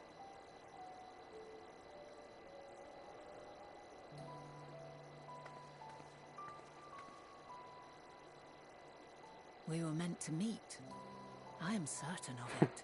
Shulk is so fucking like shit breaking Elizabeth's rule. Else I wouldn't have marked you so clearly and sent you unto myself in the past. It's precisely the sort of mischief I would get up to.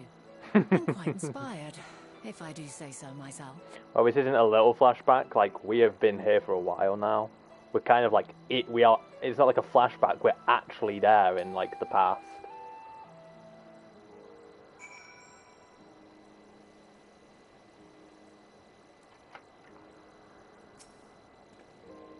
My apologies, but before we move along, a colleague has tasked me with a matter which I'd rather not leave unresolved.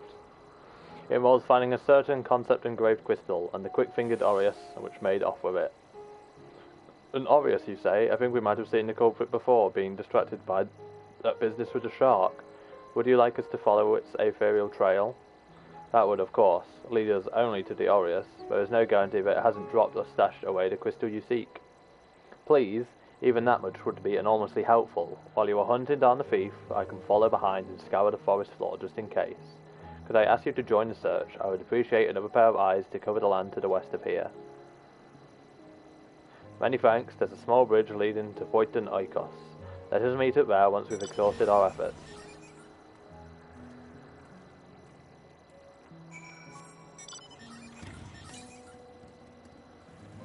Apparently northeast there's an Aether current, so we'll go grab that before we get on with anything.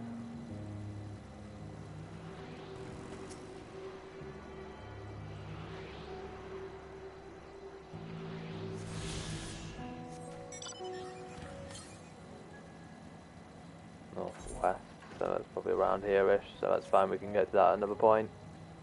How many have we got left? 4 more of them. Well, that's cool.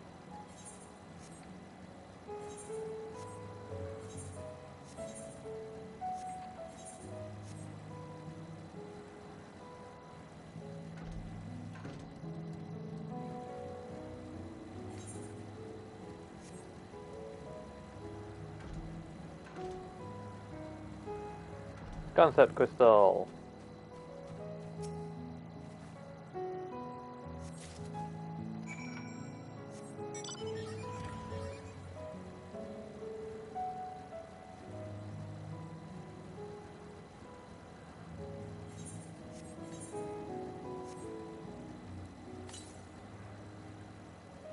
Oh, onto the south. We'll go get that first.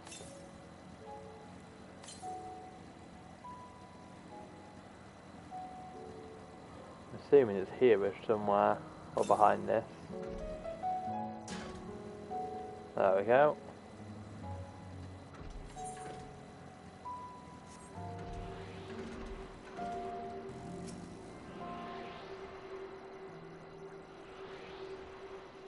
Notice I'm not seeing a lot of other people flying around here, so a lot of people aren't getting flying, I'm reckoning. Which symbol?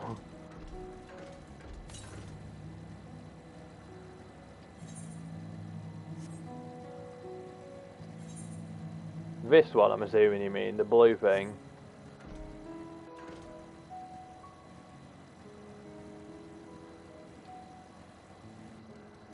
Huh. Our last search returns. I'm afraid that the Aureus no longer had the crystal, nor was I able to find it as I followed in its wake. I don't suppose you fared any better.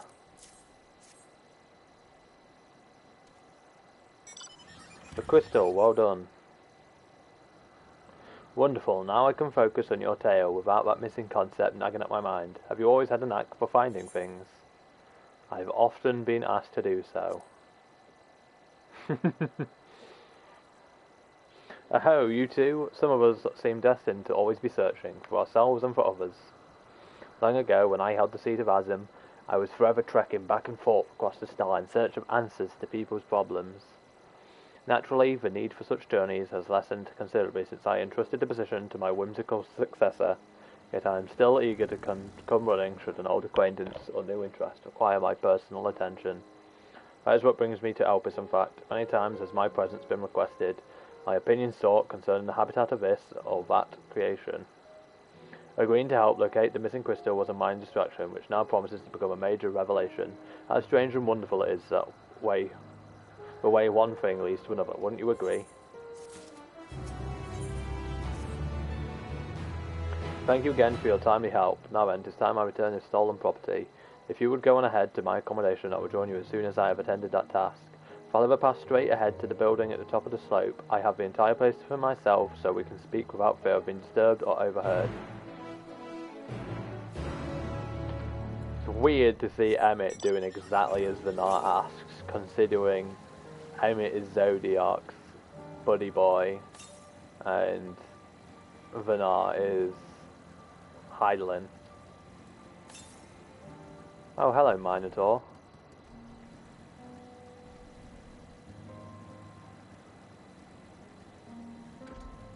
I love how the name of a Minotaur is Minotaur, considering what we know about the Arthians, giving them names that are like meant to be Greek. It's pretty interesting that it is still a Minotaur because of that.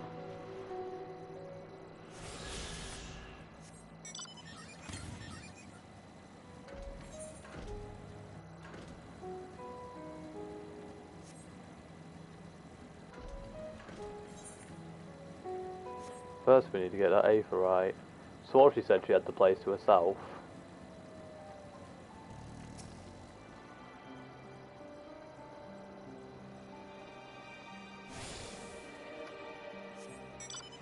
I'm assuming she just meant the building and not the whole area.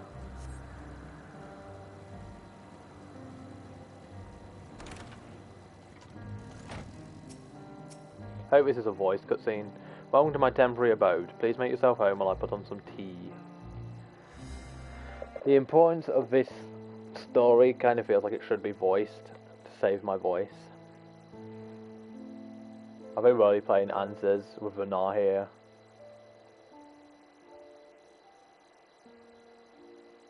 A wonderful aroma. I feel more relaxed already. Would that I had sweetmeats to offer, but I travel light out of habit. Oh, we'll see if it gets me, Molly. There's plenty of hot water though, so please have as much tea as you like. Now then, will you tell us your tale?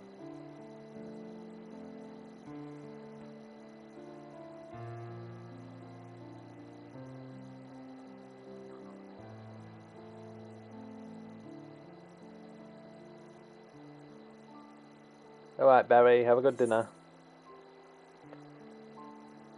The world has been sundered, broken into shards.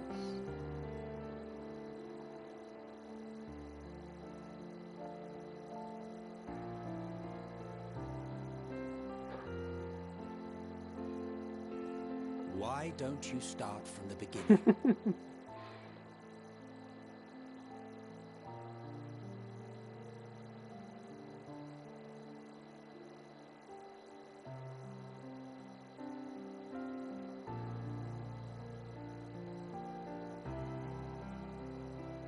This piano version of Answers is really good.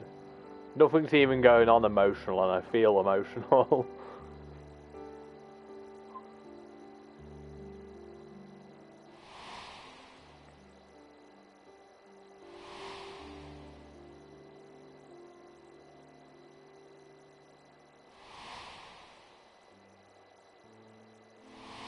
Labrea.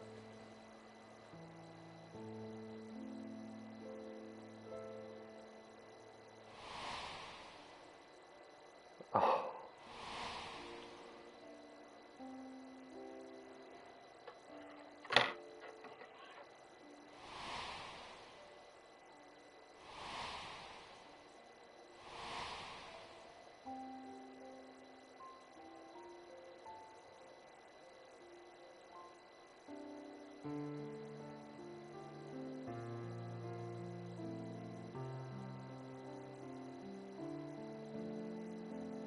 Preposterous.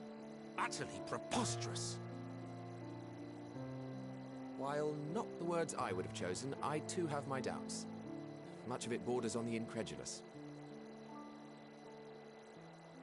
What of you, Vanar?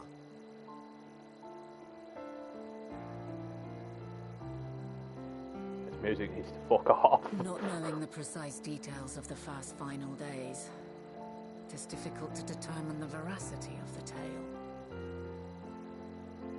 Supposing it is all true, I must ask myself why I would do what I did.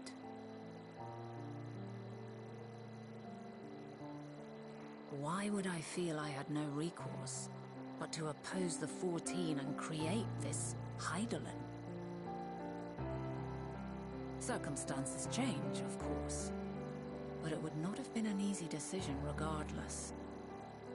No, there must have been a reason. One compelling enough to force me to take such drastic measures. Then there is the Elpis flower, which I said would serve as a guide. That it's of import to your mission is plain, but your presence here leads me to believe that this place also holds significance. But what could it be? What are we meant to accomplish? Might it not be simply thus? In the future, whence she came, the final days could not be averted. Mankind has no choice but to flee the star. By alerting us to that eventuality, perhaps you wish to pave the way for other futures. But it was a little bit his sentence here. Possibility. Yet if that were my primary objective, I see no reason to guide our friend to Elpis specifically. The capital and Amarot, or even my own home would be more logical destinations.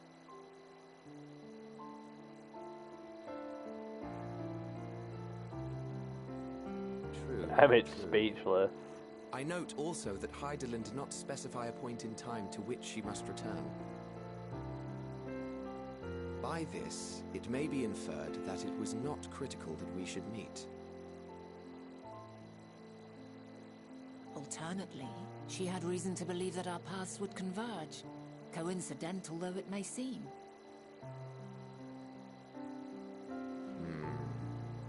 This is quite a puzzle, and we do not have all the pieces. Hardly any. But we do have one immutable fact. I wonder if Hermes sets in to play the final days then.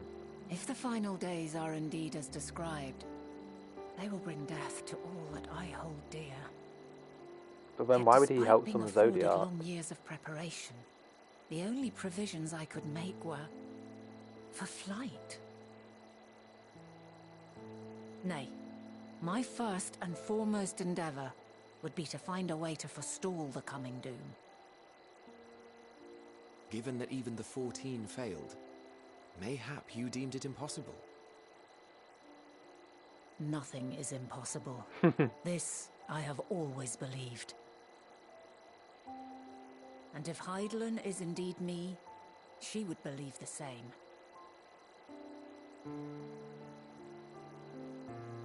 Listen to yourself. Are you seriously entertaining the notion that you are a messianic figure in some far-fetched tale? Oh, it's done.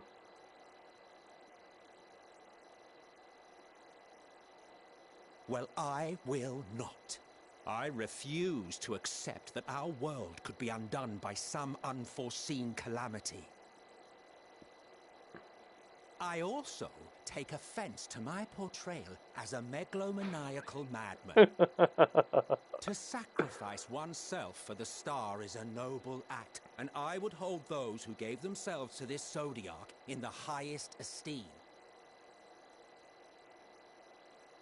Yet, you claim I recreated Amarot and populated it with phantoms of our people? A bizarre indulgence that would be insulting to their memory. Worse still, I even invited you there. Literally invited my own downfall. Why would I do something so idiotic and inexplicable?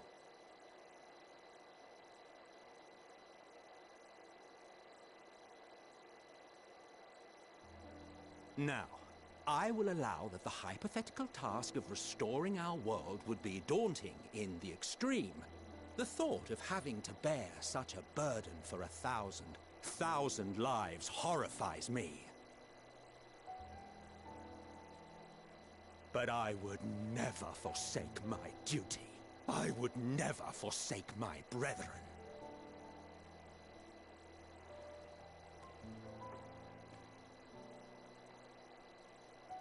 You do not know me. Why don't we call him Hades? Fiction. I will return to my duty, and you will not bother me again.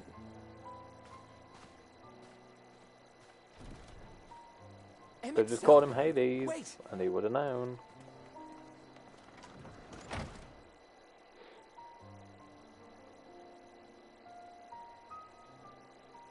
You've seen much of Elpis already. If you have any observations to share, I should like to hear them.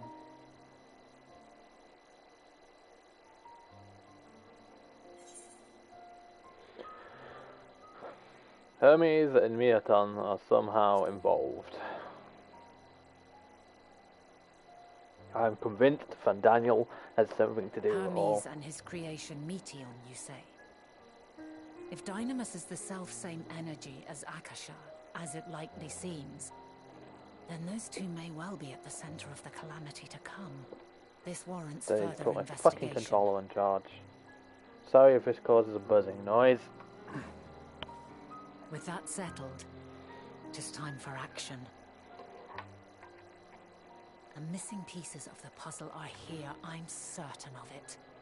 And when you find them, the picture my future self has painted will be complete, and you will have your answer. Now suffice it to say, I will aid you in your quest. You know what's really interesting to know is the fact that Vanar was the previous Azim, and yet the current Azim, despite being friends with Vanar, refused to help Vanar as well. Have faith. If Emmet Selk is the man Azim described to me, we've not seen the last of him.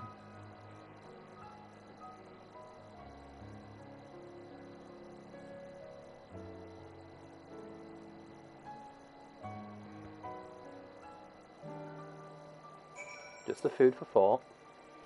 Shall we begin our investigations then? I'm acquainted with Hermes, of course, but only as a visitor received by the chief overseer of Elpis. Of man himself, I know only that which is common knowledge.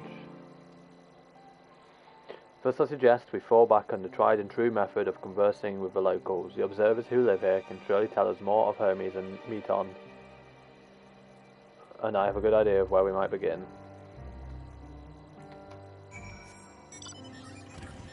Alright, Mally. Enjoy.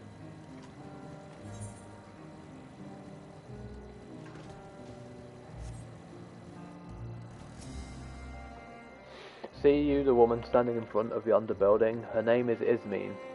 She is the one that made arrangements for me to stay in Elpis, and from what I recall, she has held a position here for quite some time. Chances are she can provide us with some insights. Go and ask your questions. I will help with drawing out answers if need be, but I leave a choice of topic up to you.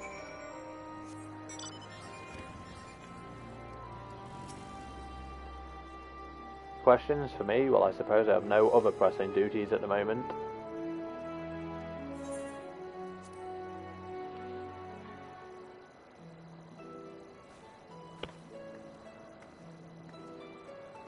Greetings, it is me and my friend here is desperately curious about Chief Hermes, and I was wondering if you might indulge her. Certainly, Mr. Svanart, anything to be of service. What do you wish to know? What kind of person is Hermes?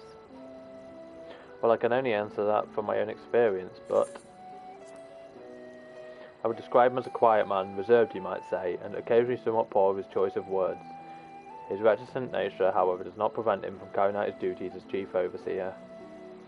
The man is a walking archive when it comes to life forms. He can discuss any species in incredible detail, and is the leading authority on concepts with the power of flight. I hope that answers your question. Was there anything else? How long has Meteon been here? I cannot rightly say. As a Chief's personal creation, Meteon has not been subjected to observation, study like other concepts. So one day she was simply there, and what do you make of her abilities? I understand that she is a highly unusual familiar, able to read emotions and communicate directly with one's mind. Exactly how she was created with that talent, however, is a mystery to me. My apologies. I wish I could explain her nature in more depth, but I've not had occasion to discuss it with Chief Hermes. Do you trust him? I beg your pardon? I've known Chief Hermes for many years, so I cannot say we are close. He has never withheld information to the detriment of your duties, if that's what you mean. Forgive us, we seem to have veered slightly off course here. Is there perhaps someone else who could tell us more about Meteon? That would be Timaeus. He has a similar expertise with flying concepts and is eager to discuss this subject. You find him conducting his observations on the banks of a stream somewhere to the east. Oh, and unless you take particular joy in rambling discourse, I suggest you keep your questions concise. We shall keep that in mind. Thank you for your patience and your insight. Think nothing of it. If there is not aught else you need during your stay, please do not hesitate. Come, Shulk, I think we've taken enough of Ismane's time.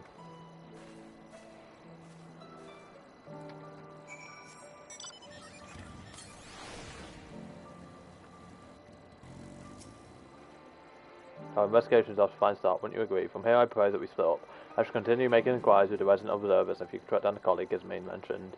While I did feel compelled to interject once or twice during a previous conversation, you seem more than capable of drawing forth the answers you seek. All I ask is that you watch your footing around the stream, and we can meet back here once you've finished speaking with Timaeus.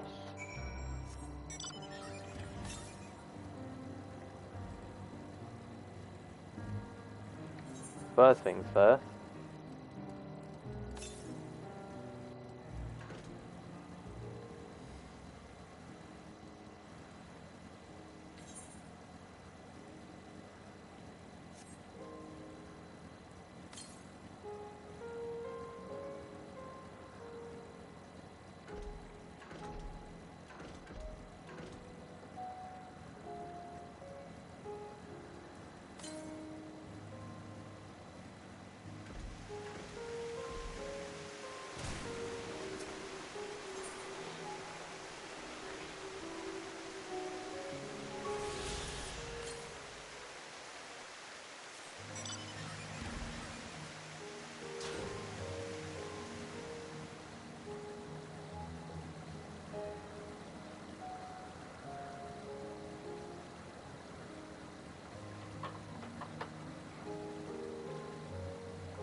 Yes, yes, I am Timaeus, but please keep your voice down, you'll startle the birds. Following event cannot be seen. Yep.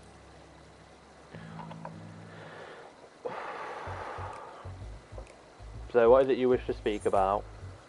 Is it true you're an expert on flying creations?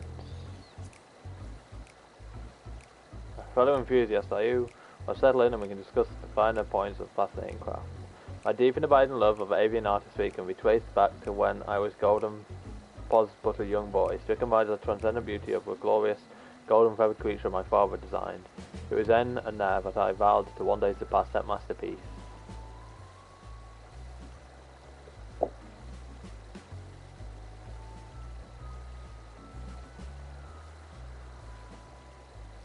And thus did I secure an observer's role here in Elpis, and at last realised my childhood ambition. Here the dreams I once dreamed of, in which I find fulfilment through the research and creation of new flying forms.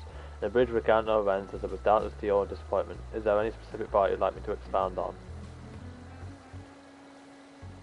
You were hoping for my opinion on Chief Hermes' creations, then why didn't you say so? Because I wasn't. Those beings which soar through the clouds, majestic and graceful, are ever a favourite of our creators. Even now, with so many varieties in existence, the flood of newly imagined concept continues unabated.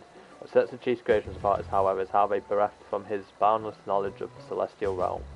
Birds that climb so high they disappear from view, others which traverse the boundless sky in moments, I know about riding the currents.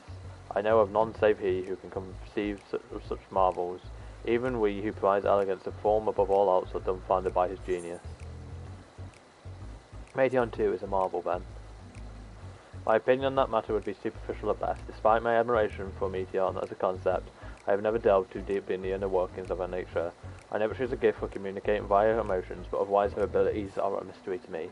If Chief Hermes should choose to submit Meteon's concept to the Bureau of the Architect, then will the design be registered for public scrutiny? Analysing a colleague's creation before that step is frowned upon, to say the least. Of course, if he came to me, a fellow artisan, looking for advice, that would be an entirely different story.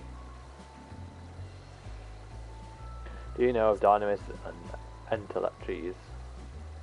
Dynamis and Entelectres?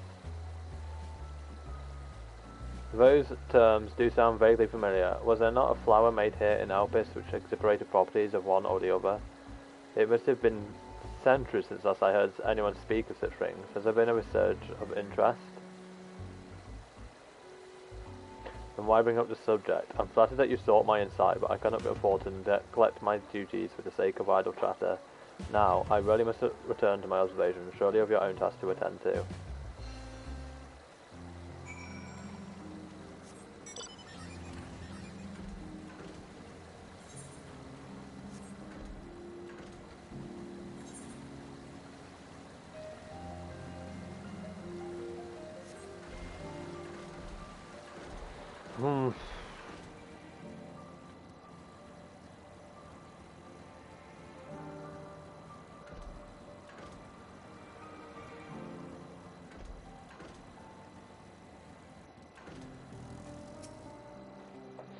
Good timing. I've finished my own investigations not long ago, so have you any new findings to share?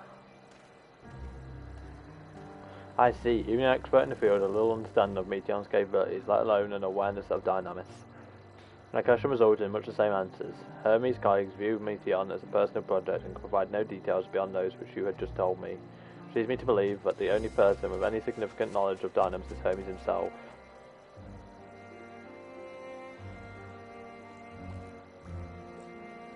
So I have a theory, and I'm going to need this a bit remembered for later if it comes true. I think Meteon is the cause of the Terminus. I swear we heard a little girl laughing when we was on the moon. I could be imagining it, but I swear it should mean Meteon is the cause of the Terminus. Yes, we've made some progress here, which means she could be for end trial. Yes, we've made some progress here, but more information is needed if we are to reach any definitive conclusions. At present, the strongest link we have to the final days is the power of Dynamis and the Entelectres, which control it. Yet most scholars are vaguely aware of these terms, let alone study them in depth, except for Hermes it seems. Thus, I am inclined to stay our current course and learn all we can about the Chief Overseer and his familiar. And on that subject, was there aught else of note you can tell me about Meteon, aside from the unorthodox method of communication? Yeah, or more like her, she has sisters. She and her sisters were created to journey to stars in search for intelligent life. I rather wish you had mentioned that earlier. In any event, would you care to elaborate?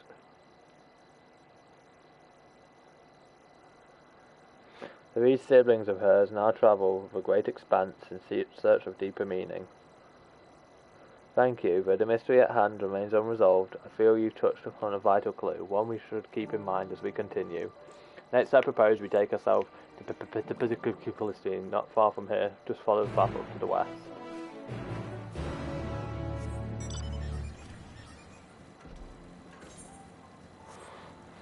I can't help but feeling like Meteion is going to be a boss now. Now that I've had that mad theory.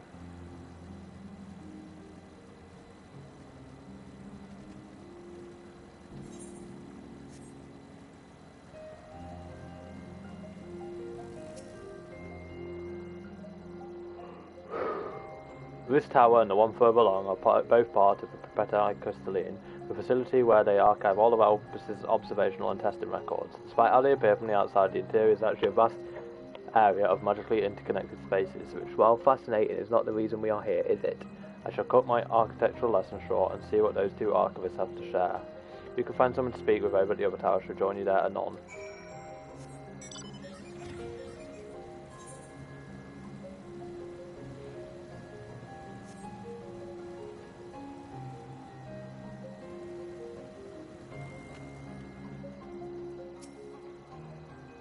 If you have questions for me, certainly just a moment while I conclude my current appointment.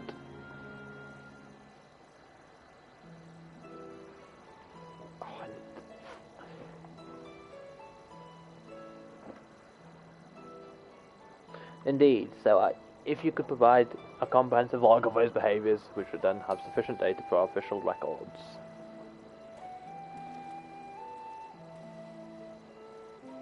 Now, what was it you wish to speak with me about?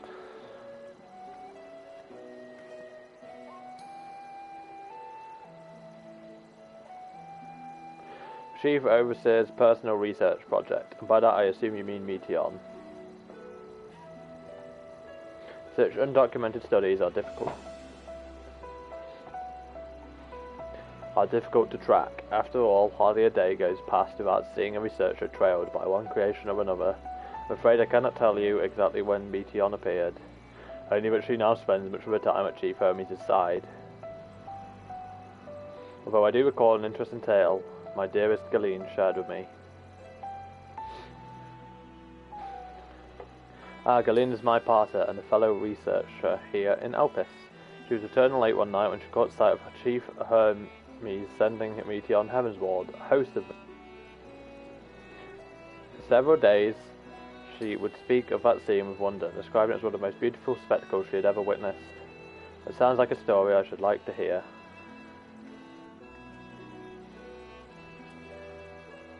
Mistress Vanar, I thought you had already returned to the surface.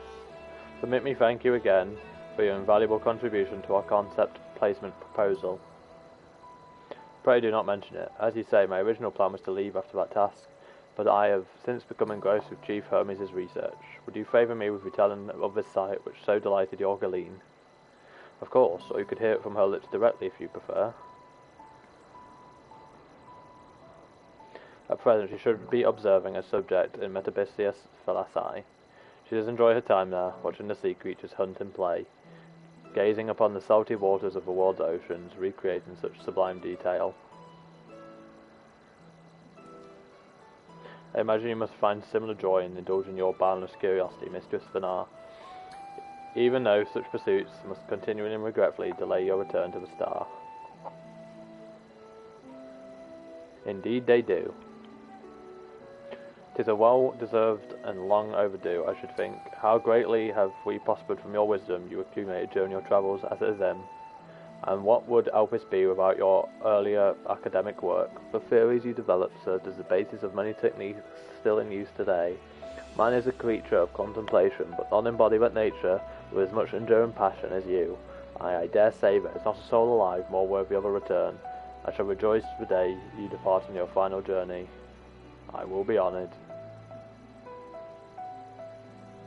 Well, shall we take this opportunity to meet with Galeen in person? Allow me to reconfigure the door to the archives here. It will take you up to the skyway and spare you the need to avoid hostile concepts on the ground. That would be most helpful, thank you.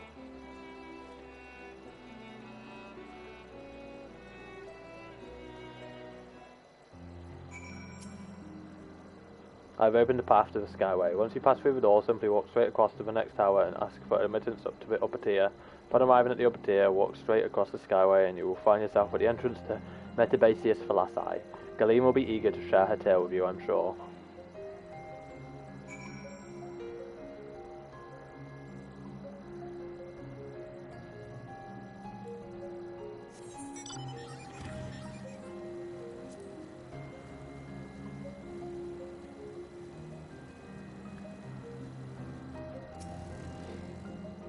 Mistress Fanar, just passing through.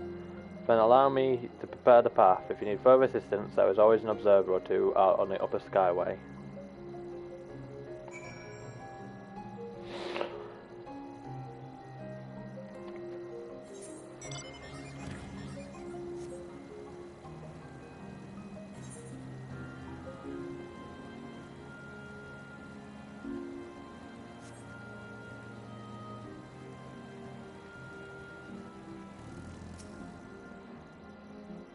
Mistress Fanar is not told to expect. We would have prepared an official welcome. Please, there is no need for fanfare. I only wish to speak with Galeen, if that might be arranged. Yes, Galeen, of course, I will inform her immediately. But she may be engaged in a testing phase. You could be in for something of a wait. Should I let her know your business is urgent? That won't be necessary. This lovely view will keep us occupied until she is ready to receive us. Please be voiced. I could really do with a break from talking.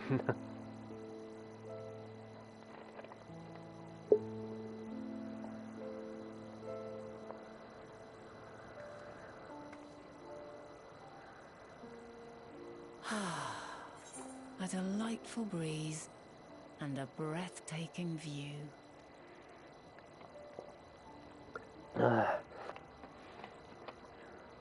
I need sugar. What is it like in the future? Is the world still a beautiful place?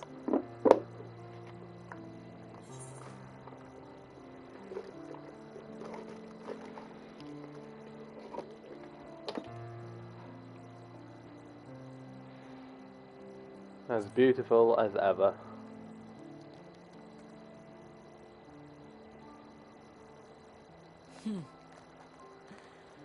I swear I could hear the glimmer in your eyes and the adoration in your voice.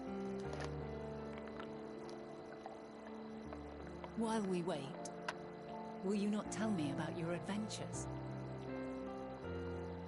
Well, not the portentous events which led you here, but the simple delights all your own. By learning about the future world, I may gain insight into future me's plans. But more than that, I have an interest simply as a fellow traveller. Short of going somewhere oneself, there's naught more stirring than hearing another's account.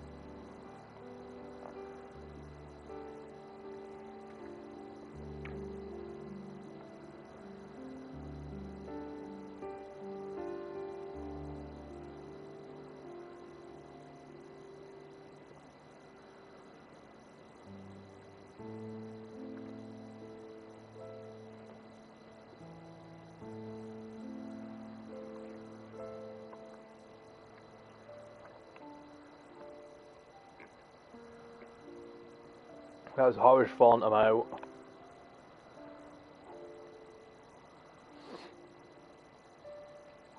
Incredible. Would that I could have been there to see it. So, Mally, I have a theory. Meet your girl, I forget her name. She's the terminus. That's my theory. Hold fast to their virtue. To know that the light of mankind's potential still shines, even in that faraway place, it gives me heart.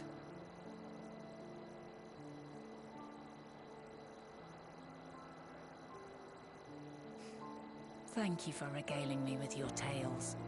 I will treasure every word.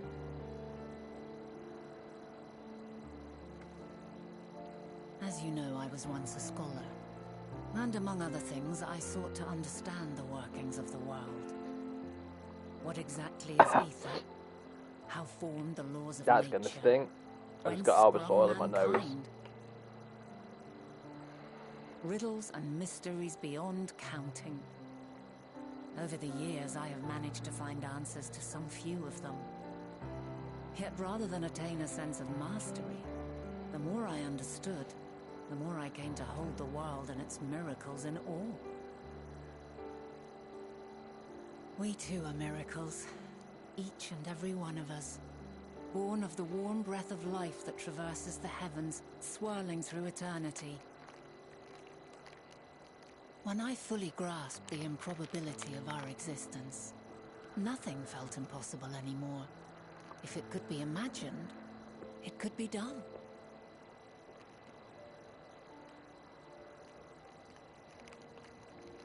A passion swelled within me, an epiphany dispelling all preconceptions of what was natural and true, and a presence without, immense yet intimate. Fate, perhaps, holding us in its tender embrace. As reassuring as it was intimidating, how keenly aware I became of creation's fragility, built as it is upon precarious happenstance. I was overcome with an irrepressible urge to know the world more intimately, to hear its voice, feel its breath.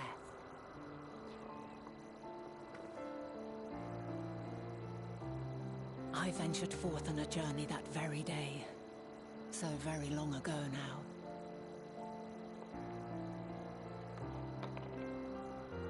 Freed from presumption and prejudice, I saw the world through a newborn's eyes. Everything fresh and new, and so beautiful. Lands that stretched on forever. Skies one could drown in, the heartbeat of nature, silent yet strong.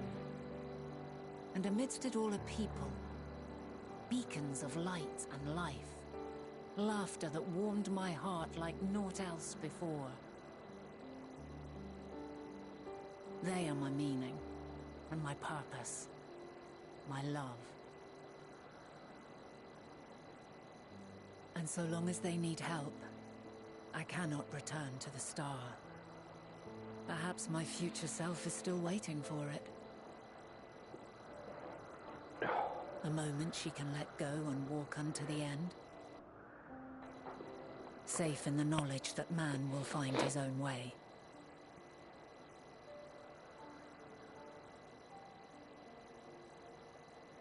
You, who are our future, tell me this. And tell me true. Has your journey been good? Has it been worthwhile?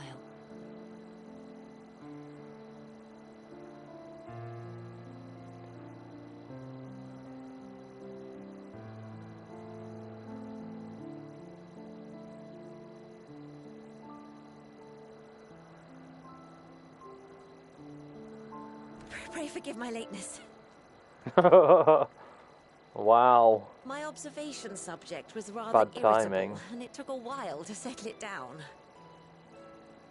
No need What to a cunt apologize. ruining that bit Your scene. work takes precedence. Besides, we had a pleasant conversation in the meantime. You're too kind. Now then, I'm told you wished to ask me some questions. Indeed. I've an interest in one of Hermes' creations. Meteon. You witnessed a host of them take flight, yes? Oh, that! Yes, yes, I did. It was in the dark of the morn. I'd left the Thalassai after nocturnal observation. As I walked along, I spied a bright light climbing high into the southeastern skies. Then, in an instant, it was gone, like a shooting star, only rising rather than falling. But then another shot up, then another, and another. Intrigued, I made my way to the edge to investigate. And who should I spy on an isle to the south? But Hermes and Meteon, the Matea, rather. There were lots of them, and I realized they must be the shooting stars that I'd seen. A dazzling spectacle indeed. Have you spoken with Hermes about this? Oh, yes. The sight left such an impression on me that I approached him about his mystery project the very next day. Alas, he said that he couldn't reveal anything just yet, that he needed to conduct further tests. It shouldn't be long now, though. He often returns to that isle, and I have a feeling he's nearing a breakthrough. I have bad feelings about this.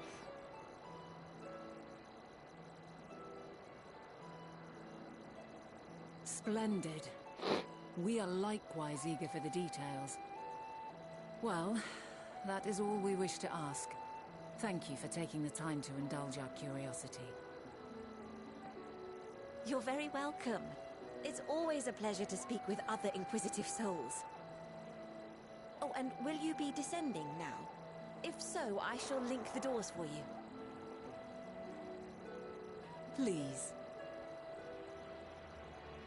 Dun, dun, dun, dun, dun, dun, dun, dun, dun, dun, dun. Still think Meteon is the key to all of this somehow. But like in a bad way.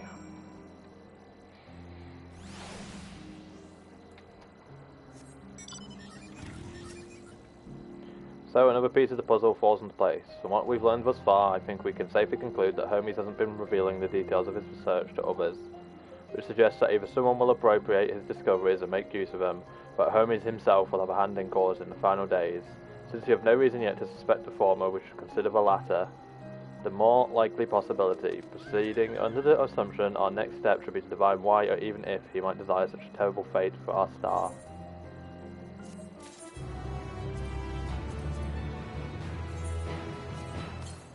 See, the reason I don't think it's Hermes is purely because of the fact that he was Fandaniel would still have been part of the people who bought up on Zodiac. Why would he do that? If he wanted the end days. I should like to visit the site from which Hermes set forth from Matea. If we are fortunate, we might find some hint of what drives this research of it. Guardian said she spotted them in the southeast, rising from an isle she could see from the edge. If we stand on the same vantage point, it should not prove too difficult to locate the isle in question. Let's take a look, shall we?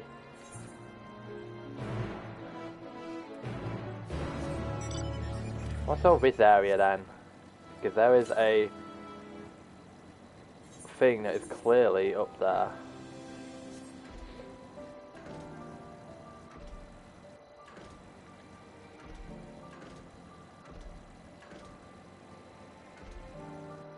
See, part of me is adamant that my theory is right, and the other part of me thinks I'm tin-foiling way too hard.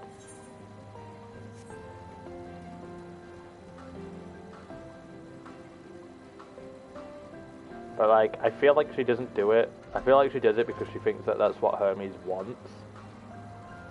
Because obviously he's sad about like death and everything. And I feel like that triggers it.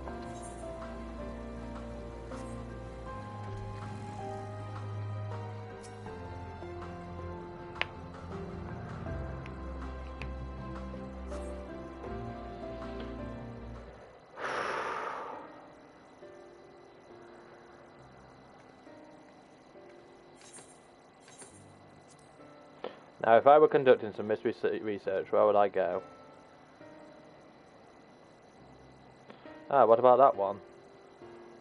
Have you the means to fly? It is quite a distance away. She's going to summon Argos for us. Inconvenient, but hardly an insurmountable problem. To me, Argos.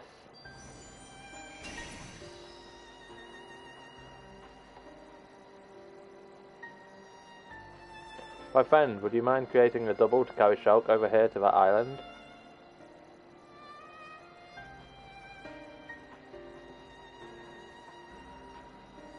Stubborn creature, there is no place in this great star we have not together travelled, and still he remains obstinate in the presence of strangers. Argos has rather exacting standards, I'm afraid.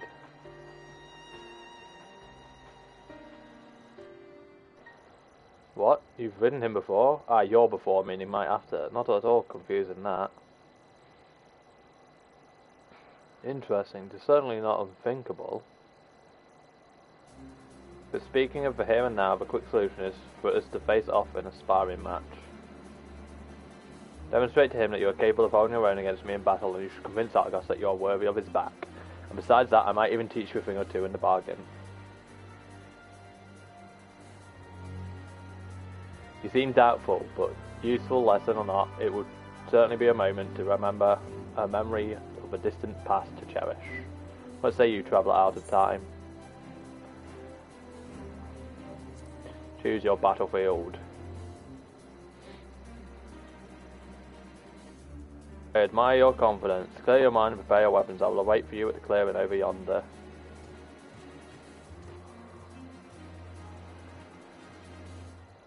This is going to prove that Hydaelyn is a weak compared to my pack.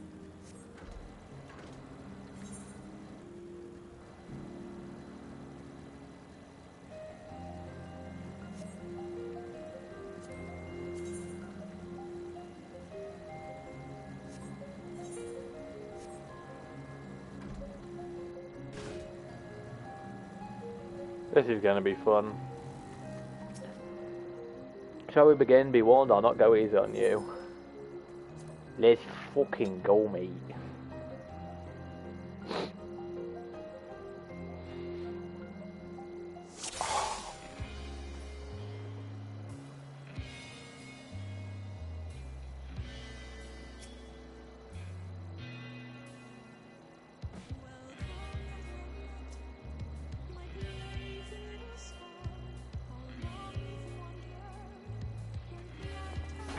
Cool. Let neither side hold back.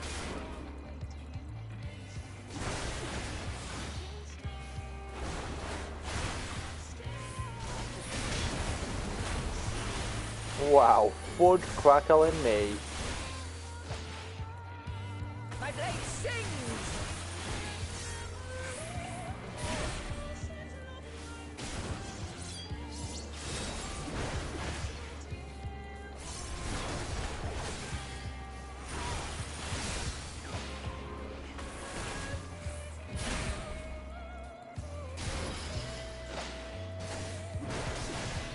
Uh-oh.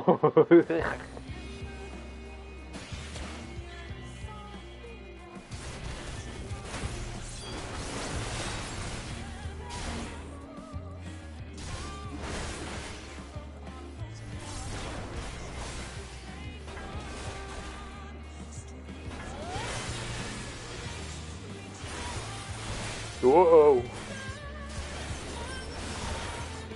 Oh, shit me.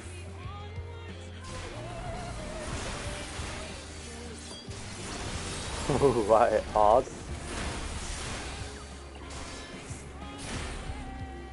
Impressive. I shall have to try something different. She just class switched in the middle of a fight. So it is canonically doable.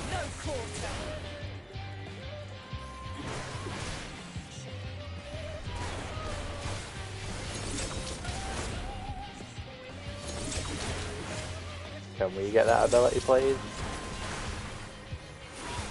Not that ability to just use, the ability to change mid-fight. Whoa! Woo-oo!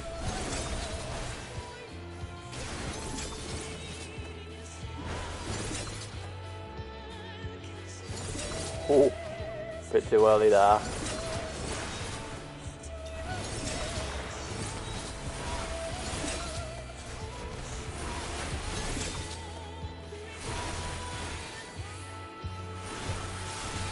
I see you won't be easily overcome, but neither will I.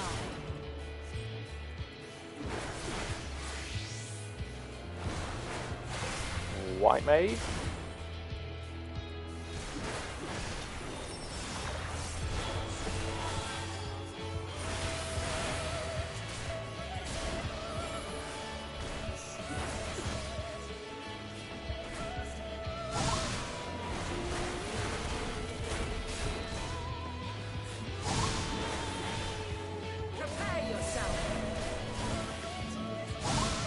Flatus Azem, really?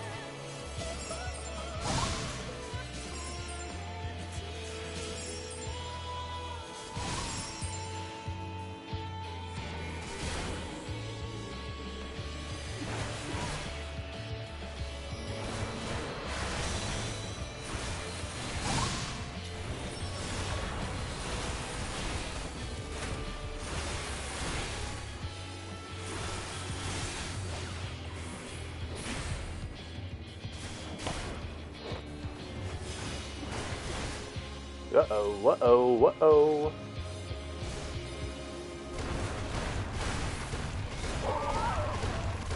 Fuck me.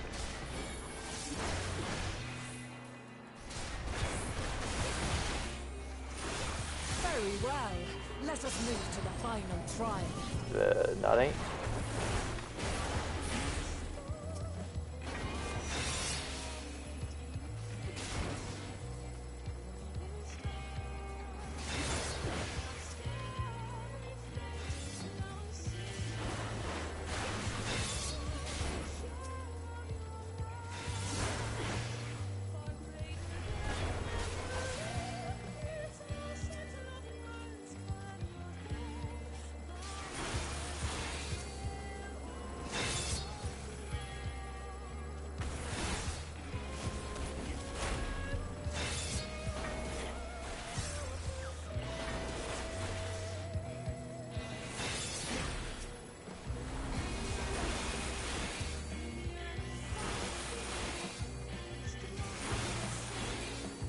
Oh shit.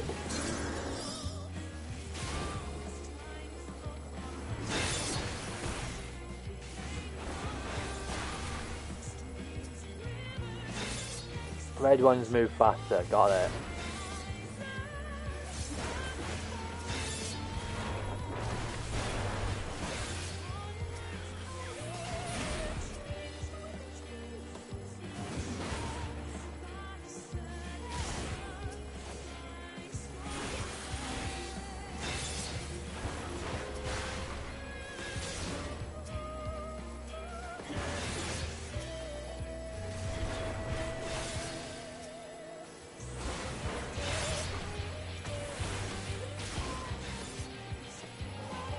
Oh.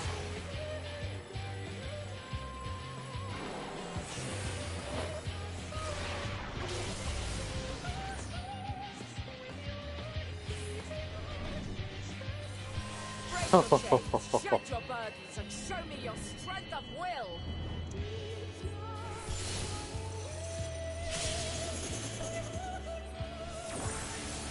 That is a cool attack.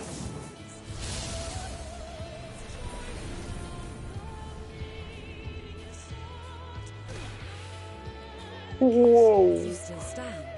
The people of your time are more resilient than I had dared hope. I have seen enough. Yo, fuck you, bitch. I'd like to go in a beast on the bitch.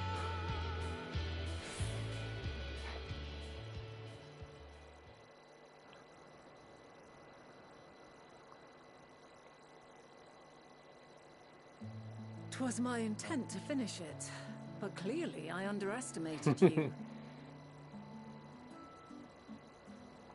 Alright, yeah.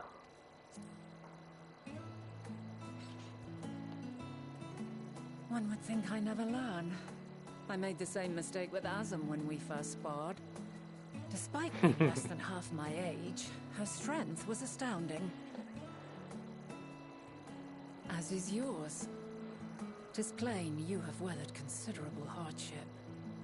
Far more even than your tales would suggest. It seems we have both learned much on our journeys.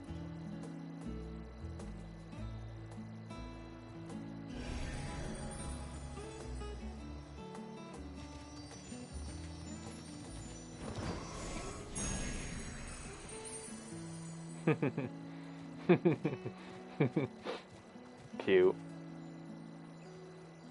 Well now, I dare say he has warmed to you. A boon to be sure. He never forgets his favorites, and is ever eager to come to their aid. Look at how happy Shulk looks. Shulk is like so cute when she's happy. Argos will soon have us standing on the very spot where Meteor made their departure into night sky. With luck, we will learn something of Hermes' intentions. My hope is that we find no connection, no festering wish for oblivion. Then we might have Hermes and his considerable expertise working for us rather than against us. Let's move over the edge before mounting, shall we? That will allow Argus to catch the currents rising up from below and give us a smooth ride over to the isle.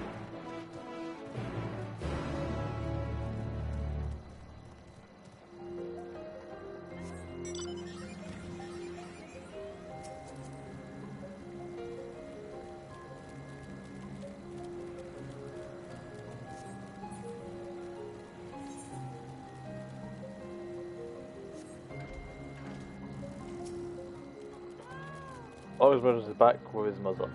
You've been given the go-ahead to hop on. Yep. Nope. Isn't this pleasant? Argos certainly seems to think so.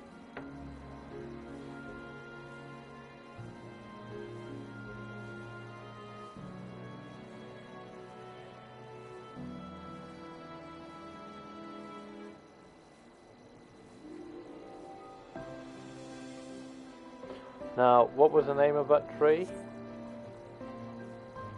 No, it's something. Fuck me. Don't mind me. I just won't read as fast as you fucking go away.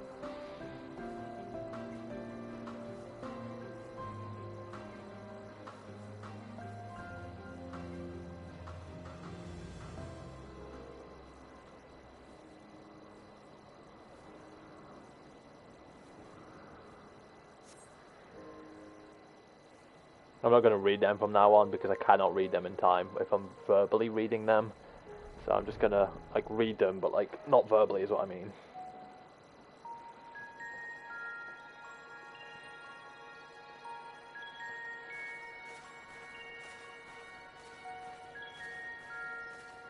Quite a small place, lacking even the most basic equipment.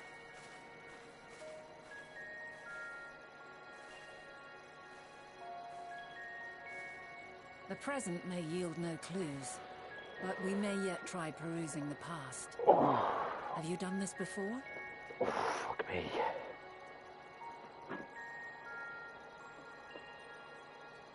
So you cannot control the power freely. Worry not. I shall assist you. Come and stand before me. So are we going back in time again? Are we going back in time? There are two ways to see the past. The first entails peering through the walls of the soul in the moment a subject is recalling a memory. Echo. The second requires no subject, and is instead a process of piecing together an event from ripples left in the ambient ether. As memories are etched upon the ether of the soul, so too are they etched upon the ether of the world. In this way can history be preserved. Such memories are given to fading, however, and can prove challenging to visit. But come, let us try. Close your eyes.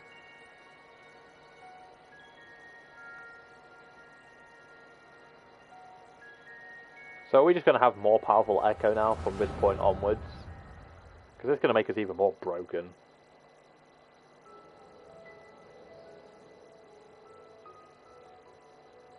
All units fully functional and proceeding on course towards their respective stars. Estimated time to completion of survey is 108 cycles. End of status report. Severing connection with shared consciousness.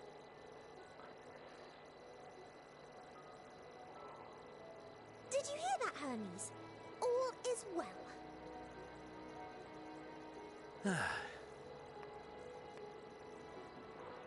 Yes.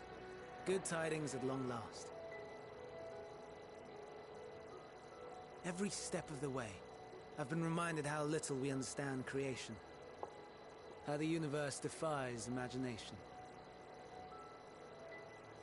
But soon we won't need to speculate. We'll know the answers. What others live for.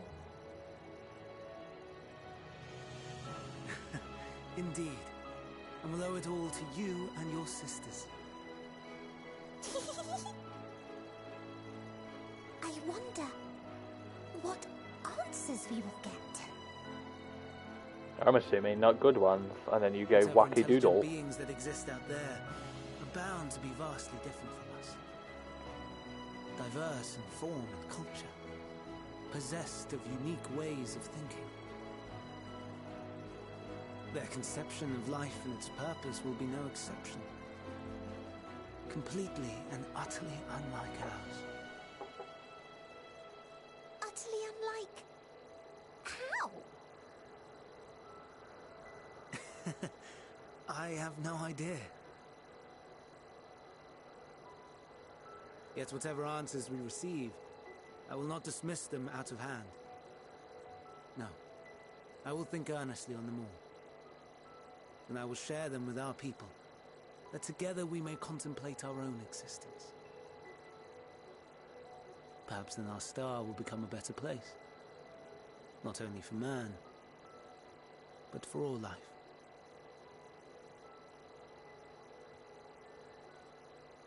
Meteion, though I gave you wings to soar the heavens, I did not teach you how to walk the earth. So loath was I to bind another living being. In the course of your long journey, you will learn from those you meet.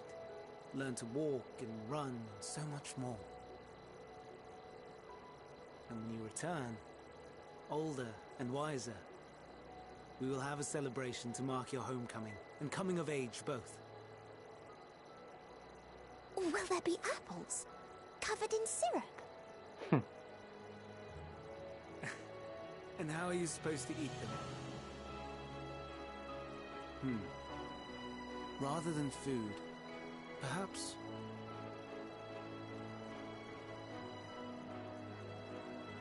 a flower.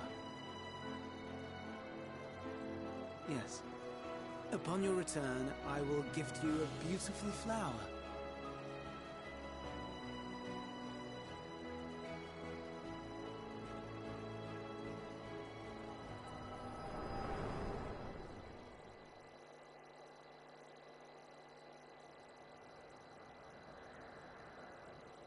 Still don't like that. I liked her at first, but I have this horrible feeling that she is like the centerpiece.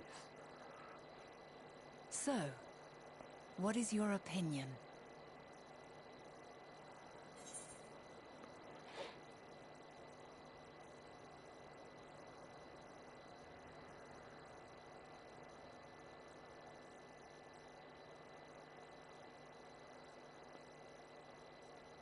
Hermes is a gentle soul, and yet...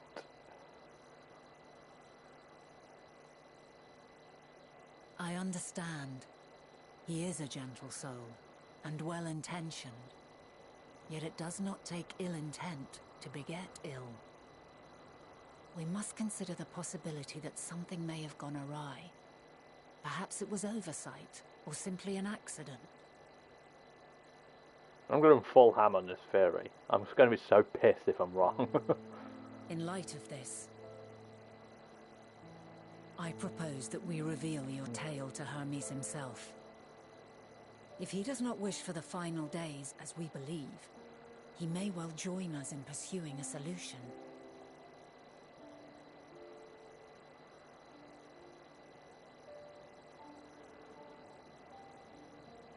Then it is settled. Let us seek out our friend with all swiftness.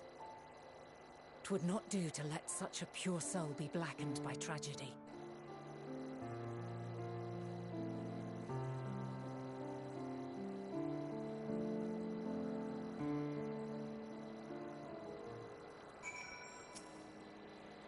There are any number of places where Hermes might be in Elpis.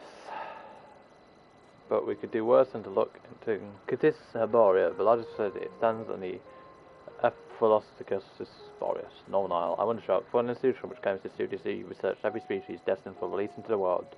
Do not question how they find room for them all on so few islands.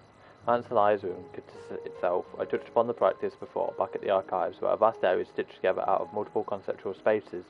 Same holds true for the interior of this facility and its magically constructed environs. It is there, within the sprawling habitats, that the chief overseer and most of Elpis' observers conduct the bulk of their work. Come, the simplest route is via the teleporter north of Potian Oakois.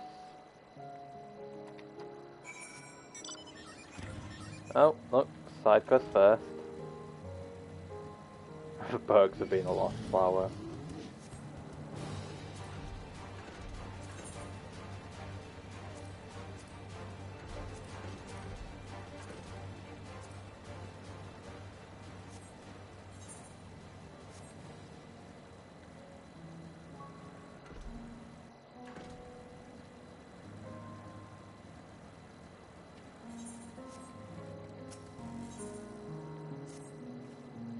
You're a visitor too, aren't you? Perhaps you might be willing to help me then.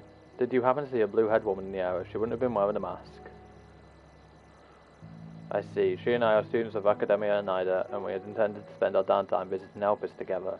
We were just on our way when she realised she forgot something back in Ergonoris, so she ran back, and that was the last time I saw of her. She can be a bit, how shall I put it, scatterbrained, so she may well have simply got lost on her way back. I'll search for her myself for what if she comes back while I'm away. So if it isn't too much trouble, perhaps you would be so kind as to look for her. Like her, she won't be wearing any mask, and so should stand out a touch. You'll find her in the area of Philomesis Notos in all likelihood. If you do not come across her, could you help her out a bit? See if she makes it back. If you do come across her, should I say?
Yes, can I help you? Oh wait, do you need some directions? So why not to be rude, but I beg of you, ask someone else, I happen to be lost myself. What was that? A woman asked you to come and find me? That would be my friend, no doubt. How embarrassing. I'd hope to keep this hopelessly directional side of myself under wraps. I feel terrible leaving like that, but I'd forgotten a task from one of my professors. I rushed back to collect the item I was asked for which I found thankfully, but got rather turned around when attempting to return. But don't you worry about me, I'll be fine just on my own. If I'm right, I've been following this road east, it will take me to teleport, I think. I know. I'm business with your friend anyway, I can escort you. Do you mean it, true? Oh, if that is, I mean, if you're heading in the direction anyway, I don't see why I shouldn't tag along. Oh no, please, after you. If I'm able to get as far as a teleport that connects Boyd Nocus, I should be able to make the remainder of the trip on my own. Oh then, would you mind? Yeah, yes, I know.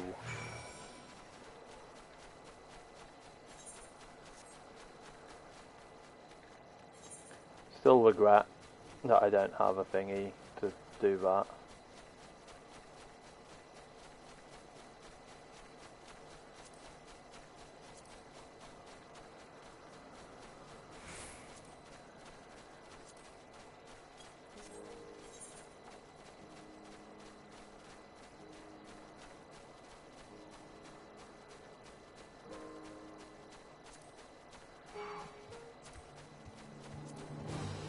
Boom, boom, boom, boom.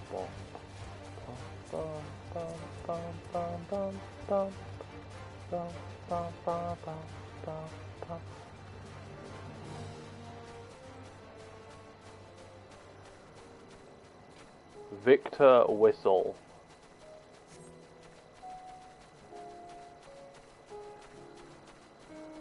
Wonder what that mount is then.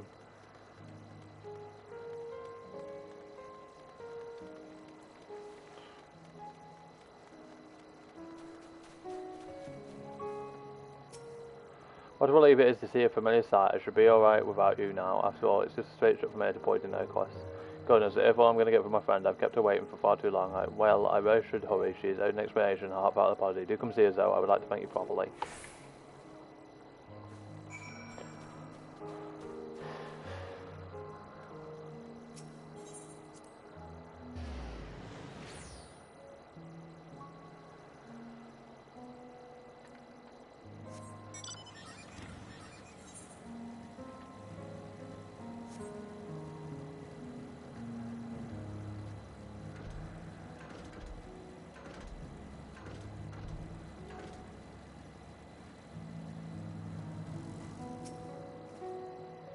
Thank you for your help. Truth be told, when my friend first dashed off, I had assumed it was because she'd forgotten an assignment from Metron. Lo and behold, I was right. We are studying at the words of Metron in Academia Anida, and all we can about the engendering of aquatic life from the self-same master. Honestly though, I've no idea why Metron would ask me to procure a flower of all things, and one that's still undergoing testing in Elpis. It's very beautiful, yes, but what has it got to do with genealogy? Well, nothing, but that's the point, surely. It must be intended as a present, one meant for Logrith. Metron is hopelessly enamored, as we all know. We do? That is certainly news to me, though now that you mention it, I suppose I have seen sparks between them, and I wonder why I never noticed before. That settles it. We need to hurry back and begin an in-depth observation of our romantic entanglements. I can't believe I've wasted all this valuable research time lost amongst the trees, and I would have wasted even more if not for you, good lady. Now that my friend and I together again, we can get back to the Academia and deliver the flower to Metron before it wilts. But before we rush off the reward, you certainly deserve it.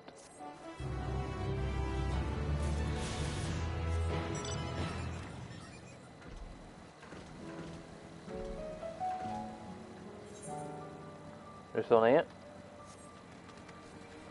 And then after that, I just believe the only 8 currents we need left are the main quest one and whichever one is up here.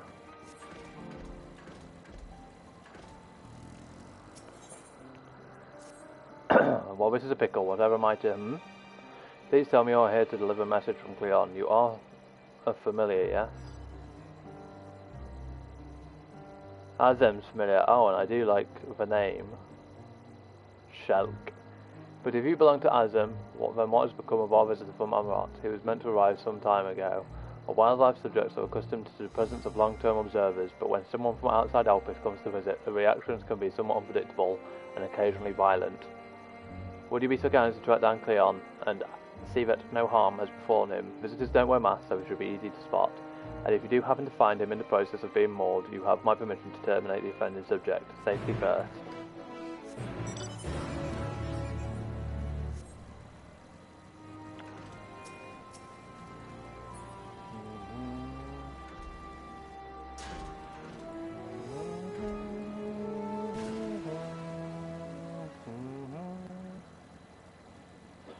Oh, music changed.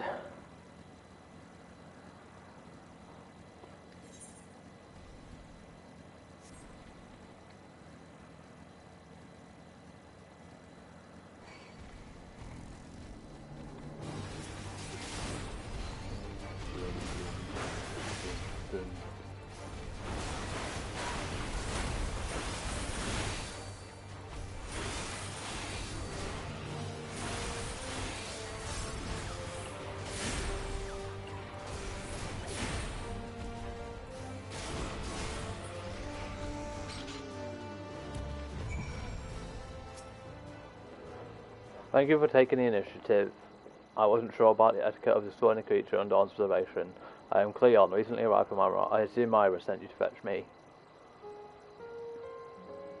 I see, well, we had best not keep her waiting any longer. Fear not, I will avoid upsetting any of the local inhabitants.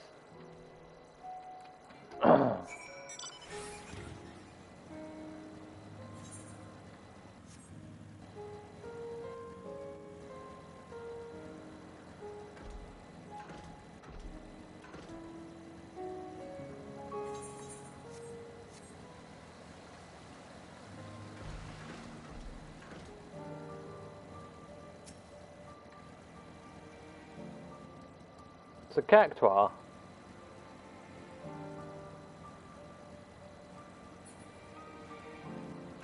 For some reason, I don't know why, considering I've seen them a billion times, but I love seeing the concepts here. It's one of those snuffle things, or whatever they're called.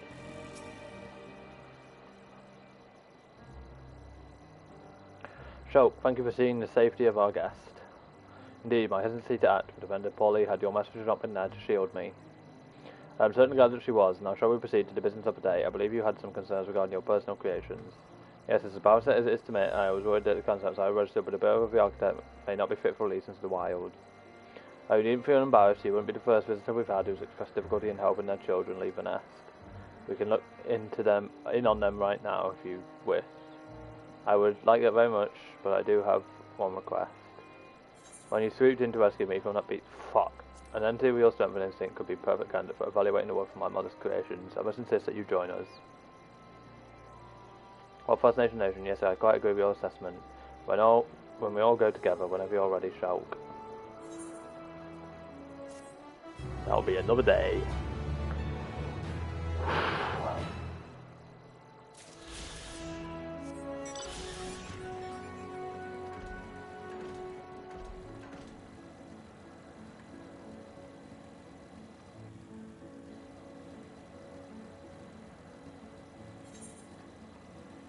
But now, you're basically ready to get flying here.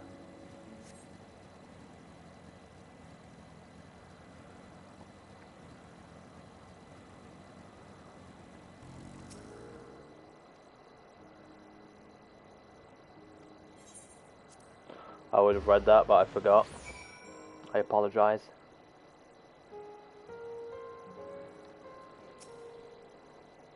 Ah, good. The teleporter acknowledged you as my guest. You should now have the authority to use it as you wish. As for the way to the city Hyperborea, we follow this path and turn left at the crossroads. First things first, is something I want to check real quick. North or west? Somewhere around here then, maybe. Over there. There. That's the last one. Now we just need to finish whatever is the final main quest here, and we will have flying.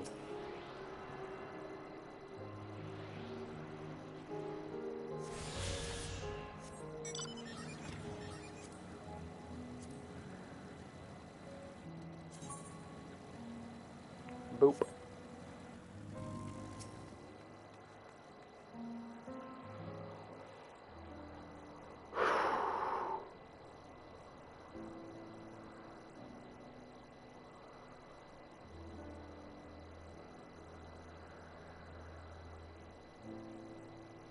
Here we are, the grandest research facility in Elpis. Head inside and ask after Hermes' whereabouts. Hermes is at another facility, as we have just discovered.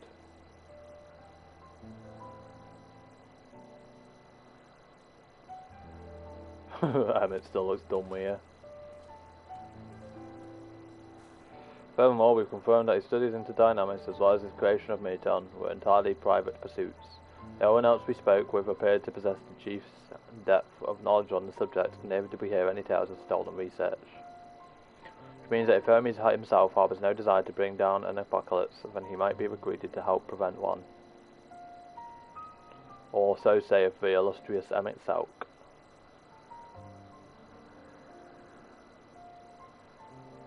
According to your story, the 14 divined the connection between the celestial currents and the final days, but were never able to pinpoint the root cause of the calamity. For our people's greatest minds, not to mention Hyphlodaeus' sharp eyes, committed to the pursuit of a solution, such an outcome seems unconceivable. The only possible explanation is if the nature of the catalyst was so inexplicable that even we failed to perceive it. And what better fits that description than the invisible, intangible dynamis? Which in turn leads us to our next question. How did Hermes, in his role as Fandaniel, not recognise the subject of his own research?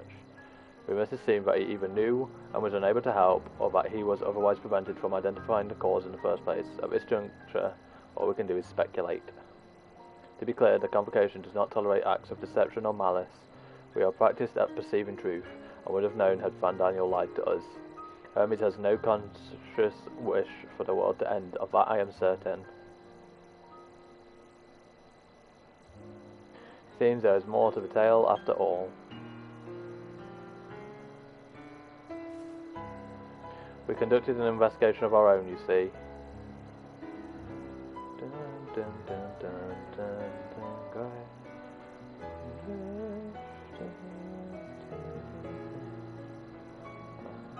How comforting, we have seemed to reach the exact same conclusion. See no reason to delay further. It is time we brought Hermes into the fold, as it were. Thank you for your understanding.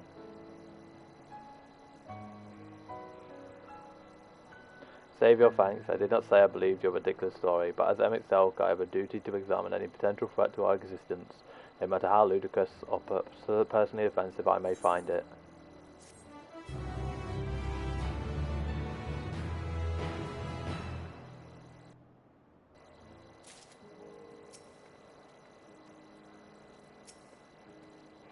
Do not approach me, do not speak to me, and do not dare to presume to treat me as a friend. I am merely carrying out my duty. I think the time for leisurely exploration is past, if I might have a moment to adjust my vision. There he is, and the next hour over, Meteon is with him. Hermes appears to be in the midst of an observational study, but I suggest we hurry over before the venture elsewhere. Head straight down the path, we can teleport to Masayoshi from the device at the bottom of the slope.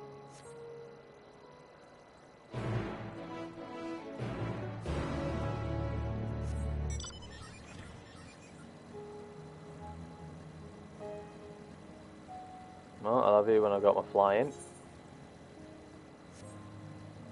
Not immediately, but another day.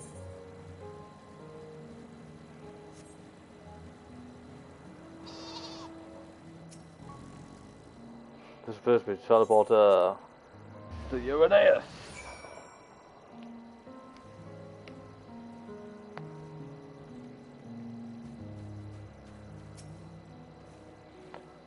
They are close by, within the Hungering Gardens. That would be the circular enclosure you see just up ahead. Well then, Shulk, make yourself useful and bring Hermes out here to us. If I were to go, we would assume I was only about to press him on the Fundaniel matter. Of all of us present, you stand the best chance of convincing him to put aside his work for the moment. But the creations in there are not exactly... Then again, perhaps Shulk can handle them. Should survive a bout with Anar, after all. Off you go to find Hermes, but do prepare to come to blows with the garden's denizens. Is this going to be a dungeon? No, it wouldn't be, because I don't have a trust.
No, bugger me.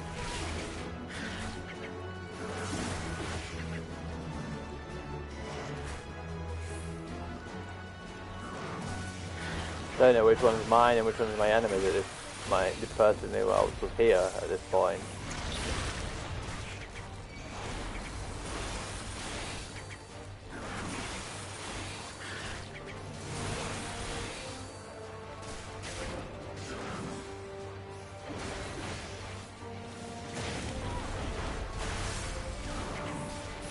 Right, that is someone else's.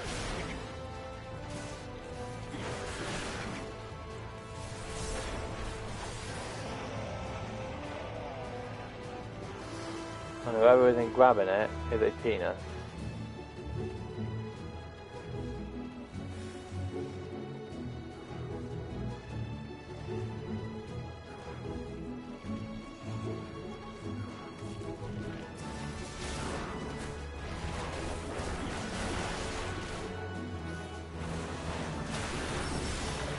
Where the fuck am I meant to be looking then?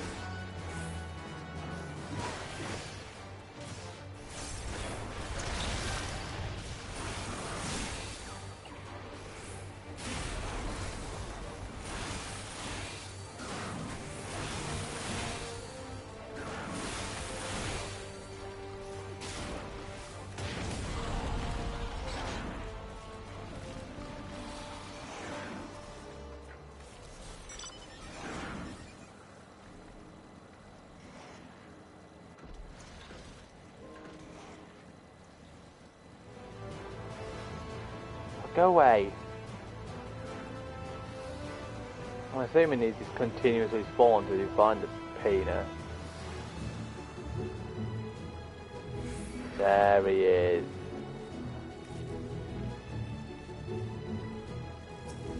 Never be gone.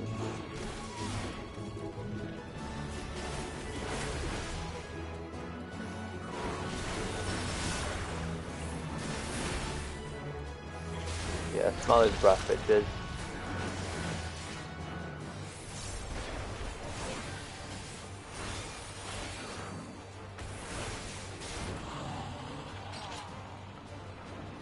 Shulk, what are you doing here? I thought you were keeping Hiflodius and them itself company.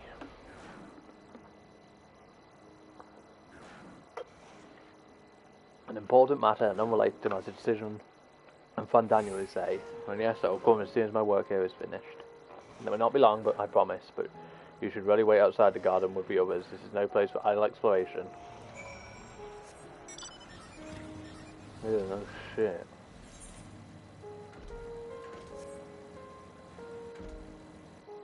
Uh-oh. That could have gone badly.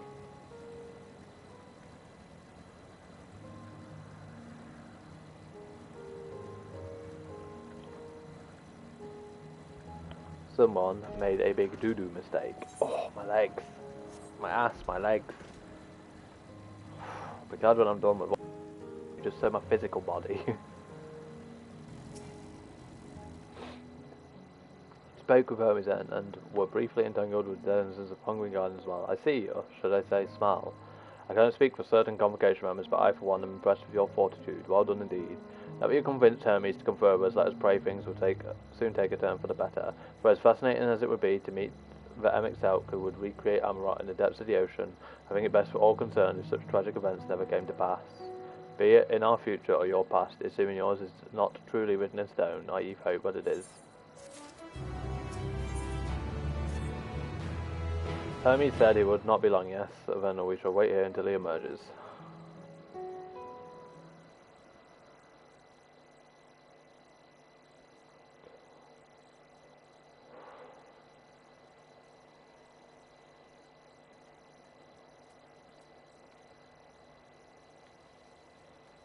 My apologies for keeping you waiting. I understand there is a matter you wish to discuss. Aye. A matter of the utmost gravity, if one can suspend disbelief. Go on then. Tell him what you told us, who you are, and why you came. The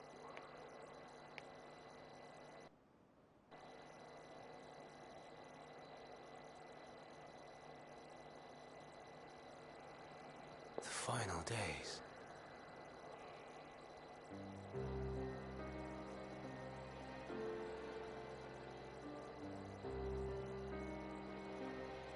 The phenomena observed during these star-encompassing calamities is likely the product of a dynamis reaction. And none is more versed in the applications of this energy than you, Hermes. I must stress that we do not believe you would desire such destruction. We come not to lodge accusations, but to beg your wisdom.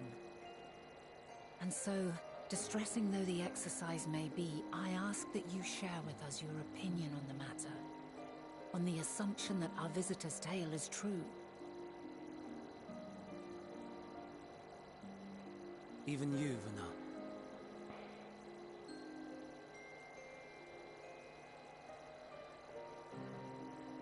As you say, the phenomena observed in the two calamities may both be attributed to Dynamis. Of note is the difference in its effect. In the first final days, it warped creation magics. In the second, it warped the people themselves. The key variable, I suspect, is the etheric density of the men of each age. As you know, ether, in essence, negates Dynamis. Harboring high concentrations of ether, we ancients cannot readily manipulate Dynamis, nor be manipulated by it. Therefore, rather than ourselves, the calamity affected our magics. In contrast, having been sundered, the people of the future are composed of but a fraction of our ether.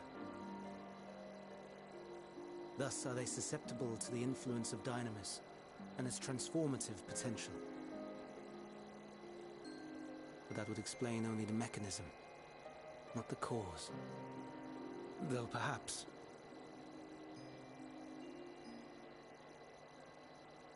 What is it? Even should it be a hypothesis, we would hear it.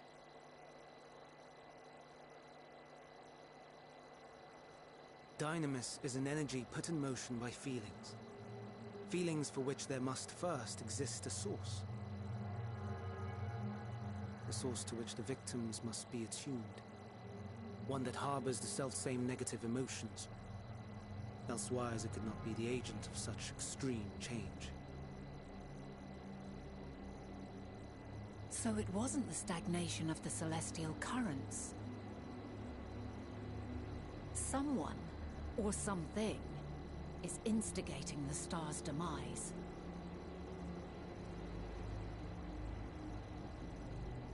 So, we've a villain on our hands after all. Any idea who or what it could be?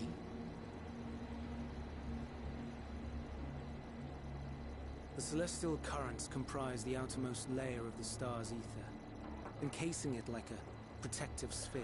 Didn't someone send a ton of things into space? According to your tale, it was where the currents were weakest that the phenomena first manifested.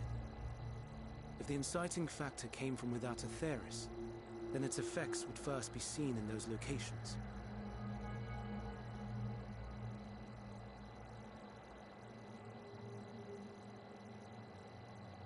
Greetings. Can you hear me?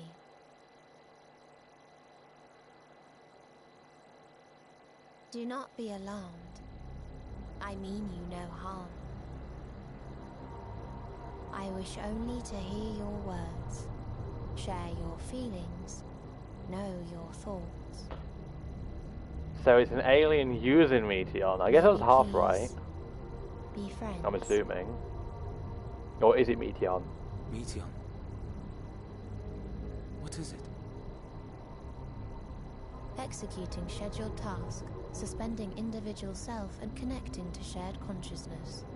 I told you it was something to do with her. Established. Commencing status report.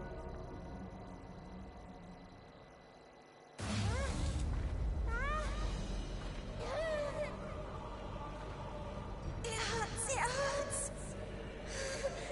It hurts. So hot, so cold, so sad. I don't understand. Make it stop. Please, make it stop. Steady, Meteon. Steady. I did say this is the last hope, so maybe it's the Meteons that are in space getting freaked the fuck out by how bad it is in there.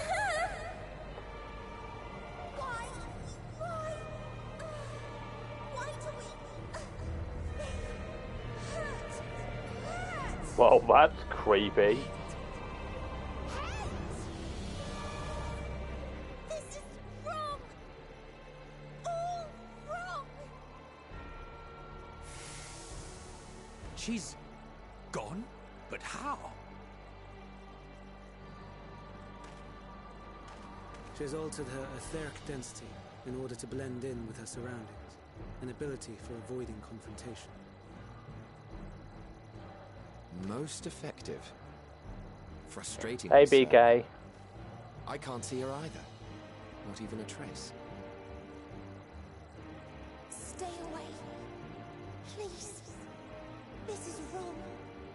My mistake. I said she was responsible, and I was right. Are you alright? I'm assuming. In your mind? No. We only heard her speak the instant before she vanished.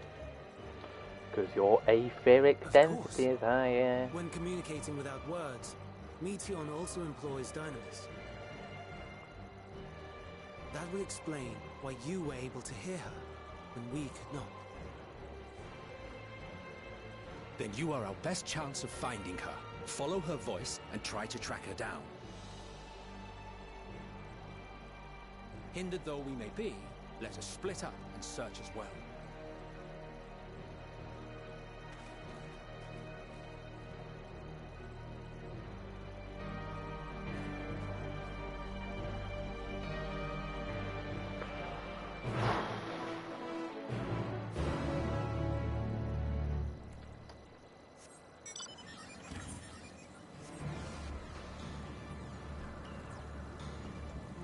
Boom.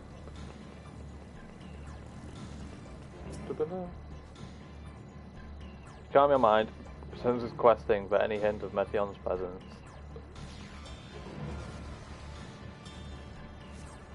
But if you fail to hear her voice, she must be elsewhere.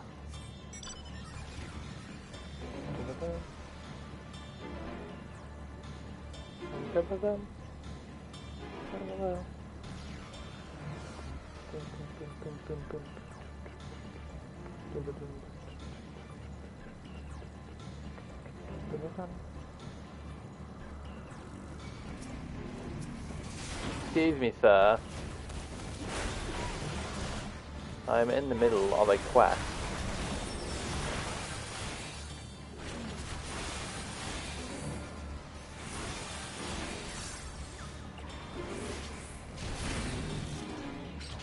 Thank you. Tell me mind your sense of question for a hint of material. How are you, BK? I'm assuming you're done with the story, what with you're here, but you failed to hear a voice, you must be elsewhere.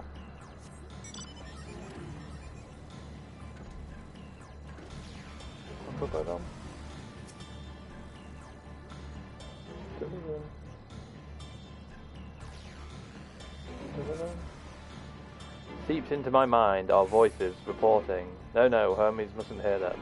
I have to run to hide. No spoilies yet. Meteon's anguished voice grows distant as the source seems to flee down the slope. Spoilers are currently a perma-bannable offense.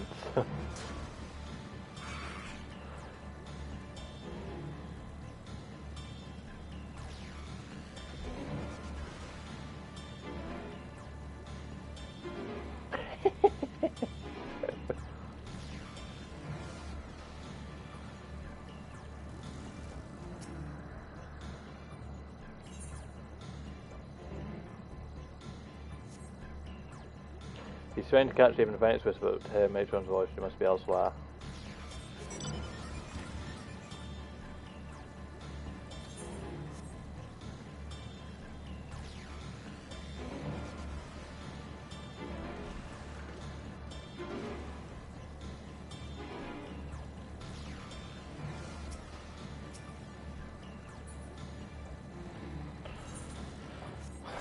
Oh my god, it would help if I could press the right button.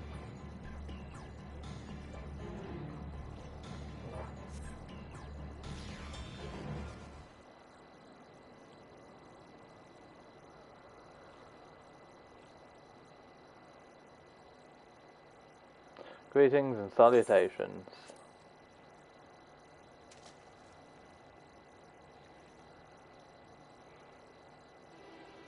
Commencing report. Oh no, we can't tell them that. We must run far away.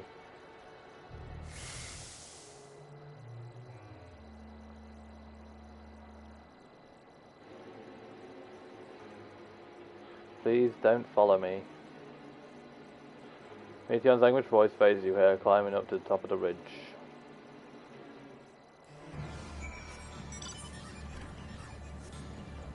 Boom boom boom. Ba-ba-dum. Ba-ba-dum. Ba-ba-dum. Ba-ba-dum.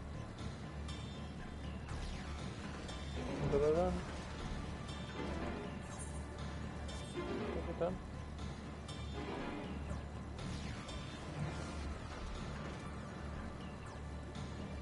This track is good, I always forget what it's called.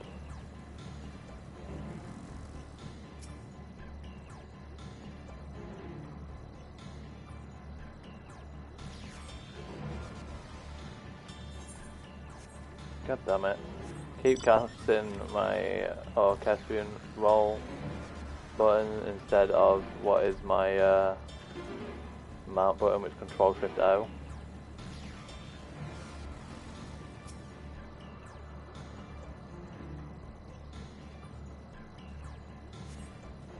How? How did it come to this? Is this the reason we travel to the stars? Why we sought out other life forms? Is this it? Is this the answer? No, it cannot be. It cannot be. Meteor's language voice just away to the south. I'm thinking she found only war and death out there. And because Midgardsima himself said this was the last bastion of hope.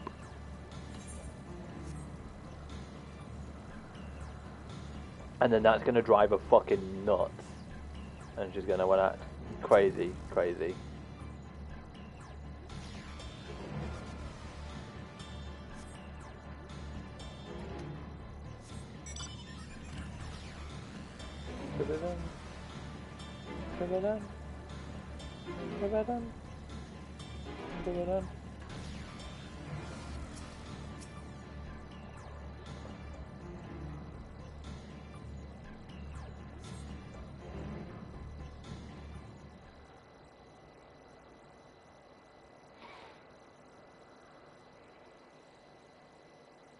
Compiling report for dissemination to Hermes and all people of Aetheris.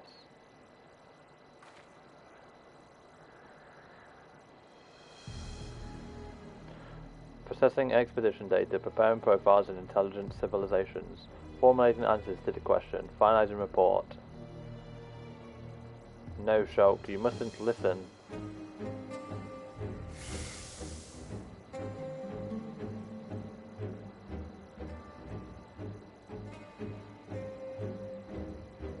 It's wrong, it's all wrong.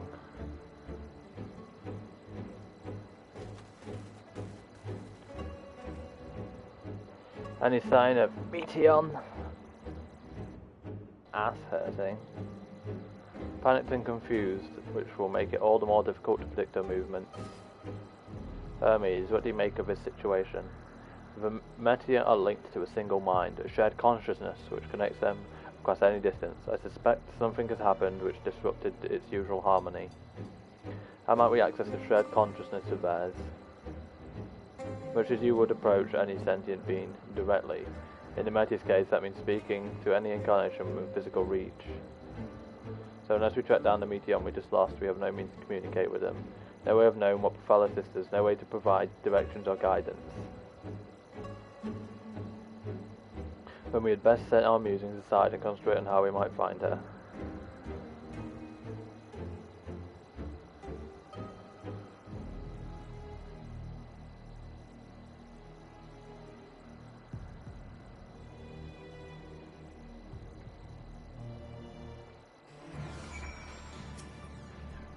Oh my dear Meteor, what did you witness that frightened you so? Why do you seek to keep it from us? How terrible could it possibly be? Yet again, the music ruining the moment. Correct me if I'm wrong, but Meteor renders herself invisible, matching her etheric density to that of the surroundings, does she not? If so, could we not then disrupt the concealment with a surfeit of ether? How much MSQ certified your presence with when we first met you? That'd be absurd. I can hardly channel ether to a recipient whose whereabouts are hidden from me, which is why Shulk will continue the search from the same measure as before, but this time with you in tow. Once she ascertains Meteon's likely location, you proceed to reveal our wayward familiar with a swift ethereal downpour. Very clever, and thankfully she has made herself easy to capture by fleeing towards Leaf. Assuming she is made visible, it should prove no great feat to herd her into a corner. When we have a plan, Shulk and MSQ will be our tracker and trapper, respectively, while we others predict and obstruct Meteon's avenues of escape. MSQ and I will keep an eye out on each other's aether to help coordinate our efforts. Let's be about it.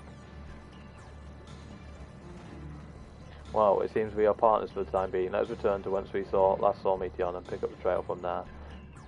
The state of preparedness, ready to rain down an aether at any moment's notice, means it falls to you to keep the way clear. Hey, we got Emmett Boy with us.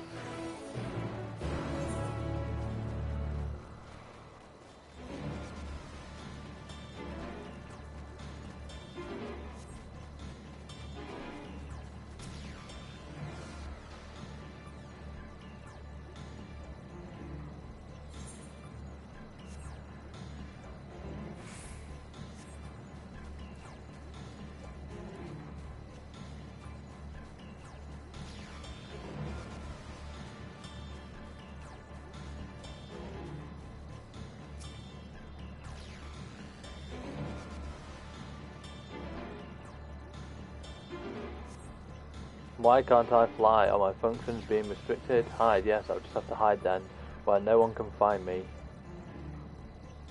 She went into the lake as if this wasn't tiresome enough. Well, at least that's open expansion, make it easier to find. We won't lose her this time.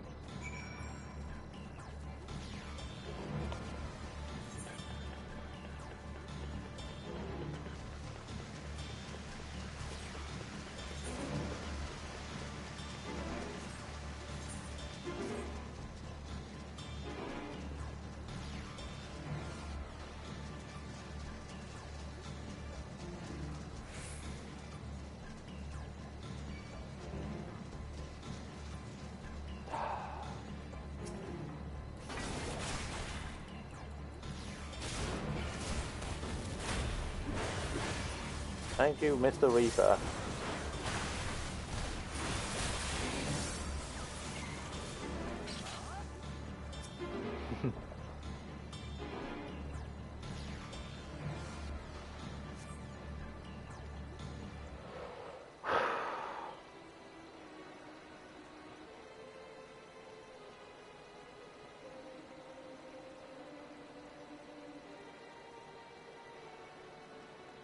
Not here, I'm not here, please.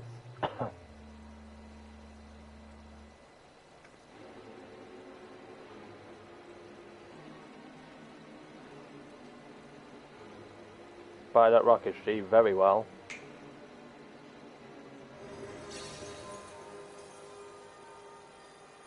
What? Why can't I hide?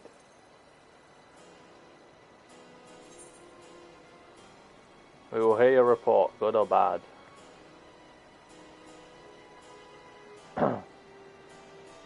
Shulk, what are you saying? Everything is so faint. I'm sorry, I'm not strong enough. Stay away, I'm begging you. Don't make me say it, it will break him, his poor fragile heart.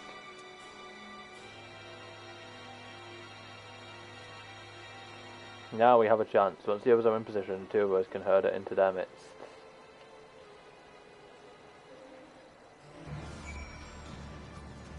Thought that was a disconnect symbol then, and then I realised it's my do not disturb symbol.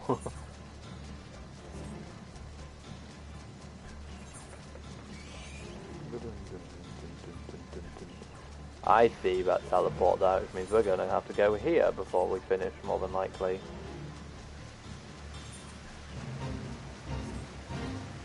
Right, upwards, so we need to get up there, I'm assuming.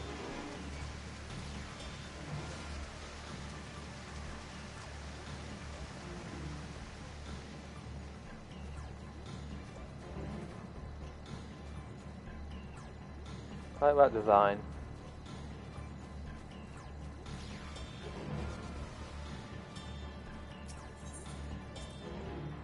Is this teleport not in use? It seems to have been left to the mercy of the elements. Either way, it bears no trace of Messians as a since. Move on now.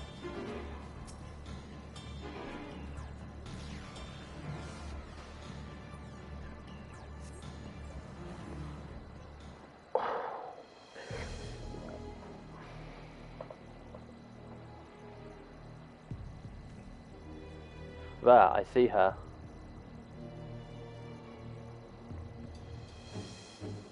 Dun, dun, dun. My God.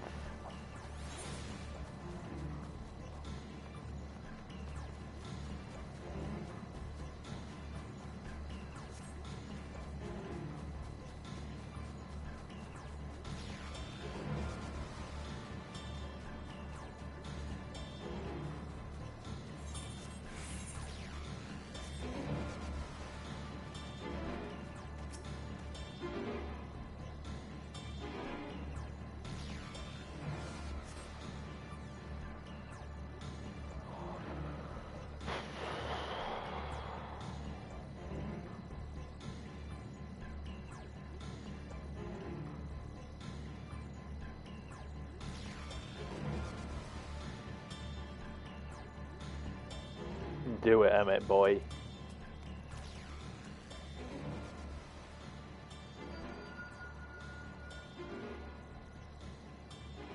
Aha. Oh, where's cutscene? Give chase. We shall herd her into the shelter.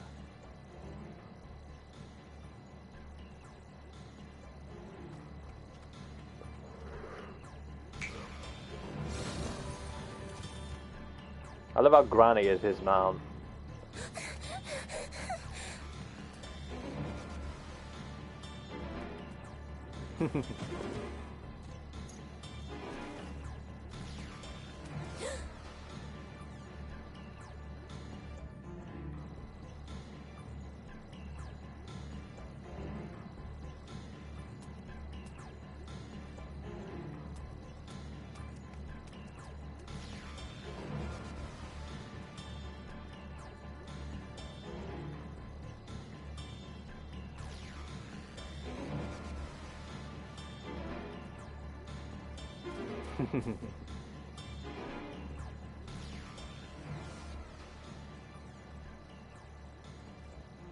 Please, Mission. We must speak.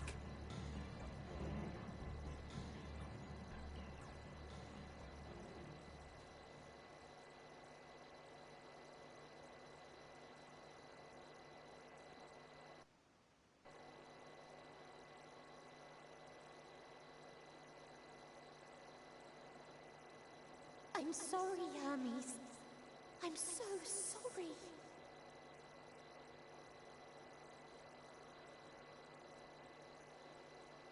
If someone can hear these words, then please.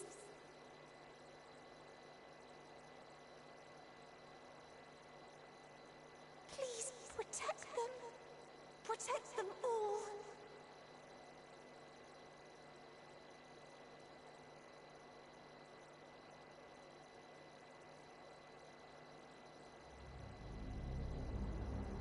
Individual self-suspended.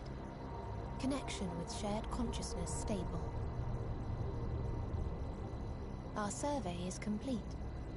We shall now report our findings.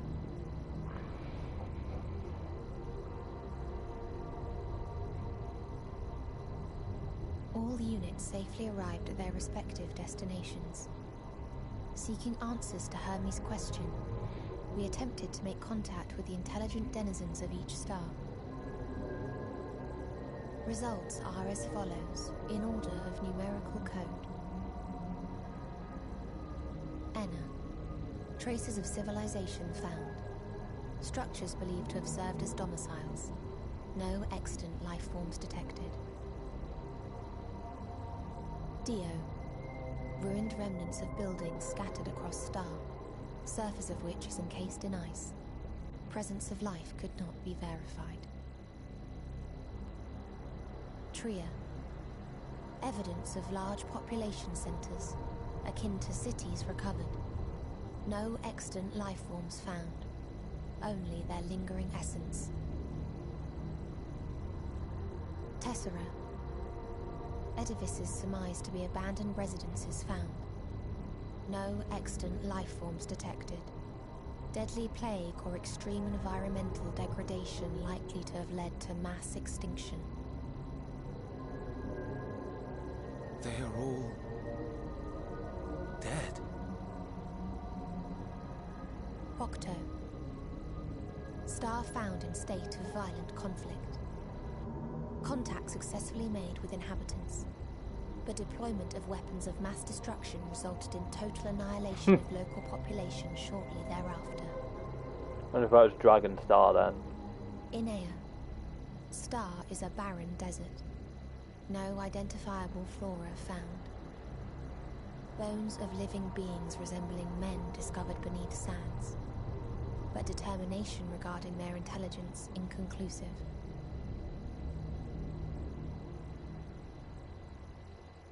Remind me, Hermes, what exactly was the question you entrusted to Meteion? I tasked her with asking what others live for. What gives their lives meaning. And she found the answer Did you to be consider death. what may happen if the premise of the question is flawed? To be able to answer it, one must be living and desire to continue doing so. But if Meteion finds no living beings in the course of her journey, or none who desire to live, what then? What answers would she derive from their silence?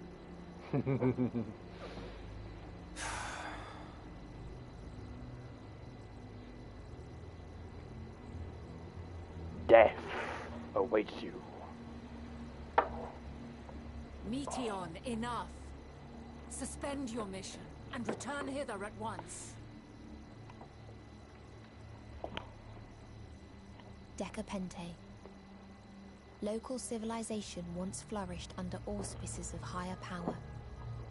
Said power later laid waste to civilization in fit of rage.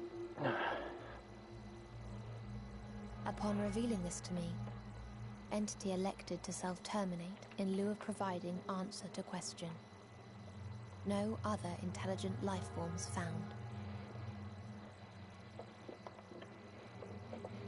Turning a deaf ear, are we?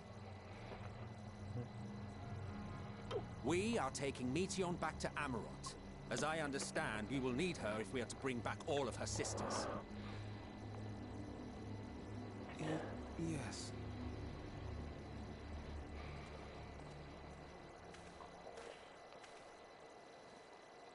Meteion.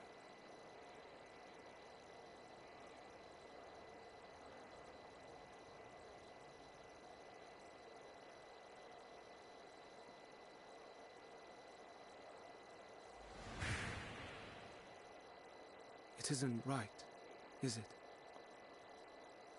It isn't right to turn away from the answer. Even if the answer is pain.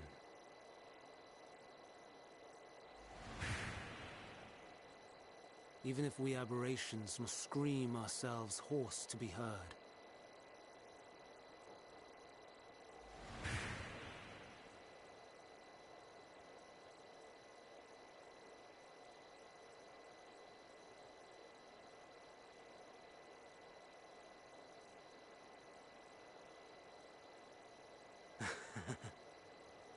Aye. Whatever answers we find, I will not dismiss them out of hand. These words I said to you, and I will hold myself to them.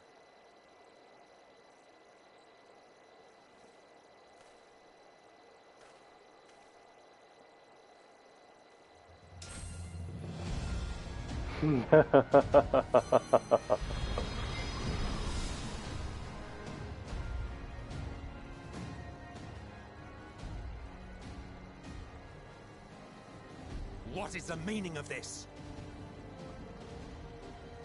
You cannot take Meteion, not until she has finished her report.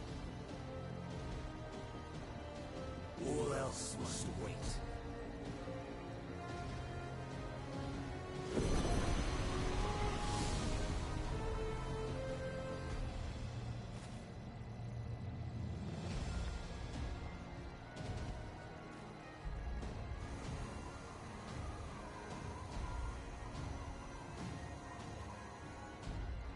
You fool!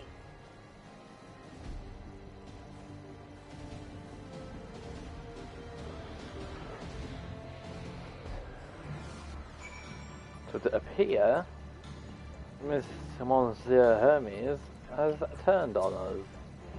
Why, Hermes, why could you not leave well enough alone? Will these answers the source of pain you feel when a creation is returned to the ether? As you never cast your accursed question to the distant stars, you may have one day learned to be at peace upon this one.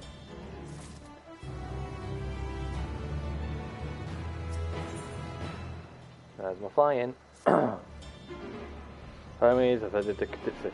Considering the expansive dimensions of this space, even we may have a difficult time locating his aether. All I can say is that he entered from the rooftop and likely arrived at the uppermost point of the facility, so do we pursue him? Of course we pursue him. No matter what Hermes might be thinking, Meteon is a potential threat that needs to be brought under our control. The Convocation's duty is to safeguard this star, take precedence over any personal stake in the matter. Banar, Shulk. It's clear we stand upon a precipice, but we have yet to determine beyond a shadow of doubt that Meteon is the hand which tips us over the edge. Nevertheless, if we are to learn the truth in final days, we must give chase, and if neither Hermes nor Meteon is ultimately responsible, we cannot leave him to suffer this torment alone. Agreed, Norgans. To skip this hyperbole, here we go.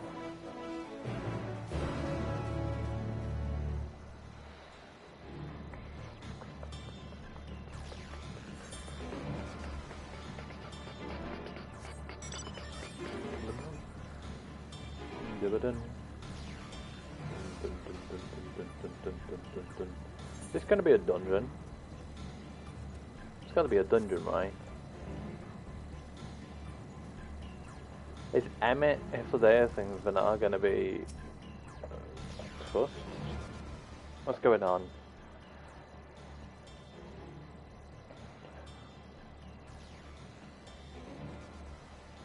What have we here? Excuse me, has something happened as I could this? Mrs. Vanar, I'm so glad you're here. No one knows what prompted it, but the alarm was sounded and Ctitsis put into a state of alert. Procedure dictated that we evacuate immediately, and we have yet to investigate further. This is Hermes' doing, obviously. And what does this state of alert entail exactly? A field of dampening magic is draped over the entire facility, usually in response to escaped entities and the like. Ctitsis scholars and observers are unaffected, but everything and everyone else is weakened to a fraction of our usual capabilities. And consider us forewarned. We do, however, have urgent business with Chief Hermes and must enter the premises regardless.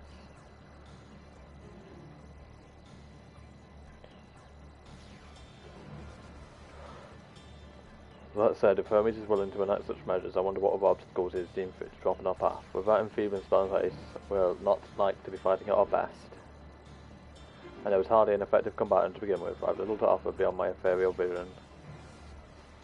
Then you will put that talent of yours to good use. You were very skilled at spotting weaknesses, if I recall. Fairly skilled. Now you've gone and raised everyone's expectations. You all need to only make the most of your strengths, and I will fill in the gaps as required.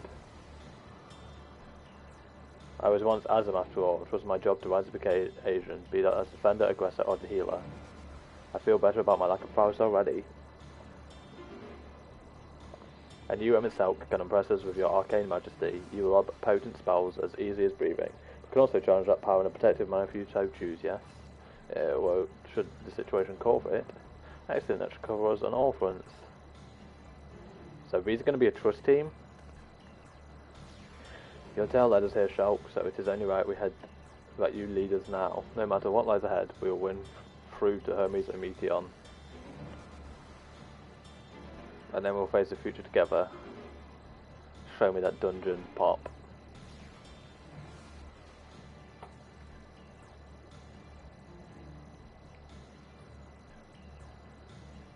Do it.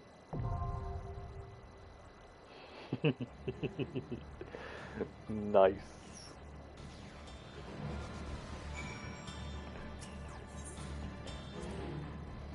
From the moment we met you, our visit has developed into a never-ending series of complications and irritations. In spite of this, I've gained one useful thing: an awareness of dynamis. To think that power with potential to escaped unnoticed.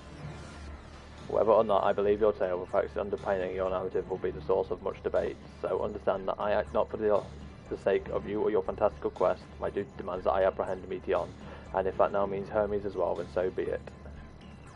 Yeah.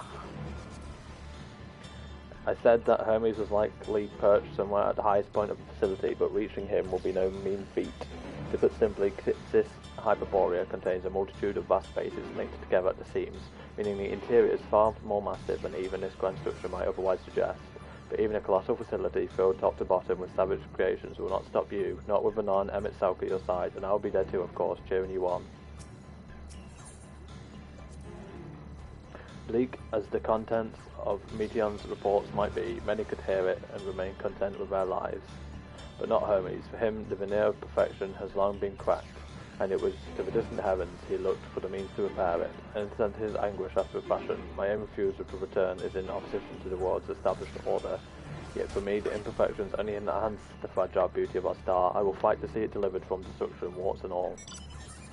Let's fucking go.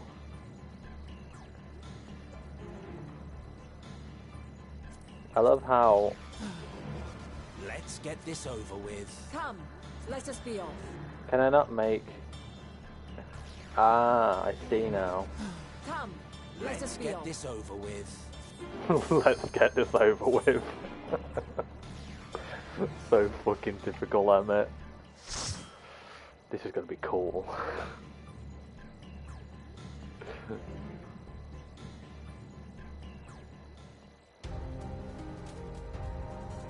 Oh, this music, though.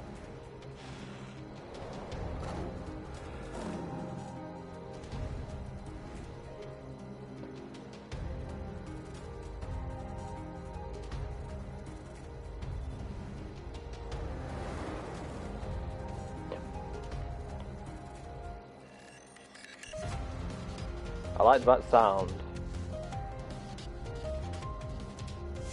Oh, this is very like 90s dance and trance. Please, turn back, else I might be forced to.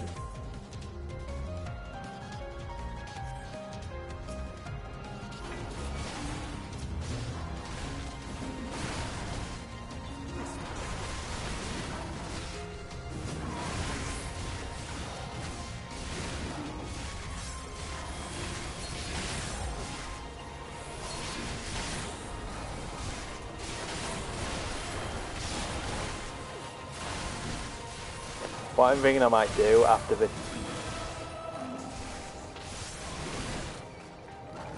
That's pretty cool. What I'm thinking I might do after this stream is sort out my hotbar and stuff, because obviously I said I wanted to do a big remodeling of it, and then for the next stream it should be sorted for that.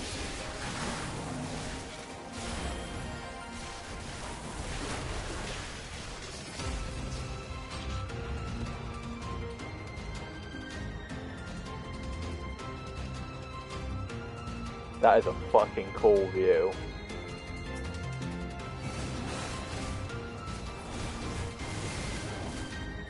Curious to see what the gear here is going to be. What DPS is UVK?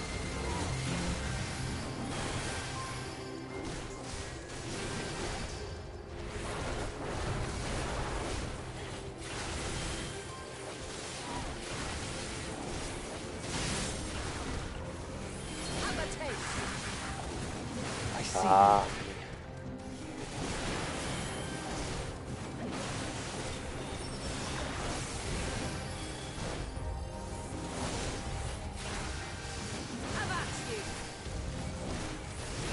I love how this whole area is as a consequence of my favourite character, Elizabeth. Just been like, yeah, let's go back in time, buddy boy.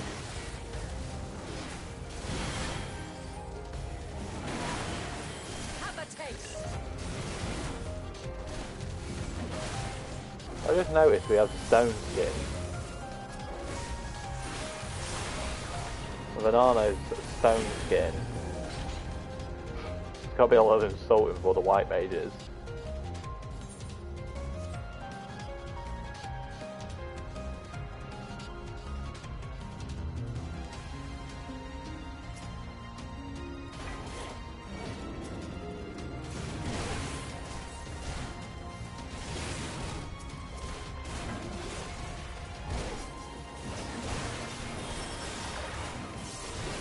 Man, Warrior is so fucking handsome.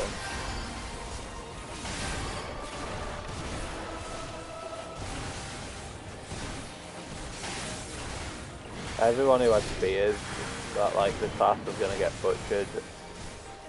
Fear not.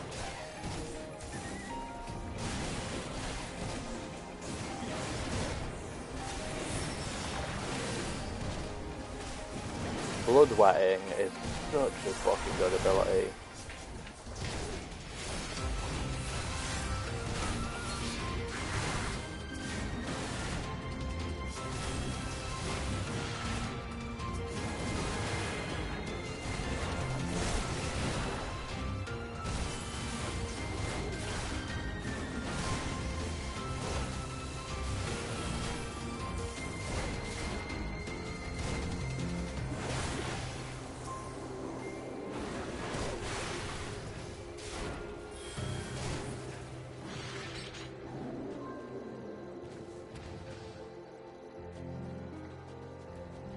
Interested to see the gear from here. Oh, what the fuck?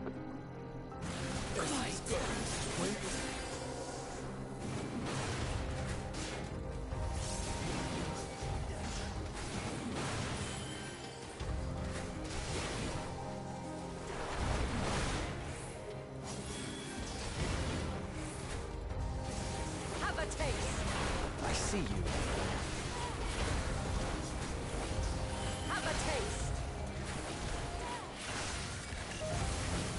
I love how Flodius is a fucking bard.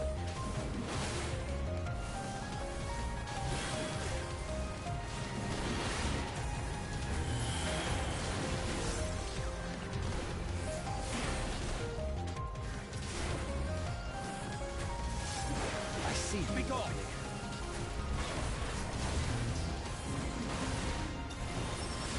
Took off Stream Element.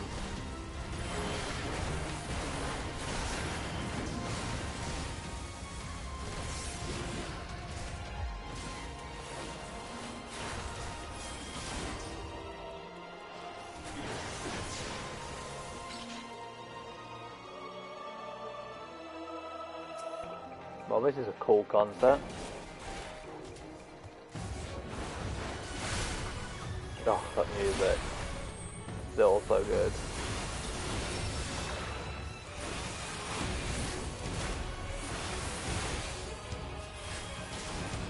See what I mean about it being overpowered?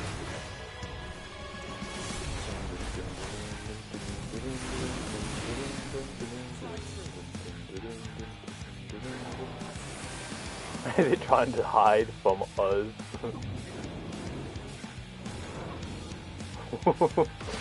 I love Emma. Oh, please.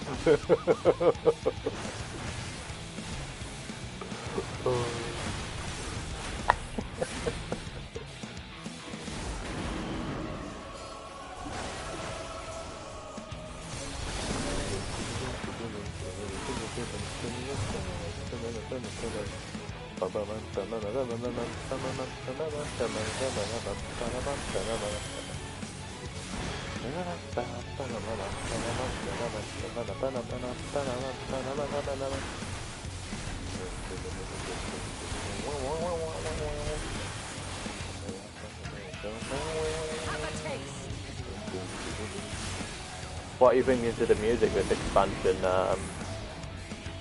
BK? I had enough of this woman's far. I love that these two have that ability. I love how Bernard's just stood there, hands on the side, like, really? These are the best trust ever. Can we please have these as unlockable trust people? This is so good.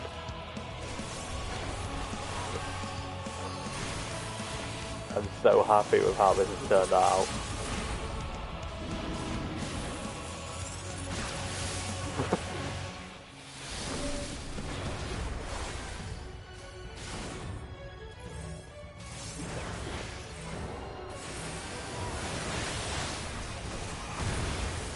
Last minute save there.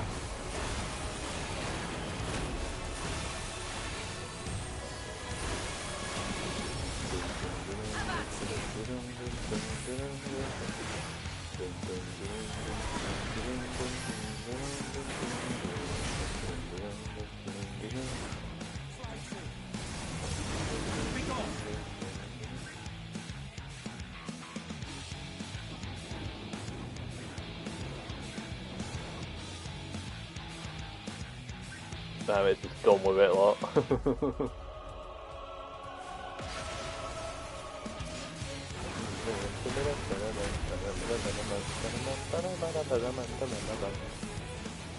Such a shame when that music comes to an end.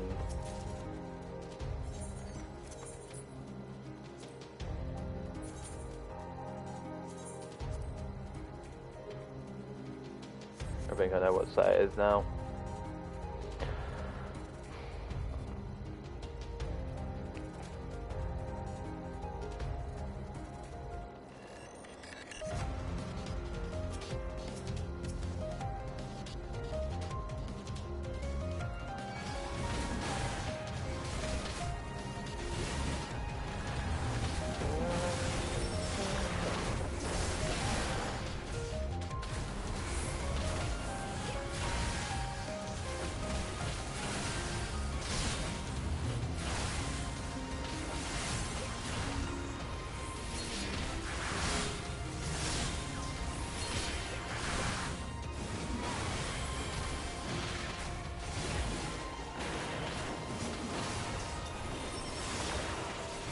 Bloodwetting is the only fucking defensive I need at this point.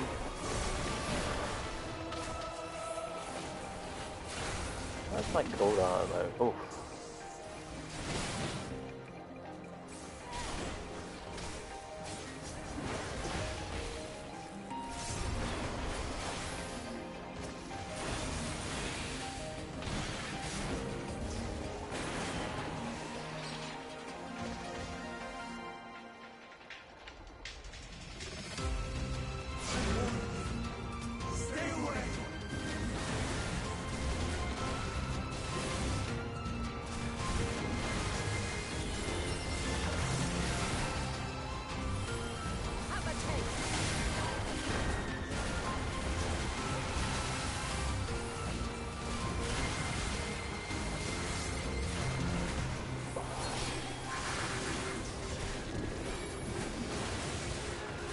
Love what that now gives the fucking regen as well.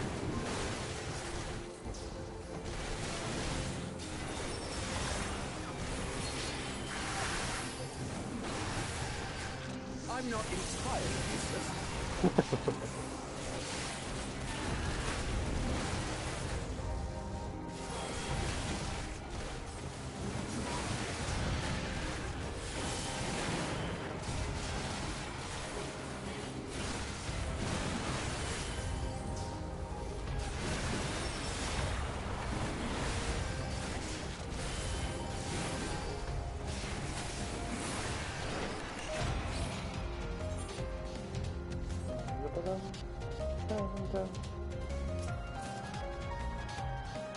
Really appreciate a freaking ring of bending or something. I'm still using my level 80 jewellery.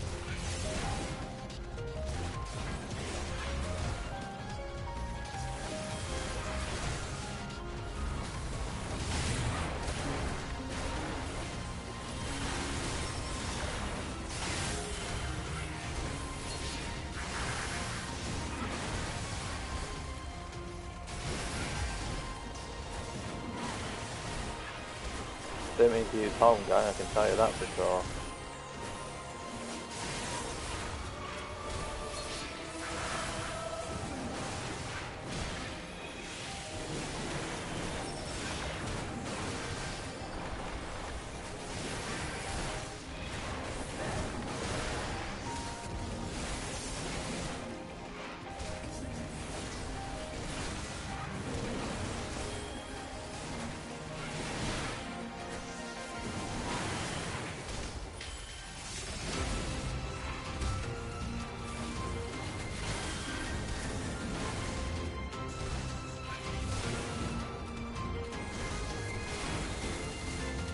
so satisfying to have these lot as a fucking trust.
Sorry I'm a little quiet, it's 3 in the morning, I've been streaming almost 10 hours.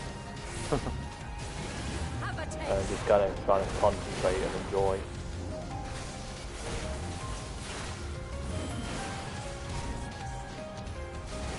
I see you, Ogni.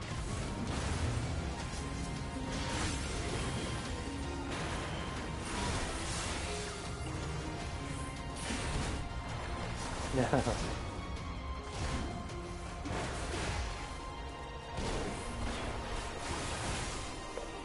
I mean, I'll probably stop streaming once we're finished with the whole area that we're currently in. It's just, obviously I want to be able to cut off the stream wherein this area ends, so Slandy has a better time editing it. Ooh. I definitely didn't mean to do that.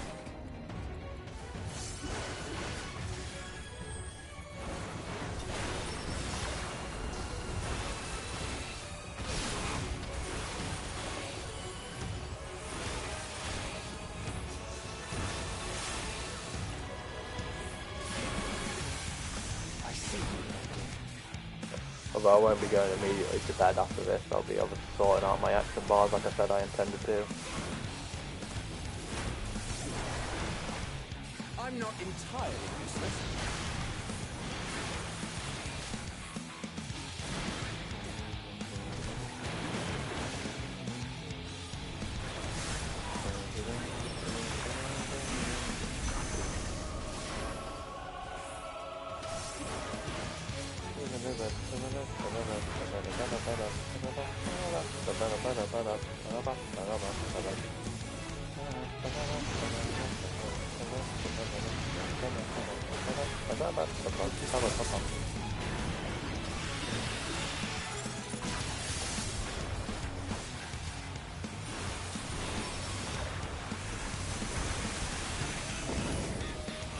Oh.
I see you, Ogni.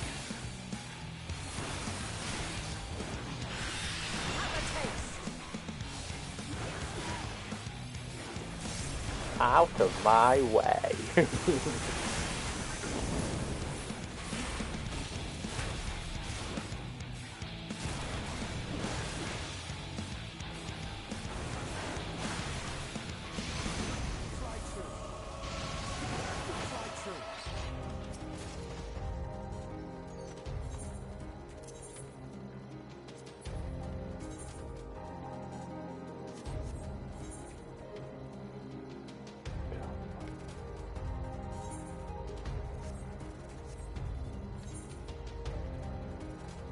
cannot let you take Meteion. Not yet.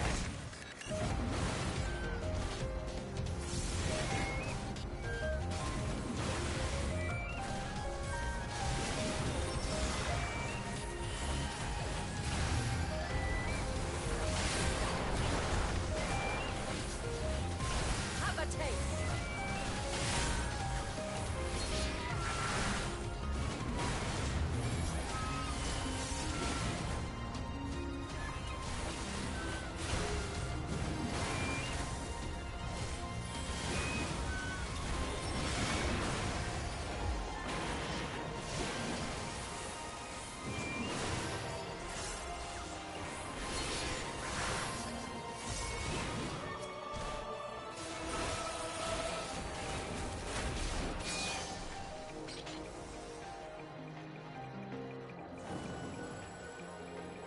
Oh, hello.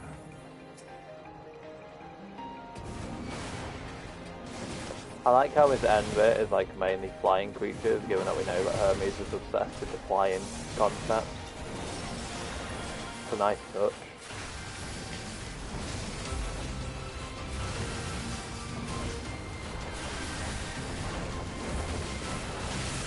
I see.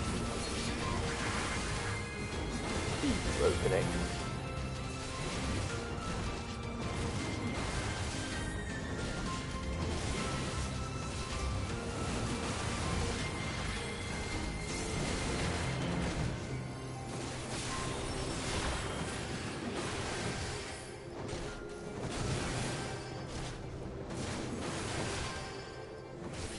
I see you.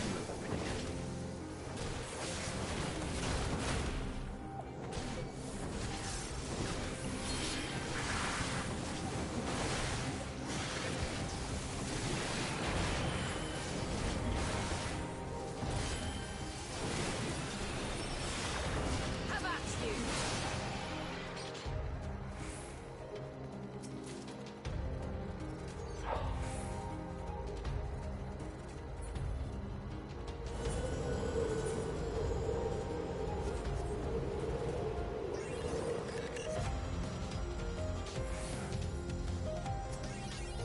I must hear their answers before they're expunged from existence. Have a taste. Oh my god.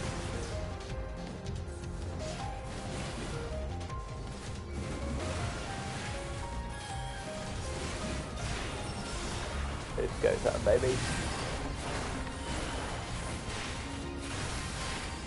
Have a taste.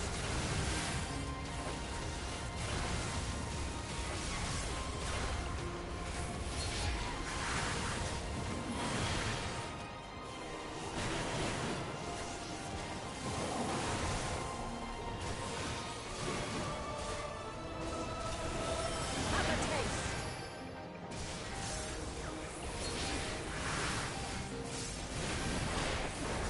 My arms are seizing up.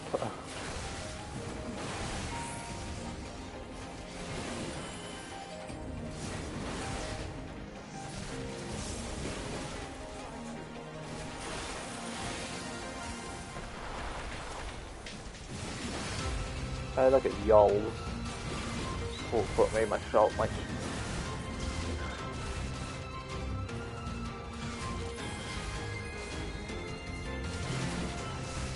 My arm's telling me no.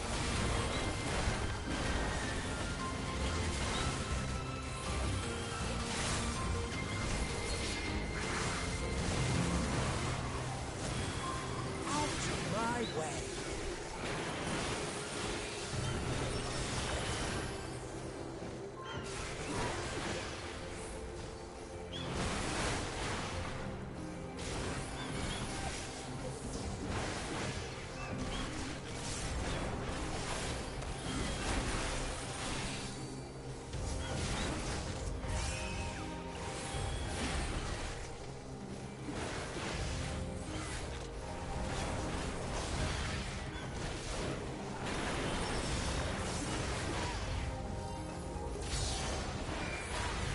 Here we go.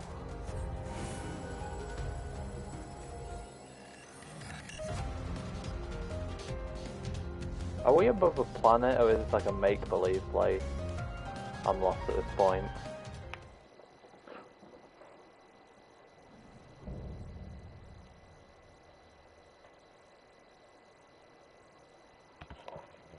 So, it comes to this. I have no wish to fight, but this time, I cannot yield. Though the world may think me a mad, desperate fool, I will hold fast to my conviction. Kind of reminds me of Seymour from Tehnoobcake.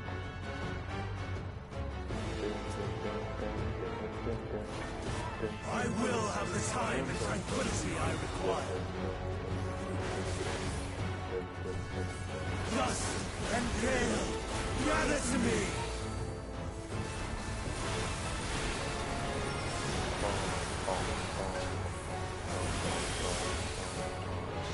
Ancient brand, unleash your power!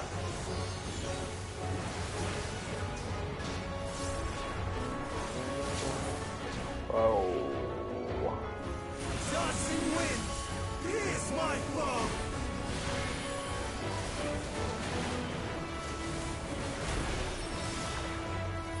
Stars on high, fall as rain!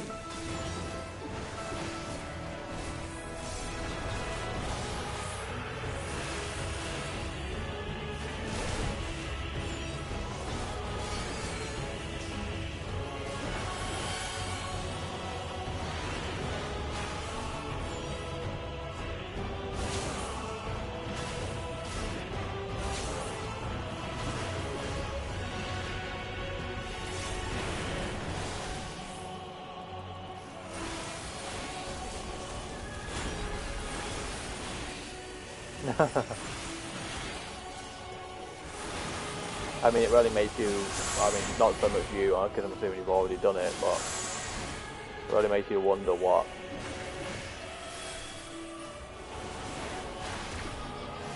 the trials are.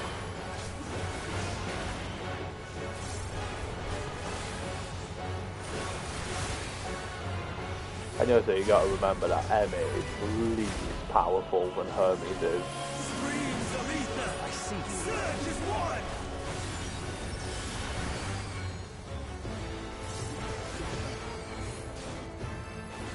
Oh, okay.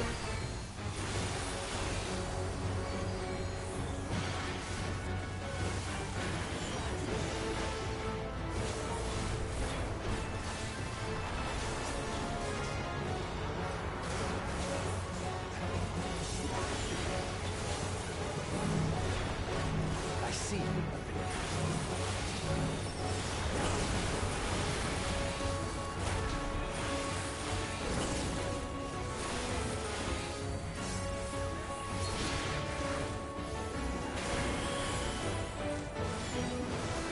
Dancing winds, pierce my foe! Have a taste.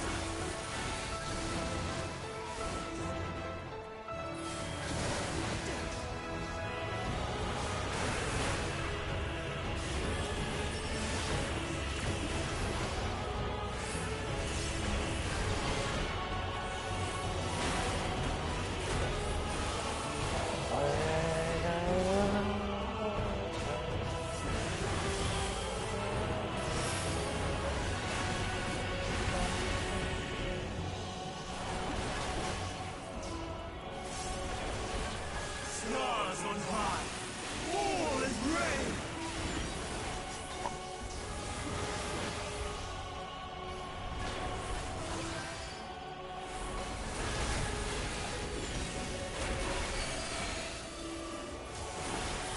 Even when transformed, but I am not finished yet.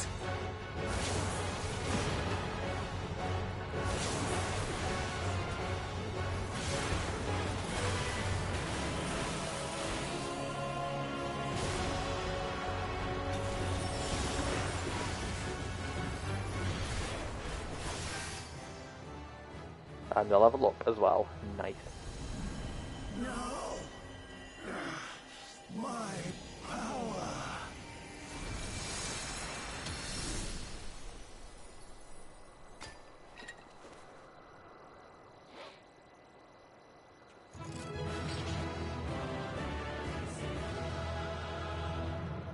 hate this how always looks sad at the end of dungeons now. Although baby with some angry eyes.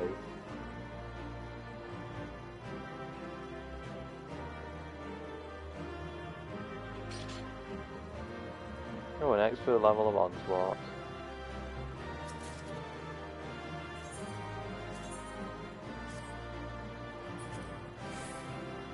Oh, I actually like that axe quite a lot.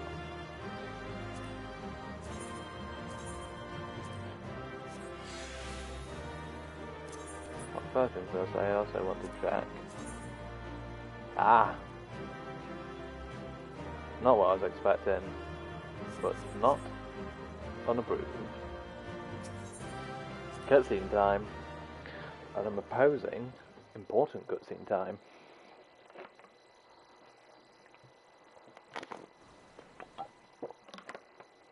Best be voiced.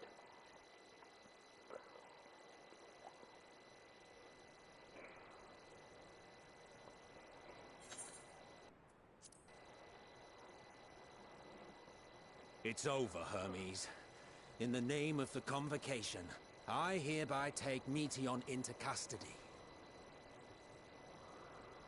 And setting aside the matter of your nomination, you will come with us too. We require your knowledge to assess and resolve the situation.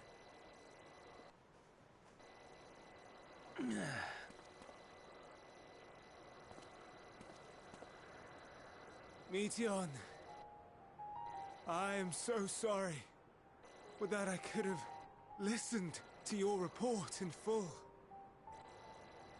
reflected upon its meaning, and conveyed it to others, that they might reconsider their chosen course. But I have failed, and that wish will never be realized. However, ere our fates become the province of others, I bid you tell me just one thing. Was there happiness in those distant stars? Was there a reason for living?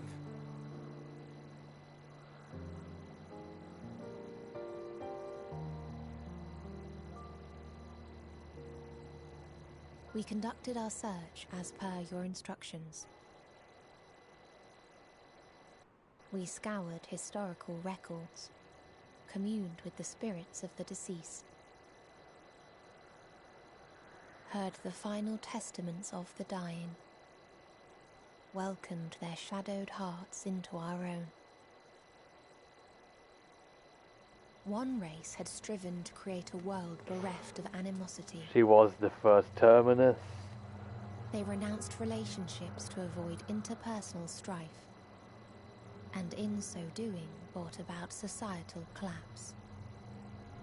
One race had renounced war and devoted itself to the enrichment of its people. They were conquered. Though they destroyed the enemy in reprisal, they could not regain their former glory. One race had concluded that finite time was the root of all woes. Aspiring to shatter its shackles, they went in search of infinity. They discovered nothing is infinite, and that neither time or death can be cheated. Disillusioned, they gave up on the future and themselves. One race had discarded all things that gave rise to sorrow, hoping to have only joy. They found joy lost its savor in the absence of sorrow, and lost their will to live. Though worlds apart, these peoples shared a belief. The belief that they had tried their best. That they had tried to fulfill their potential with every step and success. in the course of which they learned the truth. That they would never be free of fear and sorrow, anger and despair, of loneliness, so long as they yet lived.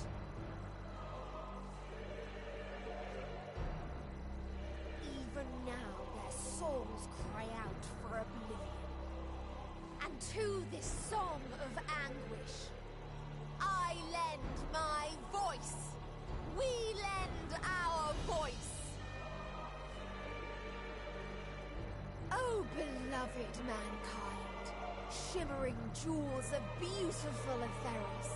I said this would happen. For we will free you from the cruel yoke of existence. There is no need to struggle in vain, for in nihility awaits salvation.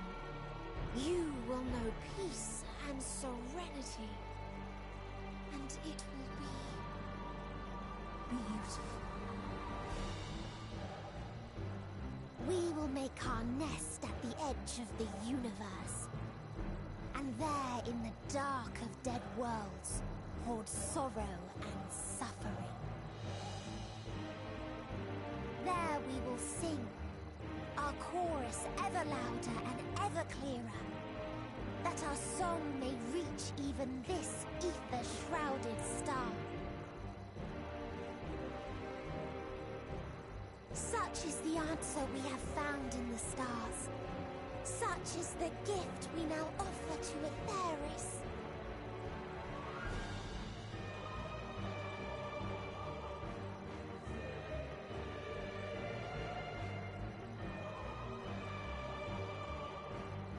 Who are you to decide our fate? To decree we live or die?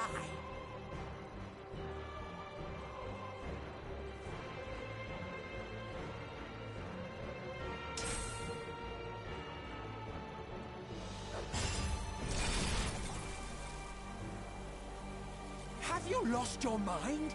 You heard what she said. She means to destroy us all, yet you'd still take her side? In the name of the star, we have discarded those creations that we deemed flawed.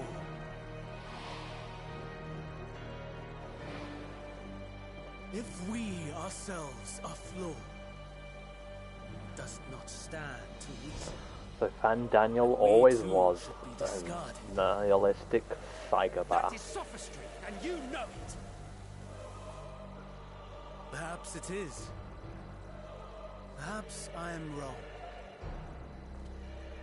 Who is to say that you are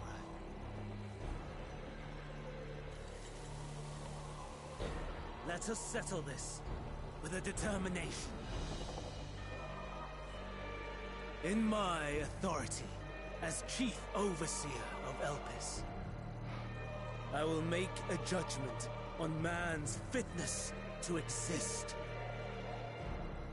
If he can learn to value all life and retain his will to live, even should his end be justified, he will surely find a way to avert his demise. If not, he will perish from the start. As with all determinations, provisions must be made to ensure fairness. Kairos! Awaken!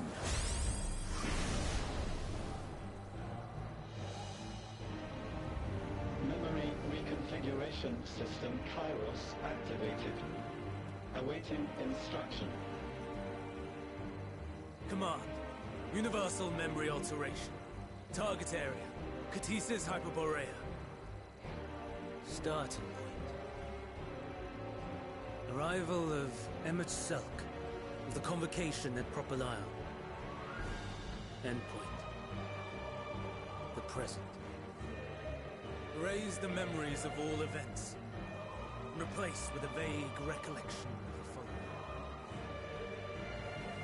I was here, preparing to demonstrate the functionality of Kairos. to Emmet and Heather's. Meteon's shared consciousness became unstable. She and her sisters could not sustain their existence, and all dissipated. I mean, surely, like, we have to resist this somehow, because otherwise it was pointless us even coming here. Triggered Kairos, which erased several days of memories from all present. Execute. Command acknowledged. Initializing.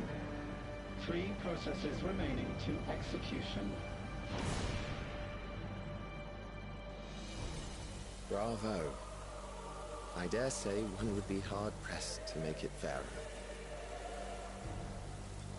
Everything that you told us, everything that has happened, the fact we've even met, it will all be gone. Come on, I've got to resist this somehow. Go. We've broken shackles before. To the edge of the universe, where none can reach you. Hermes, won't you come with me? If you were to shed your flesh, I should be able to carry you.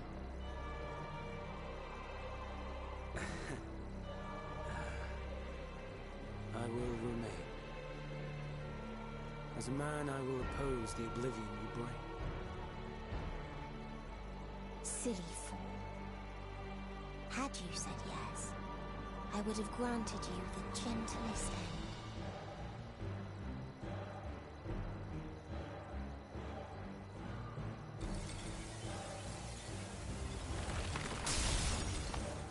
This ends here!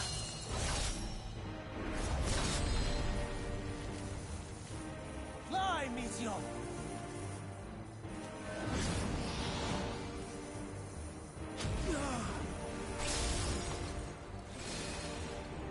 That is far enough, Hermes!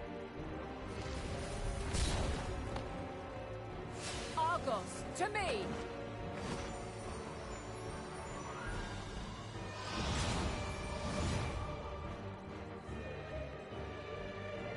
First process complete.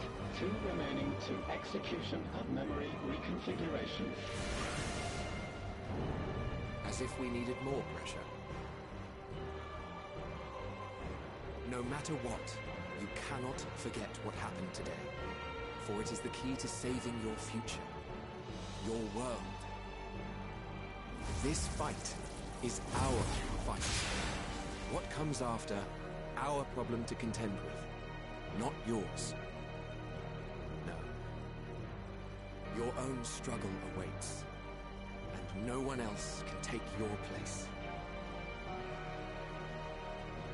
You must flee this place with your memories intact, and I will see that you do. Now then, where is it? There you are, my little confluence.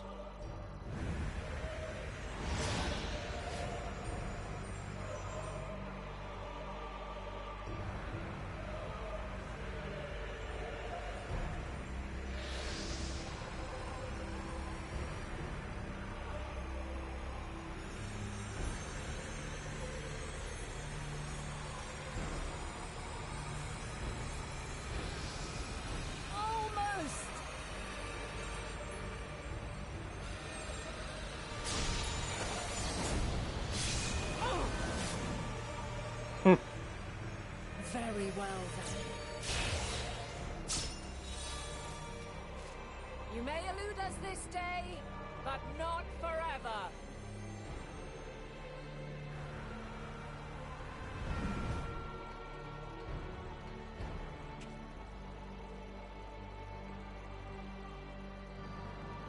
Meteon's gotten away. Second process complete. 1 remaining to execution. No time for brooding. Listen well. Beyond lies a spatial confluence that connects the interior sections of this building. I will destroy the confluence and force open a way outside. When I do, you must jump through.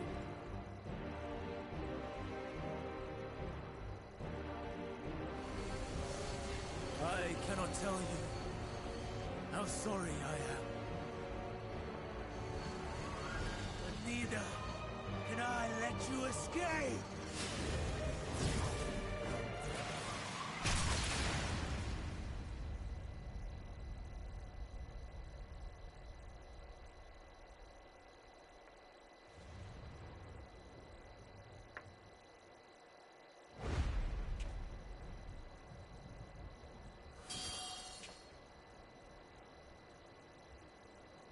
Too brave by half.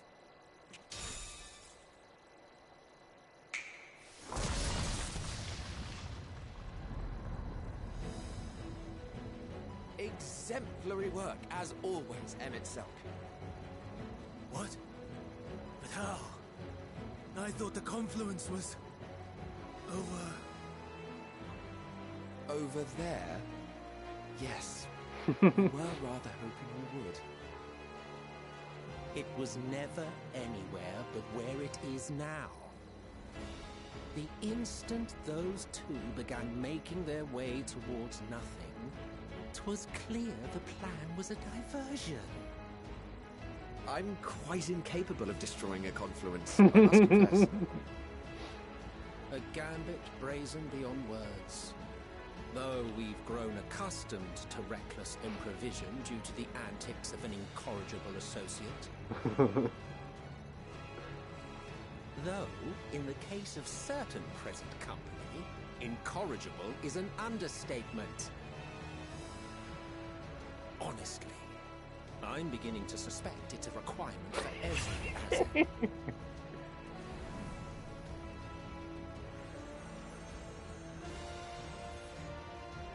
There's no time!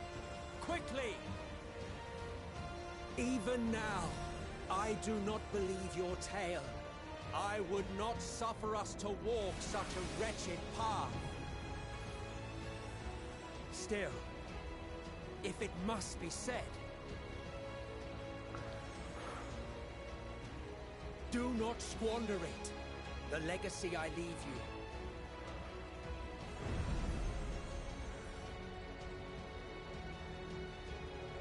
Final process complete. Executing universal memory alteration.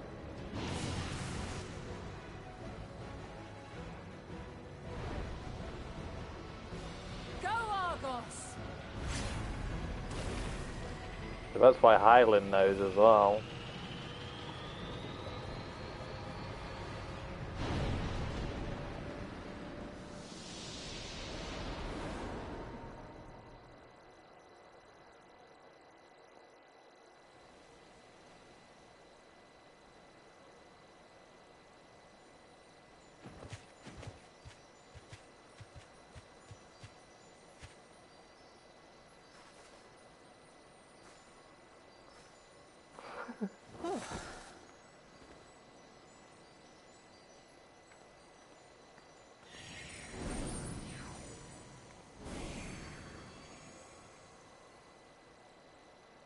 I'm fine. Just a little tired.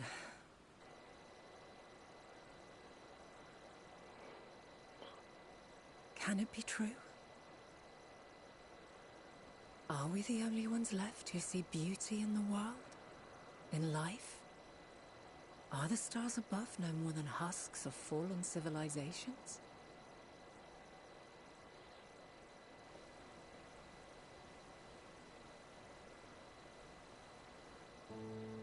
And yet, I feel her. Though she is unimaginably distant, I feel Meteion's presence, and the place where to we must go. Ere she made good her escape, I placed an enchantment upon her, one which allows us to follow her trail. She has already left the outermost bounds of Aetheris, and continues on her way. Given the vastness of the universe, it will still be no easy feat to track her down. But thanks to Emmet Selk and his Ladeus, all is not lost. We remember. So long as we remember, our fates remain ours to Kind of gives a bit more meaning to remember. Remember us. Remember we once lived. What became of the others, I wonder.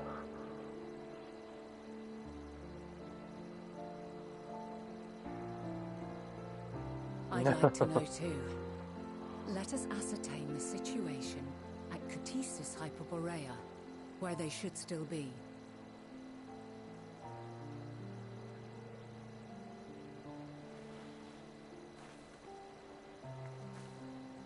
Given the likely state of their memories, however, it would be imprudent for us to approach them directly. In which case...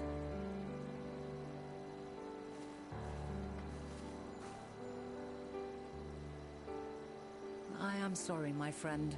I've asked much of you this day. But may I trouble you one last time?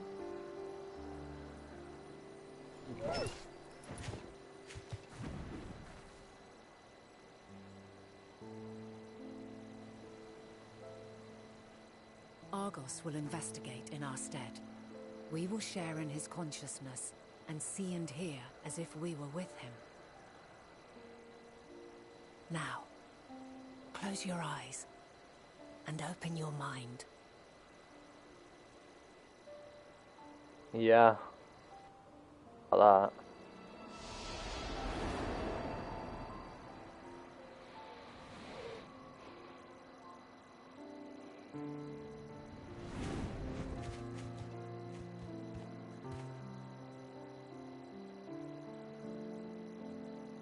Thank goodness you are unharmed. Unharmed?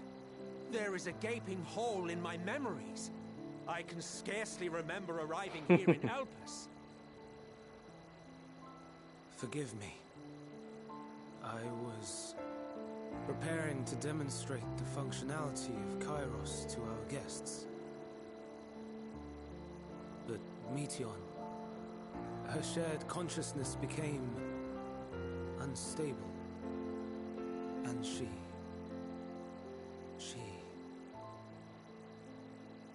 So, that's what prompted the state of alert. And when you went to investigate, you were caught in Kairos' accidental operation. So it would seem. It's all a blur to me. Such an unfortunate accident. Oh, and what of Vinar and your other companion? You went inside together, as I recall. We did?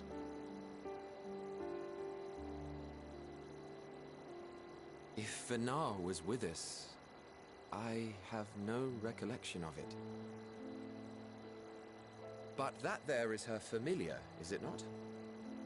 The fellow seems happy enough, so I think it's safe to assume his mistress is well.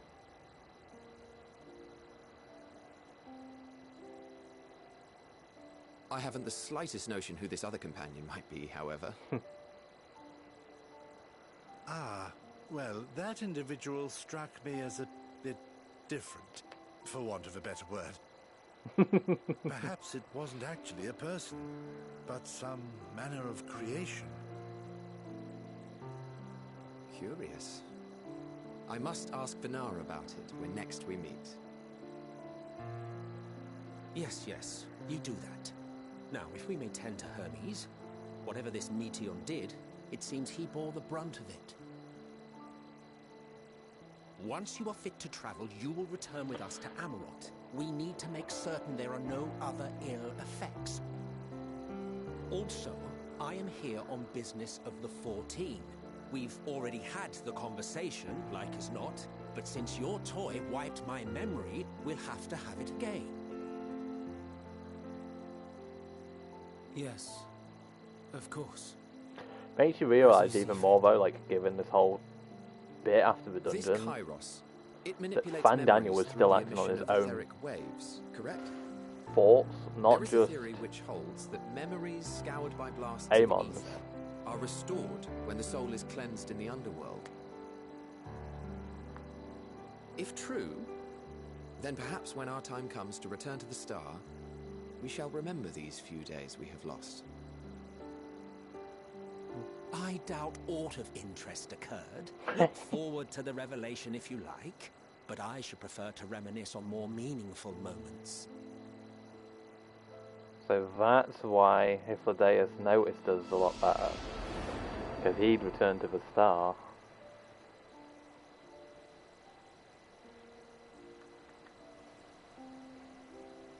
Let us rest.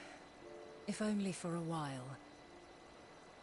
After all, you and I... Oh, we still have a long, long way to go.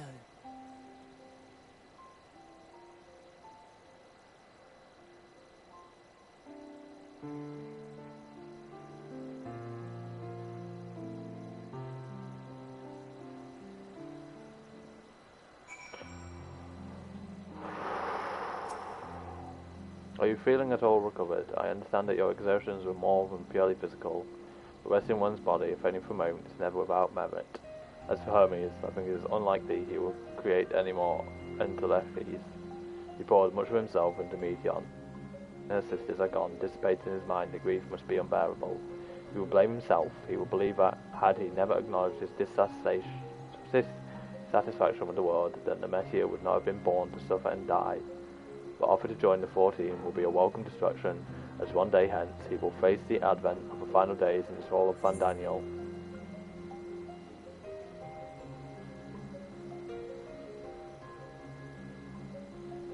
Yeah. It really does make you realise that Fandaniel really was acting on Fandaniel's beliefs, not just Amon's. And I like that we now know this. If we piece 2 and 2 together, it wasn't all just Amon. We can't wholly blame him, and that's cool.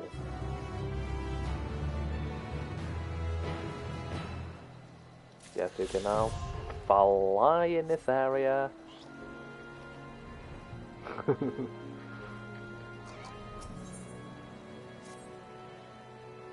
So, listen to me. Our duty now is not to denounce Hermes for his misguided determination, or to convince them itself and Hypnodeus that they have been deceived. No, we must instead ensure that the experiences Hermes sought to expunge are preserved. What remains in our memories alone will be our weapon against the final days. You must fight this battle in your age, and I in mine. Come, let us walk together once more, and I will see you to the doors of Propylion.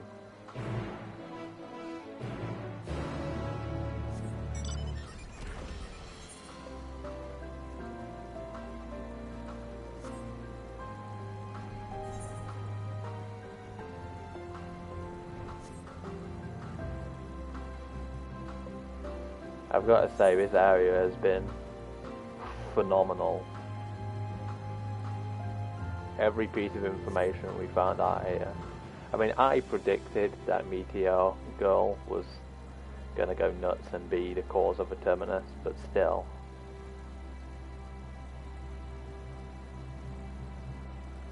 It'll be interesting to see what she turns into in the end. Time in this age is drawing to an end. Upon speaking to Vanas, several cutscenes were playing in sequence. I hope they're voiced cutscenes.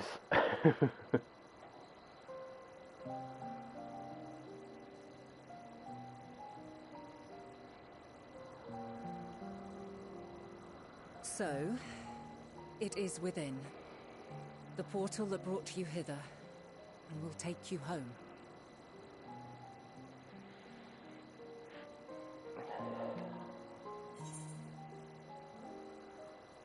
Yes, this is where we part ways.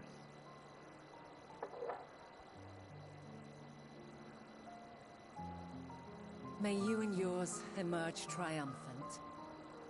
Make use of the knowledge you have gained, that your days in Elpis and our friend's sacrifice be not in vain.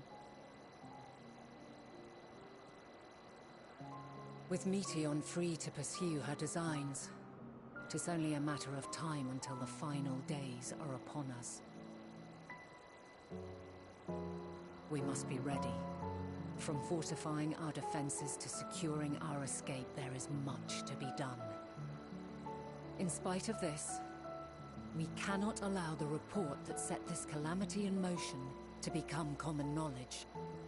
Were the masses to learn the fates of the other stars, I fear the situation would spiral out of our control. I must carefully consider who can be trusted and bring them into the fold.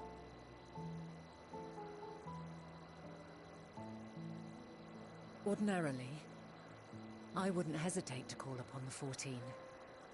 However, it was the desire for a fair determination that drove Hermes to attempt to erase our memories. Were he made aware of his actions, there is no telling whether he would remain a friend or become a foe. Alternately, we might try to alienate him from the convocation. Yet in doing so, we would deprive ourselves of a brilliant mind who would be invaluable in the crises to come. Quite the dilemma.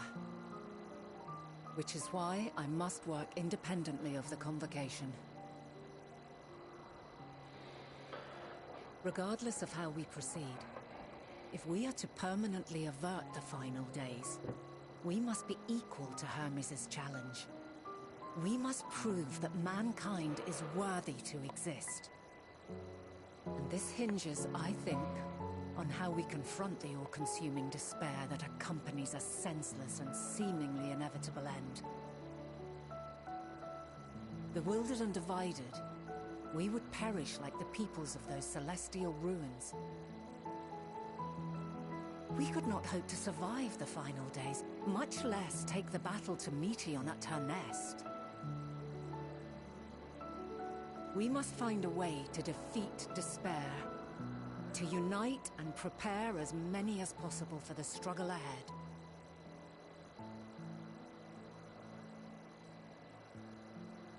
Heavy will weigh the burden of guiding this legion of souls. Yet I have faith in mankind's potential. As long as he believes in himself, there is naught he cannot achieve. So I will not give up on him, on us.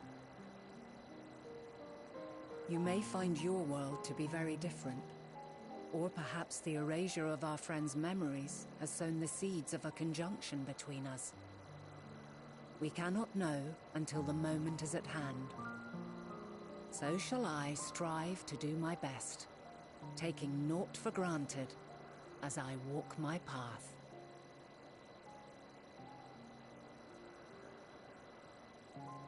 And I pray you walk with me to the end.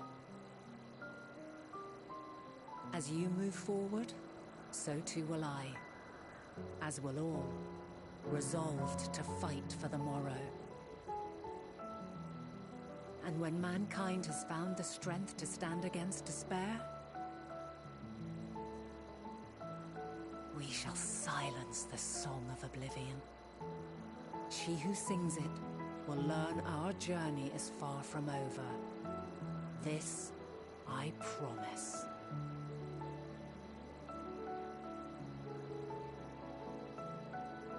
Fare you well, my light of the future, till we meet again.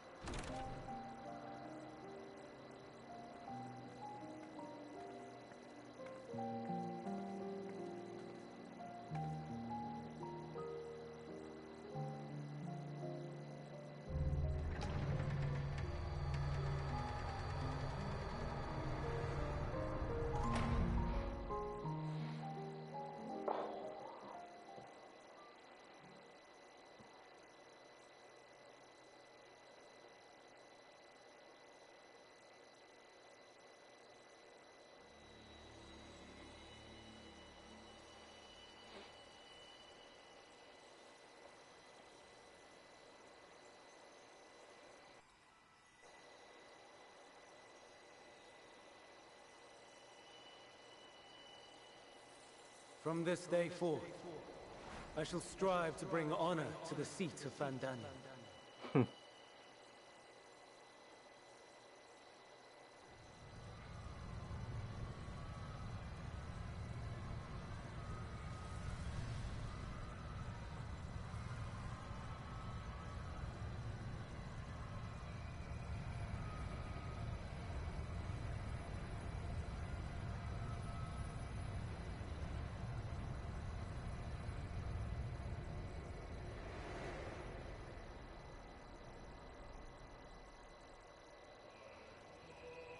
Oh, you fuckers.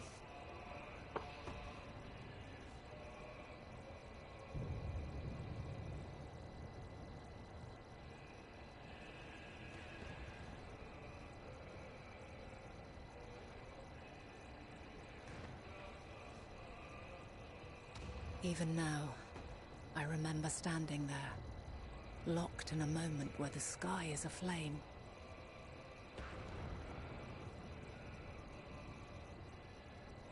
Where stars fall as tears, and screams darken the seas. Where resignation rots the trees.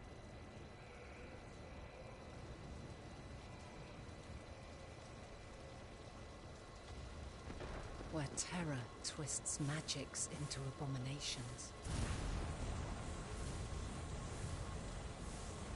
Such is the lament of they who have gone before.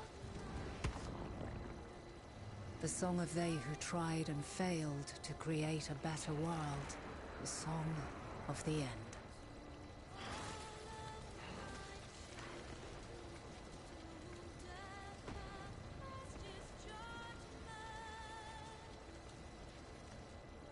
That which hides at the edge of the universe is no longer hope's creation.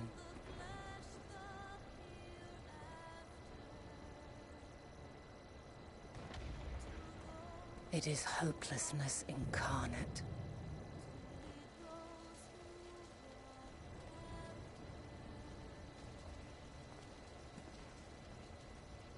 That day, mankind saw half of its number sacrificed to bring forth Zodiark.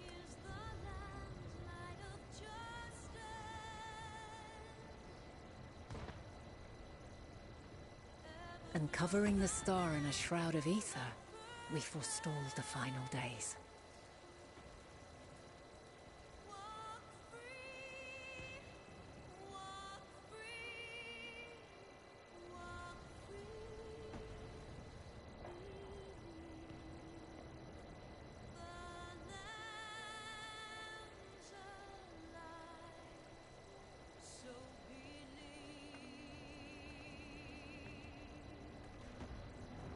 Yet the cries echoed still. We wept for innocence lost, wailed for death inevitable.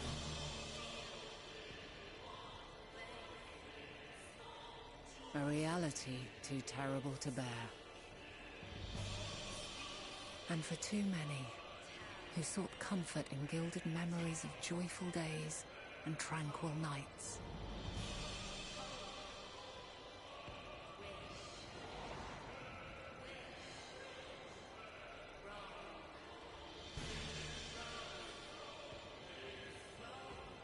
This is all wrong.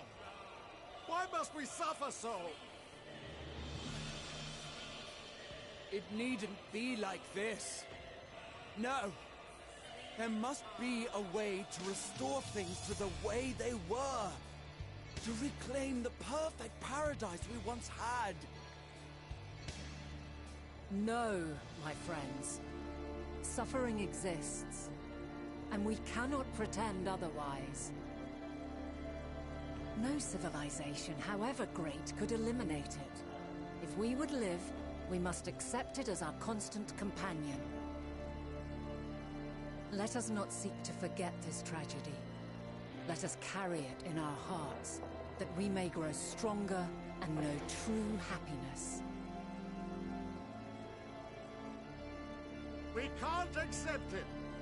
We won't accept it. It will be ours again. A world free of sorrow. No, it will not. For there has ever been sorrow. Mankind was but spared its biting sting for a time. So please, open your eyes. To try and reclaim those lives we lost by sacrificing yet more isn't wisdom. It is weakness. No paradise is without its shadows. If we cannot accept this truth and learn from our pain, then our plight shall be repeated.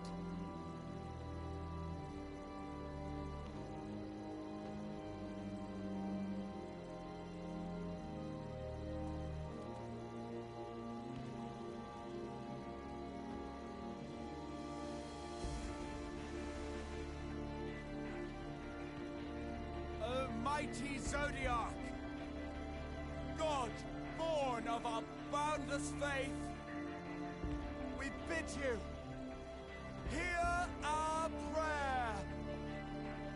Accept this offering of lives, and deliver unto us the lives we once had. Deliver unto us the days of old, the days when the star was a fount of love, and we knew naught but bliss.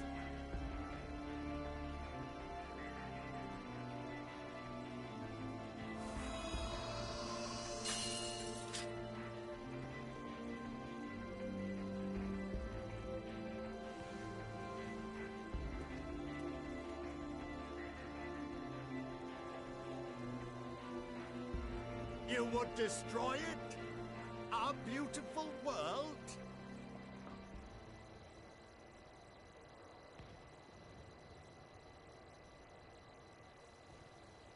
Lands that stretched on forever. Skies one could drown in. The heartbeat of nature, silent yet strong. And amidst it all, a people. Beacons of light and life. Laughter that warmed my heart like naught else before. They are my meaning and my purpose. My love. In spite of, or perhaps because of this, I choose to believe in mankind's potential. In his ability to find a way forward. So let there be no way back. From that temptation, I sunder us. No more shall man have wings to bear him to paradise. Henceforth, he shall walk.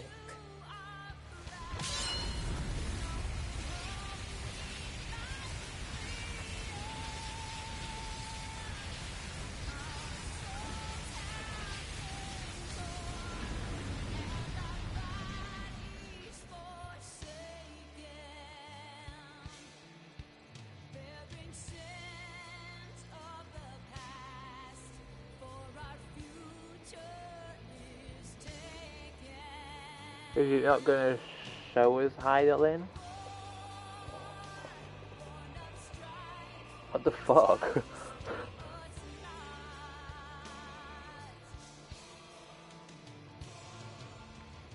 All is excruciating pain. I breathe fire and torment.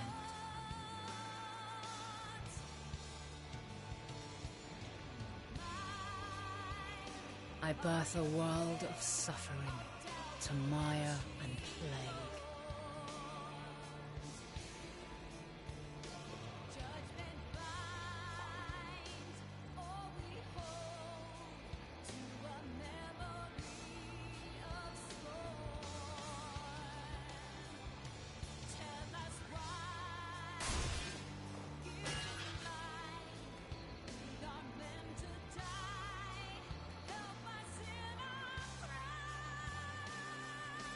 In one fleeting moment, lives come and go, ever moving towards the unknown.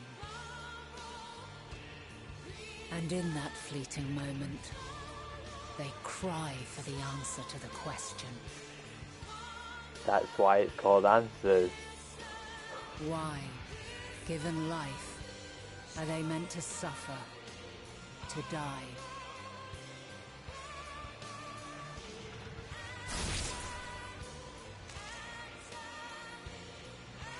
As fragmented, imperfect beings, yours is a never-ending quest.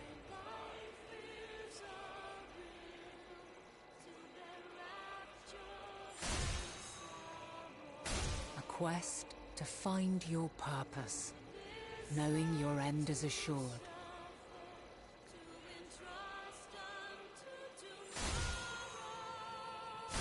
To find the strength to continue when all strength has left you. To find joy, even as darkness descends. And amidst deepest despair, light everlasting.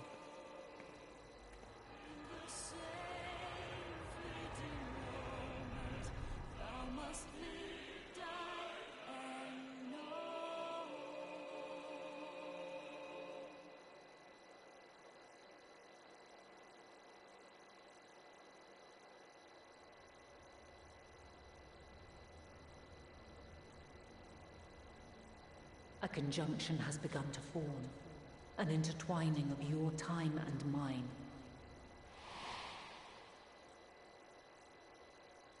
When you truly understand what is at stake, and your journey has prepared you to surmount the insurmountable, then shall I honor the promise made in another time, another age.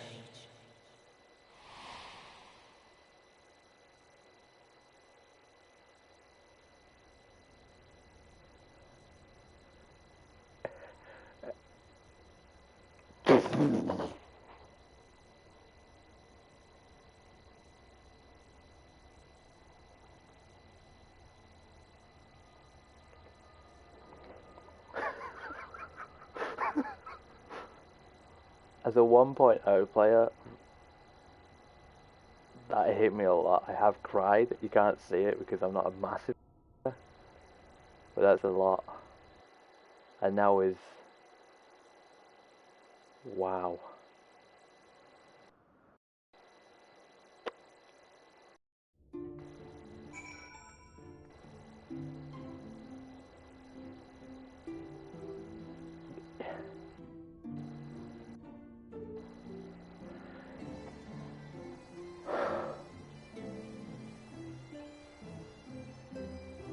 I have no words. I mean, for a start, Heidelberg's a badass. I think we can fucking agree on that.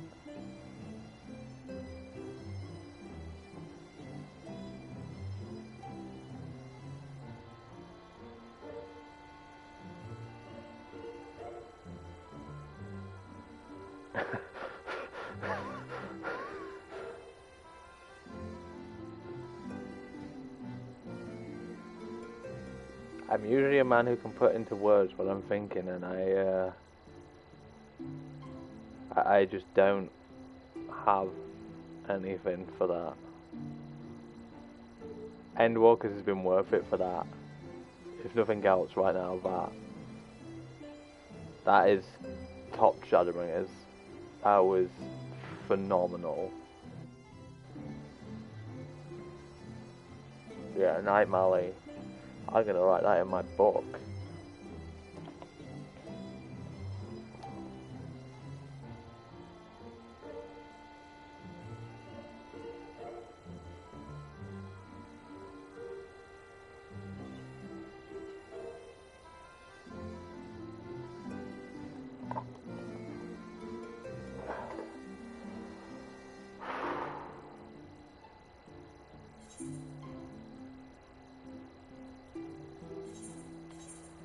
I suppose we should... I've just seen the fucking quest name. Should have known.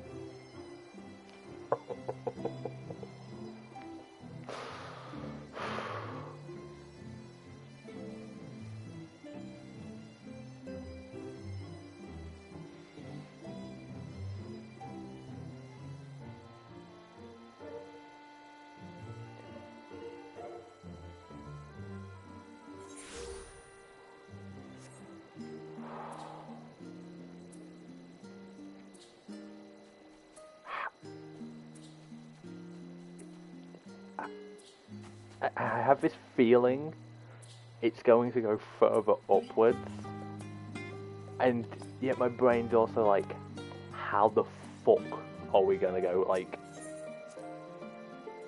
upwards from this? Like, that was insane. how do you top that whilst also giving us the sensation that we know you're going to fucking top that?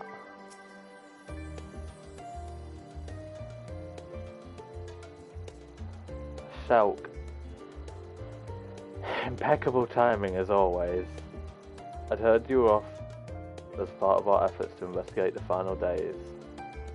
As so often seems to be the case, while you were away we've had a few developments, which we can discuss in just a moment. However, I cannot tell you how wonderful it is to have you back.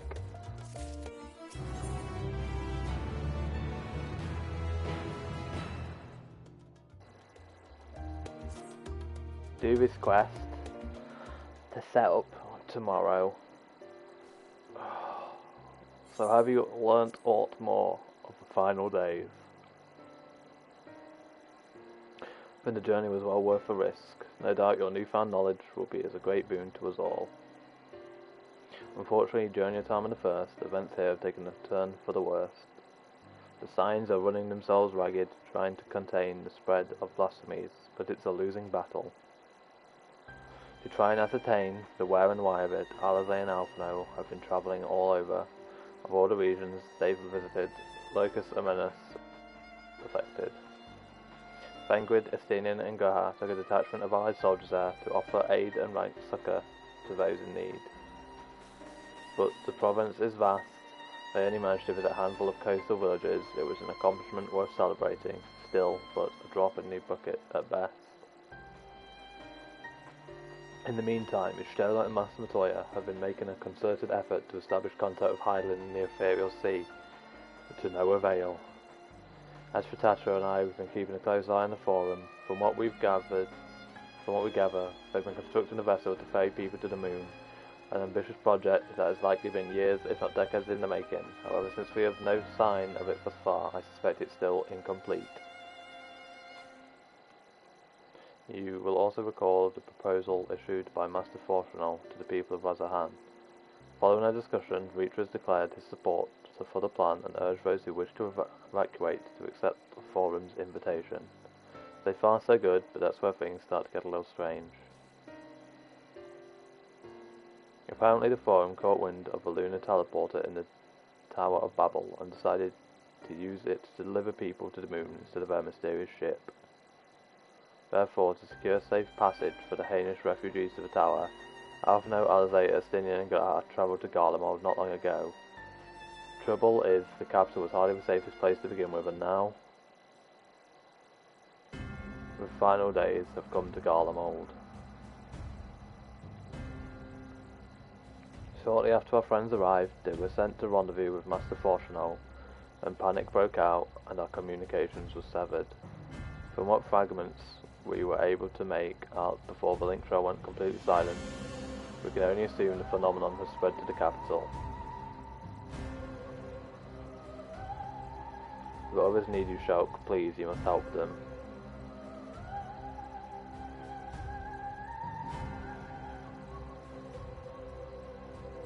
Heaven you dare will make all the difference, I'm sure of it. Camp Broken Glass was their first port of call, so you'd best start there. Hopefully Lucia will know where they are. There's no telling what you'll be walking into, so you had best take every possible precaution.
Right, well,